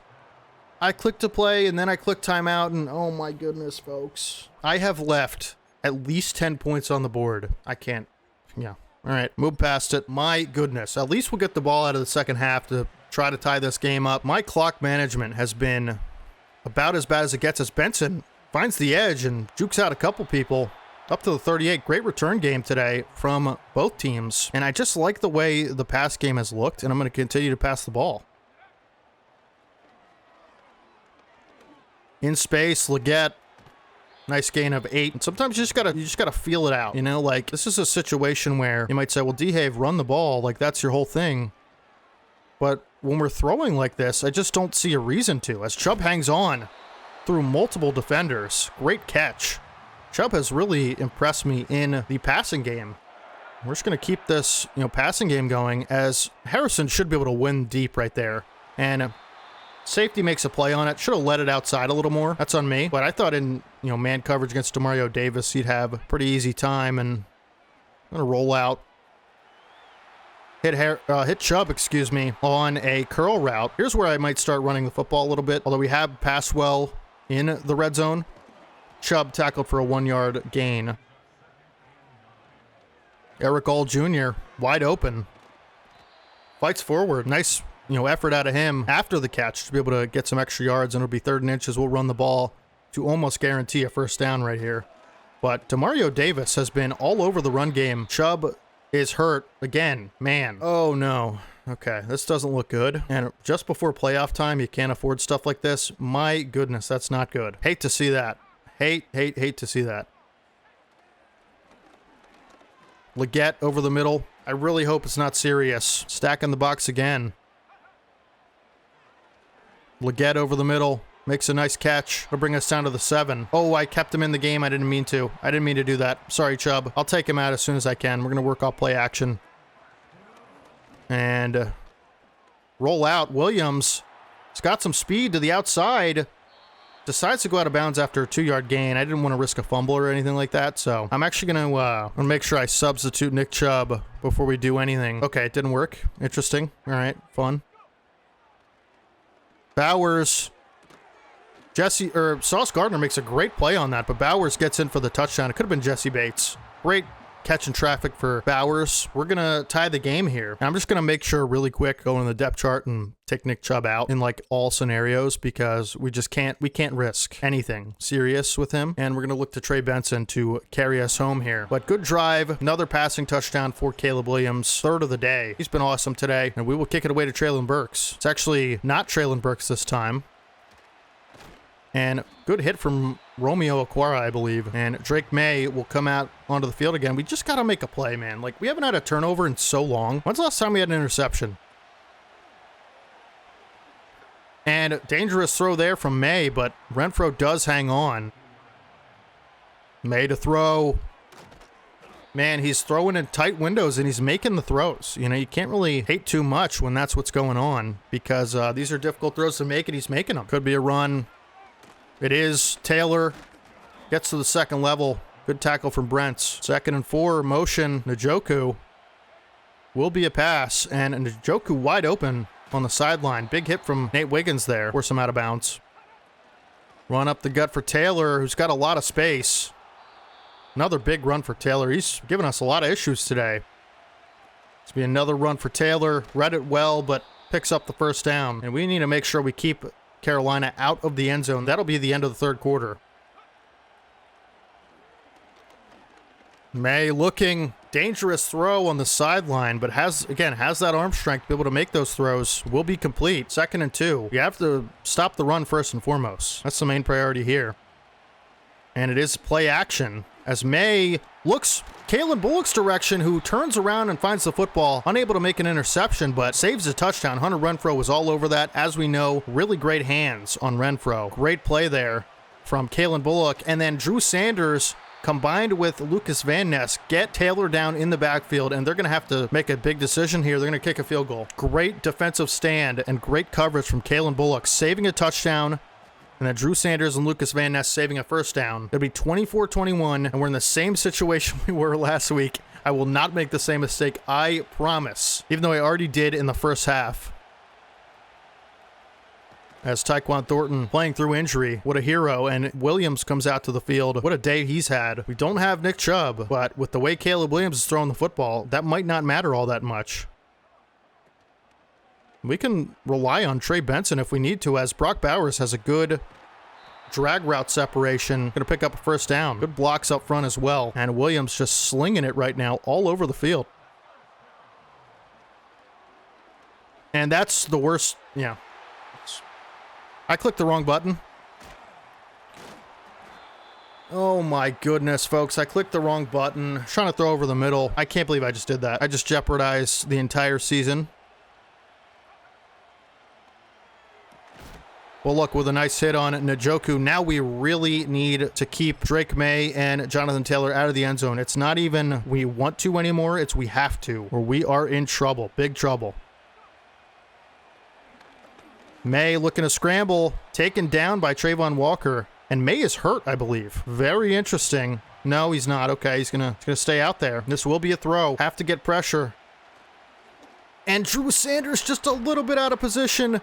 As Njoku breaks several tackles, that's the game. It's not over. I'm just saying, like, that's how fast, things can change. That's the difference right there in the game. If we make that play, we win, probably.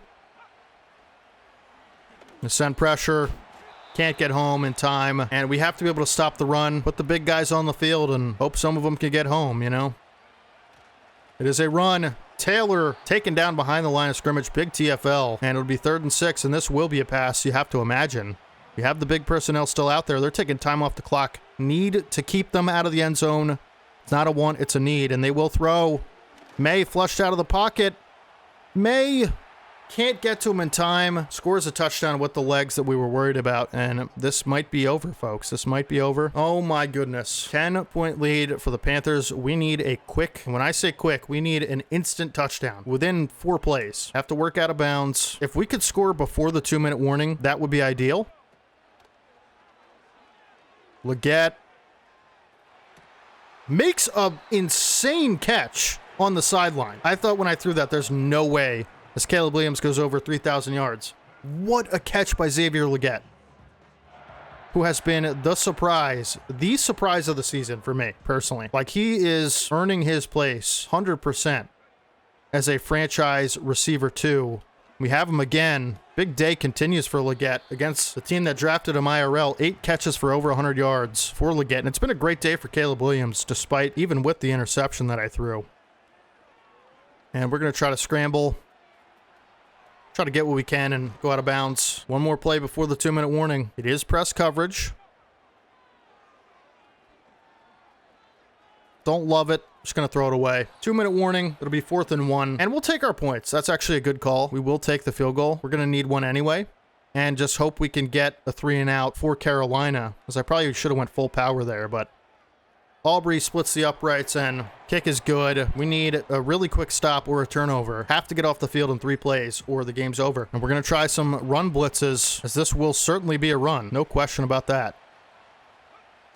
To the outside. Cole Bishop can't make the tackle, but Kalen Bullock can. It's a 1-yard gain, and we're going to take a timeout and try another blitz here. Contain the edge. Put pressure up the middle. It is a run. Taylor brought down by Sanders. It'll be 3rd and 8. They might throw the football, and we're just going to go man-to-man and just hope it works out. As May finds Taylor, and that's the game. Yeah, man, that's so unfortunate. Can't believe that. Drake May had all day in the pocket. Like, watch this. Just all day. You just can't let linebackers cover that long, especially against someone like Jonathan Taylor. Coverage was good down the field, but that's going to do it, folks. Very unfortunate. Boo Bird's coming out once again, and they're going to run more plays, which I find fascinating. Need a big hit.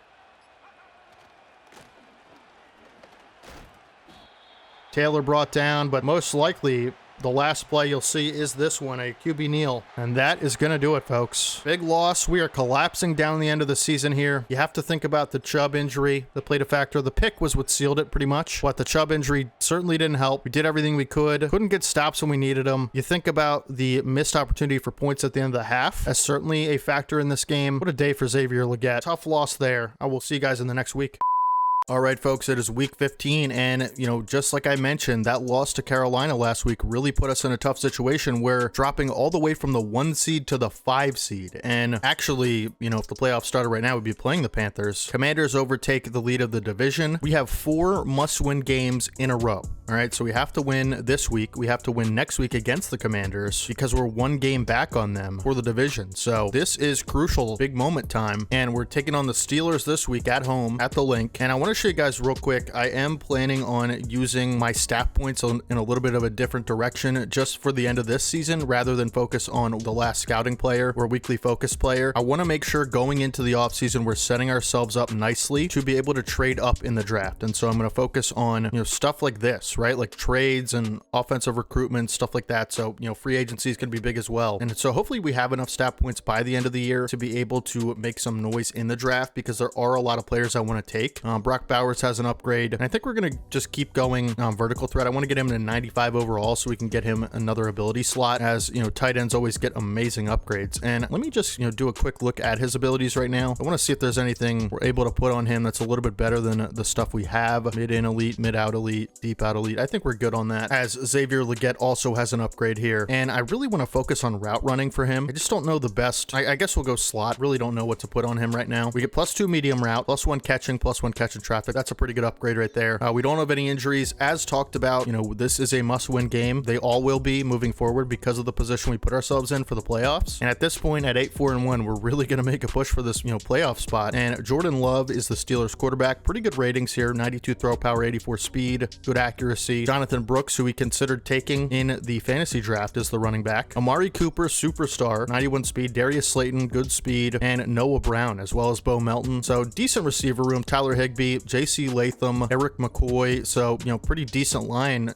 Brian O'Neill on the right side. Larry Ogunjobi. The front 7, definitely not that good, I would say. We're probably going to be able to run on this team. But they do have A.J. Terrell and, some pretty fast corners here. Minka Fitzpatrick and Derwin James. So even probably better than the safety pairing we saw a few weeks ago with Kyle Hamilton and Antoine Winfield. And let's hop in a weekly strategy here. Against Jordan Love and the Steelers, probably going to try to defend the run a little bit. It does seem like they attempt a lot of runs. But you know what? Let me actually take a closer look at this because it does feel like the short pass is probably the best thing they do.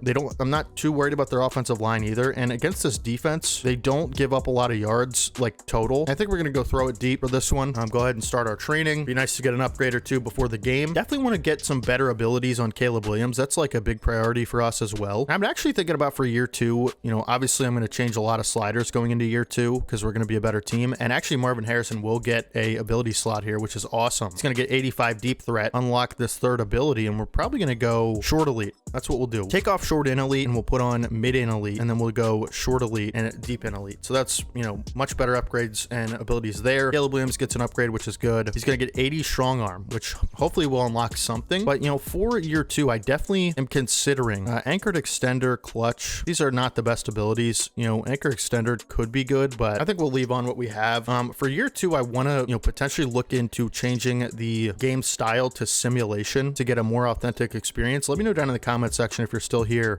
if you'd want to see that or not. For Trey Benson, I think we're just going to keep going elusive back, get him to a high overall. I really like how he's played this far. When he stepped in for Chubb, he's been really good, and in the return game, he's been good as well. And that is it for the upgrades. Let's go ahead and hop into week 15 against Jordan Love and the Steelers. Last time we came out in these all-black unis at home, we threw 3 picks on the first 3 possessions, and Benson will take it to the 27. That's where we'll take over. And here comes Williams and Chubb. Gonna need a big day from both of them. Cannot stress enough how much of a must-win game this is, as Chubb has space to the outside. And is he hurt? I really hope not. He's going to be brought down at the 34. It'll be a gain of 7. Seems okay. Maybe just a big hit. And we are going to run this football. A truck for Chubb, and a nice pickup there to the 45, and the run game working really well so far. I'm going to try to incorporate the pass game as Bowers, good route, and he's going to have space to the outside, beating Patrick Queen in man coverage. That's going to be an easy matchup for us if they, want to put Patrick Queen on Brock Bowers. That's just a free win every time, basically. As Leggett open over the middle for the whip route, which he is so good at. And I can't say enough how impressed I've been by him after the catch, route running, making catches. Last week we saw him make a crazy catch down the sideline as Chubb, officially into his territory, takes it to the 16. Another big run for Chubb, and we're going to continue to run the football on this drive. It's working every play. Good blocks. Chubb cuts back. Can't find much there. It'll be 2nd and 9. Williams throwing. Didn't see anything I liked really, and just got the throw off, and we'll take 3 if we have to. We haven't seen their offense yet, but this is a big 3rd down already. 3rd and 9. And Bowers, that's going to be picked off by Fitzpatrick in the end zone. And he fumbles. Marvin Harrison picks it up, and he's going to have a touchdown. That's the weirdest play I've ever seen. Weirdest play I've ever seen. What is going on? Oh, my goodness. Threw a terrible pass. It was intercepted. I should have pass led that high or low or something. And then who laid out Minkah Fitzpatrick? That just never happens in Madden, like where a player picks up a fumble in that situation and scores. What the heck, man? We got bailed out. Fitzpatrick jumps the route, and it was Jackson Powers Johnson just laid out, showing why he has, freak athleticism and linebacker skills.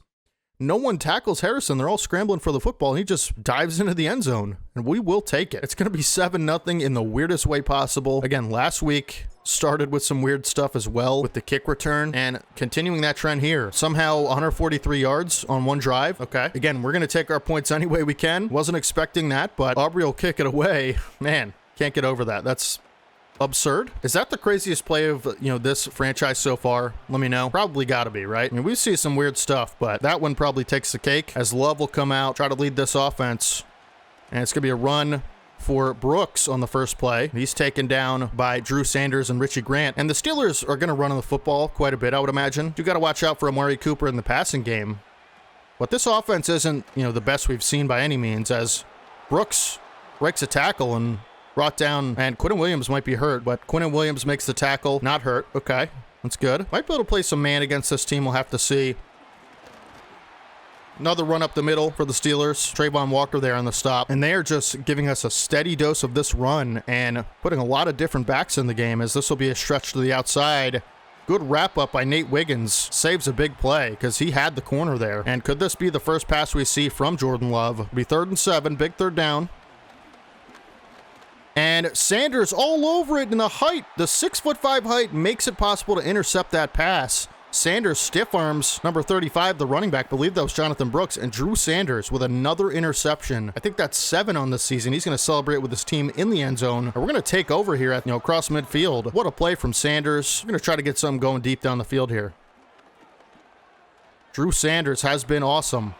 And Williams hit in the backfield before you get the throw off. We had some options there. Chubb going to try to cut back. It's only going to pick up 1. Looks like the Steelers are starting to catch on to, Chubb. It would be 3rd and 9. As Harrison's open, and he's going to pick up the first down and fumbles. What is going on? What? Force another one. Oh my goodness. Minkah Fitzpatrick picks up the football. My goodness. Harrison makes a nice run and, after the catch, and we fumble again. 2 fumbles in, both times not what you're expecting.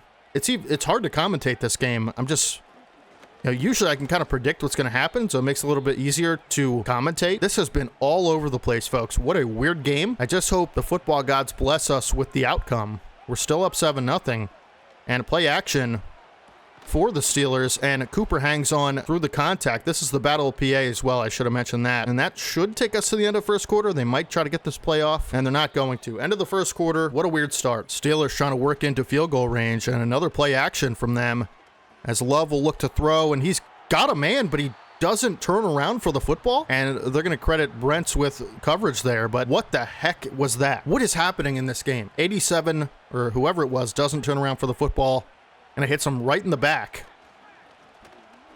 I mean, okay. Brooks tackled for a loss. Big play by Wiggins, who's made some nice tackles out in space today. And it'll be 3rd and 11. Another third down for the Steelers. See if we can try to get some pressure on this not-so-great offensive line.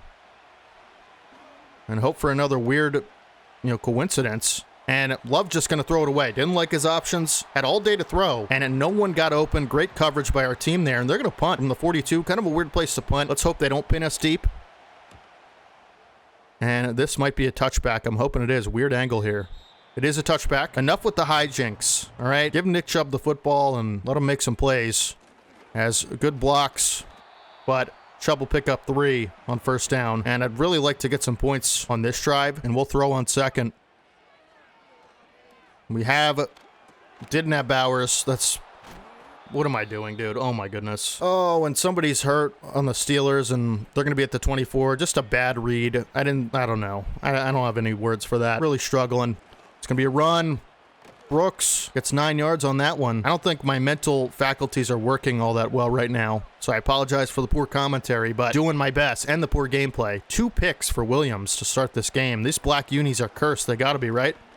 And Love going to roll out, and he's going to be sacked by Trayvon Walker. Big sack. It'll be 3rd and 5, and they'll lose 4, and this is a massive third down here, and we're going to actually switch up to some man coverage. Feel pretty decent about it. As Love will throw. Arnold forces the knockout. It'll be 4th and 5, and they'll have to take the 3. Great job by Terrion Arnold to guard that out route. Even if he catches it, I don't think it's a first down. You never know. He could have broke a tackle or something, but with the way this game's going, you can never tell. But it'll be 7-3, and we'll receive the football here. But great play by Terrion Arnold. Defense has played well so far, as Thornton's got a lot of speed to the outside and can't make anybody miss, but good return to the 33. Play action, first down. Don't really see anybody open. We're just going to throw it away. Steelers doing a good job of covering on the back end. Haven't really been able to get anything going down the field necessarily. We're going to try to run on 2nd and 10. And Chubb carries a defender for 5 yards. Good pickup there. And it'll be another big 3rd and 5. Do not throw an interception, Dehave, please. We're going to have Gabe Davis. Makes good run after the catch for a first down. It's a big conversion there. You can see Caleb Williams' stats there. Not an ideal start to the, not an ideal rookie season, I should say, but it hasn't been the worst we've ever seen, right? I think with, some more experience next season, some added weapons, he'll be just fine. And just going to throw that one away as well. Williams taking a lot of hits today, and 0 is back in the game. Try again to run on 2nd and 10, make this a little bit more manageable for 3rd down. Plenty of time left. And Chubb is actually going to get the first down and get absolutely rocked by somebody. Couldn't tell who that was, but big run for Chubb. Makes it so we don't even have to convert on 3rd down. We'll try it again. Nothing there for Chubb. He's going to pick up 1, 2nd and 9. And nobody's open. Just going to get rid of it. Their coverage has been really good, I got to say. Crucial 3rd down. We got to at least get in field goal range, right? Chubb underneath, and hopefully he can't carry a defender past the line. Man, 4th and 1 from this spot. I think I'm just going to take the points with the way our offenses look. Not great. Passing game isn't clicking, so I think you just got to take the points here. We have the best kicker in the league, and I'm not afraid to use him, and that's what we're going to do. Because if we don't get that, they're in good position at the 30 or at the 40 to, score at least a field goal. So take our points, make it a touchdown lead. Defense has played well also. Great hit from Richie Grant on the return, and that'll set Jordan Love up for maybe a drive where Steelers would like to get points. 2 running backs in the backfield. Love will throw underneath. Big hit from Sanders, and they're going to go hurry up. We're okay with that. Their passing game has not been elite by any means, and that's a really good throw up the seams as I whiffed on it with Wiggins. But just as I probably spoke too soon there, because that was a really nice play. Good recognition of what coverage we were in, and he finds a man, through the seams. Crossers. Love completes for 7 yards. Steelers going to take a timeout. Somebody make a play. Through the seams, and Bullock forces the incompletion. Great knockout by Bullock. Another great display of his coverage skills on the back end. He has been a really good safety for us all season long, and we're going to try some man coverage. Love to throw. Nobody's even on the tight end. Man. How does he get that open? I think that's Foster Moreau, if I'm not mistaken. Send some pressure at Love, try some different things here. Love looking, rolling, and finds That was our assignment. Finds Jordan Brooks on a little short out, flat route, and Steelers will tie the game. It'll be 10-10. Kind of hate to see that, right? I mean, we still have time to score. We have 3 timeouts in 41 seconds. You know, with our playmakers and receivers, it's not out of realm of possibility. We could score, but nice return up to the 30. That makes it a little bit easier. 37 seconds. Try to make something happen here. Williams. Nothing's open. Just gets rid of it. Their coverage has been pretty locked down, I'd say. Although the 5 wide formation definitely can help us in this situation. And they're going to give us that underneath throw. We're just going to take it. Call a timeout. It'll be 3rd and 3. This could be a blitz. I would not be shocked. 3rd and 3. Got to convert. As we have Leggett. And he's just going to get out of bounds because the way the Steelers have been hitting, you just can never be certain. Also, it stops the clock. We just cannot fumble in a spot like this. So we're going to elect to take it out of bounds there. And we're going to try to hit Harrison there. And he actually has the catch. And another timeout for the Eagles. Setting ourselves up nicely. If we can get one of these quick little hitch routes, we might be able to work that for Davis. And are we in field goal range? Probably not, right? And we don't really have a choice to take one. 62 yards. We do have the wind, which is nice. I think we can make this. I really do. Aubrey from 62. Full power. Good accuracy. Kick is up. And it is good. And we will most likely take a 3-point lead into the half, barring a crazy Traylon Burks-esque return. That's definitely what we're looking for here. Just get 3 points on the board. They're going to the half with a lead. Steelers will try to return, and we'll get taken down at 27. That'll end the half. Weird start. Got to play better offensively. Just be more kind of locked in. We'll try to run the ball a little bit, more in the second half. We'll try to, defend the run in the second half. Although I do like our strategy as Steelers will receive the ball to start the second half. But our strategy has kind of worked. If defending short pass, the man coverage has been much better than last week. That's an understatement. Brooks gets the carry, taken down by Jalen Mills. Nice pickup of 9, though. He's 2nd and 1 for the Steelers, who I would imagine are going to run this football, right? Sure do, and Sanders all over it. Makes a nice stop. Big TFL for Drew Sanders. And this easily could be another run, but I'm going to pass commit just in case. It is a run. Probably shouldn't have pass committed. That was kind of dumb. And they do move the chains. And this time a 5 wide look for the Steelers. Love to throw. Completes it. Oh, big hit from Richie Grant, but ultimately complete to Amari Cooper. Haven't seen, much of him so far. Level throw on first. And he's going to roll out and taken down again by Trayvon Walker. And the best lineman they have is O'Neal on the right side, and he's just getting torched by Trayvon Walker. Has 2 sacks today, big ones too. Runs down Jordan Love for a big loss of 12 yards. And that is a huge sack. They're going to go 5 wide again. And we're going to spread our defense out a little bit, back them up a little bit. Love to throw underneath. Big hit from Wiggins, and it'll be 3rd and 9. So a good pickup there to make it a little bit more manageable. But I'd like to get pressure on this play as well. Love looking. Throwing complete for Cooper. But we'll get stopped up at the 29, but nice play for the Steelers. Get them back into field goal range, and I'm gonna guess we're gonna see some more runs here. Nope. It is a pass. And Love sacked by Terrion Arnold off the edge on a CB blitz. Man, we are getting home to the Steelers today. Have not had an answer for our pass rush. Trayvon Walker especially. And now Terrion Arnold on a design blitz. And on these 2nd and longs, they're really doing a nice job of setting themselves up. And we're going to try a little bit of a blitz up the middle here on 3rd and 4. Love to throw. Completes it to 86. Darius Slayton. That was a guy to watch. He's got a lot of speed. We're going to send a little bit of a run blitz on this play. And it is not a run blitz, but Love pressured. Love looking to roll out, and he is sacked by Kalen Bullock, who makes an excellent play. Lucas Van Ness injured in the process, and I believe it'll be Ojolari who will take over at the moment. But great play from Bullock to recognize the rollout and make a play on it, as he's had a nice game. Wiggins does a good job, and Arnold and Wiggins combine to make that a loss of yards, despite it looking like it could have been a touchdown. I'm going to substitute for Roy Robertson Harris. Not sure why he's the one that'll come in, but here we go. 3rd and goal. This is a big play in this game.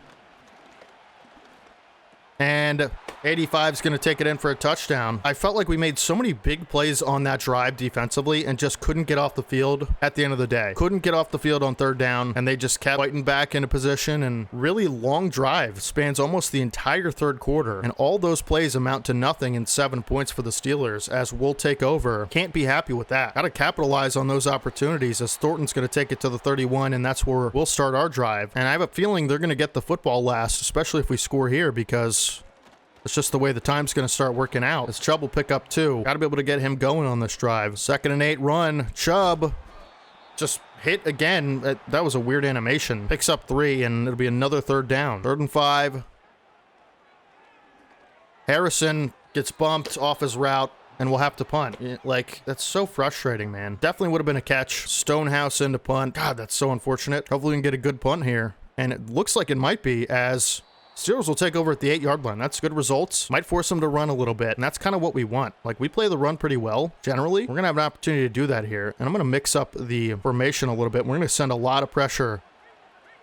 It is a run, and great tackle in the backfield for a loss by Richie Grant on Jonathan Brooks, who has nothing to gain from that run. And this could be a pass. We'll have to see. It is a pass. Complete to the tight end. Good stop by Arnold, who's been all over the field today, making plays in the run game and the pass game. 3rd and 6. Big 3rd down. Need to get off the field. Motion for the tight end. Love. Looking. Rolling out. Big hit from Sanders. Can't force a fumble. I mean, that's got to be a fumble. That's got to be a fumble. Is he hurt? He's okay. He's doing the worm. How that isn't a fumble, don't know. I get it wasn't a perfect hit stick, right? But run to the outside. We have players there. And it'll be a pickup of 4. We need a stop or a big play in the worst way possible, man. I actually like this defense against the run. It's kind of working. And it'll be a pitch to the outside. Brooks with space, and great play by 35. Who's 35? That Jalen Mills is Slayton is injured on that play. We're going to try a little bit of a man blitz on 3rd and 3. Please run the ball. Play action. Don't let him. Jalen Mills intercepts the football. Is he 35? Jalen Mills has made a play after play when he's been on the field. We need to put him on the field a little bit more, because not someone I'm looking to develop, obviously former Eagle, but what a jump of that route to the tight end. Love just can't get the football there, and we're in field goal range already. Not that a field goal will do us any good, but that is a massive momentum shift in this game, in my opinion. Holy cow, Jalen Mills makes play after play. We got to get him on the field more. As Chubb, space to the outside.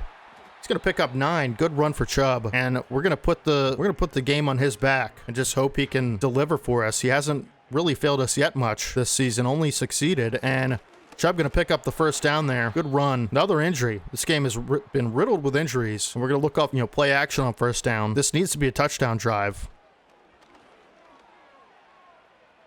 And nobody's open, man. Like, just nobody's been open all game, I got to say. Williams takes another hit. It'll be 2nd and 10. Chubb on 2nd down, fights forward for 3. Good job to even pick up 3 yards on that play, Could have been much worse. And 3rd and 7, here we go. We're going to look to throw for Bowers. Can he make the catch? Fitzpatrick on the coverage, but Bowers picks up the 1st down. Big throw and catch for your Eagles. We're taking a lot of time off the clock, too. So if we do score a touchdown, which we're not going to be able to win, as Chubb, huge run to get us inside the 10-yard line. We do have a lot of time right now, but if we waste some of it, they'll have to have a quick 2-minute drill. And Williams going to look to roll out, and he's going to look to run, and he has a block. Great block from, I believe it was Brock Bowers, on the scramble, and Williams' 3rd rushing touchdown of the season. Great recognition. There was no one really that open. Didn't feel comfortable making a throw, as the passing game has just been non-existent today. Maybe the worst game all season for the passing game. And that includes the 3-interception game. At least we got stuff going after that. We will take a 3-point lead in the weirdest game of all time and try to keep the Steelers out of the end zone one last time. And this game is going to be on our defense to come through in the clutch. We're going to put Jalen Mills back on the field and just hope he makes a play. He always seems to, right? Got to keep getting pressure on Jordan Love. And he's going to roll out. He's going to have a lot of room. A lot of room. Too much. Good scramble from Love. He takes it to the 46. The Steelers will shift formation. They're not going to have time. It'll take us to the 2-minute warning. I'm going to go with the cover 2 look. Love to throw. Love rolling out. Great throw on the run there. As this time he does get that throw completed to the tight end. It is Foster Moreau. And that's a big conversion there, as they have a lot of ground to cover, but they also have a lot of time and some playmakers. And Cooper with the catch. Arnold brings him down, and they are rolling at this point. Got to be careful here. Love completes to Foster Moreau. That's a touchdown. I think it's best to let them score there in that situation, because now it's on us to score. I'd rather have it to where, you know, we have kind of the opportunity to determine our own fate in this game, rather than, you know, trying to get a goal line stop, which we basically never do for 4 plays in a row, right? So throwing on the return, it'll be a money drive for Williams. Hasn't, you know, passed the ball well all game, but it is a good return, and we need a touchdown to win this game. Field goal won't do us any good. Somebody needs to make a play on this drive, or we are cooked, as Leggett underneath. It's going to pick up 4, can't evade Micah Fitzpatrick, and we're not going to choose to call timeout just yet. Leggett, and that ball is nearly intercepted. It was a missed throw from Williams, and it'll be 3rd and 6. Need to convert here, because 4th down is the last thing you want to see on a drive like this. Here we go. Have Harrison over the top, and we're just getting screamed at once again. It'll be 4th and 6 to decide our season, pretty much. This is it, folks. Davis makes the catch, but goes down and can't. Oh my goodness, I should have rack caught that. And that's the game. We still have 3 timeouts, but that's the game. Oh my goodness. Why?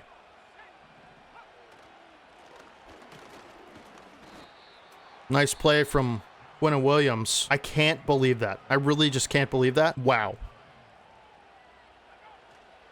Another run. Brooks gonna break a tackle. It'll be 3rd and 4 with 13 seconds left. Are they gonna try to run the football here? They are, and Brooks is stopped in the backfield, and what are they gonna do here? Go for it? What? Do they understand that? And that's our season right there. Jonathan Brooks takes it across the line, and that'll be the game. And most likely, we will miss the playoffs because of this. Gabe Davis thought if we possession caught it, he'd get past the line, but he went backwards with it. What a disaster of a game, folks. I can't even wrap my head around how weird that game was, and just kind of cursed from the start, but I made too many mistakes once again, and we're just finding ourselves in a rhythm of losing, in a rhythm of making big mistakes and big moments. You know, you think back to the tie, right? Like, that should have been a win. Carolina game, too many mistakes.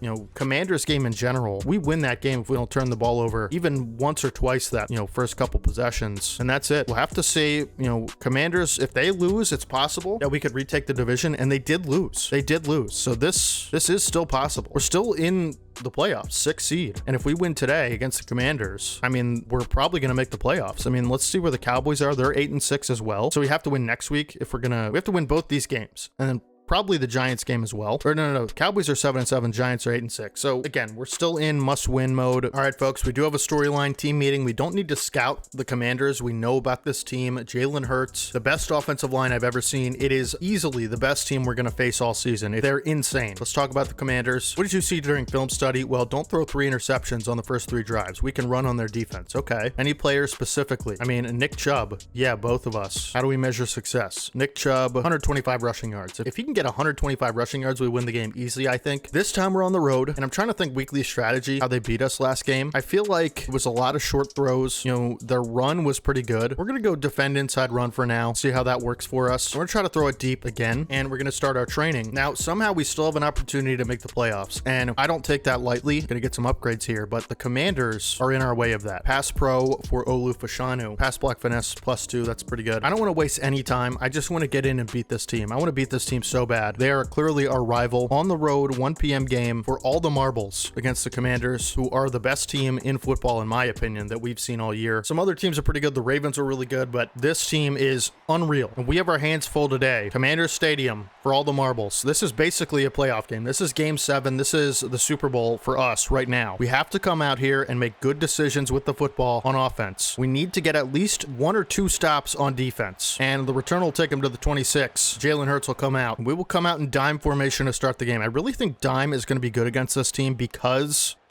of just how they like to run their offense. And Hurts looking to throw in a great play by run and great play by Chris Jenkins to make a hit on Hurts before he could turn the corner there. It'll be 2nd and 8. Really can't predict a lot of how they're going to operate offensively. And so I feel like dime just gives us the best chance to cover and also make plays in the run game as Arnold makes a big hit on the tight end, and it'll be a new set of downs for the Commanders. But we have to get pressure on Hurts, but we, most importantly, just have to cover well, right? I always feel like we can stop the run, as Sanders is all over that one, along with Quinn Williams. That'll be a loss of 1 for the Commanders. Nice play there on first, and put them in these second and long situations, and cover well. That's what we're going to try to do today.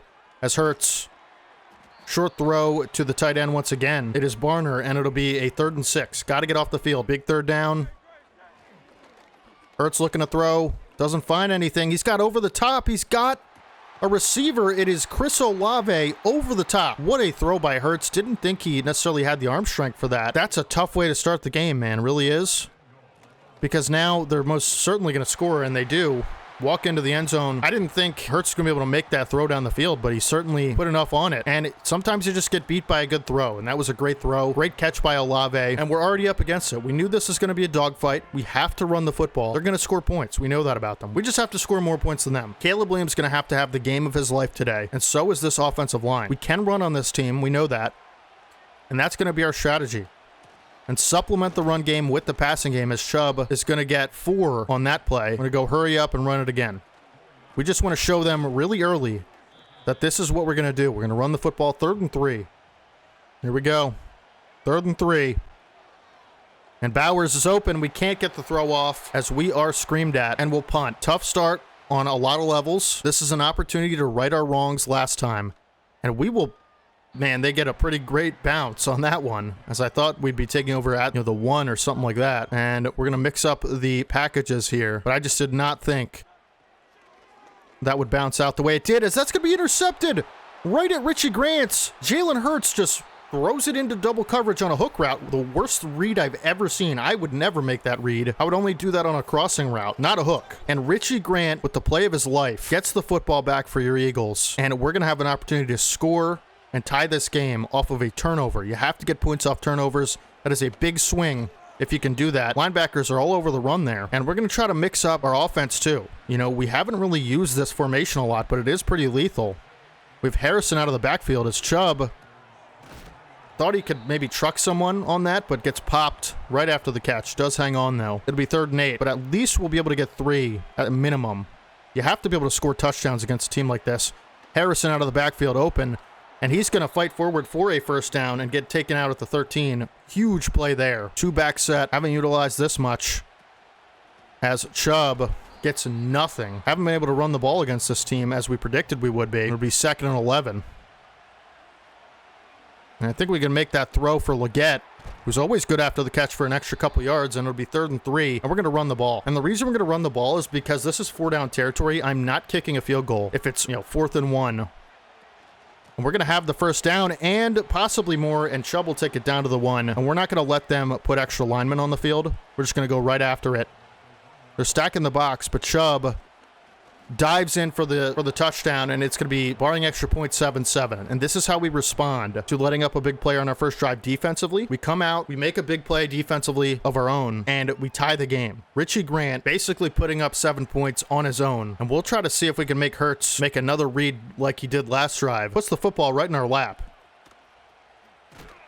Ojulari with a nice hit on the return man. And we're going to look to come out and do something similar here on this drive in terms of playmaking defensively. And they will put the ball back in Hurts' hands as he will throw again.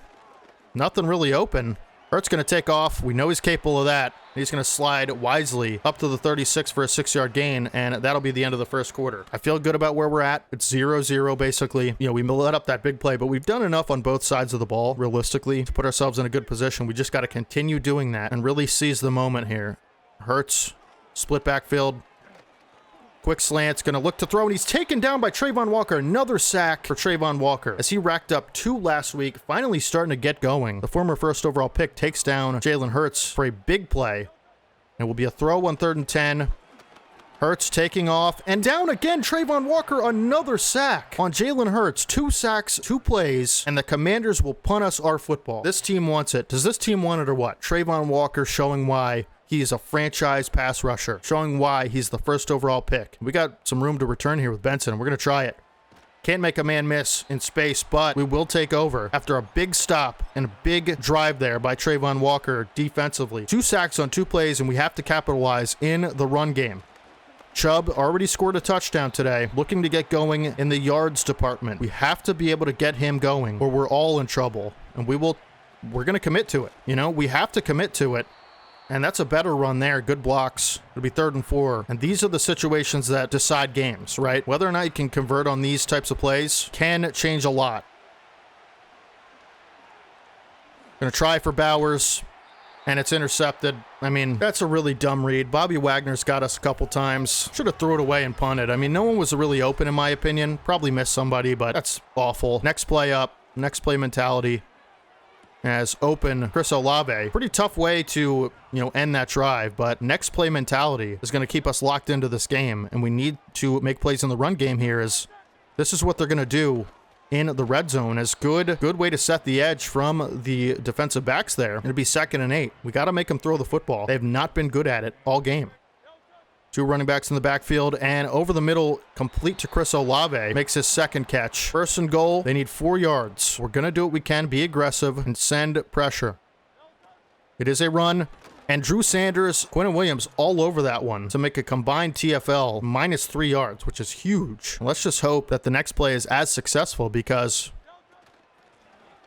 we really need it, as Bullock and Sanders combine to wrap up the running back, Antonio Gibson, I believe. And it'll be 3rd and 3, and do they decide to run again? You wouldn't think so, but they certainly could. And you always got to watch out for Hurts on these QB keepers. Huge play here could negate our effects of a turnover, as Lucas Van Ness going to run down Hurts and make the sack. That is the 3rd sack of the game, 3 for edge rushers, and this time it's Lucas Van Ness bringing Hurts down. Has the speed and athleticism to get to that ball carrier, which is Hurts, and they will take a field goal, which I gotta say, after throwing that horrendous pick, is best case scenario. The problem we're having offensively, in my opinion, is that we have struggled to run the ball, and it's setting up our pass game for failure. We're a team that needs to establish the run early and then supplement the run game with some passes and play action and things like that. Haven't been able to do that, and this will be a big drive here. If we can get a touchdown or just points off of a drive like this, we'll be in good shape, but it starts on the first play. Rolling out. Williams going to throw it away this time. Nobody was open. It'll be 2nd and 10. They're really doing a nice job of keeping Williams in the pocket as he gets sacked. I saw Bowers open. 3rd and 22. Crowd is getting electric here at Commander Stadium. And we have 1-on-1, and that's going to be overthrown. Now we're going to put the ball back in their hands. Our offense is just killing us right now. We're just playing with fire here to potentially score and extend their lead. They will have a returnable ball. Good pop by Ojulari, but they're going to be at the 33 and certainly looking to get in field goal range. Not great. Not great. Won't think they'll be really looking to run the football here, but you never know. Hurts to throw underneath, has a man. It is Nico Collins, makes the catch, and we'll live with stuff like that. But 2nd and 5. Our offense is going to be the death of us, man. I can't get over how bad we've been and how we're just not seeing the field well in the passing game. Another quick throw and catch for Hurts. Sets up a new set of downs. They still have 2 timeouts. And complete again. Take those checkdowns because that's all they're going to get. We'll spread the defense a little bit. And we're only rushing 4. As Hurts looking to take off, I whiff with Sanders. And no fumble from Hurts on a big hit from Bullock. We got to wrap up there with Sanders. That's so bad. They'll have 20 seconds. And if we can tackle them inbounds, I think this ends the half. So we can try to maybe cheese the clock a little bit. If we can get a tackle inbounds, and I'm going to bait that. I'm going to let Hurts look to throw, and he just throws it away. But again, if we can just force them to complete a pass inbounds, they have no timeouts, and the half will end. And can't do it there. It'll be 3rd and 3. They'll have 11 seconds. We could potentially keep 3 points off the board as they're going to throw it away, and it'll be 4th and 3, and they're going to have to kick a field goal. I'll tell you what, though. The way we've played offensively, going into the half with a 6-point deficit as Farley blocks the field goal attempt. He picks it up. And we're going to have 4 seconds here. I was going to say go into the half down 6 is a good scenario for the way we played offensively. Farley blocks a field goal and saves 3 points. Man, does this team want it or what, folks? And we're going to try a shot, Hail Mary, and we're going to make sure that we max protect our line. We will try a Hail Mary. Williams dropping back. Looking down the field for Harrison. Can he make the catch? He does make the catch and stays on his feet, but ends up getting tackled. Oh my goodness, Marvin Harrison Jr. And to go into the half with a 3-point deficit, again, the way we've played offensively, you cannot be upset at that. We have a chance to win this game in a big way. You know, we're really only down 3 points. We're going to try to run it inside as our game plan again. I like the way our strategies worked, and we actually get the football to receive in the second half, and we're going to have to make something happen with it eventually, but defense keeping us in this game. Thornton will take it to the 26. Chubb on first down. Bobby Wagner is just a pest in this run game. He is just making it really difficult for us. We have to stay committed to the run and keep trying, or we're just doomed in general, as Chubb has some speed and space to the outside, picks up 3. For one of the better runs of the day, quite frankly. And it'll be 3rd and 6. Haven't been able to convert so far in plays like this, as Gabe Davis is wide open on the sideline and keeps his feet in bounds for the biggest catch of his season. That is a huge conversion, huge play by Gabe Davis, and I don't see a stacked box necessarily here. A lot of guys on the line of scrimmage, and doesn't matter anyway because we can't get any force from that offensive line, and it'll be 2nd and 10. As we're going to look to throw that for Eric All, who actually makes a nice catch in traffic, picks up a nice gain, and makes this a little bit more manageable of a 3rd down. And we're going to make sure we block Chubb because this team likes to get pressure through the middle. And really don't have anything. I'm just going to throw it away. Can we make a field goal from here? 57 yards, easy for Brandon Aubrey. Man, got to get 7 points at some point. With the way our defense is played, which you'd hope be able to continue that, it's Aubrey, easy money. That's like a chip shot from 57 for him. Best kicker in the world. Need our defense to step up once again. They've certainly been capable so far. Can they do it again is the question. I think so. I really do. And we're going to keep our strategy going of keeping a lot of DBs on the field to cover these really difficult sets, and it's gonna be a tight end screen or receiver screen or whatever. Hurts will complete it for a 3-yard pickup, but gotta continue to play good defense here, as wide open. Can't allow that. You can't allow Nico Collins to get that wide open. Commanders at the 41, knocking on the door of a big drive, and it's gonna be a run up the middle, and it just untouched is Gibson. And I'm hoping, on a play like this, we're able to cover the pass pretty well. But, with the run game, makes it difficult, as Richie Grant covers well, but it's going to be a big catch for 87. And we're going to have to start bearing down on this defensive possession, or we're going to be, down 7 once again. Have to keep them to 3 or create a turnover of some kind, as Gibson makes a lot of people miss in space, but great hit from Bullock, who's just so steady back there. Keeps it to a 3-yard gain, which is a good scenario, honestly. We're going to go some man coverage here, and it is a keeper for Hurts, and Richie Grant, another big play on Hurts, who will have no gain. Huge play in the game. And nobody open. Hurts looking to scramble. Sanders can't find a way to tackle him backwards. And Hurts will scramble into the end zone untouched, basically, for a touchdown, as Farley can't make a miracle happen. This time it'll be a 17-10 lead for the Commanders. And I'd like to get a quick score so that we will at least have a chance to get the ball back if the Commanders score again. But have to be able to score a touchdown on this drive, something we haven't been able to do. And really good return from Benson sets us up at the 31, which makes it a little bit easier. We'll try a run on 1st and 10. It'll be Chubb up the middle, who breaks a tackle and carries the defender for an extra yard. And we're going to try a little bit of a shorter throw, this time, as Williams flushed out of the pocket, and it'll be a 3rd and 20 with our season on the line. Is this 4th down territory if we get close? Can we get close? Is that even possible? Williams looks, throws down the field for Harrison, who has a step on the defender, and he's going to take it, and he's going to run. 5-10 touchdown for Harrison on the streak. Williams just trusts his best player in a dire situation. Season on the line. A prayer up to Harrison, who made a insane catch at the end of the half. And he's just been so good at that all season, beating the press, using that speed to take the top off of the defense. Aubrey's extra point is up and good. I apologize for the stunned commentary. I'm just so happy we're able to score there, because now I said I wanted to score quick, and if the Commanders score again, we're going to have a chance to save our season. Patterson on the return. Marvin Harrison Jr. saving us from turmoil, saving us from becoming the 2023 Eagles, who just totally choked their season away. We were 8-3 at one point, I believe, and now we're able to say that this is a tie game. We have an opportunity to not only take the lead, as Hurts is going to scramble again. He's just been so dangerous, and he fumbles the football, and Richie Grant recovers. Nate Wiggins recovers. Hurts ran with it. He said, I scrambled last time for a touchdown, but he put the football on the ground in a crucial situation for his team. And It was actually Jalen Mills who forced that fumble. You can't make this up. You can't make this up. You put Jalen Mills on the field for one play, and he forces that fumble. I mean, what is this world we're living in here? Another turnover for the Commanders makes it a situation where we could take the lead. We have to get Chubb going. He has been totally a non-factor in this game. Offensive line has not blocked for him very well. Have to be able to get him going. 2nd and 7. It is a stack box.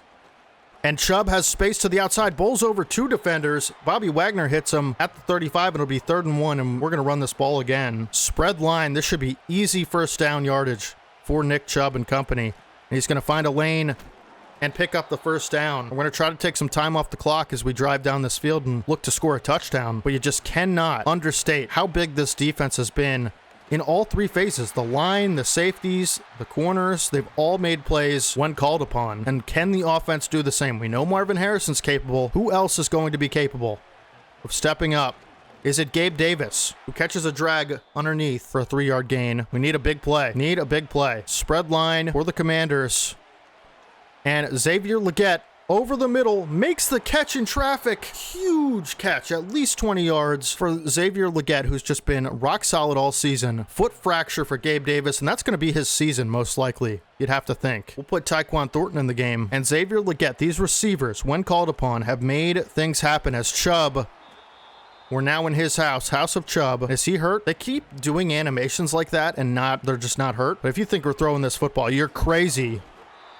As Chubb can't get anything. 3rd and 2, season on the line. We've taken enough time off the clock. Can we win this game? Chubb running, diving, touchdown. And the Eagles will go up 7 points, barring the best kicker in the league's extra point. Extra point is up. It is good. We have now taken the lead. Based on the playmaking and route running of Xavier Legette, the throws of Caleb Williams, the stalwartness of the defense, that's not a word, Nick Chubb's bruising style of football, a powerful offensive line, and a bunch of young guys who just want to win and make the freaking playoffs. How about that? Hurts put the football on the ground last drive. Is he going to make another crucial mistake to effectively give us the win? That's what we're counting on. We need that to happen. This is a crucial drive for the Commanders' season.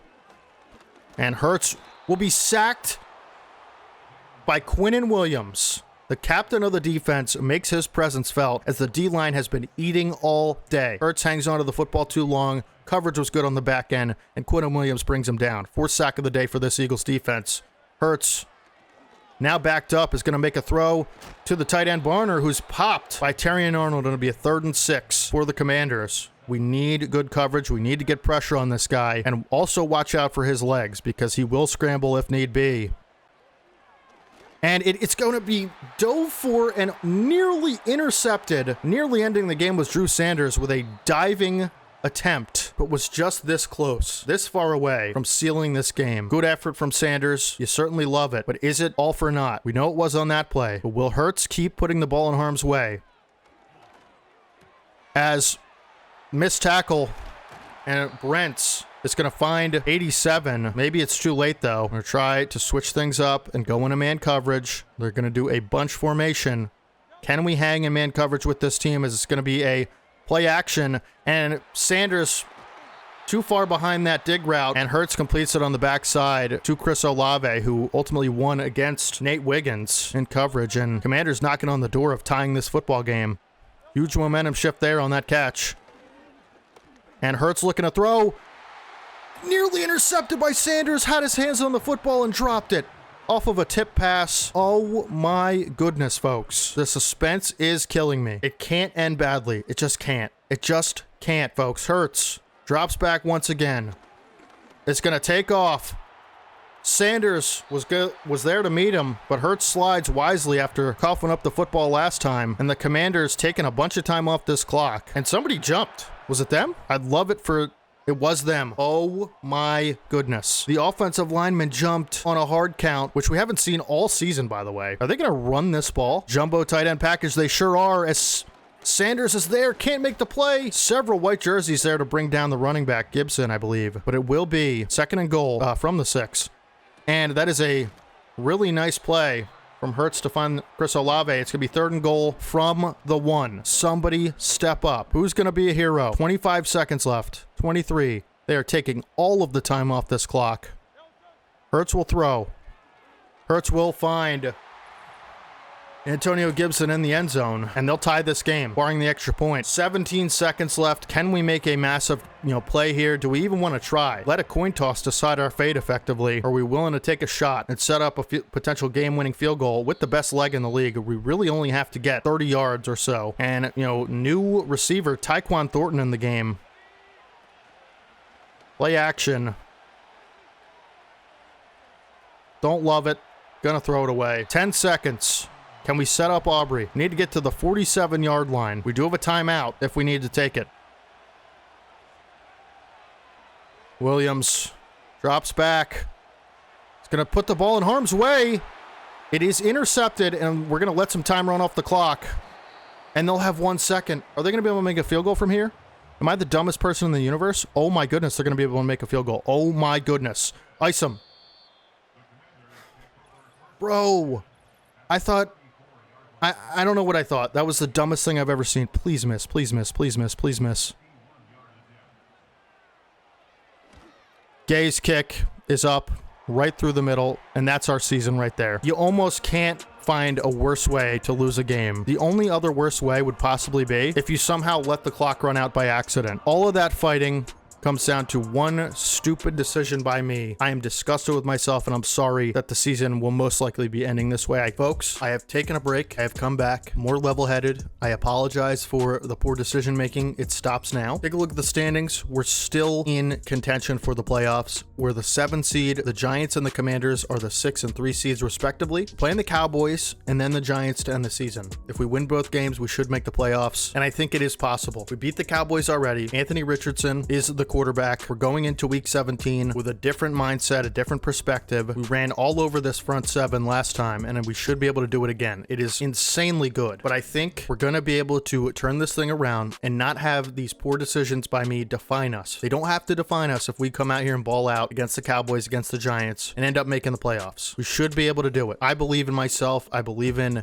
this team who just fights and fights and fights, and despite all the poor decisions, we have set ourselves up for a potential play-in spot, or playoff spot, excuse me. Let's hop in to week 17 against the Cowboys, win this game, and make it a win or go home situation next week and make the playoffs. I have switched the playbook back to Kansas City because I feel like I was playing better under it, and we're not going to overthink. We're not going to try to reinvent the wheel. Let's just go out here, play our game, and win a football game and make the playoffs for you guys and make the playoffs for this team. Let's get it. This season has been a roller coaster of emotions. As you can see, it's very cold as they're literally breathing, smoke into the air. It gets cold in Pennsylvania, folks, at this time of year. This season, we've been through too much to let this end the way it's potentially going to. Run on first down. Chubb breaks a tackle. Our inability to get him going late in the season has been our biggest downfall. Again, it doesn't have to define the season, but it certainly has had a negative effect as it'll be 3rd and 8. We're going to convert this 3rd down. Who wants to make a play? Who's it going to be? Bowers, Harrison. These guys are just too talented to be defined as Bowers. Really good route on the drag. Too talented. They've worked too hard to be defined by a couple stupid decisions late in the game. We're making the playoffs. What we do from there, I'm not sure. Gabe Davis is out for 4 weeks. I should have mentioned that. Bowers wide open over the field and is a missed throw from Williams, but he's so tall and good, he makes the catch anyway, folks. That's who we're dealing with at tight end. That's who the Cowboys are dealing with, I should say. We're making plays today, folks. This is a different group. They are motivated more than ever, not only just to beat the Cowboys, because that's always fun. That is always fun. When they write the story about this season, and you guys watch the end of this video, to make it different than it has been. Over the middle for Harrison, complete. Set up 3rd and 5 for Williams. When they tell the story of this team, what's it going to be? Is it going to be the team who choked? I don't plan on letting that happen. We're going to throw it up for Harrison. It's intercepted. Yeah, we could be the team who choked. I don't know. Defense will come out onto the field. We got to have fun with it. We got to have fun with it. It's not going to define us. We're going to get pressure on this play. Richardson. I'm manifesting it, folks. As Richardson breaks a sack somehow on Lucas Van Ness and picks up 4 yards on a scramble. And he's going to look to do that all day. And we're going to try to, go with some QB contains on this. Because we already know that's what he's going to try to do. So QB contain's going to be kind of our best friend in a lot of these situations. They do have DJ Moore, I believe that is. But the Cowboys just don't scare me. like some other teams like the Commanders do. You know, like this team is really beatable, as we're going to trust Nate Wiggins in some single high safety coverage man-to-man against a superstar receiver and run to the outside. Brent is all over it, and that'll bring up a third down for the Cowboys. Who's going to make a play? We're running with that. Richie Grant was going to absolutely level Richardson, but he takes it down to the 45 with a pickup of 6 yards and moves the chains. This is a run. Good cutback by 21. Need to get off the field here, so we're going to put our best player on the field, Jalen Mills, who just won't be denied of making plays over and over and over. 2nd and 4 run. Interesting call there. It'll be 3rd and 1 now, and we're going to have a chance to make something happen here in coverage. It is a run. Sanders reaching for it is Jalen Warren. It's going to be 4th and inches from the 35, and they're going to try to attempt a field goal. Interesting call. It's going to take us to the end of the first quarter, and they'll have to think about it. I really want them to take a field goal from this range. That'd be awesome, and it looks like they're gonna. Could be a fake, but I doubt it. 52-yarder. And unlike Matt Gay, he's going to clank it. It's a doinker off the left post, and we're going to get the football back without allowing points, which is absolutely beautiful. Chubb wrapped up by a linebacker. Man, the run blocking has just not been there the last few weeks. And you got to wonder just how long that's going to last, because we've seen so many times as Harrison, nice whip route over the middle, makes a man miss and picks up a first down. How long can that last? You know, we've ran the ball so effectively all season, and we've been going with run inside game plans, and I know this is a talented defensive front, but they're just all over every run we do. I mean, 5 rushes for 4 yards for Chubb. Not going to get it done, you know, so we have to figure out a way to, you know, get him more involved.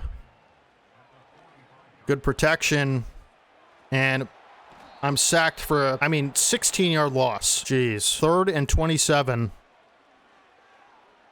We're going to give Marvin Harrison Jr. a shot deep down the field, and it's going to be intercepted. But it's an arm punt, so it's fine. And DB will take it to the 40, as we just can't score or get close to scoring. Running game's not working. Passing game is awful. Defense is the only thing holding us together even a little bit, as we're looking more and more like the 2023 Eagles. And despite all the bad plays so far in this game and just how it's going, I still feel like this team is just too good to miss the playoffs. I really do. As wide open over the middle is going to be number 10. Is that Khalil Shakir? It is Khalil Shakir. We're just not going to be that team. I keep telling you, you probably think I'm crazy at this point. And great run defense by Trayvon Walker, big TFL, as he's making a case, you know, the last few weeks, the way he's played, a couple sacks in each game to maybe potentially go up to superstar, which would be huge for us. And a pitch to the outside, and our defenders are all over it. Lucas Van Ness with a TFL, and it's going to be a 3rd and 13 for Anthony Richardson. And we're not going to let him escape the pocket. We're going to do QB contain. We're going to try to cover a little bit better than we have been, as he's going to take off and won't fumble, but will be stopped shy of the line. And they're going to go for this one somehow. Make that make sense. They're going to go for it. 4th and 3. Can we get a stop? It is a run. Sanders all over it, along with Amari Barno, and another failure to convert across midfield for the Cowboys. What's our offense going to do? Are we going to respond? How are we going to respond, folks? Can we even respond? Bowers underneath. Really good catch. And he's going to truck a defender and stiff arm another. We just got to make easy throws, man. Make it easy on ourselves. Hit the easy, simple throws. Make good reads. RPO action. Going to hand it off to Chubb, who's got speed and space to the outside. Stiff arms a man, and it's going to be a 6-yard run, but it just felt like so much more the way we've been running the ball. That'll take us to the 2-minute warning. It's nice to just have that space for once over the last few games. We have an opportunity here to put points on the board. You know, be the first team to do that today, as Chubb is uncovered out of the backfield, and we're going to just make the easy throw. 3rd and 1. We're going to run the football. We're going to run it right at Vita Vea. And we have the first down with Chubb and much more. As, you know, I keep saying, you know, we're almost in his house. We're in his house, right? Realistically, that's just not how things have gone in the red zone recently. And so, you know, Taekwon... Okay. You see what I mean? That's going to be a pick 6. Unless Nick Chubb can make a play, he can. Dumbest throw I've ever seen. 3rd interception of the game for Williams. And the Cowboys will have a chance to score. Listen, we wanted it hard. We upped the sliders. We wanted things to be hard as Chris Jenkins Jr. gets home, gets pressure, once again, keeping us in it. We wanted things hard, and that's what we got. Got to be able to live with the consequences of that.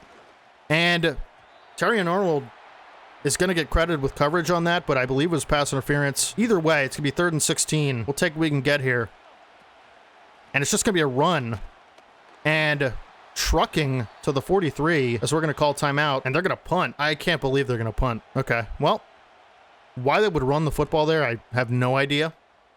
I'd rather throw a pick any day than run that ball the way they just did right there. Can we get anything going in the passing game? Is it possible? It's going to hit Bowers underneath. It's been working. They're going to give us that. We're going to take it every time. Nice gain. Goes out of bounds, so we don't have to use another timeout. Williams. Another underneath throw. This time Nick Chubb. We're going to take another timeout. It'll be 2nd and 1 from the 40. Just got to get in field goal range. Put the first points on the board. Got to have a quick memory when you make a lot of mistakes like we do. They're giving us this throw every single play. And I'm going to take another timeout. I'm not sure what we can really do here other than try to take a shot down the field or something. We could put Leggett on a slant. And we're going to have Bowers, who makes the catch, but we're not going to have time to spike it.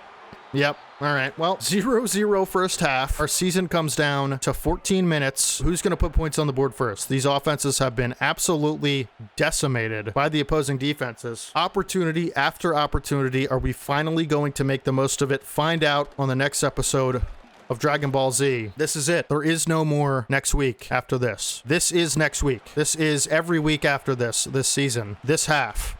Run to the outside, Van Ness all over it. We played the run so well today. That's been part of why the Cowboys have been unsuccessful offensively. It's both teams shutting down the run. These are two running offenses as another carry can't get much as Richie Grant there on the stop, who's been just a tackling machine this season. And we're going to have an opportunity to make a play on 3rd down once again. Richardson, they're going to hand it off. I mean, 4th and 4 and give us our football back. Are they trying to lose this game? Is that what's going on here? Are they tanking? They're like, dude, we're trying to lose. Like, just don't throw a pick. I'll try. Can't make any promises. Benson's going to let it go into the end zone. Our offense will take over. We'll finally be able to run the ball again, hopefully. Chubb's got a lot of space. Picks up 5. Good gain there. One of the better runs of the day somehow. We just have to be able to run the football. It really is that simple. As Bowers completely misses his assignment and runs towards the sideline for some reason. And it'll be no gain for Chubb and another 3rd down coming for your Eagles. Leggett over the middle. Can't make the catch. My goodness. Even the most sure-handed of our receivers making it difficult for us today. Stonehouse on to punt, and we'll try to pin him deep. Could be a good punt for Stonehouse, as Turpin is going to return, as Farley forces a fumble. But Turpin does get the football back. Really nice play from Farley. Doesn't result in much at the end of the day, but this is a play action. Richardson looking to take off, and Trayvon Walker with another sack for your Eagles. This defense wants it so bad, and they are making plays every single time. 2nd and 12. Another play action, and Brents forces an incompletion despite the superstar abilities of DJ Moore, and it'll be another 3rd down. The Eagles defense proven to be why they're one of the best in the league. Get pressure on Richardson. Going deep. Gesicki drops it. Cole Bishop with the PBU. Let's go. We need to score points. How is this game real? How is this real life? 0-0. Opportunity after opportunity. Is this going to be the drive? It sure has to be, right? We just can't get the running game going, and that's kind of our whole offense, right? When the running game fails, we're asking people to make plays that they can't usually make. Our line hasn't been great. 2nd and 7. Leggett can't get the throw off. It'll be 3rd and 7. And this could be the last drive. Like, you just never know when the last drive is going to be. This could be it. Who knows? We're just going to throw it to Harrison, who's got space. They're giving us the drag routes, and that was a linebacker in coverage. I felt confident making that throw. Huge play for Harrison. Great job to run after the catch there. And I like the way this line looks, as our linemen are they're just not blocking people at the 2nd level. They just don't block the 2nd level anymore because of the decreased run sliders, and it's clearly having an effect. 2nd and 7. Going to hit Leggett. I mean, I don't know how I just don't throw that every single play when they're just going to give it to us every single play. Why am I throwing picks when that's the case?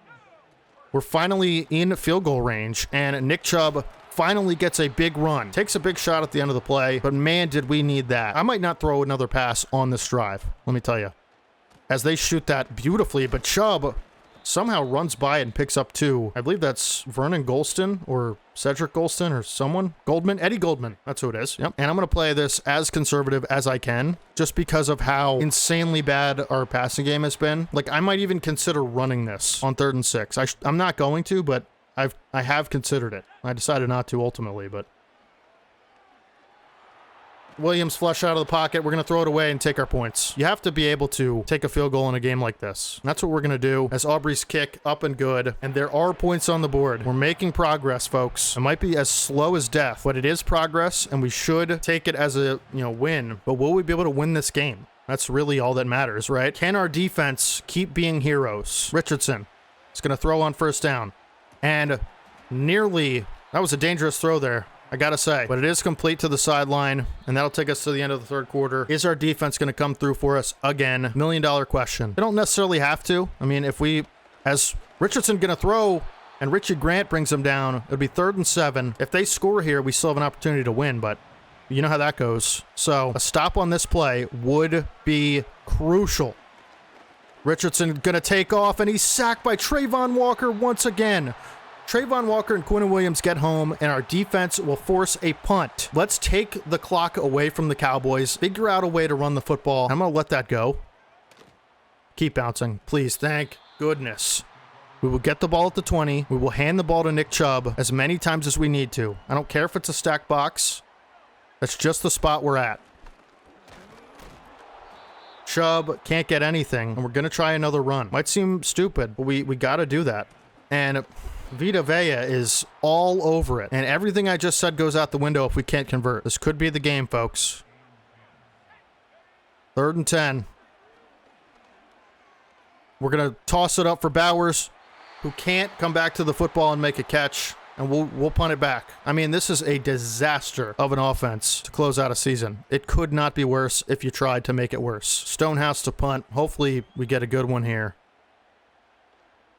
Farley with speed, and another forced fumble for Farley as Barno picks it up, and we're going to be in the red zone. Turpin puts the football on the ground for the 2nd time today. This time we recover Amari Barno, a special team standout, and Caleb Farley proven to be one as well, forcing 2 fumbles today. Oh my goodness. Can we score a touchdown? In my opinion, a touchdown pretty much wins us this game. That's a good start. 6-yard run for Nick Chubb. Let's put this rough patch behind us and win this game. I think we can do it. It's 3rd and 5. We're going to have to throw the football, which has been the bane of our existence. Let me just put it that way. Harrison over the middle, completed. And he will take it to the 5-yard line for a 1st down. Take more time. We're going to continue to try to run the ball. I mean, easier said than done, right? And that'll be a TFL, another one for Vita Vea. We're going to try to run it away. Everything has been difficult. We'll be on the 2-yard line. 20 rushes for 54 yards. The season... Oh my goodness, this should be a walk-in. Look how the line is split up like that. Should be a walk-in, and it is. Chubb makes this game that much harder to grasp for the Cowboys, who haven't scored a point all game. Special teams, defense, coming up clutch when our offense is in the dumpster. And Nick Chubb as well, adding to his season total of touchdowns, adding to his season total of dominance, and we'll finally take a 10-point lead. Everybody, breathe. Breathe, all right? We should come away with a victory as Aubrey's going to kick it off. We should be able to come away with a victory and keep the fate of our season in our hands next week against the Giants. As Turpin doesn't fumble this time, and actually a pretty decent return over to the 21. Here we go. Cowboys need a touchdown really quick or a field goal as Richardson going to throw underneath. And Caleb Farley trying to force another one on a playmaker. Can't do it, but that'll take us to the 2-minute warning. If we do let him score, it's got to be over a long period of time. Bishop. Wiggins makes another hit. DJ Moore, 7-yard pickup. These are the kind of throws we'll allow to happen based off of the time on the clock. Like, if they're going to score, it's got to be... As Farley can't force an incompletion, but makes a nice tackle to keep him in bounds. Again, they're already taking timeouts. Just don't allow a big play. We'll be fine. Wiggins with a big hit. Another timeout for the Cowboys. And this should be all but over. I mean, barring a crazy onside attempt that gets the football back for them. Complete. Tackled inbounds. Good hit by Arnold to keep him inbounds. Another no huddle. Pass commit. Can't make the PBU, but Sanders all over it. And they are taking way too much time to do what they're doing right now. Need somebody to get home. Richardson looking to take off and throws it away. Lucas Van Ness was right on him. I whiffed with Sanders on the hit stick, and it'll be 2nd and 10. Got to get pressure like we have been. The defense has just been absolutely money. As a couple jukes there for DJ Moore, but good play by Bishop to keep him in bounds, and that's the final timeout for Dallas. Doesn't really matter if they score now, unless they get an onside kick, which that's what it's going to come down to all along. And back of the end zone, they will have a touchdown. Khalil Shakir with the catch. Shades of Santonio Holmes in the Super Bowl versus the Cardinals. It'll be a 3-point game, but they need an onside kick. And watch us be the team that lets up an onside kick. Nick Chubb, Brock Bowers, and Jalen Mills. Couldn't think of a better trio as Jalen Mills makes another play for us and seals this game. And we're just going to kneel.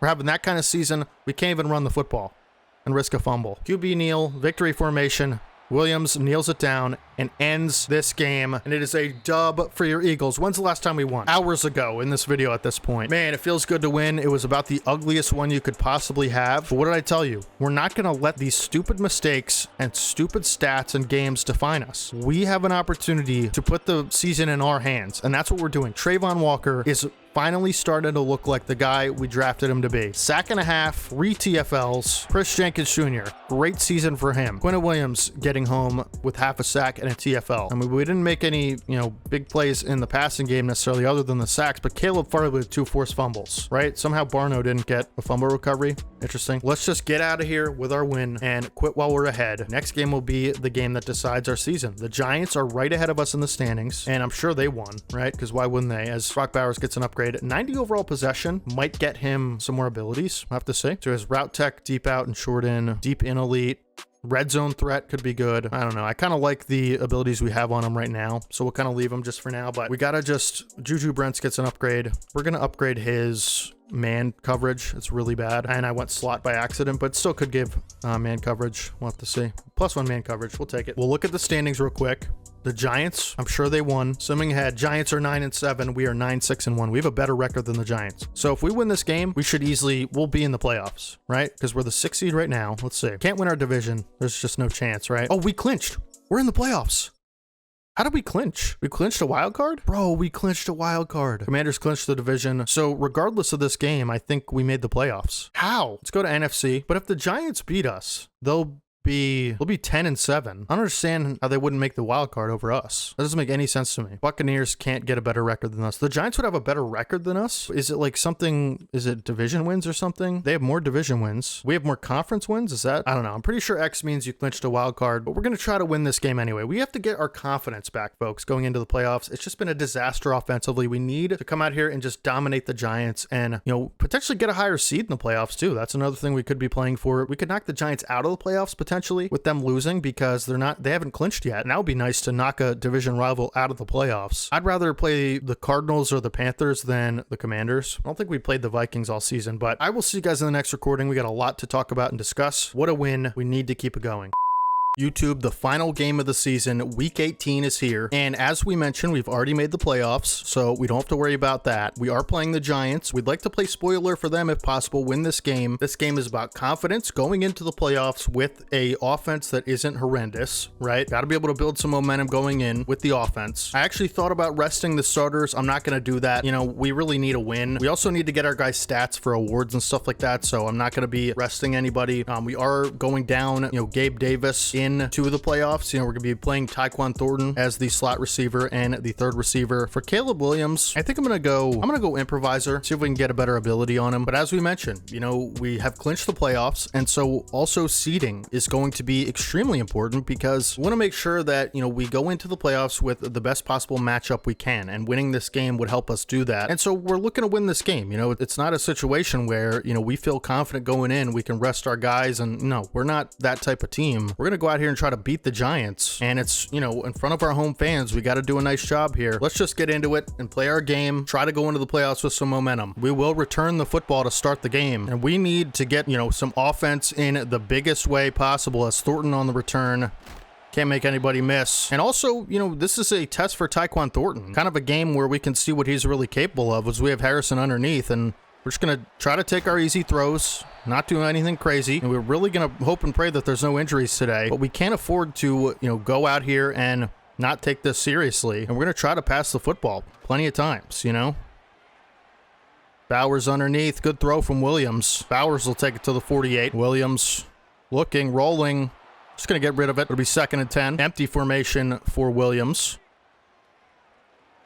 Going to hit Harrison underneath again. Teams are going to give us these routes. We're just going to throw them. You know, it's really as simple as that. It's an easy decision. You don't got to worry about the offensive line protecting perfectly or anything like that. And it looks like we have Leggett on the sideline, who makes a nice catch. And it'll be first down inside the 30-yard line for the Eagles. And we'll try a run here. First run of the game for Chubb.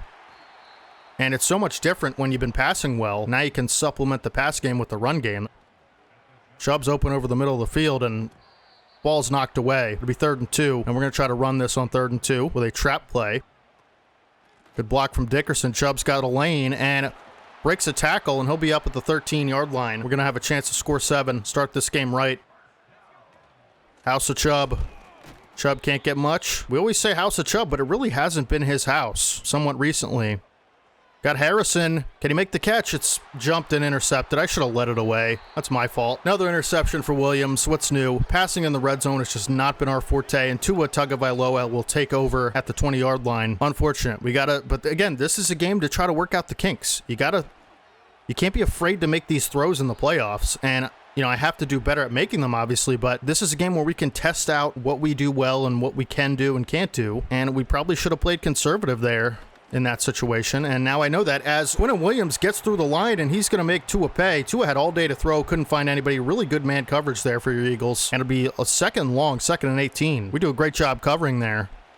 And a little quick throw over the middle, and tight end Cole Kmet breaks a tackle. He's going to be up to the 39. It'll be 3rd and 4. So nice gain there for the Giants, but going to have to convert this 3rd down. Got to get home to Tua if we can. And hopefully Trayvon Walker can continue what he's been doing, as another short route for Kmet. Tua had a decent amount of time to throw that, and it'll move the chains. They'll be at the 50-yard line here. Defense, I'm not even so worried about, just because of how amazing the defense has played. You know, obviously in the playoffs you're going to be facing some of the best offenses, but overall I'd say our defense has always been putting us in a position to win. And so we kind of, I feel like, know for the most part what we have in the defense. That's a nice run for Alvin Kamara, who's clearly the star of the show on this team.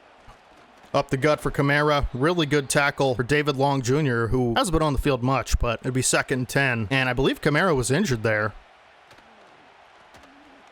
Got stuck on my lineman. That's terrible. 3rd and 1 for Ramondre Stevenson. That's a pretty good backup to have, I'd say. I don't know about you guys, but I feel pretty good if that was my backup running back. Although we have had a lot of success with Trey Benson. I feel like he could be the future of this run game. We're going to try a blitz. We're going to send some heat at Tua on 3rd and 1, because it could be a run, you know, with this dynamic duo at running back, and it will be a throw. And Tua's going to have his man, Caleb Bullock, out in coverage. Does make a nice play, but Ladd McConkey picks up the first. And this will most certainly be a throw, as Tua comes out and empty. Going to try to cover everything. Tua looking to throw, just throws it away. Great coverage by everybody involved. And it'll be 2nd and 10, and this could be a run. I'm going to slide the line left a little bit. Up the gut for Stevenson. Gets gang tackled, but does pick up a good chunk of yardage. It'll be 3rd and 1 again. Got to make these, 3rd and longs, or 2nd and longs into 3rd and longs, and we haven't been able to do that well. But great tackle for loss by Terrion Arnold, who tackles Stevenson behind the line of scrimmage. You got to think if that was Kamara, might be a broken tackle there, but our defense is going to get a stop here. Unfortunately, hold them to 3 points, and we really should be up 7-3, but again, my fault. I take responsibility. We've got to do better on this drive. Benson on the return. Good return for Benson. Somehow seems like he got further than he did, but we'll take over at the 28. We'll try a run on 1st down. Chubb on first. Bowls a couple defenders, but it'll be a 2-yard pickup. Nothing too good. 2nd and 8. I love this concept. As Bowers got a one-on-one matchup to the outside, he might have a touchdown. Bowers, run after catch. Can he make it there? Xavier McKinney in coverage, too slow as Brock Bowers takes it in the end zone. Big play touchdown for your Eagles. We're going to throw those matchups every day of the week. We see Bowers, even though Xavier McKinney is a great safety, a superstar caliber, we're going to take those matchups and throw it. Bowers on a linebacker, Bowers on a safety, easy touchdown for your Eagles. And that's a big play touchdown. We've been better at those throughout the season, getting guys like Marvin Harrison Jr. and Brock Bowers, big play, down the field looks and convert there, obviously, but nice job. I think our problem mostly is on these, drives where we're being a little bit more methodical and we have to make play after play after play. We just tend to make a mistake down, eventually on those drives, and big plays are a way to avoid that. So if we can get a good look like that, as, man, Stevenson is just killing our defense right now. 4 rushes for 35 yards. He's really been great since the Kamara injury. They've gone to the run because while Stevenson is a good receiving back, certainly has the power, and another RPO there, is Sanders going to get him down in the backfield of a big TFL for Drew Sanders, who I hope is going to get some look for Defensive Player of the Year. We'll have to see after this game, because this game will determine, who wins awards. So after this game, we'll be able to tell who won everything pretty much, and it'll be big for our guys devs as quick throw to Stevenson, as we mentioned, the receiving ability for Tua. It'll be 3rd and 10. I'd like to get a stop here. Tua drops back.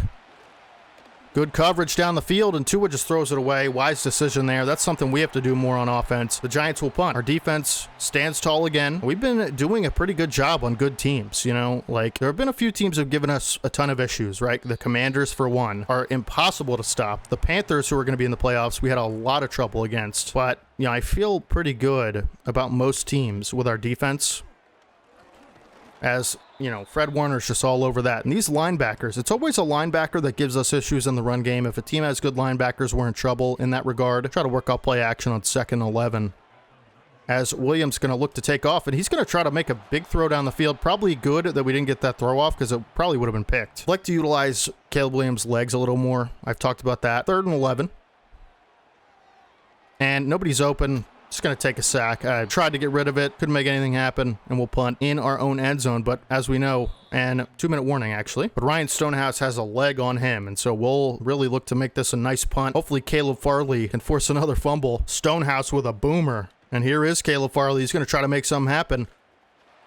Can't make the hit stick on Isaiah Rodgers. Might be able to get one of those, though. A cornerback in the return game, not ideal for carrying. And Tua will have a 2-minute drill. Try to take the lead.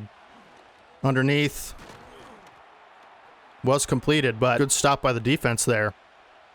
We'll give these underneath throws if we can. Good coverage, and sacked is Tua.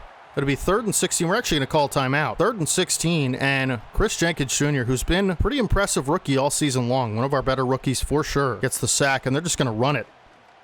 And Sanders and Brents combined for a tackle. We'll call another timeout, give ourselves a chance to extend our lead. And the Giants will punt again. Big plays by the defense, force a punt. We're going to let this one go as well. Does bounce into the end zone, lucky for us. And 2-minute drill activated. Out to the flat for Chubb. Not great. 2nd and 7. Corner blitz off the edge, but we might have Bowers if we... Oh my goodness, what a throw from Williams. I pass-led it away, and I'm going to call the timeout. How is that not out of bounds? I'm try 4 verts here. Hasn't been our most successful play, to say the least, but we will try it. And they are going to send pressure. We're just going to throw it away. If we want to kick a field goal, we got to get some quick to the sideline, because the Excel clock is insane, as we've learned the hard way. Harrison in the slot might have a good route here. I'm going to try to block Chubb and go max protect. See what happens. Might have Harrison. I tried to throw it. Probably would have been picked anyway. And we'll have one more attempt to convert here. I'm going to be okay with just, taking this into the half if we have to. Williams, who might have Tyquan Thornton, who's going to have a chance to make a play on it. Does not. Xavier McKinney there. And we will punt. I'm not super thrilled about that drive, but didn't make any big mistakes. We tried to get things going down the field. The timeout situation is what killed us. Unfortunately, if we had an extra timeout, we probably would have been much more inclined to succeed there. And we'll see if they just try to run this out. I am going to pass commit just in case, but it is a stretch to the outside as Sanders will go sideline to sideline and tackle Stevenson out of bounds. But I think they're just going to be content with running this into the half as well. Stevenson breaks a tackle. That should be the end of the half. Overall, offensively, I'd give us a C-, maybe a D+. I didn't think we did great. It is what it is. And we're going to kick the football away to start the second half. Big hit from Amari Barno there on special teams. Been a good special team player all year for us with that speed and that hit power. And we will defend again, try to keep Tua from making big plays here. Felt like we did a really good job in the passing game in the first half. And Tua is sacked by Trayvon Walker. That is huge. That brings him to 10.5 sacks for the season. He had 9.5 going into this game, and hopefully he gets votes for D lineman of the year because, you know, we really want to get him to superstar. If he can get superstar, our defense looks a lot scarier as Arnold almost jumps the route. Dangerous throw for Tua would be 3rd and 12. 3rd and 12, Tua. What's he going to do?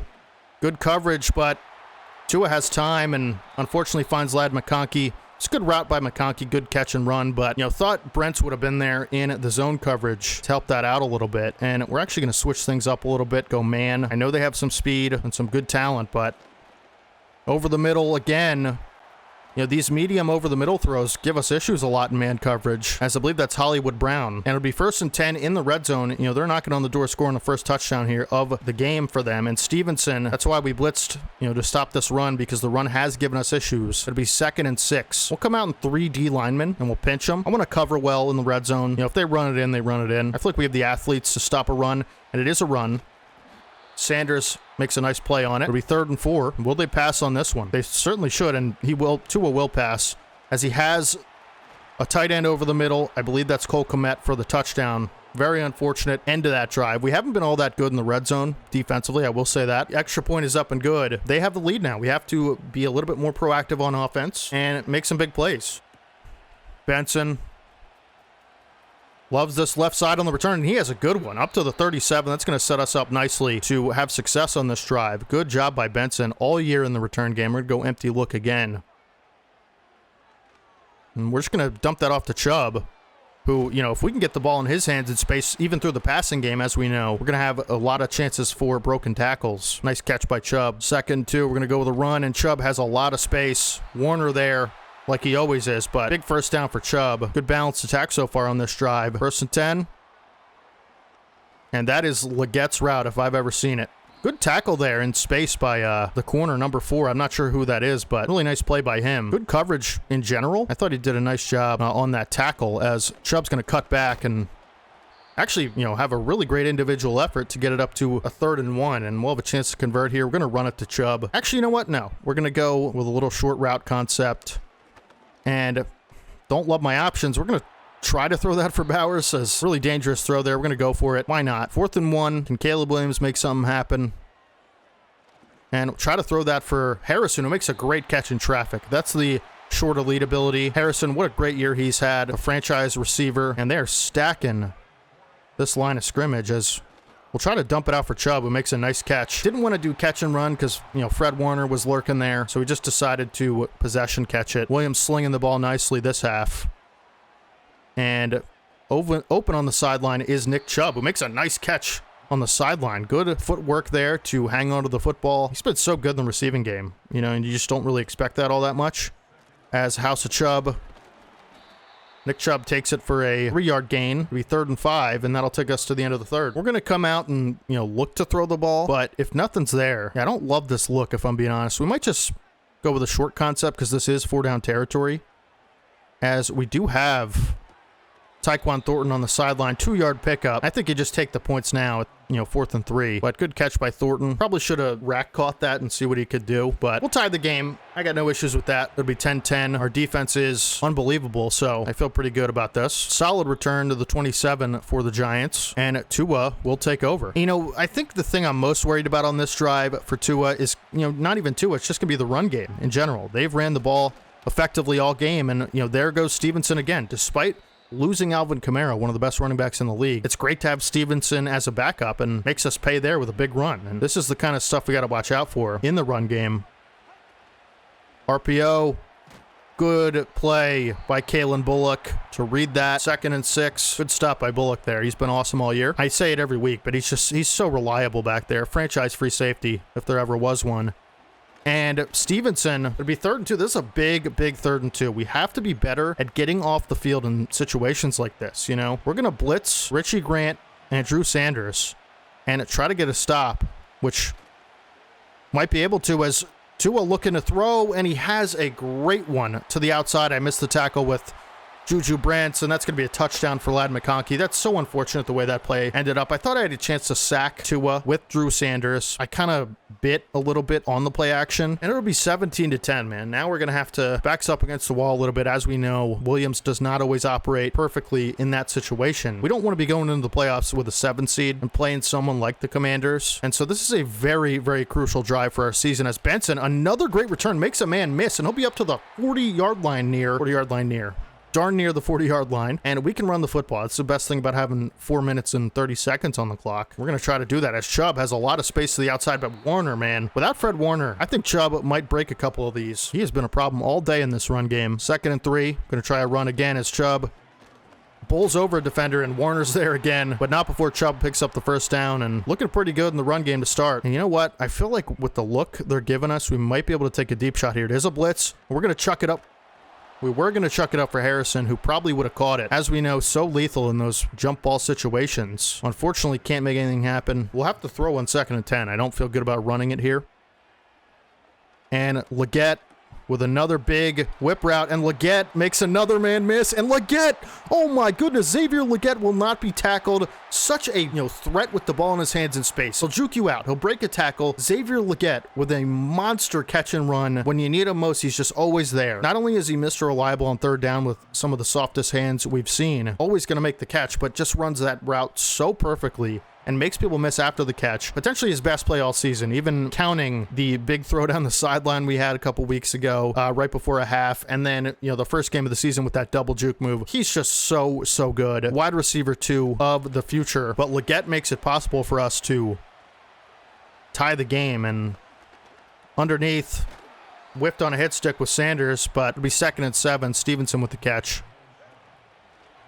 We play action, and Nate Wiggins with his first interception of the season. It comes in the final week of the season. Nate Wiggins has been really good in coverage all year. He's been really good on that boundary in the tackle game, right? Tackling, hit-sticking tight ends and running backs. And we're going to take over here at midfield. Nate Wiggins with his first interception of the season doing the Kamehameha Wave celebration. Awesome stuff there. That's our franchise CB1 as Chubb spins and twists and turns for no gain. Unfortunately, we're going to try to run it again. All we need is a field goal, and as we know, unfortunately, Chubb is tackled behind the line there. 2-yard loss, big tackle, Andrew Van Ginkel. But as we know, Brandon Aubrey, we really only need a few yards here to make this a makeable kick. And you'd like to pick up a first down, obviously, but you will take what you can get as Van Ginkel on the pressure, man. I just can't get a throw off, and we'll force our defense to make some more plays, unfortunately. We're going to try to punt this, back them in, into the 10-yard line at least. Really good punt from Stonehouse. See if it takes a favorable bounce. It does not. Just a few inches to the right, and it would have been they would have been on the 1. Need the defense to step up again. This is what's going to happen in the playoffs. We're going to have sputters offensively, and we have to be able to make up for them. As dangerous throw there for Tua. I thought I could have jumped that. Didn't have the speed, unfortunately, with Sanders.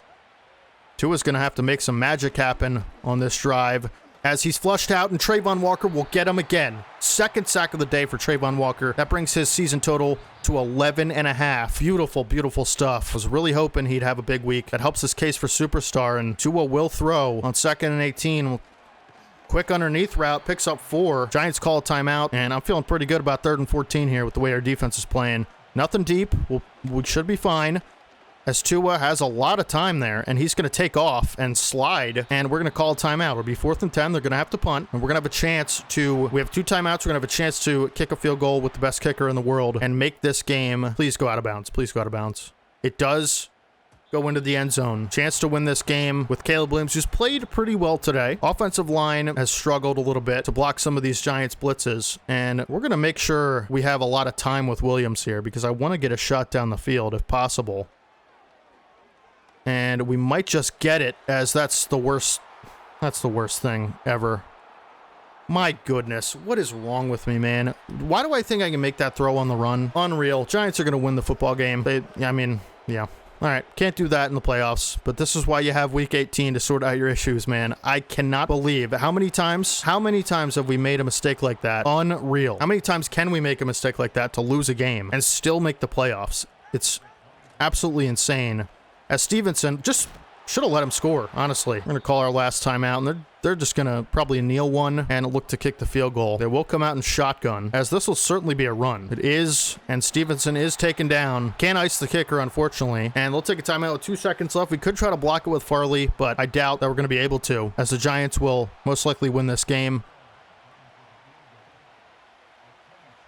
Farley does not get an animation, and the Giants will win at the link. And we got some real heartbreak once again in a late game situation, trying to take a lead. Unbelievable, folks. Question is, who's going to be our playoff matchup? I can't even. I'm sorry. I've ruined a lot of this series. We're going to hold off on the upgrades. I want to look at season awards in a second, but we do get a lot of stat points. First, I want to see who we're playing in the wild card round. Really hope it's not the Commanders, but it might be. It is the Vikings. Have we played the Vikings this season? Let me check. Vikings 11-6. Why do I feel like we did play the Vikings? We have not played the Vikings all season long. So we'll check out their roster, but first let's check out the yearly awards and final season stats. And then we'll get into all the playoff stuff, all the upgrades, stats and awards. Let's go through our player stats individually. Caleb Williams, man, it was a rough season for this rookie. 25 interception. He started out the season really good. We were winning a lot of games off, the back of the run game, and then updated the sliders, and we've had nothing but issues since. And that's kind of how it should be with this rookie team with a kind of a lower overall. 23 touchdowns, 25 picks, 3,700 yards. Nick Chubb, a great season. Nearly 1,500 yards, 17 touchdowns, 4.4 a carry, 35 broken tackles. Just unbelievable. Was our best player offensively. Caleb Williams with 3 rushing touchdowns. Did have 4 fumbles. Trey Benson with, 15 for 84 and a touchdown. And Marvin Harrison with a rushing touchdown. Was that off of that fumble? It has to be, right? Marvin Harrison, 74 catches, 1,300 yards, and 7 touchdowns. Great rookie season for him. Should be offensive rookie of the year, in my opinion. Brock Bowers just gets over 1,000 yards with that game last week, which I didn't even know about, by the way. 75 catches, led the team in catches by 1. 1,000 yards and 9 touchdowns. Unbelievable. Xavier Legette, 68 catches, 790 yards, and 5 touchdowns. We weren't super successful in the air in general, and so for these 3 guys to have the stats they do, I'm pretty happy about that. It could always be better, but like to see more touchdowns. Nick Chubb with a lot of catches, 42 for 309 and a touchdown. Was pleasantly surprised by that. And then Gabe Davis, we got to upgrade on that. I'd rather have him than Tyquan Thornton for sure going into this playoff week, but it is what it is. I've got to upgrade wide receiver 3. It's paramount to our success next year. Eric All, 4 catches, 62. Trey Benson, 1 for 1, and Tyquan Thornton, 1 for 1. Defensively, Richie Grant, 118 tackles, 6 TFLs, 2 picks, 5 deflections. Good season for him, as a second user. I'm not sure he's going to be the second user next year, kind of in that box area as the sub linebacker, but he is great depth to have, and I'm glad we re-signed him. Drew Sanders, what a season for this guy. 104 tackles, 18 TFLs, 1 sack, 7 picks, 7 deflections, 1 forced fumble, and a touchdown. If that's not top 3 in DPOI, I'm going to lose it. Terrion Arnold, thought he did a great job in the slot this year. In the tackle game, run support game, he was great. Was really good off the edge blitzing when we did decide to do that. He had a pick, he had 6 deflections, 1 fumble recovery. He was just all over the field making plays, and he had a touchdown as well. He did a really good job in the slot, and he should be our nickel corner, slot corner for a while. I just think he's really good. Someone I want to keep around. Kalen Bullock might not show up in the stat sheet all the time, but he was really good in coverage. Made a lot of big plays for us. Big hitter. He's tall. He's fast. Just awesome. 71 tackles, 2 TFLs, 1 sack, 7 deflections. Cole Bishop, he was pretty hit or miss. Not so great in coverage, and by not so great, I mean he was getting torched. Hard to play man coverage when he's on the field, to be honest with you. He's the weakest link by far, but did have a lot of big plays to make up for that. Not sure if he's going to be someone that we look to build with in that secondary, but will certainly be a good depth piece if not. 71 tackles, 5 TFLs, 2 sacks, a pick, 2 deflections, a forced fumble. He did make a lot of big plays. Juju Brents, would have liked to see him get his hands on the football a little bit more, but he wasn't great in man coverage, as we know, on that left side, but he was really good in the hit department, in the tackling department. He was just solid overall. Anytime the ball's in the air, he's gonna have a chance to make a play on it. And 2 picks, maybe you'd like to see built a little higher. Nate Wiggins, I was a little, hoping for more interceptions, I guess, but 0 deflections as well. That can't be true. But he was our best cover corner. It's not even a question. Anytime I was noticing that right side coverage from our POV, he was doing really well on the number 1 receiver, and that's 6'2", 96 speed. There's just not a lot of stats to back it up, but I promise you, they didn't throw at him a whole lot. And when they did, it was a little hook route. He just didn't get beat deep all that much, and making that interception on the last game of the season was nice. Quinton Williams, he was just a monster in the run game, and even though, again, this is another thing with D tackles, you might not see a ton of sacks. He did have 6.5, which is really good for a D tackle. 20 TFLs, but he was almost way better than it shows, because with that inside stuff ability, he was just blowing up run plays up the middle all of the time, and he might not got credited with a TFL for it, might not have got his hands around the ball carrier, but he blew up a play. And so like there's no stats for that, but he was incredible as advertised. 6.5 sacks as well for a D tackle is crazy. Trayvon Walker started to get his stuff in gear towards the end of the season. I'm accidentally clicked the wrong button. 11.5 sacks, 16 TFLs. He's got to be in the running for defensive lineman of the year. I thought he was pretty good on the edge in the run game as well at times. He was just a little bit inconsistent to start the season. Once things got going, he had multiple 2-sack games, and he was just a monster towards the end of the season there. Jalen Mills always made plays when he found his way onto the field somehow. Not sure we're gonna bring him back, but he had a safety. Like, dude had a safety, a forced fumble, a deflection, an interception, and 2 TFLs and 31 tackles. Like, he just always seemed to make big plays in big moments, and he was rarely on the field. Lucas Van Ness, I like him as a player. I think he's good as an athlete, but I might look to make Drew Sanders our edge rusher next season and try to upgrade him that way if possible. We'll have to see how it all works out, but in a 3-4, I'm going to keep him around most likely. I'm not 100% sure about that, but I just need a little bit more as an edge rusher.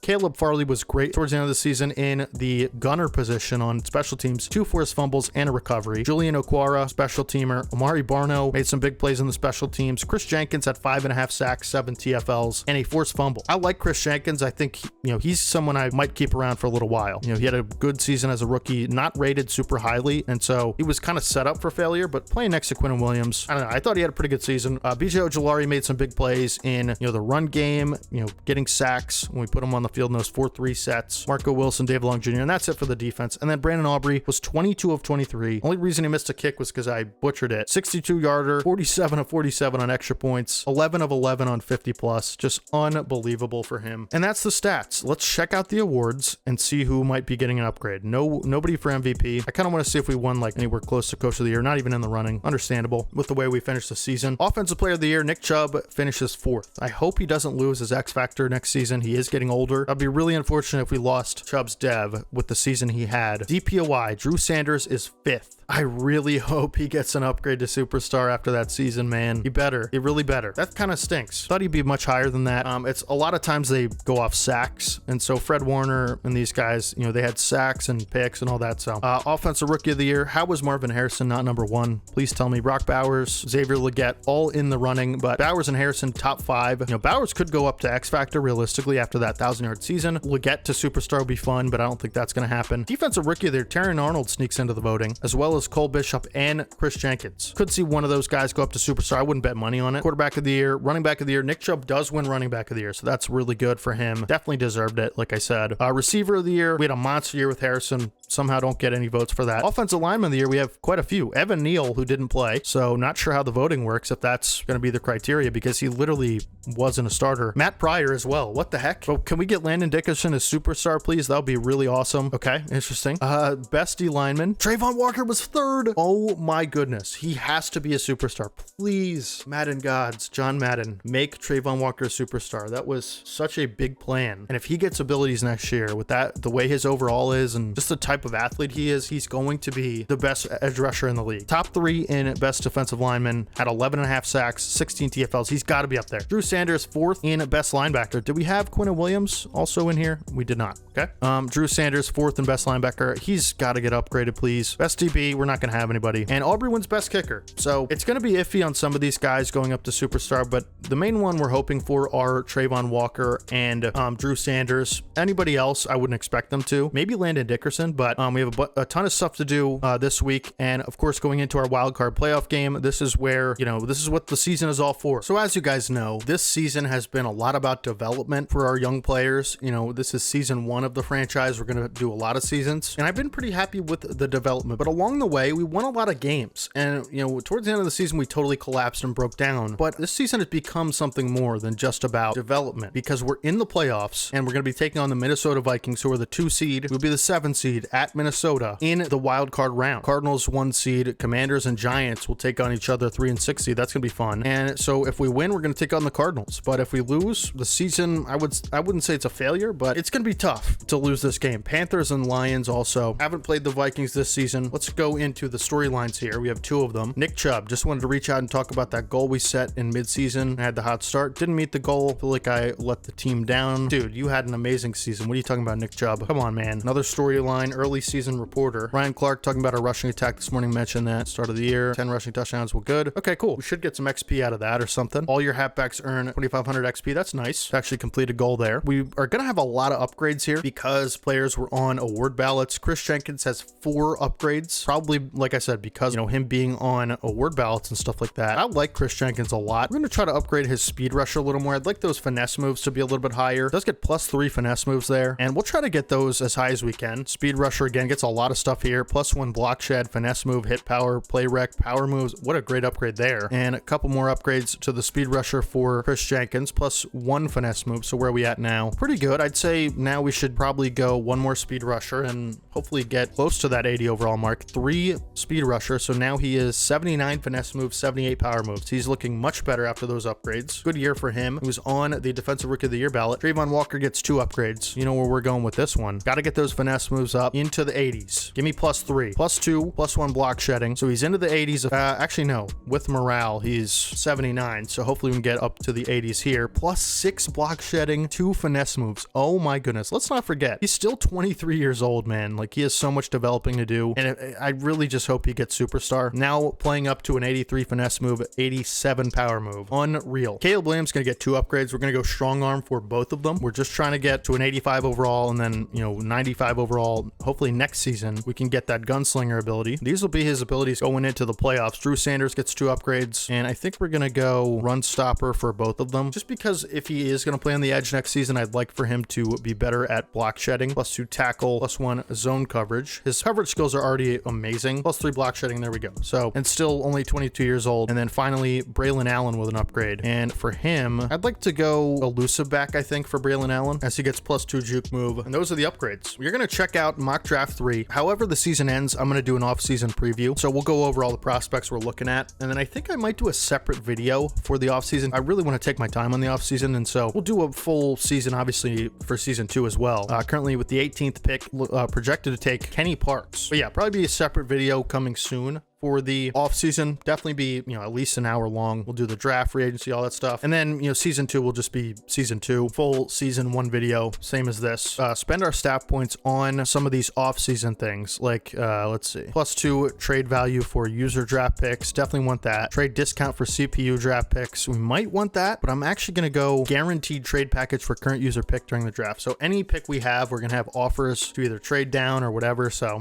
pretty good stuff there. And then now it's finally time to check out the Minnesota Vikings, see what all the fuss is about. They are 2 seed, 11-6, great year for them. We definitely want to see. Okay, so Micah Parsons, man. Okay, rookie Bo Nix. So it's gonna be a rookie showdown in the playoffs. 88 speed, 92 throw power. This guy is a fantastic Madden quarterback. Of course, taking the Broncos to the playoffs in real life this year as a rookie. But, you know, 24 years old, 86 overall. So definitely one of the better quarterbacks you could see in Madden with that 88 speed, 92 throw power. He's gonna be tough. Isaiah Pacheco and Raheem Mostert in the backfield. 2 speedsters. Pacheco with 90 overall and superstar. Offense looking scary already. Man, 2 superstar receivers, Keenan Allen and Brandon Ayuk. I'm not sure Allen's going to get a lot of abilities, but Ayuk will. 91 speed. He's tough to bring down after the catch. Man, tough offense so far. Alec Pierce is the 3rd receiver. Mecole Hardman. Pat Freiermuth, good tight end. 99 overall Trent Williams. Zion Johnson. Schmitz Jr., Sean Ryan, and Austin Jackson. So really, really good offense. Great offensive line. Great skill positions. Good quarterback. Let's check out the defense. Of course, we know they have Micah Parsons, solid DNs, Javon Hargrave, Eagles legend at D tackle, and Micah Parsons off the edge. Man, Peyton Wilson, 91 speed middle linebacker here in Peyton Wilson. Bradley Chubb off the edge. This is a big, you know, physical pass rush that's going to be a problem, especially with Micah Parsons. Quinyon Mitchell, Eagles legend, CB1, Paulson Adebo, good corners. This is a great, well-balanced team, Marcus Williams and Grant Delpit. So we're going to have our work cut out for us. As far as the game plan, really worried about their pass game, if I'm being honest with you guys. With that quarterback, the offensive line, they're going to have so much time. I think defend the deep pass makes sense with the players they have. We'll go defend the deep pass. Offensive game plan, we're going to go with run it inside. We have to be able to run against this team. It's just not even a question. And we will start our training. Do have some upgrades, hopefully some good ones here. Kendall Hinton, okay. And without further ado, folks, we've seen the roster. All of the season comes down to this. Night game on the road, wild card. We even thought we'd be here, folks, especially after the end of the season we had. It's been a ride. Let's get into it. Playoff football in Minnesota. This crowd looks electric. electric, and they're going to be praying for our downfall, and that's what we're going to have to face throughout the entire playoffs, as Benson will receive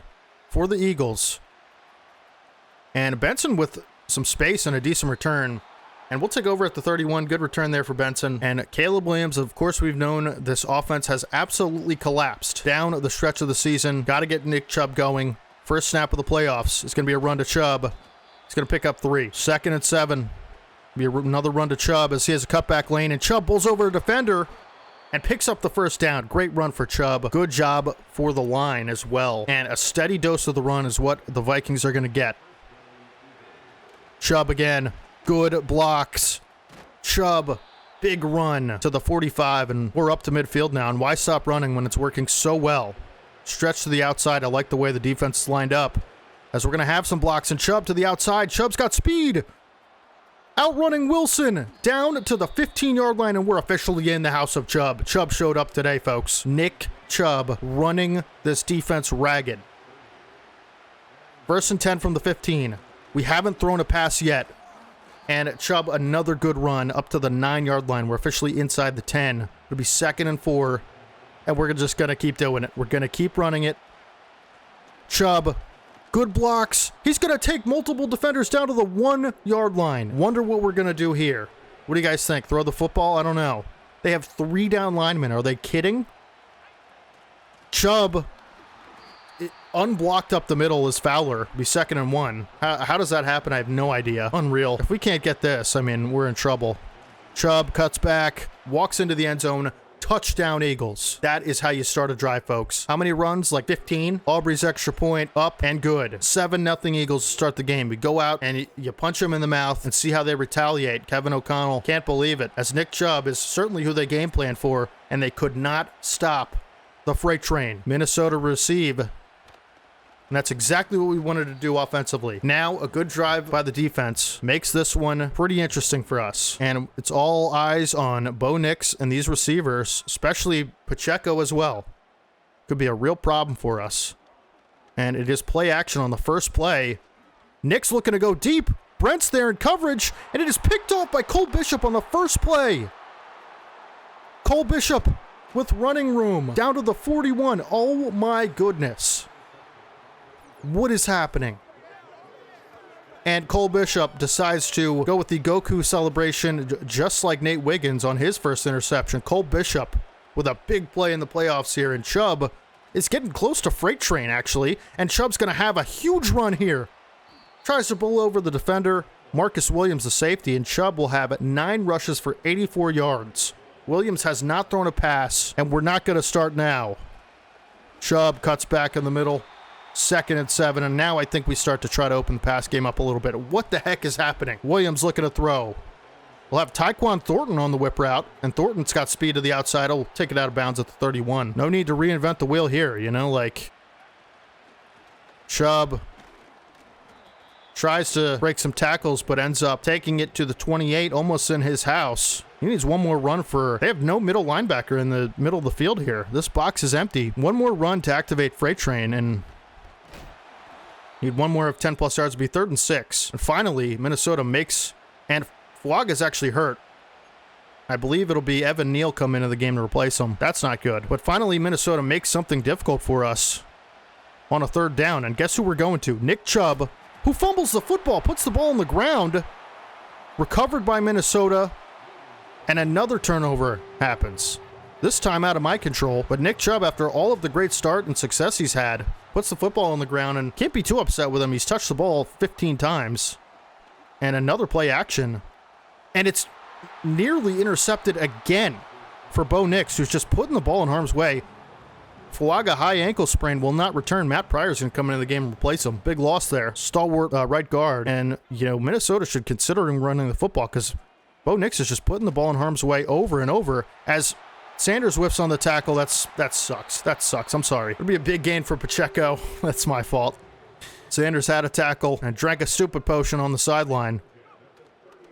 Another run for Pacheco. Big stop by Quinnen Williams. And there's likely going to be one more play before the first quarter. What a quarter for your Eagles. Despite the recent turnover, as Pacheco to the outside, he's got a lot of space out there. And man, Cole Bishop and Drew Sanders wrap him up eventually, but big run for Pacheco, and that'll take us to the end of the first. This Minnesota crowd was not prepared for this. Go with the cover 2 look here. Wide receiver screen, double pass. Oh my goodness, Pacheco's got a lane to the outside. He's got a lot of room, and Jalen Mills in pursuit. Can't bring him down. Richie Grant dives. Unfortunately, one of the more creative plays we've seen all season. Got to be the most, right? Isaiah Pacheco. And my hand was off of the controller. I don't know what happened there, but yeah, okay. I swear on my life that I did not do that, all right? I'm not that stupid, all right? 7-7 Minnesota on a creative trick play, and it works to perfection, and we won't have a return, but we'll be up at the 30, and Chubb after the fumble, I believe that's his first fumble of the season. He's going to get the football again. He's got space to the outside. Can't make anybody miss. It'll be a TFL for the Eagles. And it looks like about that time where they're keying in on the run, we're going to have to start throwing the football a little bit. Williams got to get going now because Chubb fumbles, and got to get this passing game going as they're starting to stop the run a little bit. Nice pickup for Brock Bowers. Will be 1st and 10 now. And going to hit Chubb out of the backfield again. Just go right back to him. Why not? And another big hit on Chubb. But look at Williams. He's egging his teammates on. We have confidence in him despite the fumble. He's our best player. It'll be 2nd and 4. And Williams going to throw it away. Didn't like what he saw. Didn't want to put the football in harm's way. And that'll bring up a 3rd and 4 here. Who wants to make a play is the question. It'll be man coverage. Leggett catching traffic. Let's go. Quinyon Mitchell for the stop immediately, but Leggett with a big catch in traffic there. Absorbs the contact and holds onto the football anyway as Chubb will get another carry here. Nice one there. Up to the 38, it'll be a 6-yard pickup. And now the offense is getting into a little bit of a rhythm. 2nd and 4. Got Harrison over the middle. First catch of the game, and Harrison tries to juke a man in space, but will be tackled down at the 27. But overall, a nice play for Harrison. And again, they're stacking the line with linebackers, and we're going to attempt to make them pay with our offensive line. And Chubb has space up to the 22 with a 4-yard gain. He's already over 100 yards. This is crazy. Pistol formation for your Eagles. And going to hit Bowers underneath. Bowers picks up a first. Whose house are we in again? Can you guys remind me? Because I kind of just forget. Whose house are we in? Micah Parsons' house? I don't know. I kind of forget. Chubb has some space to the outside and great run of 9 yards there. Can't remember for the life of me whose house we're in. Like, I know we're in the Vikings stadium, but I kind of mean like more metaphorically. Whose house is Chubb will take it to the 2? Do you guys have an answer? Because I just can't. I don't know. 2-minute warning. I know that for sure. What stadium is this? US Bank Stadium. Is that the house we're in? It could be. I just can't seem to remember all that well. We're in this house or potentially another one. Not too sure, right? 3rd and goal from the 1. Really struggling mentally. I'm just not processing this well. I'm forgetting key aspects like where we are. Oh, I remember now. We're in the house of Chubb as Nick Chubb leaps over several men over 6 feet tall into the end zone for a touchdown. We were in the house of Chubb the whole time. I knew it, and I was kidding with you guys. It was a practical joke. We'll take a 14-7 lead in the playoffs, and I'm feeling pretty good about it. We need to make Bo Nix throw some more dangerous footballs. They'll have 58 seconds and 3 timeouts to try to either tack on 3 or tie the game. Return man. Can't make anything happen. It'll be a 26-yard return, and here goes Bo Nix. I don't think they'll try to run the football. I mean, they do have 3 timeouts. They always could. It's been working. Underneath. 9-yard pickup and some change for the Vikings. It'll be 2nd and inches. They elect to take one of their timeouts here. As Nix has a wide open man, middle of the field, and Kalen Bullock makes a big tackle. It was Alec Pierce, the receiver on that play, and it'll be 1st and 10. Another timeout for Minnesota. 43 seconds. And Nix out of the pocket, sacked by Trayvon Walker. And the last timeout is taken for the Vikings. Big sack for Walker, who has come alive towards the end of this season. What a play. Nix to throw over the middle. Really good coverage. I believe that was Kalen Bullock in the coverage. Lucas Van Ness down with an injury. B.J. Ojulari will come in replacement. We're going to take a timeout on 3rd and 7.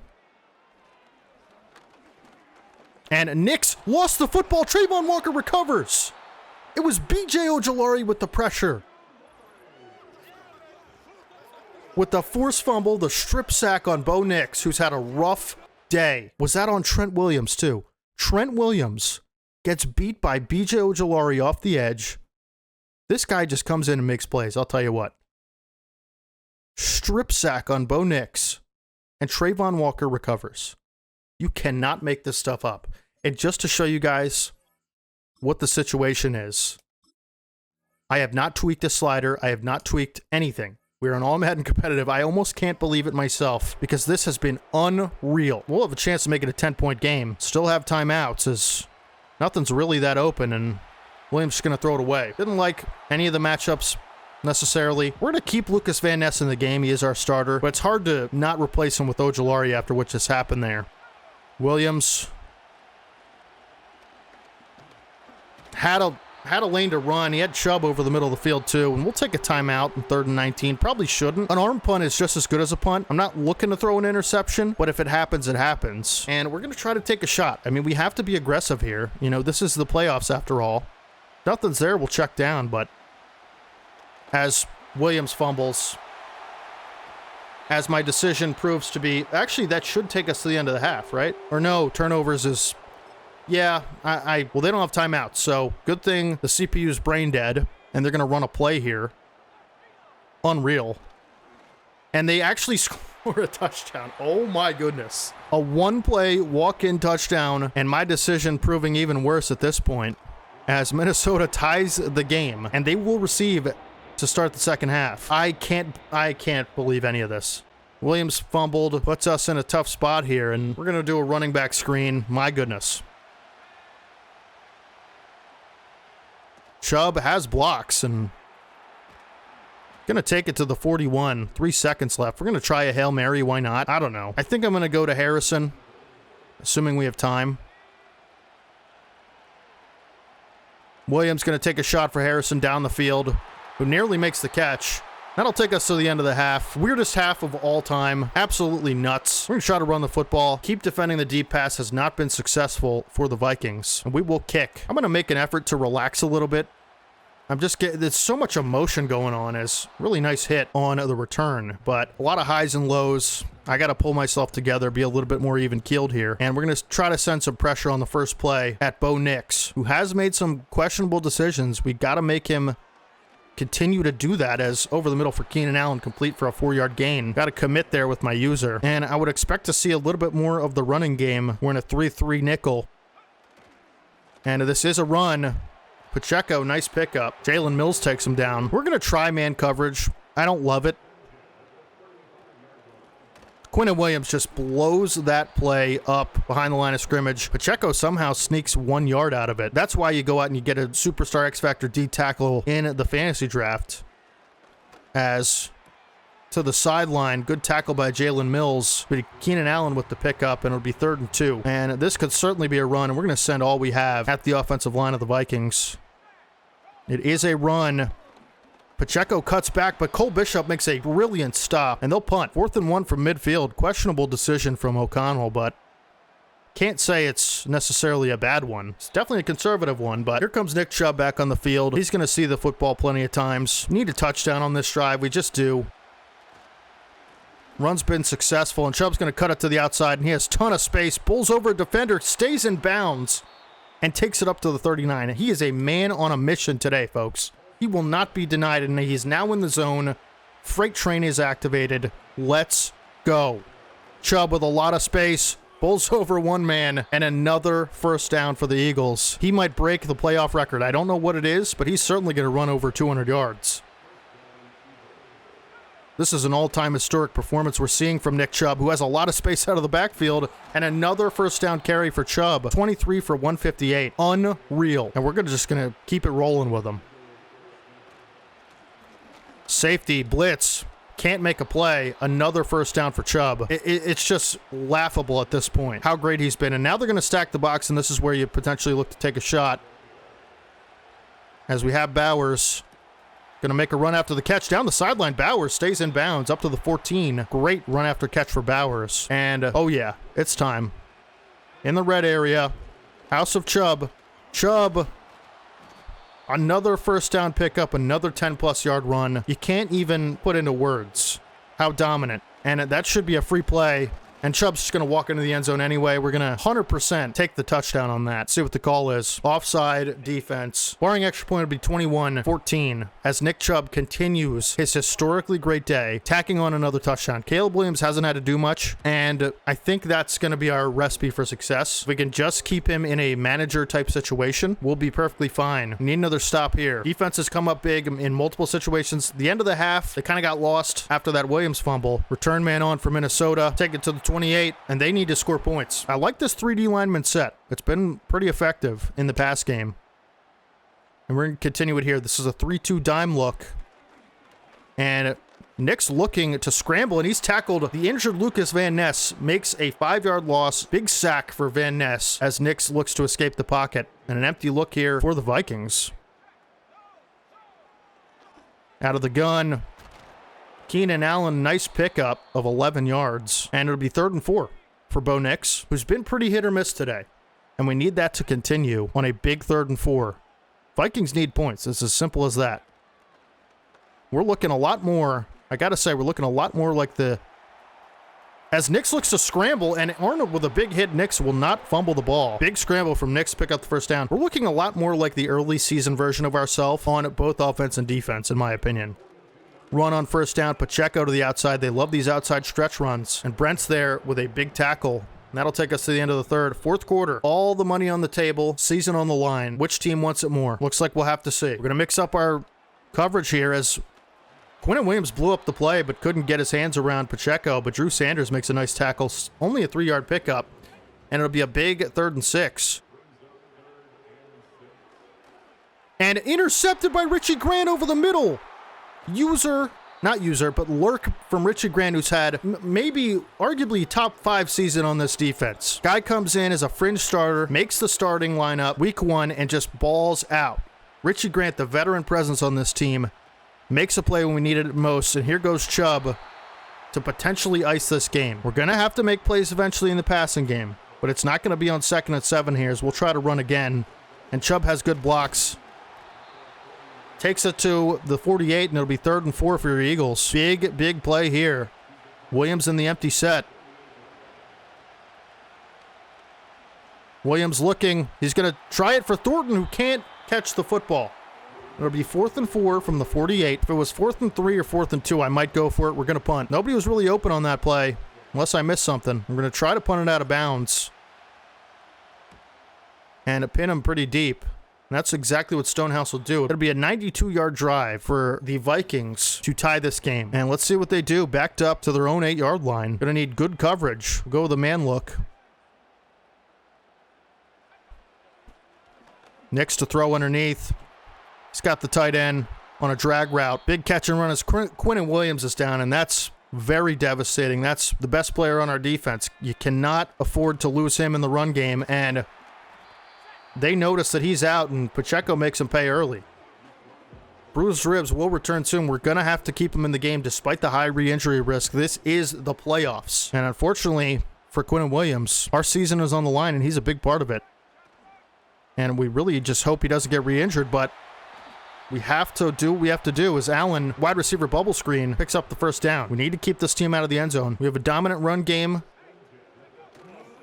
if need be, and Pacheco with speed to the outside outruns Sanders. Be a 7-yard gain for him. And they are moving. They are moving, folks. 2nd and 3. Richie Grant and Cole Bishop combined for the tackle. Not before Isaiah Pacheco picks up the first down. My goodness. This is nerve-wracking. 3 minutes left to go. Just a little over. Another run. They're just dominating the ground game right now. And we're going to put some extra linebackers on the field. B.J. Ojulari, this run game has just been too good. We can't just keep letting that happen to us. As Nix to throw, nearly intercepted by Sanders. Alec Pierce over the middle, nearly jumped by Drew Sanders. And now we're making him throw the football a little bit, but Pacheco's tired. He's gassed. And we're going to send some heat at Bo Nix. And we get a free through the middle, and oh my goodness, I can't speak. Pacheco's going to walk into the end zone with a touchdown. Barno in coverage, not the guy you want. Bo Nix with a really good recognition of the blitz up the middle. It's going to be a tie game. We're going to have a chance to take the lead. All of the season leads up to this. We have fumbled this situation more than a handful of times. Is that going to define our season? Is that going to be what we do here? We have 2 minutes to decide. 2 minutes to decide our fate. Who's going to go to the divisional round? Williams with a lot of room to scramble, and he's going to take off and outrun a linebacker, pick up 9, and go out of bounds, save a timeout. Haven't seen him utilize that all that much, but he sure does on that one. And we're going to take a shot for Harrison, and that ball is just severely underthrown. It's just... He was wide open. Like, he was wide open. I can't believe that. And now they're in field goal range. This could be over. Can't believe it. Just can't. It's going to be a pass. And sacked, potentially out of field goal range, is Bo Nix. Why would they throw the football there? I have no idea. It will be another throw, and Williams and Nix is going to go down. Quinn Williams with the pressure, despite being injured, and it is 3rd and 15. And we're going to continue to send pressure at Bo Nix. Guard over the top. And oh my goodness. Can they make a field goal from the 37, or are they going to punt? They're going to try one. We still have 2 timeouts. We have a chance to make up for that interception.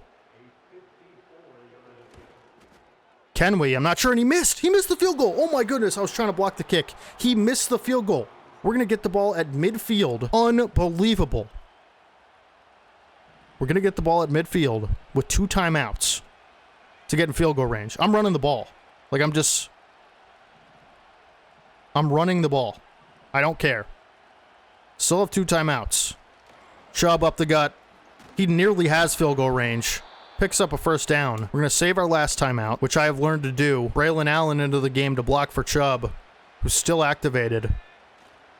And Chubb has a free lane up the middle, and he's certainly in field goal range now. It's not even a question. Chubb over 200 yards. 211 yards for Nick Chubb today. And I think what we're going to do is just take this all the way down. Take the clock all the way down. Try to take their timeouts away. Chubb up the gut. Breaks a couple tackles. Gets popped. Not before picking up 5. Vikings take another timeout. Looking to take these timeouts away. We're going to protect the football with Nick Chubb, who breaks another tackle. And another first down. I mean, unbelievable, historic performance. What's the playoff record for rushing yards in a game? It's got to be this. Going to take the clock down. Chubb protects the football. Stays on his feet up to the 16. I'm probably going to run one more run play.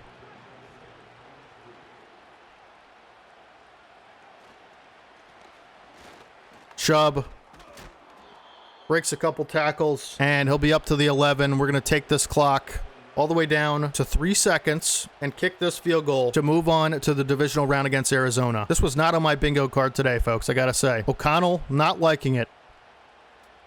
The fate of the game now in Brandon Aubrey's hand, who's only missed 1 kick.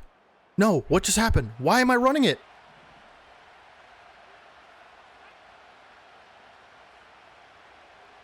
We're just going to take the false start. Yeah, false start. That should stop the clock, right? It does, okay. All right, so, my goodness. I almost found a way to blow it. Brandon Aubrey to send us to Arizona for the divisional round. Kick is away. Kick is up.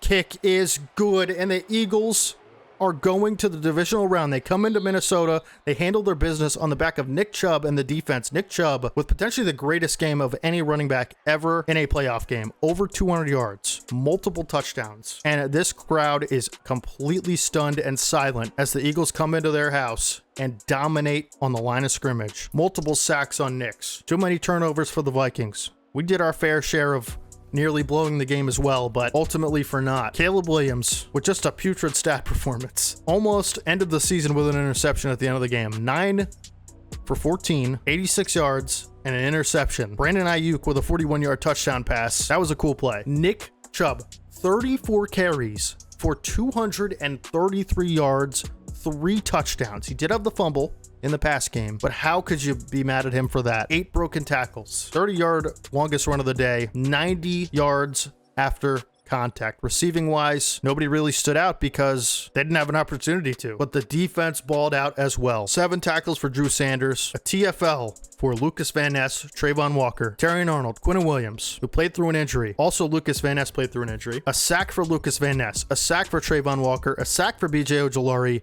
in a limited role, and a sack for Terrion Arnold, an interception for Richie Grant and Cole Bishop, a forced fumble for BJ Ojulari, a strip sack, and a fumble recovery by Trayvon Walker. Micah Parsons was non-existent on the field, didn't even notice him once, and we'll be moving on to Arizona. Unbelievable.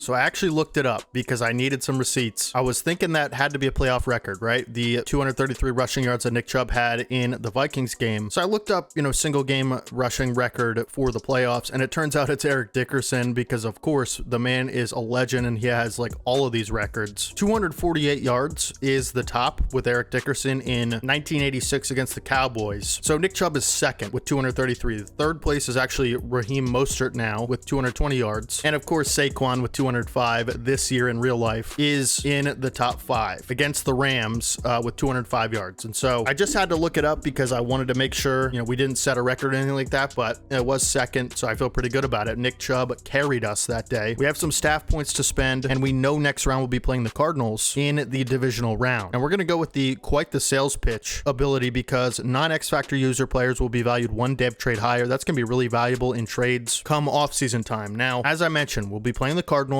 I believe we actually played them in the regular season, and I think that we won. No, we did not play the Cardinals. I lied. Okay, interesting. They are the 1 seed, and so we're gonna have to go into Arizona just like we did against Minnesota and make something happen as we advance to the divisional round. We'll take a look at the bracket in a second. We do have some upgrades, and then we will advance the week. It is just Joe Alt, and we're gonna go pass pro once again. He's progressing really, really well. I feel like by next season he's gonna have some really good abilities, and +3 pass block finesse, and we will advance the week. And let's see who hangs on. Are the Commanders going to beat the Giants? Are the Lions going to beat the Panthers? And what's going on in the AFC? These are things we have to see. Commanders beat the Giants 38-17. No surprise there. Listen, the Giants are good, but they were just not up to par with the Commanders. And I honestly thought the Panthers were going to beat the Lions because they're just so good. We lost to both of these teams, and so if we do end up beating the Cardinals, which we're going to have our work cut out for us, obviously they're the 1 seed. We're going to have to take on one of these juggernauts in the NFC Championship. In the AFC, the Patriots are the 1 seed, and they had a bye week. The Broncos beat the Ravens, who gave us a lot of issues, so the Broncos must be pretty good. And the 7 seed upsets the 2 seed in the Ravens. Pretty interesting there. The Chargers beat the Kansas City Chiefs, and the Texans advanced past the Jets. And so Patriots regain their throne potentially as the 1 seed. And let's check out the Cardinals roster because, again, we didn't play them in the regular season. I thought we did for some reason. Clearly, they have to be pretty good, and they have X Factor Joe Burrow, who's a 99 overall, 83 speed, 88 throw power. This is going to be a tough one for our defense, and if our defense can't get stops, as we know, we're probably going to lose. Bijan Robinson, superstar running back, 92 overall. Oh my goodness, folks. Superstar Chris Godwin, 28 years old, 90 overall, 90 speed. Rashid Shaheed with 96 speed. He could be a real weapon down the field and in space. Jalen McMillan, the rookie out of Washington, 90 speed. Dalton Schultz, good tight end. I mean, this offense is stacked. Superstar Teron Armstead at left tackle. I mean, Matt Hennessy, Aaron Brewer,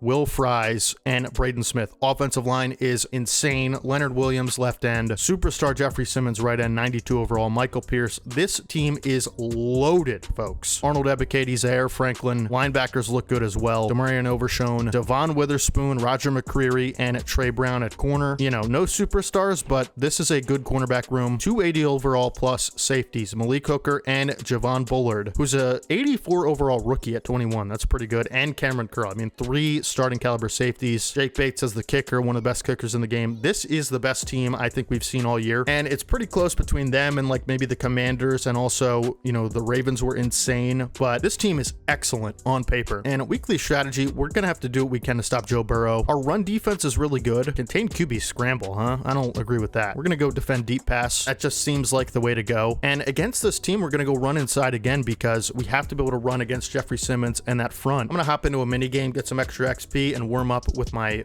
passing game. We do have some more upgrades here. Marvin Harrison Jr. is going to get a slot upgrade, and that's going to get him to an 85 overall slot, which could give him some extra abilities. Outside apprentice, slot apprentice. Not really a fan of any of these too much. Deep in elite, mid in elite, and short elite. Can we do better than that? I don't think so. Gabe Davis gets an upgrade. Is he still injured? No. Okay, so we're going to have Gabe Davis back, which is actually pretty big for our offense. And what do I want to upgrade for him? We'll go slot because he needs better catching and catching traffic, obviously. +1 catching, +1 catching traffic, or +2 catching traffic. That's pretty good for him. And Cole Bishop, who had some amazing plays last week, including an interception. We want his man coverage to be better, like no question, because a lot of times he's in man coverage on a tight end and just gets torched. So +1 man coverage, that's pretty good for him. And once again, we're going to hop in to potentially, hopefully not our final game of the season, but this is for all the marbles, folks. All the money on the line. Eagles, Cardinals. Caleb Williams versus Joe Burrow. It's really Nick Chubb versus Joe Burrow. A couple of first overall picks in Williams and Burrow. And Burrow obviously, having more time to develop, and Aubrey will kick it away. Cardinals looking good in these red unis, all red, and the crowd is electric. Burrow will take over at the 26. Him and Godwin and Bijan Robinson, who's going to be tough to stop today. We had some troubles against the run just a few weeks ago against the Giants, and it will be a run to Robinson, who breaks a tackle of Drew Sanders and picks up 5 to start the game. And I wonder if we're going to see more runs today because Bijan Robinson is the running back of this team. But the CPU rarely passes it. The CPU rarely runs it, and Drew Sanders is going to be able to stop Chris Godwin short of the line to gain, and it'll be 3rd and 1, and we're going to send some pressure. It is a quarterback keeper, and Burrow takes it himself, and Kalen Bullock there for the stop. Quinnen Williams blew up the play in the backfield, couldn't bring down Burrow. Interesting decision there for Burrow to keep it. Good job with the blitz, and the defense gets a stop first drive. You'll love to see it. As that punt will bounce out of the end zone, Williams will take over at the 20. And really quick, I just want to make sure that Gabe Davis is in this game. He sure is. Okay. And we, no surprise, are going to start out with a run. We're going to try to run it right at Simmons. And Chubb has a little bit of room there. He's going to pick up 5. And obviously, this is kind of the whole thing. If we're going to be able to run the ball, we have a chance to win, especially if our defense can play like it has on the first drive. And Chubb can't get anything on the second down run. He'll be taken down behind the line of scrimmage, be a 1-yard loss. And we'll have to throw on 3rd and 6. Can Williams get going today, especially early? Harrison over the middle. He's got space, and he's going to find a first down. Good job by Williams to notice the open receiver. We'll move the chains here. Good block from Braylon Allen as the fullback. Good lead block there. Chubb picks up 7. We're going to mix things up with some passing. 2nd and 3. Of course, this pass rush is pretty good as Davis wide open on the whip route. And good to have you back, Gabe Davis. We talk a lot of smack about Gabe Davis in the regular season, and once he got hurt, we clearly missed him. Tyquan Thornton just not super ready to take over that wide receiver 3 role. And at Chubb, another carry, he'll pick up 2. And we'll try to work off play action on 2nd and 8 as Trey Benson will come into the game. And he's open out of the backfield. We're going to hit him. Trey Benson has room to run on the sideline and makes a man miss down to the 32. Nice catch and run for Trey Benson. And Nick Chubb will not be able to return for this game with a bruised sternum. It's all going to be on Trey Benson. That kind of puts a wrench in our plans, doesn't it? Benson will get the carry, make a man miss. This happened in the regular season at one point, and Benson, did a really nice job of filling in, but now it's going to be a lot of Caleb Williams in this game. Is he capable? As Brock Bowers is open, he might have a touchdown here. Brock Bowers to the outside, down the sideline, towards the pylon, touchdown. Brock Bowers stiff-arming his way into the end zone. That's what we needed. Chubb goes down. Williams and Bowers say, I gotcha. Hold my beer, metaphorically. 7-0 lead in the divisional round without our best player. What a start to this game. And a lot of people say it's not how you start, it's how you finish. We have not finished well all season, towards the end of the season, but starting well certainly helps. We'll kick it away. And Benson on special teams making a tackle. He is all over today, and he's going to have to step up big time if we're going to win, as Burrow will take over. 1st and 10 for the Cardinals. We'll come out in our cover 3. And Quinnen Williams all over that one. Him and Juju Brents combine to take down Bijan Robinson for a 1-yard gain. Going to go into dime. Try some man coverage here as Burrow will throw and has a man, but it'll be 3rd and 3. Nice job in coverage. Didn't get to see really who that was, but once again, putting them in a 3rd down situation. Godwin in the slot this time. And we're going to have to watch him as Burrow pressured. Doesn't seem to matter, but Caleb Farley makes a big tackle to save a first down. It'll be 4th and 2, and the Cardinals will punt again. Cook on to punt. Benson will return. Just a man of all utilities is Benson, jack of all trades, and he'll Try to get this back to the 20. Can't. But to the 19, solid return, and we'll take over once again and give him a shot to run the football on first down. Offensive line playing well so far. Benson with room to the outside, and again, we're missing this with Chubb, and Benson with a huge pickup. 2 carries for 24 yards. Sometimes what you need can come from unpredictable places, and I feel like that could be what's happening today. So we're going to try to take a shot on first down here. We might have Harrison deep, and Williams with a good ball. Harrison beats 2 men in coverage and is in for the touchdown. Another massive touchdown play from the Eagles in the passing game. Marvin Harrison Jr. burned the safety and his corner out of the slot. And it's going to be 14-0 just like that. Cardinals have some work to do. A monster play from Marvin Harrison Jr. just winning deep. Using that size and speed to win off the line. Those long strides down the field to separate from the defenders. The strong hands to catch the football and the tracking ability. And then the playmaking ability to finish it off. Makes it a 14-0 game. Oh my goodness. Don't fall for it though, as the Bengals I said, because Joe Burrow, the Cardinals are here for a reason. They're in their home stadium, and we cannot afford to let off the gas anytime soon. Be a run to Robinson, cuts back, has a lot of room, and really nice stop from Kalen Bullock, because he breaks that tackle. That could have been a long gain, potentially a touchdown if you saw what I saw down the field. 1st and 10. Arnold in coverage gets torched, and same kind of route as Bullock. Had some decent coverage, wasn't perfect, but Dalton Schultz beats Bullock in coverage, and a touchdown really negates kind of our momentum here, and they'll be right back in the game as Bullock, not that time. He is absolutely lost in man coverage on that play as Shaheed. Of course, after the catch, he is a monster threat, dynamic playmaker with the ball in his hands, and Bengals in the red zone. Bengals. I keep saying Bengals. Cardinals in the red zone. 2nd and 3 at the 10-yard line. I really like this 3-3 look, especially in the red zone if they're not going to run, and they're not. Robinson goes out wide for this one, and he's got the catch. And again, when he's in space like that, you got to wrap up. Cole Bishop and Nate Wiggins there to drop him, but not before he picks up the first down. We're going to send some heat at Burrow. 1st and goal. Burrow goes down. It's Jalen Mills with the sack. He has won a Super Bowl already. Jalen Mills continues to make plays every single time he finds the field. 2nd and goal, Robinson with a carry, and Drew Sanders all over it. It'll be no gain on 3rd down, and we're going to stay in this 3-3. It's been working. Can we get pressure on a 3rd and long situation? I don't know, but the coverage has to be good. Huge play here in this game. Burrow looking, Burrow throwing to the back of the end zone, and Brent knocks it away. Thought that could have been intercepted. Dangerous ball there from Burrow, and they're going to have to take a field goal. This ragtag team of young talent is proving difficult in these playoffs against higher-seeded opponents. They will not quit. We saw it towards the end of the season. I made some mistakes. The offense really struggled, but the defense was always reliable, and it just bottom line, this team wants it more. They're hungry, and they will not be denied if they have anything to do with it. Anything to say about it, as Thornton has a good return with a lot of speed up to the 38. Great return there will set us up nicely to try to get in field goal range before the end of the half. And we're going to let Benson cook because he breaks to the outside. He's got a lot of speed and space.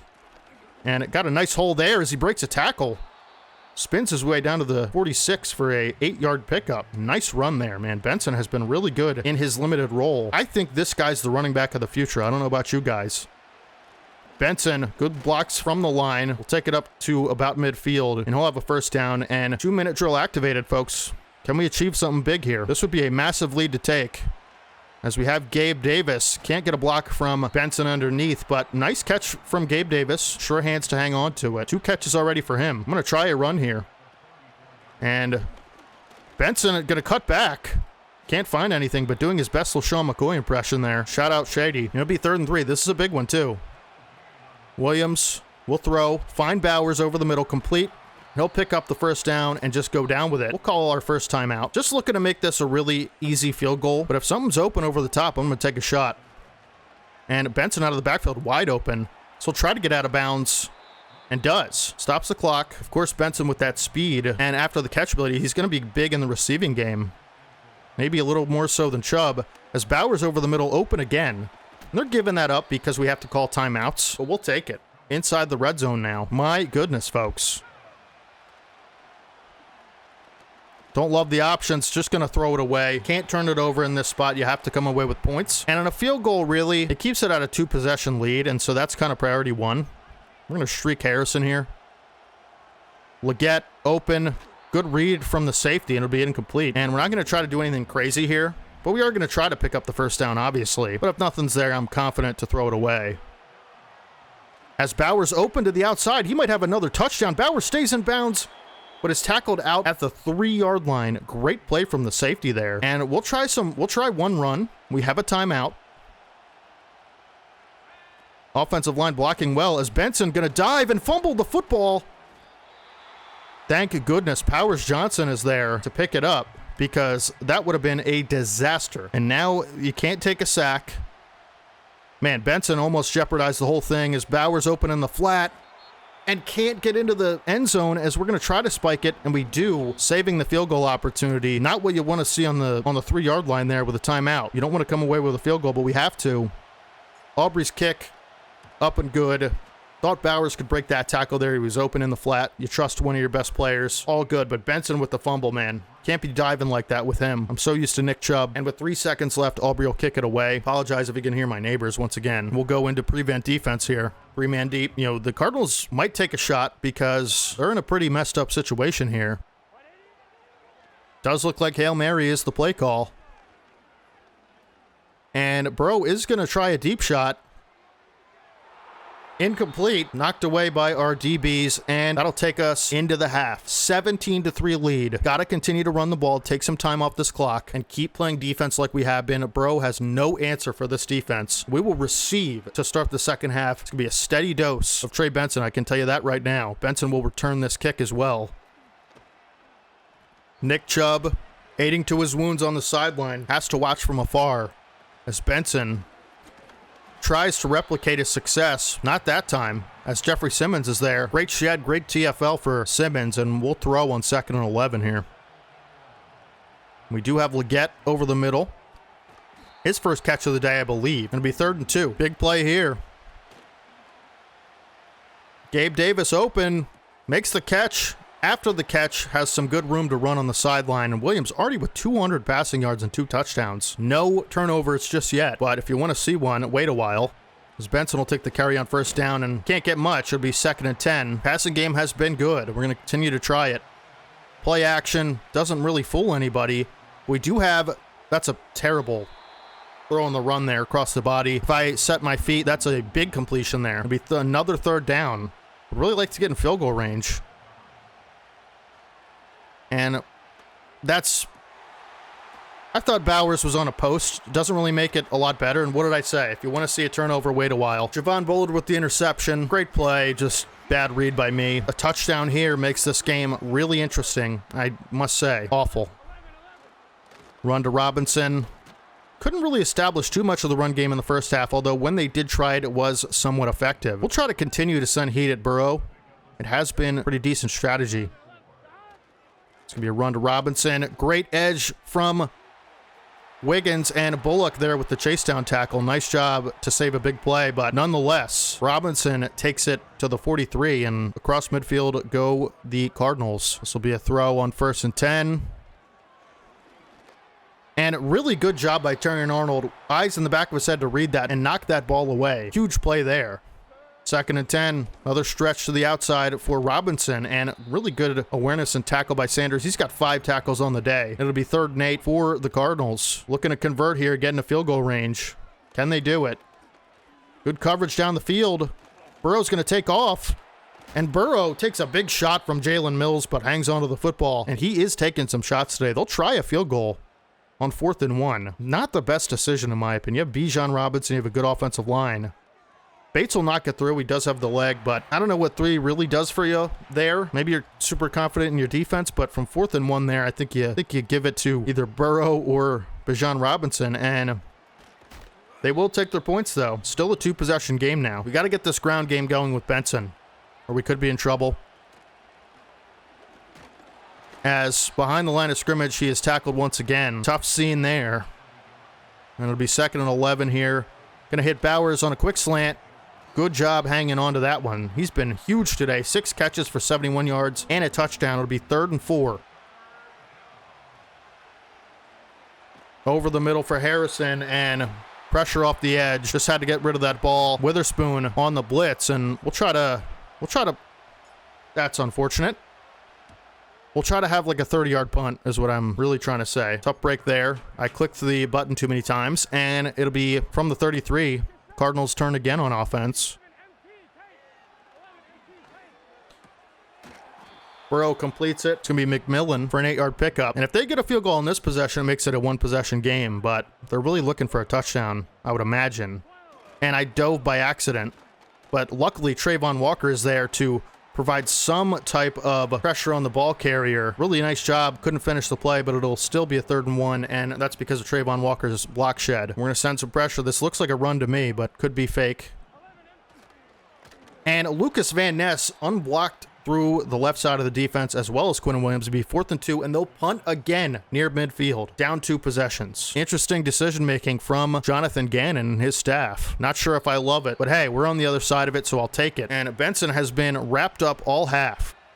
Will it continue as Benson can't get much there again? It'll be 2nd and 9, and we might have to start getting creative here with some of these play calls. I'll take us to the end of the 3rd quarter. Struggling to move the ball offensively. Defense is holding up, though. Listen, we knew this lead wasn't going to be safe. We knew this wasn't going to be easy. This team is the 1 seed for a reason. Halfback screen to Benson. Can't even get it off, and it'll be 3rd and 9. Unfortunate here. Harrison over the middle. We're pressured again and hit behind the line. It's Witherspoon off the edge again, man. They're just sending those corners at us. We're having trouble recognizing it and blocking it up. I'm going to have to try to do better with my protection. And it will be returned as Brent's on the coverage there. Makes a nice play. Shaheed will be taken down at the 22, and we will attempt to stop the Cardinals once again. And we're in a dime set now, sending Cole Bishop through the middle. And good call, but didn't end up working out as Bishop is absorbed into a blocker, and it'll be 2nd and 2. And we're going to try to mix up the coverages once again, get into some man here.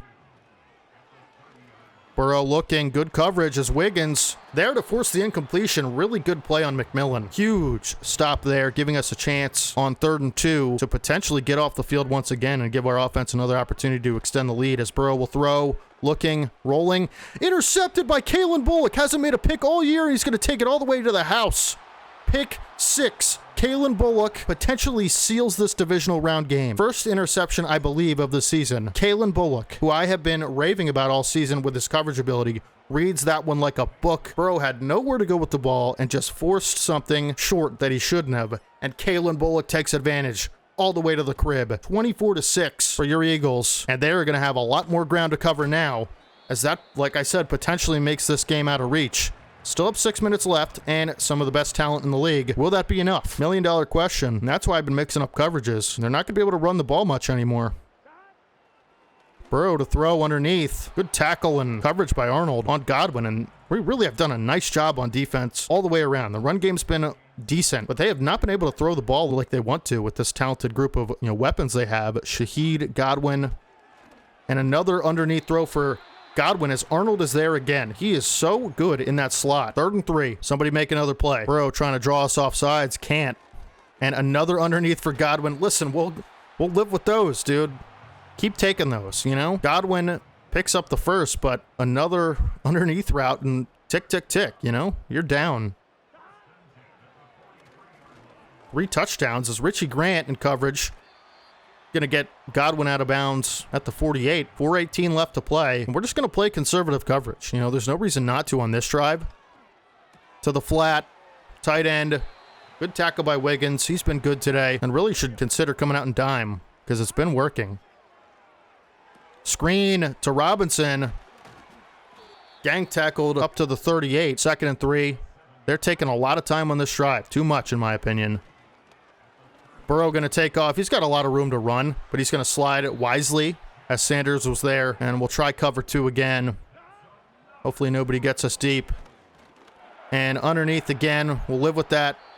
Arnold all over it. He's been awesome in the slot, making big plays. Almost to the 2-minute warning now. I mean, they are just really up against it.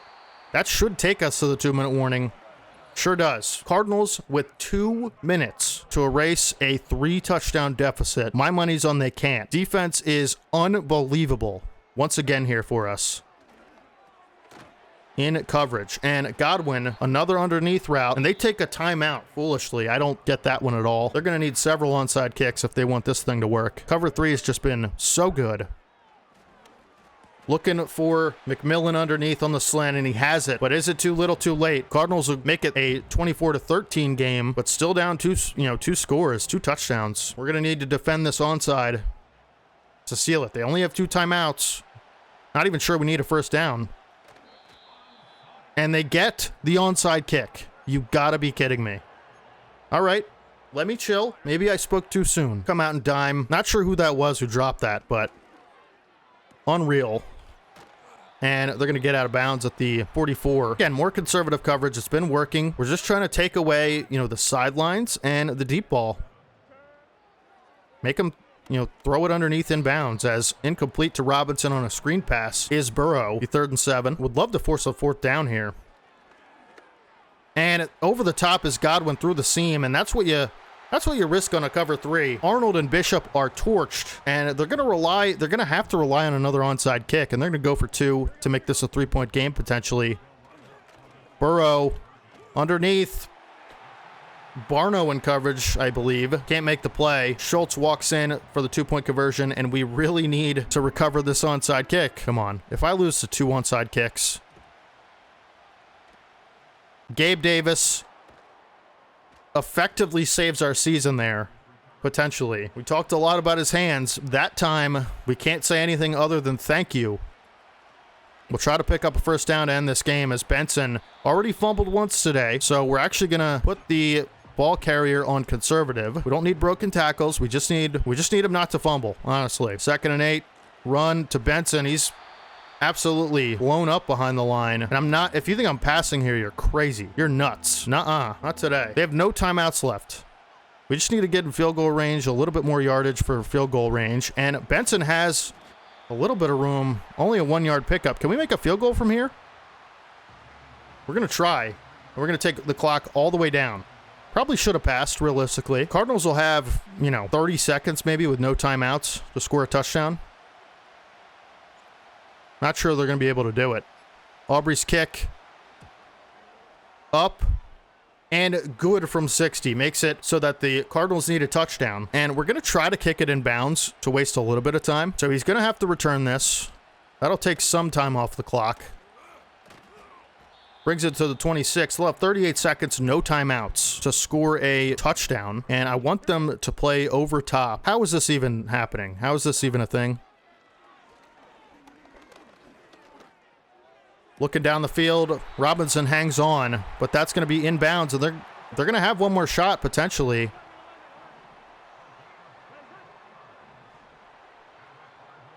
One shot for the Cardinals.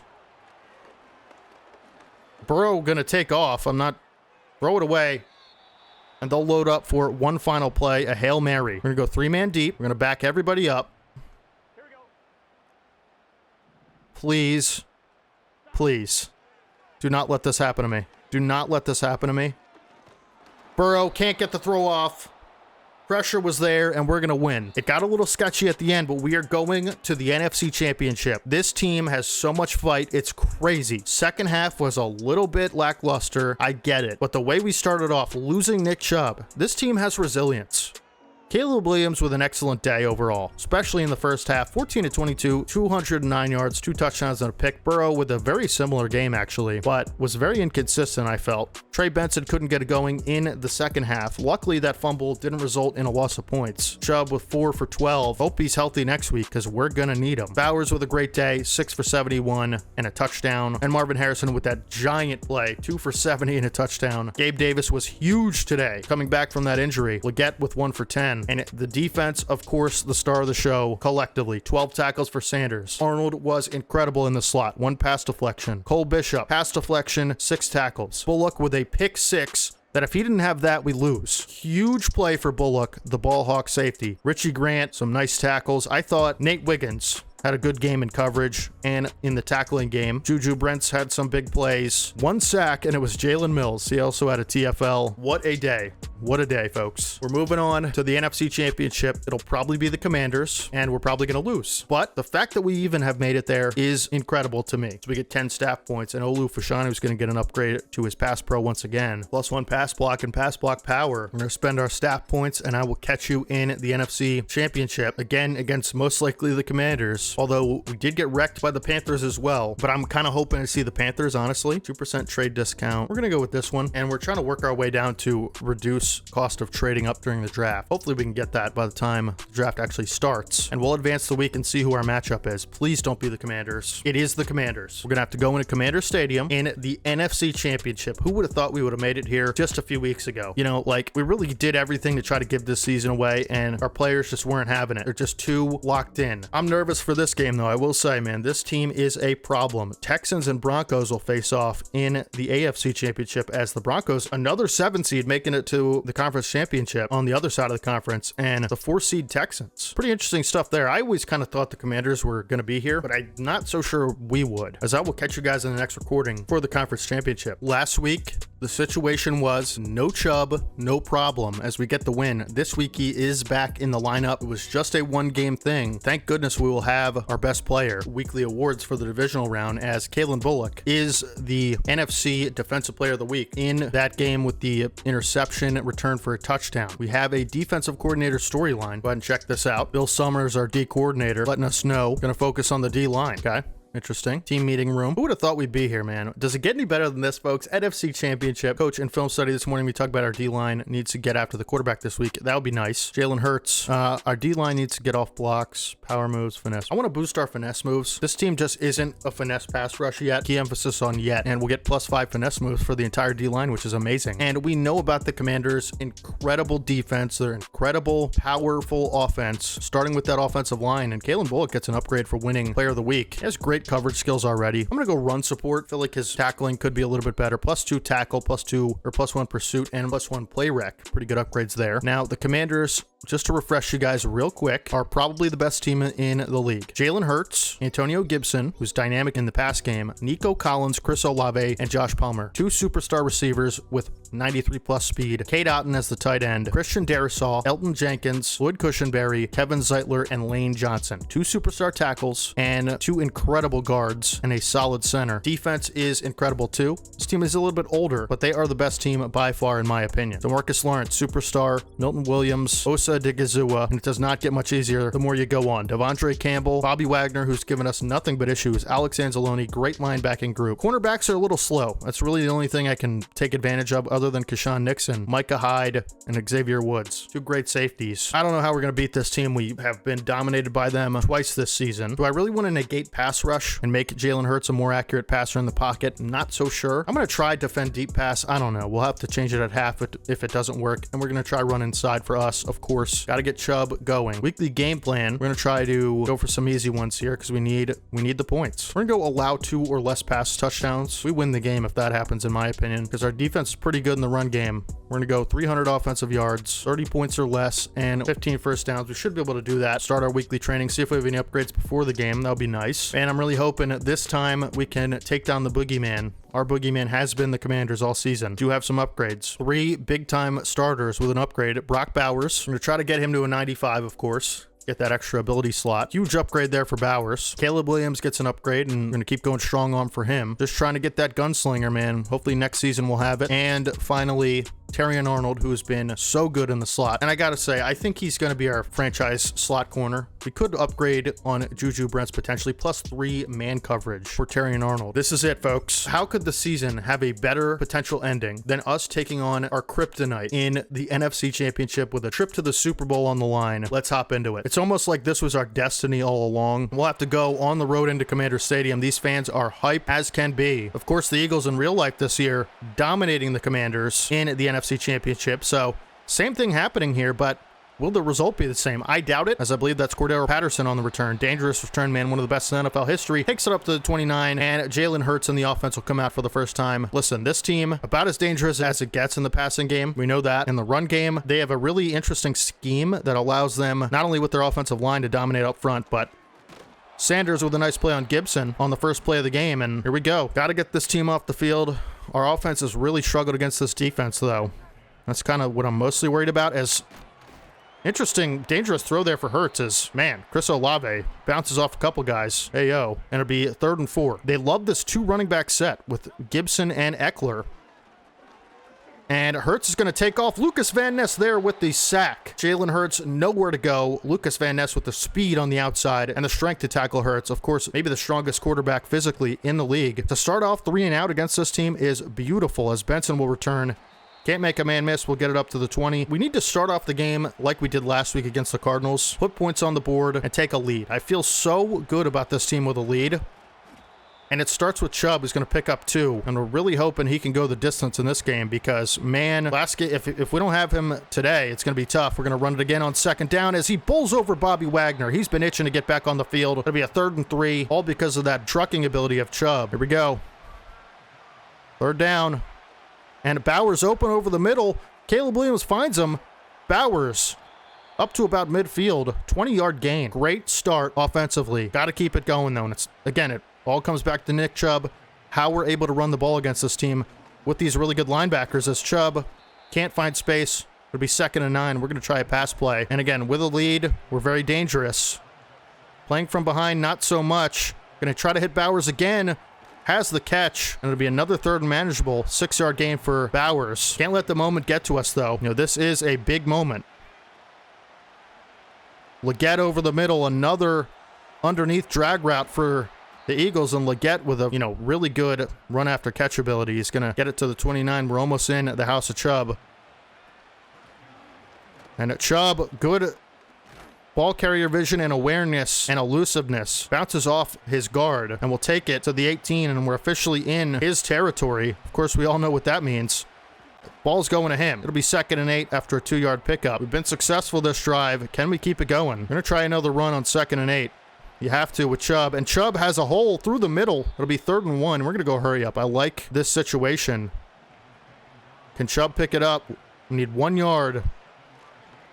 Chubb churns his legs, pulls over a defender nearly into the end zone. Hurry up again. Got to be able to score.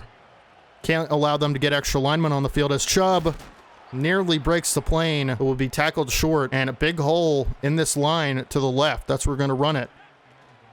And Chubb walks in. Touchdown Eagles, 7-0 lead to start the NFC Championship in Washington. House of Chubb will not be up for sale today. It's not for sale, Francis. If you know the reference, you're amazing. 7-0 lead, 12-play drive, 79 yards, firing on all cylinders. Run game, pass game, doesn't matter. Let's just hope the defense can continue what they've been doing. We'll have 2 seconds left in the first quarter, and this return will definitely take us to the second as Patterson, again, dangerous. Commanders will take over the 26. This crowd is silent, I gotta say. Looking to tie this game on this drive, and Gibson with a carry. Gibson taken down by Richie Grant, and Gibson might be injured. Something to watch, but they do have Eckler and another 2 running back set. These are scary for me. It's going to be a fake, and good coverage by Sanders, but dives can't get there, and Eckler with a lot of space. Eckler has a block down the field and dives into the end zone, breaks a tackle by Juju Brents. I was ready to call the play dead. Eckler spins off Brents and dives across the pylon on a simple running back screenplay. Holy cow. So just when you think you're safe, the Commanders do something like that. That's what I'm saying. You have to play perfect football against this team. They are elite in all aspects. We know Austin Eckler out of the passing game, one of the best running backs in recent memory. And he makes us pay on that one. Holy cow. We come out in 1st down and try a pass. Going to hit Leggett on his patented whip route, and he has a nice run after catch, stiff-arming his way up to the 38. Big pickup there for Xavier Leggett.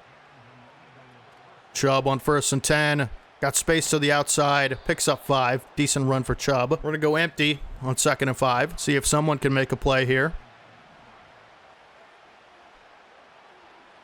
Good coverage. Gabe Davis with a nice catch in traffic. He has been as sure-handed as it gets lately since coming back from that injury. Maybe he was working with some of the trainers on his weakness, which was catching traffic, and Chubb twists and turns for a 2-yard pickup. But Gabe Davis has been pretty good since coming back. 2nd and 8. Man coverage. Bowers bumped. We're lucky that wasn't intercepted. Bowers was bumped on that play. No foul, no flag. 3rd and 8. Might have Harrison deep down the field. Can he make the catch? He can, and a run after the catch.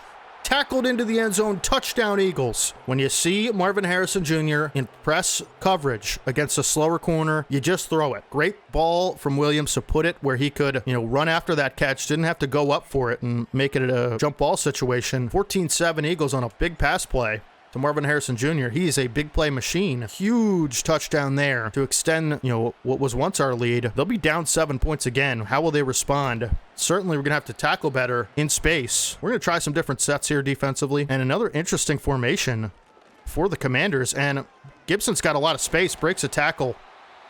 About 11 or 12-yard gain there for Gibson. Unfortunate. Hurts going to do a quarterback keeper here. And Cole Bishop with a nice wrap up there. Hurts trying everything he can to break out of that, but 8-yard pickup for Hurts. Gonna be 2nd and 2. And man, anytime they don't get a big play, I feel okay with it, which is not ideal. As wide open is the tight end. That is a monster of a human. Who is that? Barner. He had a big game the first time we played them and just torches his man in coverage. I believe it was Cole Bishop there. But Cole Bishop saves a touchdown. 1st and 10, we're going to try sending heat at Hurts again. And I'm actually going to contain the scramble there as another quick tight end throw for Hurts. This time, Cade Otton. We're going to have to put some extra personnel on the field, some linebackers, to try to stop this powerful zone run scheme of the Commanders, because that's coming. And, Hurts, obviously, when he's on the field, always a threat to keep it. Here we go. Pistol formation for the Commanders. RPO, great stop from Trayvon Walker. It'll be 3rd and goal. Can we make another play? Is this going to be a run? It could be. Certainly could be.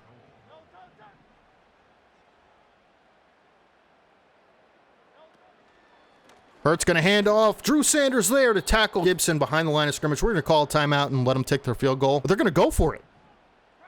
Pardon me. They're going for this. Huge play here. Up the middle. Richie Grant to make the goal line stuff. Antonio Gibson denied again. Richie Grant. We're on the 1-yard line. We got to work out of the end zone here after this turnover. Next play. Chubb does a great job of that. Who's going to pick up extra yard, stays on his feet. Chubb might have a 99-yard touchdown. Oh my goodness. Nick Chubb breaking every tackle in his sight. He's running out of gas. Will he have enough to make it? Chubb somersaulting, flipping, diving into the end zone. Touchdown. 99-yard rushing play for Nick Chubb. Oh my goodness. He broke every tackle that presented itself to him. Good blocks up front from the offensive line. Who is this? Andre Sisco, get out of my way. Micah Hyde, get off me. 3 tackles broken, and somehow, after the stumble, stayed on his feet and took it the distance in a foot race with Williams. Not sure who that is. Chubb was out of steam towards the end, but knew what was on the line in this game. And an incredibly athletic dive into that end zone there for Chubb, somehow after being out of gas. And it will be a 21-7 lead. Unbelievable. You can't make this stuff up, folks. 1 play, 99-yard drive that ends in a touchdown. Commanders get the ball back. What? I can't write this stuff, man. You're watching poetry in motion. 27 is where the Commanders will set up their drive, looking to make this game a little bit more interesting going into the half. I believe we received to start the half. Bishop in coverage gets beat again, and that's going to be a touchdown after the catch. I can't believe this. Is that Josh Reynolds? Josh Reynolds with a huge play. I thought Cole Bishop would have been able to get a hand up on that with his height. Wasn't that bad a coverage for Cole Bishop. Can't really expect more than that out of him. Would have been nice to run Josh Reynolds down after that, but he stumbled. And another 1-play drive for the other team, Commanders. Can we make it 3 in a row? Doubt it. I couldn't do that again if I tried. Benson on the return. Benson's got a lane up the middle. Oh my goodness. Is Benson one of the best returns of the season up to the 39? I thought it could have been another big play there. We still have 2 timeouts, looking to get in field goal range. Gonna hit Chubb on a screen. Chubb Man, what are my blockers doing there? I'm going to call timeout. That's terrible blocks. 2nd and 11. Can't make any mistakes here. Going to hit Chubb out of the backfield. Yeah, and we're just going to run it and potentially take this into the half. They'll definitely call timeout and we'll punt. But I'm not throwing a ball deep in this situation as Chubb. Oh my goodness. I thought for a second. 4th and 1, we're going to punt. Man, Chubb is the Saquon Barkley of this universe. Always a chance when he has the ball to take it the distance. Punt from Stonehouse, going to back the Commanders up inside their own 10-yard line. We're going to go quarter. All DBs on the field here. And we are going to pass commit because I don't think a run with this personnel is going to make it the distance. So we'll live with this run here. Gibson tackled up at the 26. Commanders might just take it in a half, which would, yeah, they do. What an electric half for both teams. 21-14, we go into the half. I believe we receive out of the half. We're going to continue to try to run it inside. And we will receive Benson on the return. Can he make something happen again? Benson to the outside, stopped at the 27. The Nick Chubb show continues. That's what the folks watching this video came to see. The Nick Chubb show. Needs 2 more 10-yard rushes for Freight Train. We're going to try to make that happen. Chubb fumbled the football, and the Commanders have it. Lawrence D-Law with the recovery. Not sure who forced it out. Not good, folks. Not good. Commanders potentially could tie this game on this drive. Hurts to throw. He's going to hit the flat route, who is Gibson. Pick up 2 yards. This game is straight out of a fantasy novel. Can't believe it. Hurts, 2 running back formation once again. Dangerous. Hurts looking to scramble, and Quinnen Williams is there for the sack, man. Quinnen Williams has been blowing up plays in the run game. This time saves a dangerous play for Hurts because if he scrambled there, he might have been gone. 3rd and 12. Commanders looking to convert. Take a shot. This time Cole Bishop is there, and he's going to take a knee and be tackled in the end zone. Cole Bishop said, not again, buddy. Double coverage. Hurts just puts that ball in harm's way.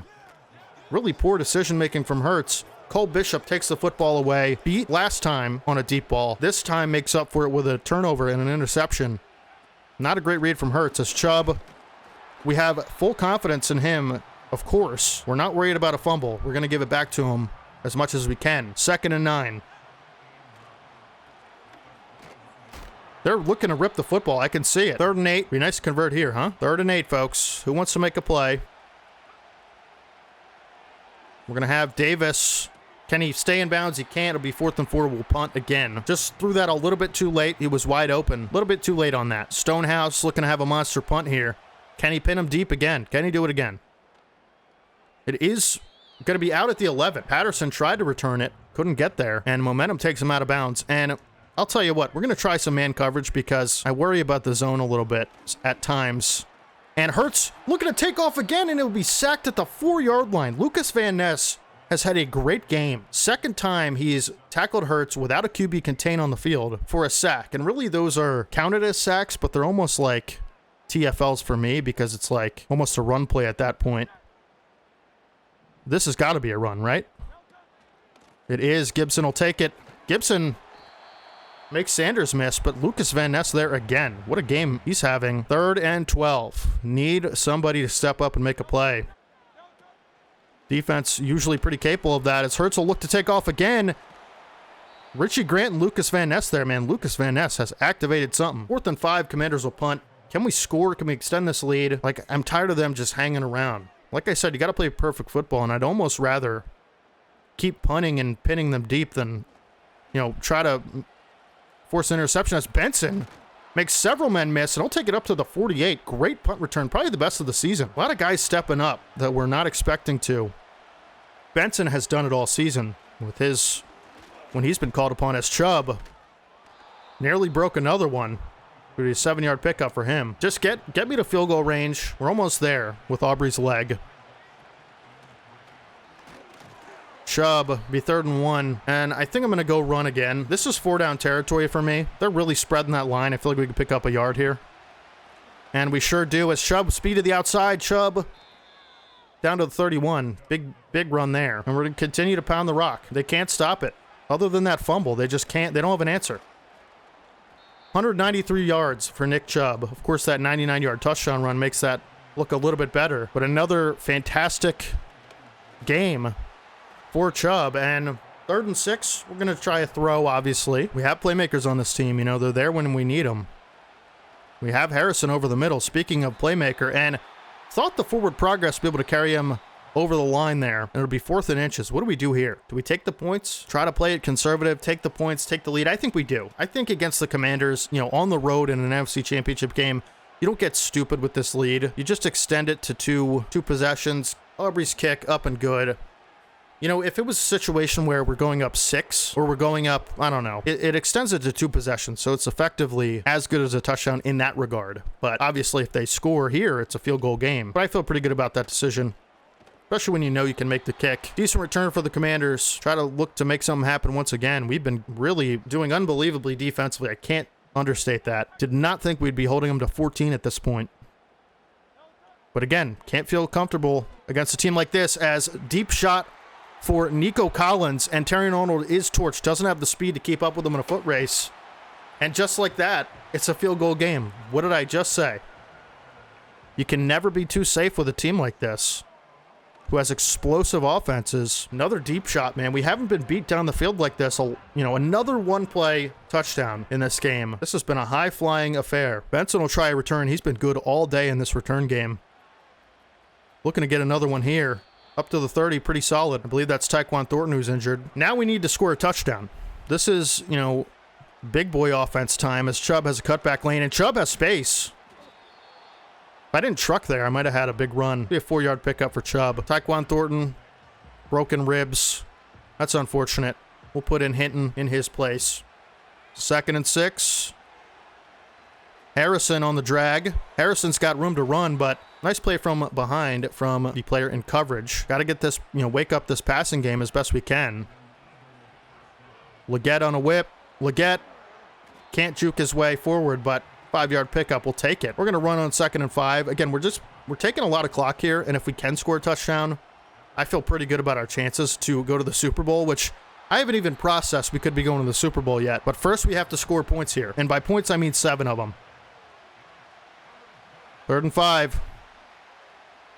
Over the middle. Davis can't make the catch. He was open for a brief second. Try to pin the Commanders deep again. Stonehouse for the punt. Unfortunate. Commanders take over at the 13 with a chance to take the lead. And they've been back against the wall all game, but they've survived it well. Another pistol formation with 2 backs for the Commanders. A fullback this time. Gibson with the carry. Arnold can't make the stop. Van Ness on it. Man, Van Ness should be MVP if we win. Well, Nick Chubb, but you know what I mean. Don't feel good in man coverage against this team. They just too much talent on the outside, as Quinnen Williams all over it. 3-yard loss. Big TFL for Quinnen Williams. And it'll be 3rd and 4. We're going to do a QB contain, and we're just going to try to cover this team as best we can. 5 wide. And out to the flat. That was open. Was the right decision for Hurts. Couldn't get any pressure. Of course, rushing 3, you're not supposed to expect that. And I would imagine there's going to be a lot of running going on here on this drive. Not on this play, as Sanders can't wrap up, but Trayvon Walker's there. The D-line has been really good. And, you know, once a player breaks the line, they've been really good in pursuit, I guess. Underneath for Nico Collins. And 3rd and 2. Can we make a play? Is this going to be a run? It's hard to tell with these formations. It is not a run, as Hurts will take off. Hurts with speed. Can't force a fumble. It'll be 1st and 10. Commanders with a chance to put us away. This will take us to the 2-minute warning. This is the most important drive of all season. Not even close. Can't believe we had to punt on our last drive. It is a play action. Hurts going to scramble. He's got a ton of space.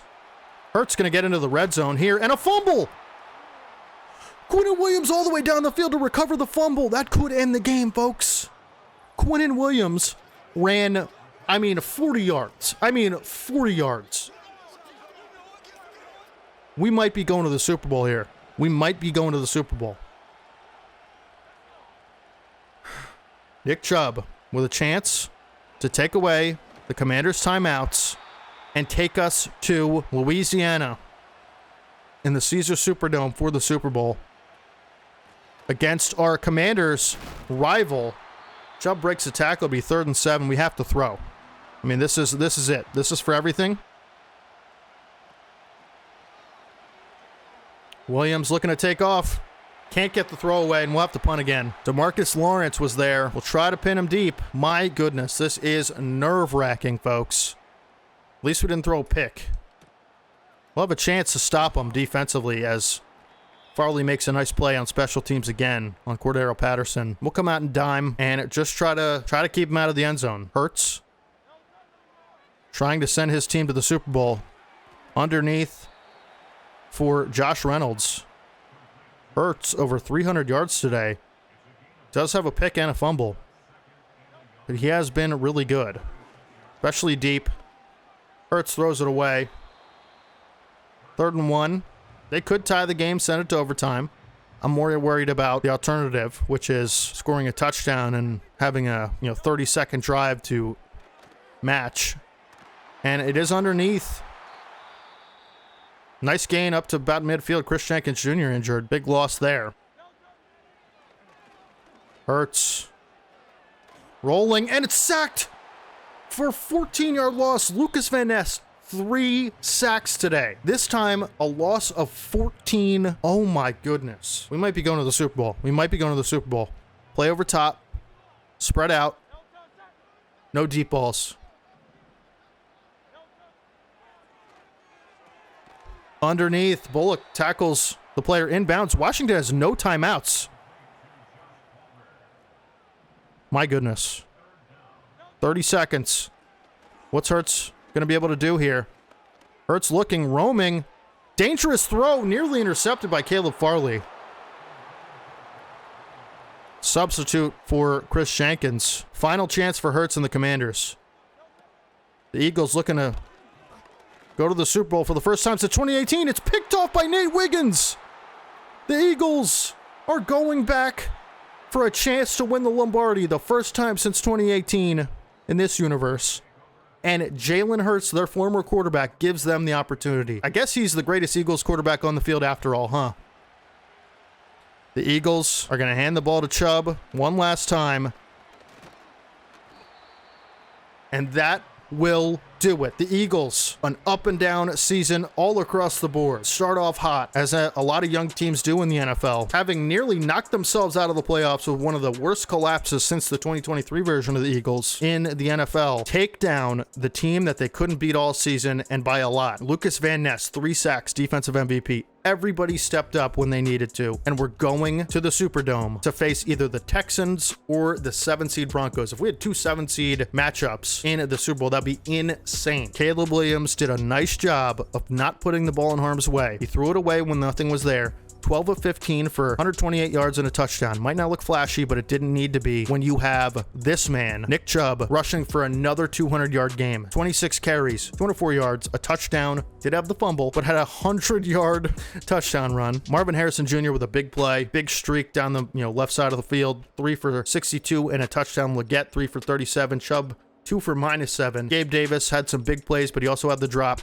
And Brock Bowers, not too much going on. Didn't allow a sack on the offensive line. Lucas Van Ness, 8 total tackles, all over the field making plays. This D-line deserves the game ball, other than Nick Chubb. 3 sacks for Van Ness. He heard us talking about potentially replacing him in the offseason. Now we got a difficult decision to make, folks. Drew Sanders, 7 tackles, a TFL. Richie Grant with some big plays. Quinnen Williams, recovering that fumble, but also a sack, 2 TFLs. I don't even know how he was in that play. Can't explain it. Kalen Bullock actually was the one who forced the fumble, so he has just been one of our best players all season, but also in the playoffs. He has started to make those types of plays that change games. Terrion Arnold didn't have a great day, I'm going to be honest. Trayvon Walker, 4 tackles. Cole Bishop got beat, but then he got a pick in the end zone. Caleb Farley, good special teams, and Nate Wiggins, no tackles, no registered stats other than the interception that sealed and clinched the Eagles going to the Super Bowl. CB1 makes it happen. We're going to the Super Bowl, guys. I can't believe this. This video is going to be so much longer than I thought it was going to be. We just keep winning. I can't explain it. And now that we're in the Super Bowl, we cannot lose. Like, we just can't. Quinnen Williams with an upgrade. What do we go here for Quinnen? We're going to continue to go speed rusher. I want to get those finesse moves into the 90s, but we also should probably focus on getting him to a 90 overall. Really hope he doesn't lose his X factor. We're kind of counting on that. Ryan Stonehouse, who's another big piece of this team with an upgrade. He already has 99 kick power, so we're going to go accurate. Hopefully get that accuracy up a little bit. +1 kick accuracy, +2 awareness. And Lucas Van Ness, deservedly so, gets a big upgrade here. And we have to go finesse moves because they're at a 67. That's my only problem with him. It's just going to take so long to upgrade him into where we want him to be. +3 power moves, +2 finesse moves, but he's only 23. He's a freak athlete. I mean, a defensive end with 86 speed and 91 excel. Star dev, 23 years old. I mean, I don't know, man. I don't know if we can really change much about this defense going into the next season. I wanted to a lot. Like, I still kind of want to. 2 new injuries. Tyquan Thornton and Chris Jenkins Jr. Man, they'll both miss the Super Bowl. So Chris Jenkins Jr. out for the season. He will miss the Super Bowl. Unfortunate. Tyquan Thornton will miss it as well. Let's see. We're probably going to have to put in someone at defensive tackle. Who was it? Blaylock or Blacklock? Ross Blacklock will most likely get the opportunity, right? I don't know who else would. Roy Robertson Harris potentially could get the opportunity. I'm not too sure, but I will catch you guys in the next recording. We're going to the freaking Super Bowl. Let's go. All right, folks, we are on Pro Bowl week, and here is the Pro Bowl roster. Of course, we don't have anybody in here because our guys are going to the Super Bowl. So Kyle Juszczyk makes the Pro Bowl. That's kind of cool. I'm going to scroll through it quickly so you guys can pause it if you want, see who made it. I'm sure a lot of our guys would have made it, but, you know, we don't have any because we're in the Super Bowl. And once I advance the week, we're going to be able to see who made, you know, dev upgrades. So we have some upgrades. Xavier Legette gets an upgrade. And for him, again, I still want his route running to be better. We're going to go slot. Short route should get upgraded. +2 catching, +1 short route. Nice. And we are taking on, drumroll please, the Houston Texans, who are the 4 seed in the Super Bowl, who destroyed the Broncos. Of course, we'll check out, do a little bit of scouting on them once we sim the week. And for the weekly awards in the NFC Championship game, we had Nick Chubb and Lucas Van Ness. Of course, Lucas Van Ness. And they had Jared Goff and Keaton Ellis. Jared Goff is their quarterback, I guess. And first thing we're going to look at is, did anybody get upgraded in their dev trade? We should have at least 1 or 2. Moment of truth, folks. This is big. This is big. I'm going to scroll through. So none for Legette, unfortunately. We'd like to see him go up to superstar, but that's all right. Brock Bowers did get superstar X Factor. Okay, now we're cooking. We're gonna go double me with that. Very, very nice. Of course, we have Chubb and Harrison of already having their X Factor activated, so probably not gonna have him activated. Landon Dickerson did not go up to superstar, unfortunately, and I don't believe anybody else did. Okay, that's fine. Man, Trayvon Walker should have been upgraded to superstar. That sucks. Ugh, I was really hoping for that one. That was like the biggest one for me. Unfortunate. Van Ness didn't. Chris Jenkins didn't. Drew Sanders didn't. Oh my goodness. I'm very disappointed in this. Those are the 2 guys. We needed Sanders and Walker to go up, and neither of them did. That stinks. Well, Nate Wiggins didn't. Terry and Arnold up to superstar. Okay, huge. Okay, let me chill out. And he's gonna get some abilities here. We could go, what does he have now? Persistent and return man. No thank you. We're gonna go mid-zone KO, and we're probably gonna go on the ball, I guess. I don't know. So Terry and Arnold up to superstar. Nice. That's a really good upgrade. We'll take that. Kalen Bullock, nothing. Cole Bishop, nothing. So yeah, those are the upgrades. Terry and Arnold up to superstar, and Brock Bowers to X Factor. I was hoping, really hoping for something else, but hey, you know, you can't win them all. I guess nobody lost their dev yet, so that's good. Yearly awards, we already saw them, but I'll refresh you guys. Lamar Jackson won MVP. Offensive Player of the Year, Nick Chubb was top 5. I'm just gonna kind of scroll through them. Drew Sanders, you know, really thought we had a chance with some of these guys, especially Trayvon Walker. God, if he's superstar, man, I'm telling you, we break the game. But Terry and Arnold, you know, that's kind of a big one. He's here to stay, no question about it at this point. Storylines, press conference. Here we go. You know, as Nick Sirianni says, and Saquon Barkley says in real life, you know, we're not just happy with getting here. Like, that's not the goal to get here. The goal is to win. How have you been preparing? Quick question about your right guard. I don't know, pass blocking. So, okay, position coach, and okay. Waga gets +1 pass blocking. Cool, I guess. Do have some upgrades. Terry and Arnold, I would imagine, is going to get an upgrade pretty soon. Brandon Aubrey gets an upgrade. We're going to go accuracy, although it's already at a 98. So 99 would be fun, I guess, huh? It's going to be awareness. Yeah, +3 awareness for Brandon Aubrey. And this is going to take us to our scouting. What are the Houston Texans working with? These are the guys that are standing in between us and the Lombardi Trophy. Jared Goff, 92 overall, no superstar ability. DeAndre Swift, good running back, really solid, former Eagle. Ryan Thomas Jr., he could be a problem. 6'3", 96 speed. That is scary. Christian Kirk, good receiver. Trey Tucker as well. So they got a lot of speed. Trey Palmer, Trey Tucker, man, Brenton Strange, good tight end. A lot of young guys, similar to us. Braxton Jones, good lineman. Damian Lewis, this is a good offensive line. Graham Barton, Zach Martin, and Ryan Ramczyk. Really good line. Probably the most complete line we've seen. I accidentally clicked off. Probably the best, most complete line we've seen other than the Commanders. Like, they have every position above an 80, which is really rare. So they're going to be able to protect Goff pretty well. Hopefully we can get to these guys with our pass rush. Will Anderson Jr. stays in Houston. It's the only star dev, really? He's a 91 overall, only 22 years old, out of Alabama. Kobe Turner, 85.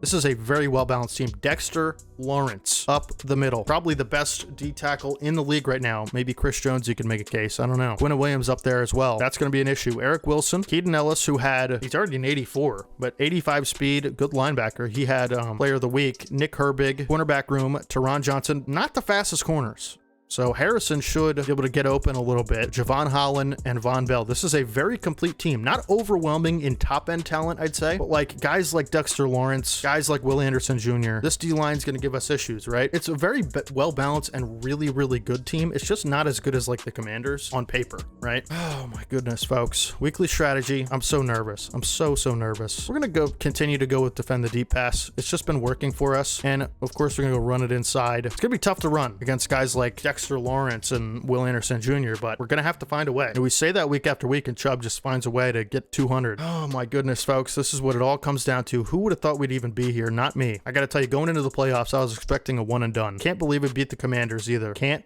believe it. We're going to go pass coverage for Drew Sanders, get his zone coverage up a little bit. +1 tackle, +2 zone coverage for the guy who should have, won DPOI and got a dev upgrade. Caleb Farley goes zone. He's someone that's been really good on special teams and a really great athlete. DJ Ojulari, who's really good depth, someone I want to keep around. We're just gonna continue to go speed rusher for him, keep him good at what he's good at, and keep upgrading that.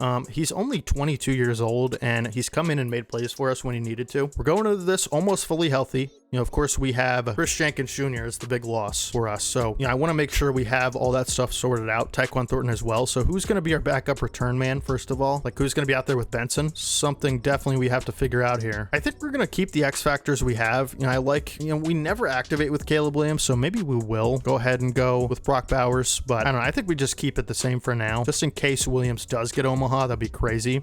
D tackle, is it Robertson Harris? I guess, we'll give him a shot. And for regular D tackle, we're going to do the same thing, but it'll be Hinton. I don't know if I love that. I might put Caleb Farley back there. Now we'll go with Hinton. He has the better overall. I think that's kind of realistic. And punt returner will stay the same, obviously, with Benson, who's going to be doing most of the work anyway. And then we'll go with Robertson Harris at D tackle. All right, folks. I can't even believe I'm just about to click play Super Bowl. You think we're going to win? Let me know down in the comment section right now. Predict the score of the Super Bowl. I'm going to say we're going to win 24-21. It's going to be a close one. This team's good. And technically we're home. We're just going to go regular unis. I think that's realistic. They're going to wear, the Texans have some of the coolest jerseys in football. All right, folks. Lombardi's on the line. Lombardi's on the line. Let's get it. This is so hyped, dude. I just want to see Caleb and Nick Chubb holding this trophy at the end of this game. Jared Goff standing in our way. Look at Nick Chubb. Look at Marvin Harrison with the patch on their jersey. My goodness. This is so cool. We're going to watch the intros.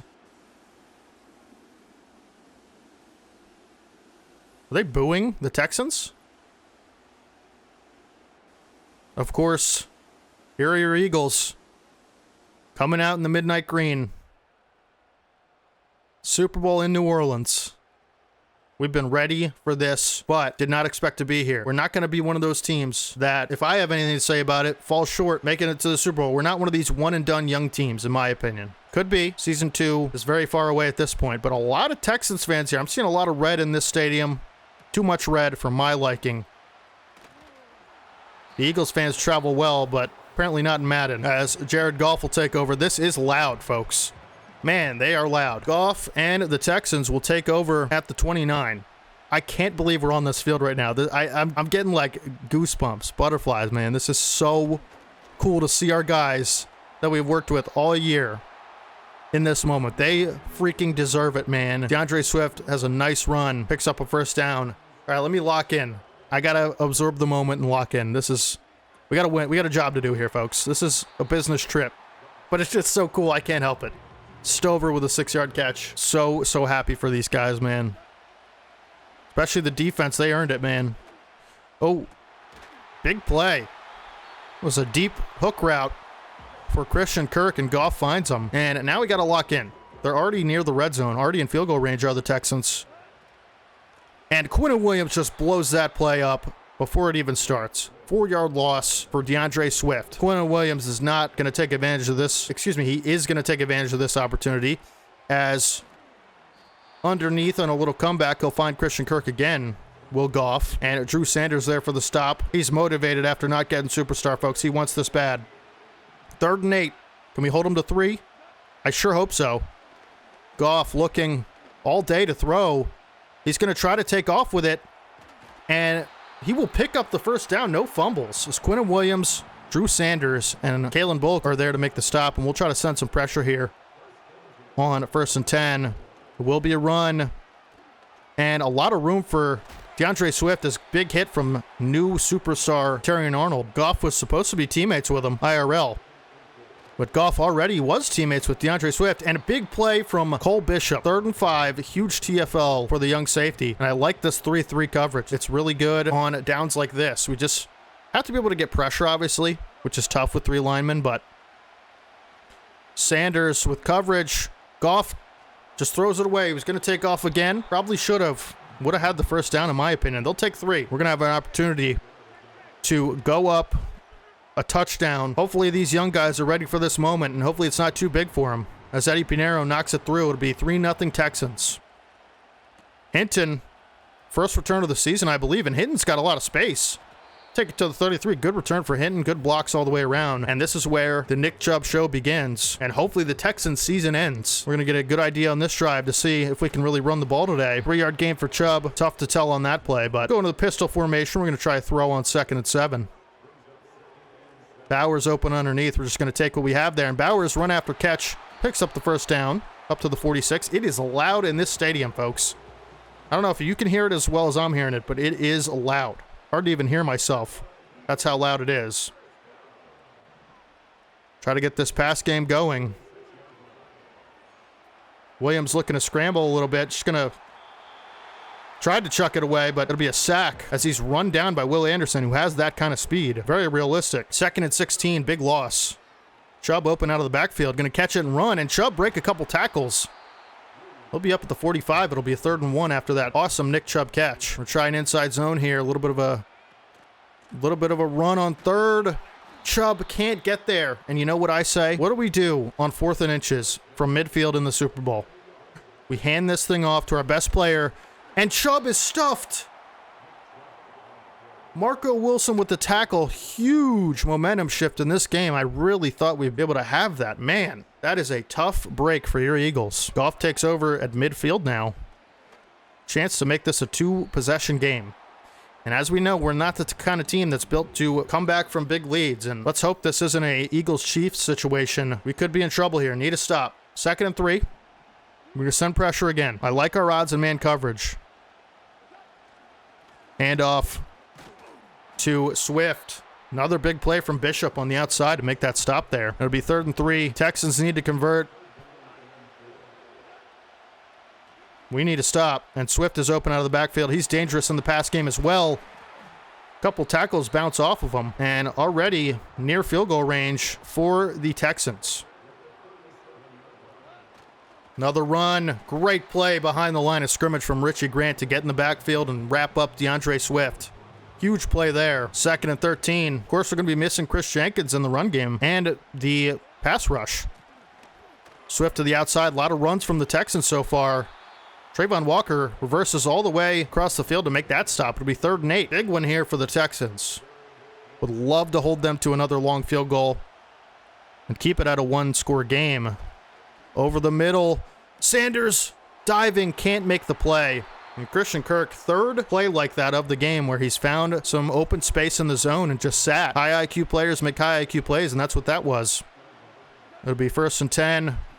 And intercepted by Jalen Mills. You can't make it up. You can't make it up. Jalen Mills on the field makes another play. We're going to re-sign him. We have to.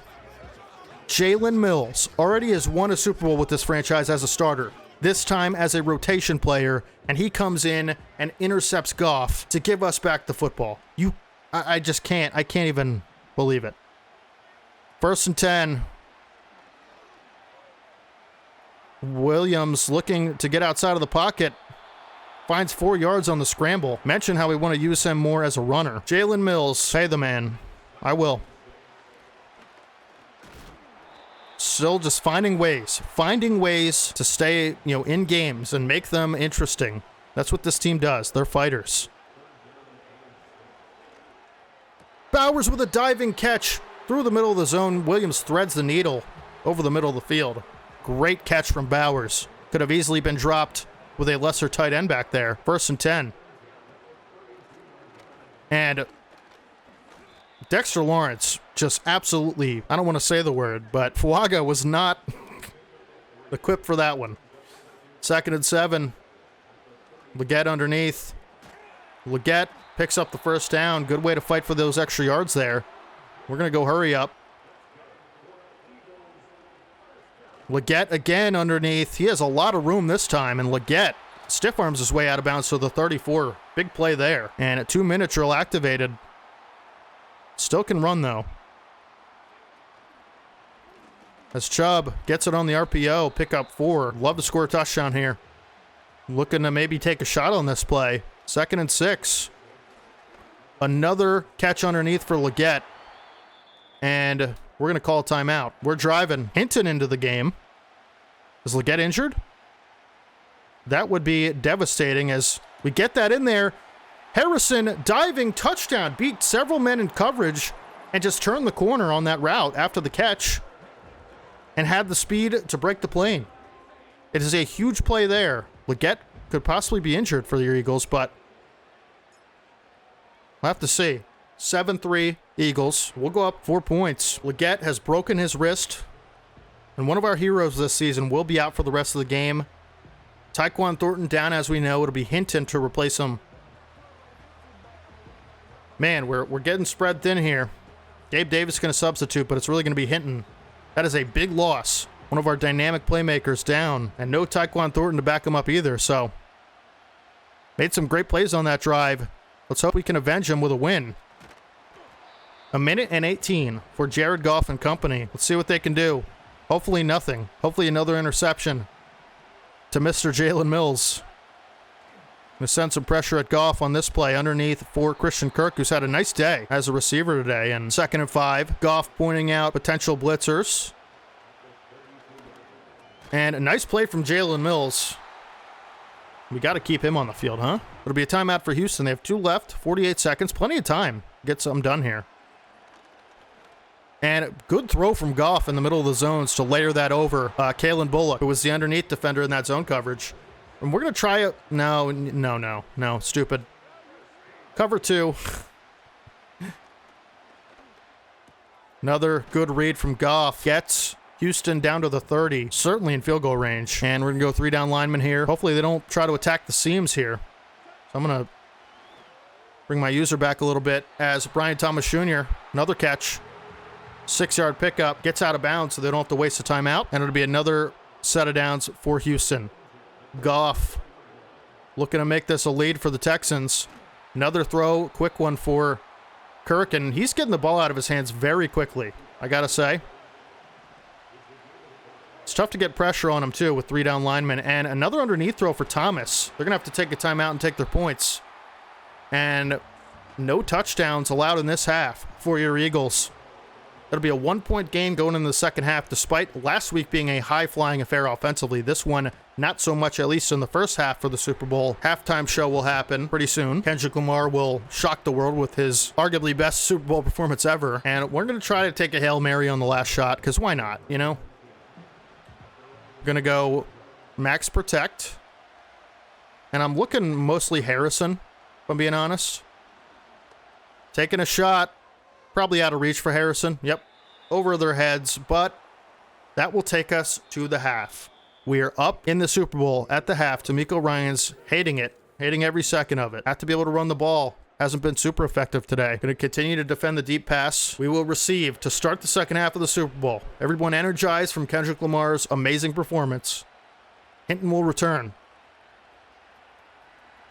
And Hinton popped. And he's hurt now. Man, can't afford to... Oh my goodness. Do we even have a fifth receiver, excuse me. All our receivers are dropping like flies. I guess it'll be Donald Parham. I really don't know. Really unfortunate. Holy cow. Parham will come in. Backup tight end. And Chubb finds his way through some blocks on a counter. Pick up 2. We're very close to the Lombardi Trophy. I can almost feel it in my hands. Ayo. Bowling over Fuaga again is Dexter Lawrence. It'll be 3rd and 8. I guess Trey Benson will come in. I'm not too sure. But it'll really be Parham. Need to convert this 3rd down. And we have Harrison over the middle, but he is tackled. It'll be 4th and 1 from the 33. We're going to have to punt. We can't set him up within the 33 if we don't get it. Can't afford to go for it here. So we will punt. Defense has played well. And Stonehouse with a boomer of a kick. It'll bounce out at the 2-yard line, and that's where Houston will take over. Great punt. This is a group effort against a team like this, you know? And we're going to pinch our line. This is a run. Great tackle from Williams. Keeps him at the 2. Williams blew up that play before it even happened. Another one. 2nd and 10 from the 2 once again. It is a run, and Quinnen Williams with a safety. Quinnen Williams, the best player on our defense, and overall-wise, the best player on our team. Absolutely demolishes Zach Martin, one of the best right guards in football, and tackles DeAndre Swift for a safety, and we will get the ball back. This is why you punt on 4th and 1 when you have Ryan Stonehouse. Jalen Mills will return the kick. And Mills with space. Jalen Mills. Has he done enough today? Man, what a guy. We're going to throw one 1st down. We just can't risk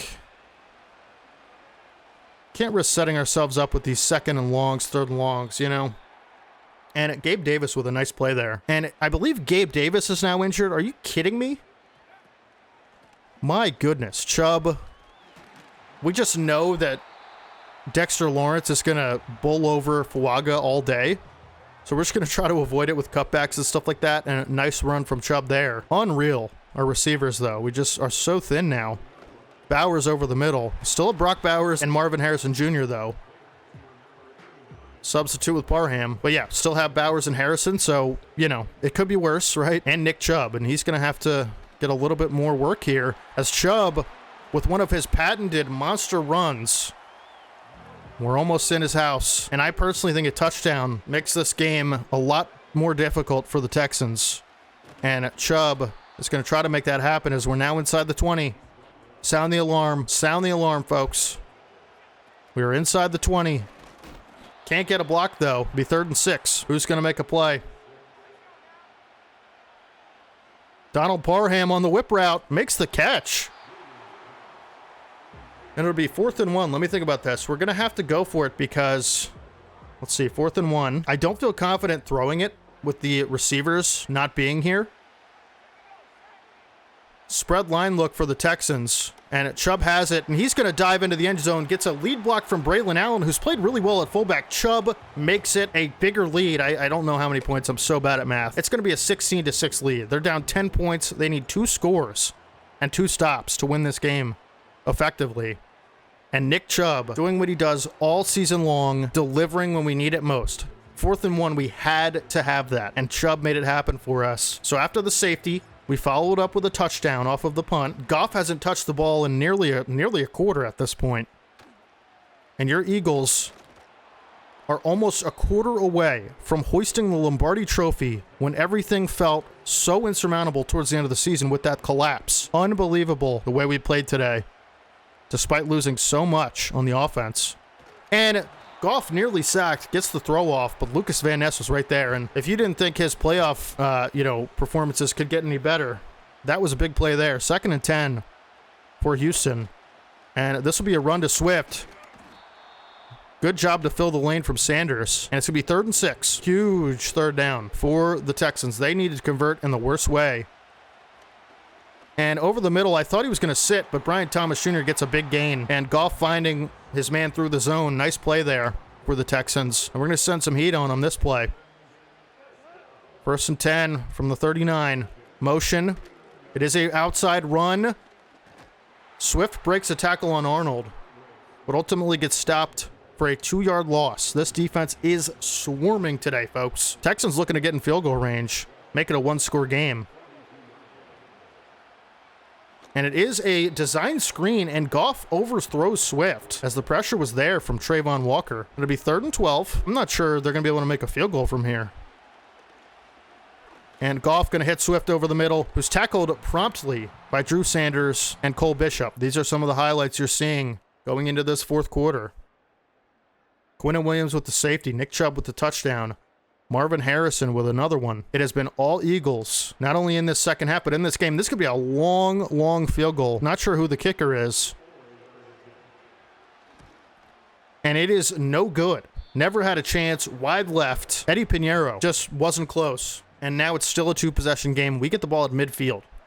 And if we can play keep away for a little bit, we're going to be Super Bowl champions. They've done a good job with Nick Chubb today. Hasn't broken much off, but a lot of that has to do with Dexter Lawrence and me not wanting to run through him as Bowers tries to block Turner there. And we got to convert on this 3rd and 9. Huge play here. I see press coverage on Harrison, and I'm going to try to take a shot as that ball's overthrown, unfortunately. He did win down the field, had some space on the corner, and we'll punt on 4th and 9. Kind of a disappointing drive there, because now if we let up a touchdown, an onside kick is in play, as we saw last week or a couple weeks ago against the Cardinals. And Stonehouse's punt is great, be down to the 7, but a quick score, you know, let me just put it this way. They are not out of this game by any means necessary. And we're hoping to get some more stops behind the line of scrimmage here, but they continue to run the football, and it's just wasting time. The passing game hasn't been so electric.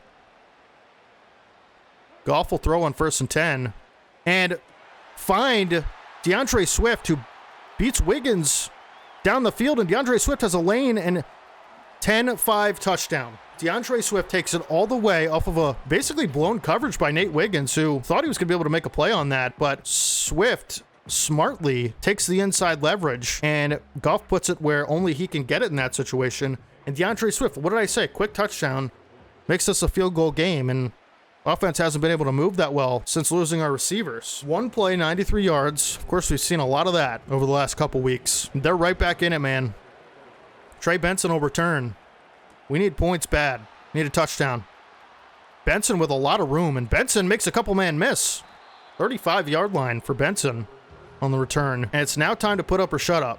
You know, how bad do we want it? Next man up mentality makes it so that this isn't over, you know? Our guys are fighters. Harrison with a nice catch and run underneath. 1st down. Still have Bowers, still have Chubb, still have Harrison, still have this offensive line. And we're going to need all of them to beat this Texans defense, as Chubb can't get anything, and we're going to continue to have to throw the football. 2nd and 10. We'll look for Bowers on the drag. Bowers got a lot of space after the catch. Tackled inbounds at the 34, and tick, tick, tick, you know? With every play we convert, the clock gets smaller, and the time gets a lot sooner that, you know, the Texans are going to have to make some plays here. And good run for Chubb up to the 29. It'll be a 5-yard gain. Chubb near a 1st down. It'll be 3rd and 2, excuse me. I think we learned our lesson last time. Have to throw in this situation. I can't stress enough how big this 3rd down is. 3rd and 2.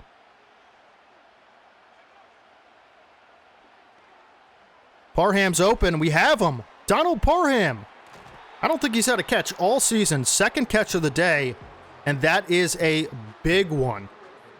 My goodness. 1st down for Parham, and we're this much closer with every 1st down we get to hoisting that trophy. They are stacking this line of scrimmage, trying to stop Chubb. They know what's coming, and they're going to back off, and Chubb has a lane up to the 7-yard line. It'll be 2nd and 2, and we're playing with house money at this point. Caleb Williams has been awesome today. Exactly what we need is what Caleb Williams has been. 2nd and 2. One more play before the 2-minute warning, as Chubb has a lane, and he's going to be taken into the end zone. Touchdown, Eagles. That might do it. Texans are going to need a touchdown, an onside kick, and at least a field goal to extend this game or potentially win it. Brandon Aubrey's kick is up and good. We're going to take a 10-point lead with 2 minutes and 2 seconds left off of that Nick Chubb touchdown run. Goff has his work cut out for him, but as we know, this is, again, same situation. We're not the best in these situations defensively. And these teams are here for a reason. You know, we said it last time. There's a reason the Texans are in the Super Bowl. And it's not because they give up in situations like this and just roll over, and they're not going to. Brent's with good coverage there. Thought he might have been able to jump that route as Goff completes it to the sideline for a 3-yard pickup. Got to keep him in bounds. They have all 3 timeouts. We have to do a good job of keeping them in bounds. Like throws like this we'll live with. We really will. They're going to take one of their timeouts, so they're certainly going to go for an onside kick, I would imagine. We're just going to play conservative coverage. No need to do anything different there. And intercepted by Juju Brents. That's going to be the game. Juju Brents with a chance to make it a pick 6. And the Eagles are going to win the Super Bowl. Brents diving over the pylon. Touchdown, Eagles. We're going to take a 3-score lead. Eagles go up 30-13. This is a freaking blowout, folks. Looking like Super Bowl in real life against the Chiefs. Texans, no answer for this defense. Juju Brents potentially ending the season off right for us. It's not over yet, and I don't want to start celebrating, but I really can't believe what has happened today. My goodness. Richie Grant with a nice hit on the return man, and we are so close to making this a reality. 1st and 10 for Goff. He's going to throw again, intercepted by Terry and Arnold. It's going to be another pick. No, it's not. Okay. He somehow went backwards.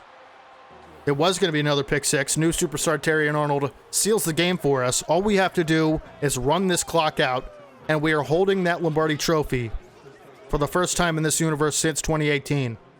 The Eagles have won the fantasy draft season. Chubb. He wants more stats. He wants that MVP, and he deserves it. He has ran us through the NFC East.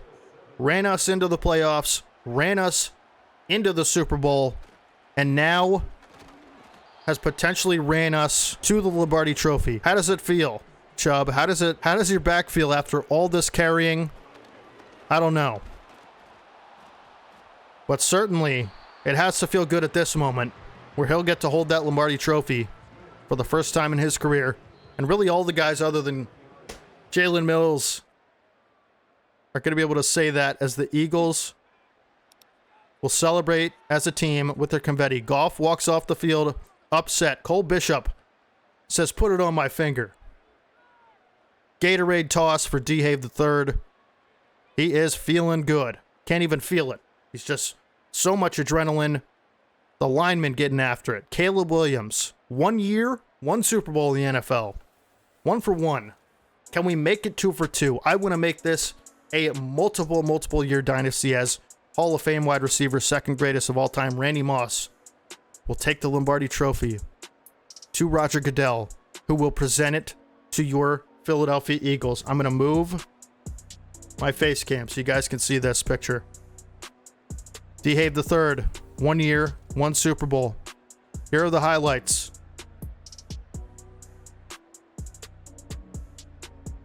Jalen Mills with an interception. Will certainly be getting an extension.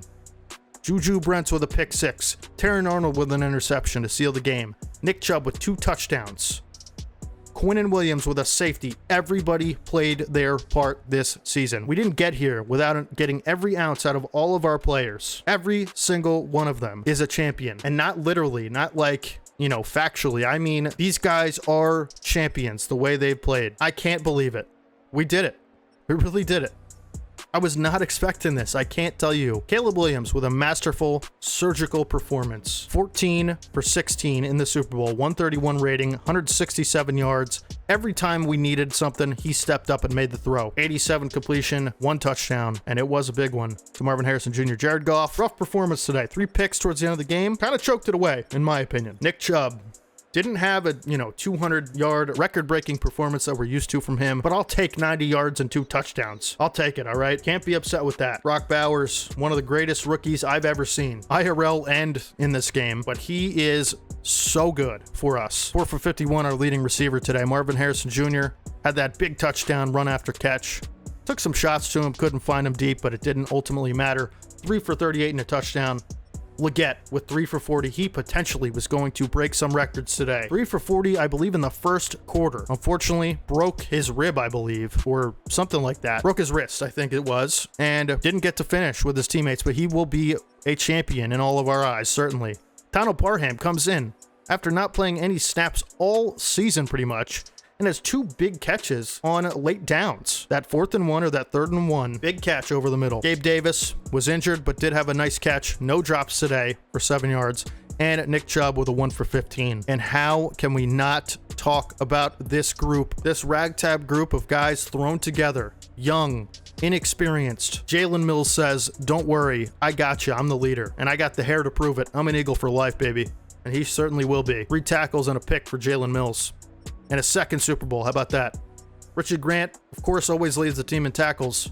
2 TFLs as well. Quinnen Williams with a freaking safety. 2 TFLs and a safety for our best player. Cole Bishop. Pretty good game for him, I'd say. Made some big tackles on the edge in the run game. 2 TFLs and 6 total. Arnold with an interception. New superstar. Kalen Bullock. Nice game from him with a TFL. Jalen Mills. What else can I say? Caleb Farley with a big tackle. Drew Sanders with 5 tackles, not much else. Mari Barno with the special teams play, and Nate Wiggins was torched by DeAndre Swift, but still CB1. I love this team. I love this group. Juju Brents with an interception. I don't want anybody to leave. I don't want anybody to be replaced other than people that we don't play. Like, I can't even tell you guys how amazing it feels right now. I might not be showing it so much. I'm trying to still, entertain and record this video. We won the freaking Super Bowl. Who was Super Bowl MVP? Not sure yet, but right now what we're going to do is take it in. Everybody enjoy it. Comment Super Bowl champions down in the comment section if you made it this far. I love you. I know this has been a long, strenuous season on all you guys, as it has for me, an emotional roller coaster, but we did it. It's over, and now we can celebrate. But next year will not be so easy. There will be a ton of slider tuning. There will be a ton of challenges more that we face next season, so stay tuned for season 2. Of course, as I said, you guys missed it, I will be doing a separate video outside of season 2, before season 2, for the off season. The off season will be a separate video very soon, and then we'll do a full season 2 video. And before we end the video with an outro, I want to, it's hard to kind of just move on from that Super Bowl win, but we're really strapped for time here on this video if you can't tell at this point. I want to show you some guys in the draft that I'm really considering taking. And this kind of interferes with my plan again of, I wanted to replace some of these guys going into year 2, and now I'm not so sure I'm going to be able to. They just played their way into more time. D tackle Jonathan Warner looks awesome. Run stopper, 6'4", 296. I already showed up to you. 21 years old out of Auburn. B finesse moves, B power moves as a run stopper. C tackle, C awareness. Look at this athleticism. Great, great, great, great, great, elite, great, great. I mean, what else can I say about this guy that the screen doesn't already say for him? Some other people. We need to upgrade on wide receiver 3. The first player in the draft is going to be receiver. Martin Smith looks quite good. We're not going to have the first overall pick. We're going to be making some trades potentially to move up, as we will have the 32nd overall pick. But there are some other good D tackles. Tyler Leak is good. Calvin Smallwood looks good as a receiver. Here's a guy I'm definitely going to take. 100% Zach Gatson. I think I'm going to move Drew Sanders to an edge rusher. Have to see what happens to the other guys. We might move to a 3-4. Zach Gatson as a coverage linebacker should be my new user. A stamina, B pursuit, A man coverage, A to C zone coverage, A to C tackle, A to C awareness. Elite athlete. A little bit undersized, 6 foot 222, but he looks incredible, and we might be able to get him early 2nd round. Another linebacker I like a lot, D'Angelo Hall. Shout out to former NFL player D'Angelo Hall. Not the same guy, clearly. B hit power, A play rec, elite speed, and a really good size. But the most important guy, I think, down the board is going to be Kenny Keller. Another freak athlete who should be a first-round talent. 6'3", 233 out of Notre Dame, 21 years old. B block shedding, B zone coverage with really good athleticism. This guy is a lock to be on the team next year. Corners. I really like Damian Pickens. He's 6'4", 195 as a man coverage corner. A man coverage at 6'4". He's like Juju Brents, basically. Good speed, great acceleration, potentially an elite change of direction. That guy, we might have to find room for that guy. He is incredible. Safety is not so great, but the receivers is really what you guys want to see, right? There are a couple guys I'm looking at. Jarek Murphy doesn't have great, skills. He just doesn't. He looks like a bad overall player, but the thing that intrigues me most about him is elite to great speed and elite to great acceleration. Once we get the combine results, that's going to tell us a lot more about Jarek Murphy, but for now, he's someone to keep an eye on. Carlos Reyes looks pretty good to me. 6'2", 214, big guy. A spec catch, C medium route, C catching, pretty good. And he's a solid athlete. Not a great one, but solid enough. He also had a storyline about him. Calvin Smallwood also looks pretty good. Doesn't have great skills as a playmaker. B spec catch, 6'2", 211, another big guy. Decent enough athlete, right? But, you know, mostly Jarek Murphy and Carlos Reyes are the guys I think would be realistic for us. There's also Larry Stewart, who doesn't look like a great player at this moment. Does have great to good speed, so someone to keep an eye on. There was someone else with elite speed that I thought could be pretty good. And some guys down the board here that I think also are going to be really good. Xavier Devine could be interesting. 6'4", 231. That's tight end size right there out of UCLA. Left-handed, physical receiver. B release.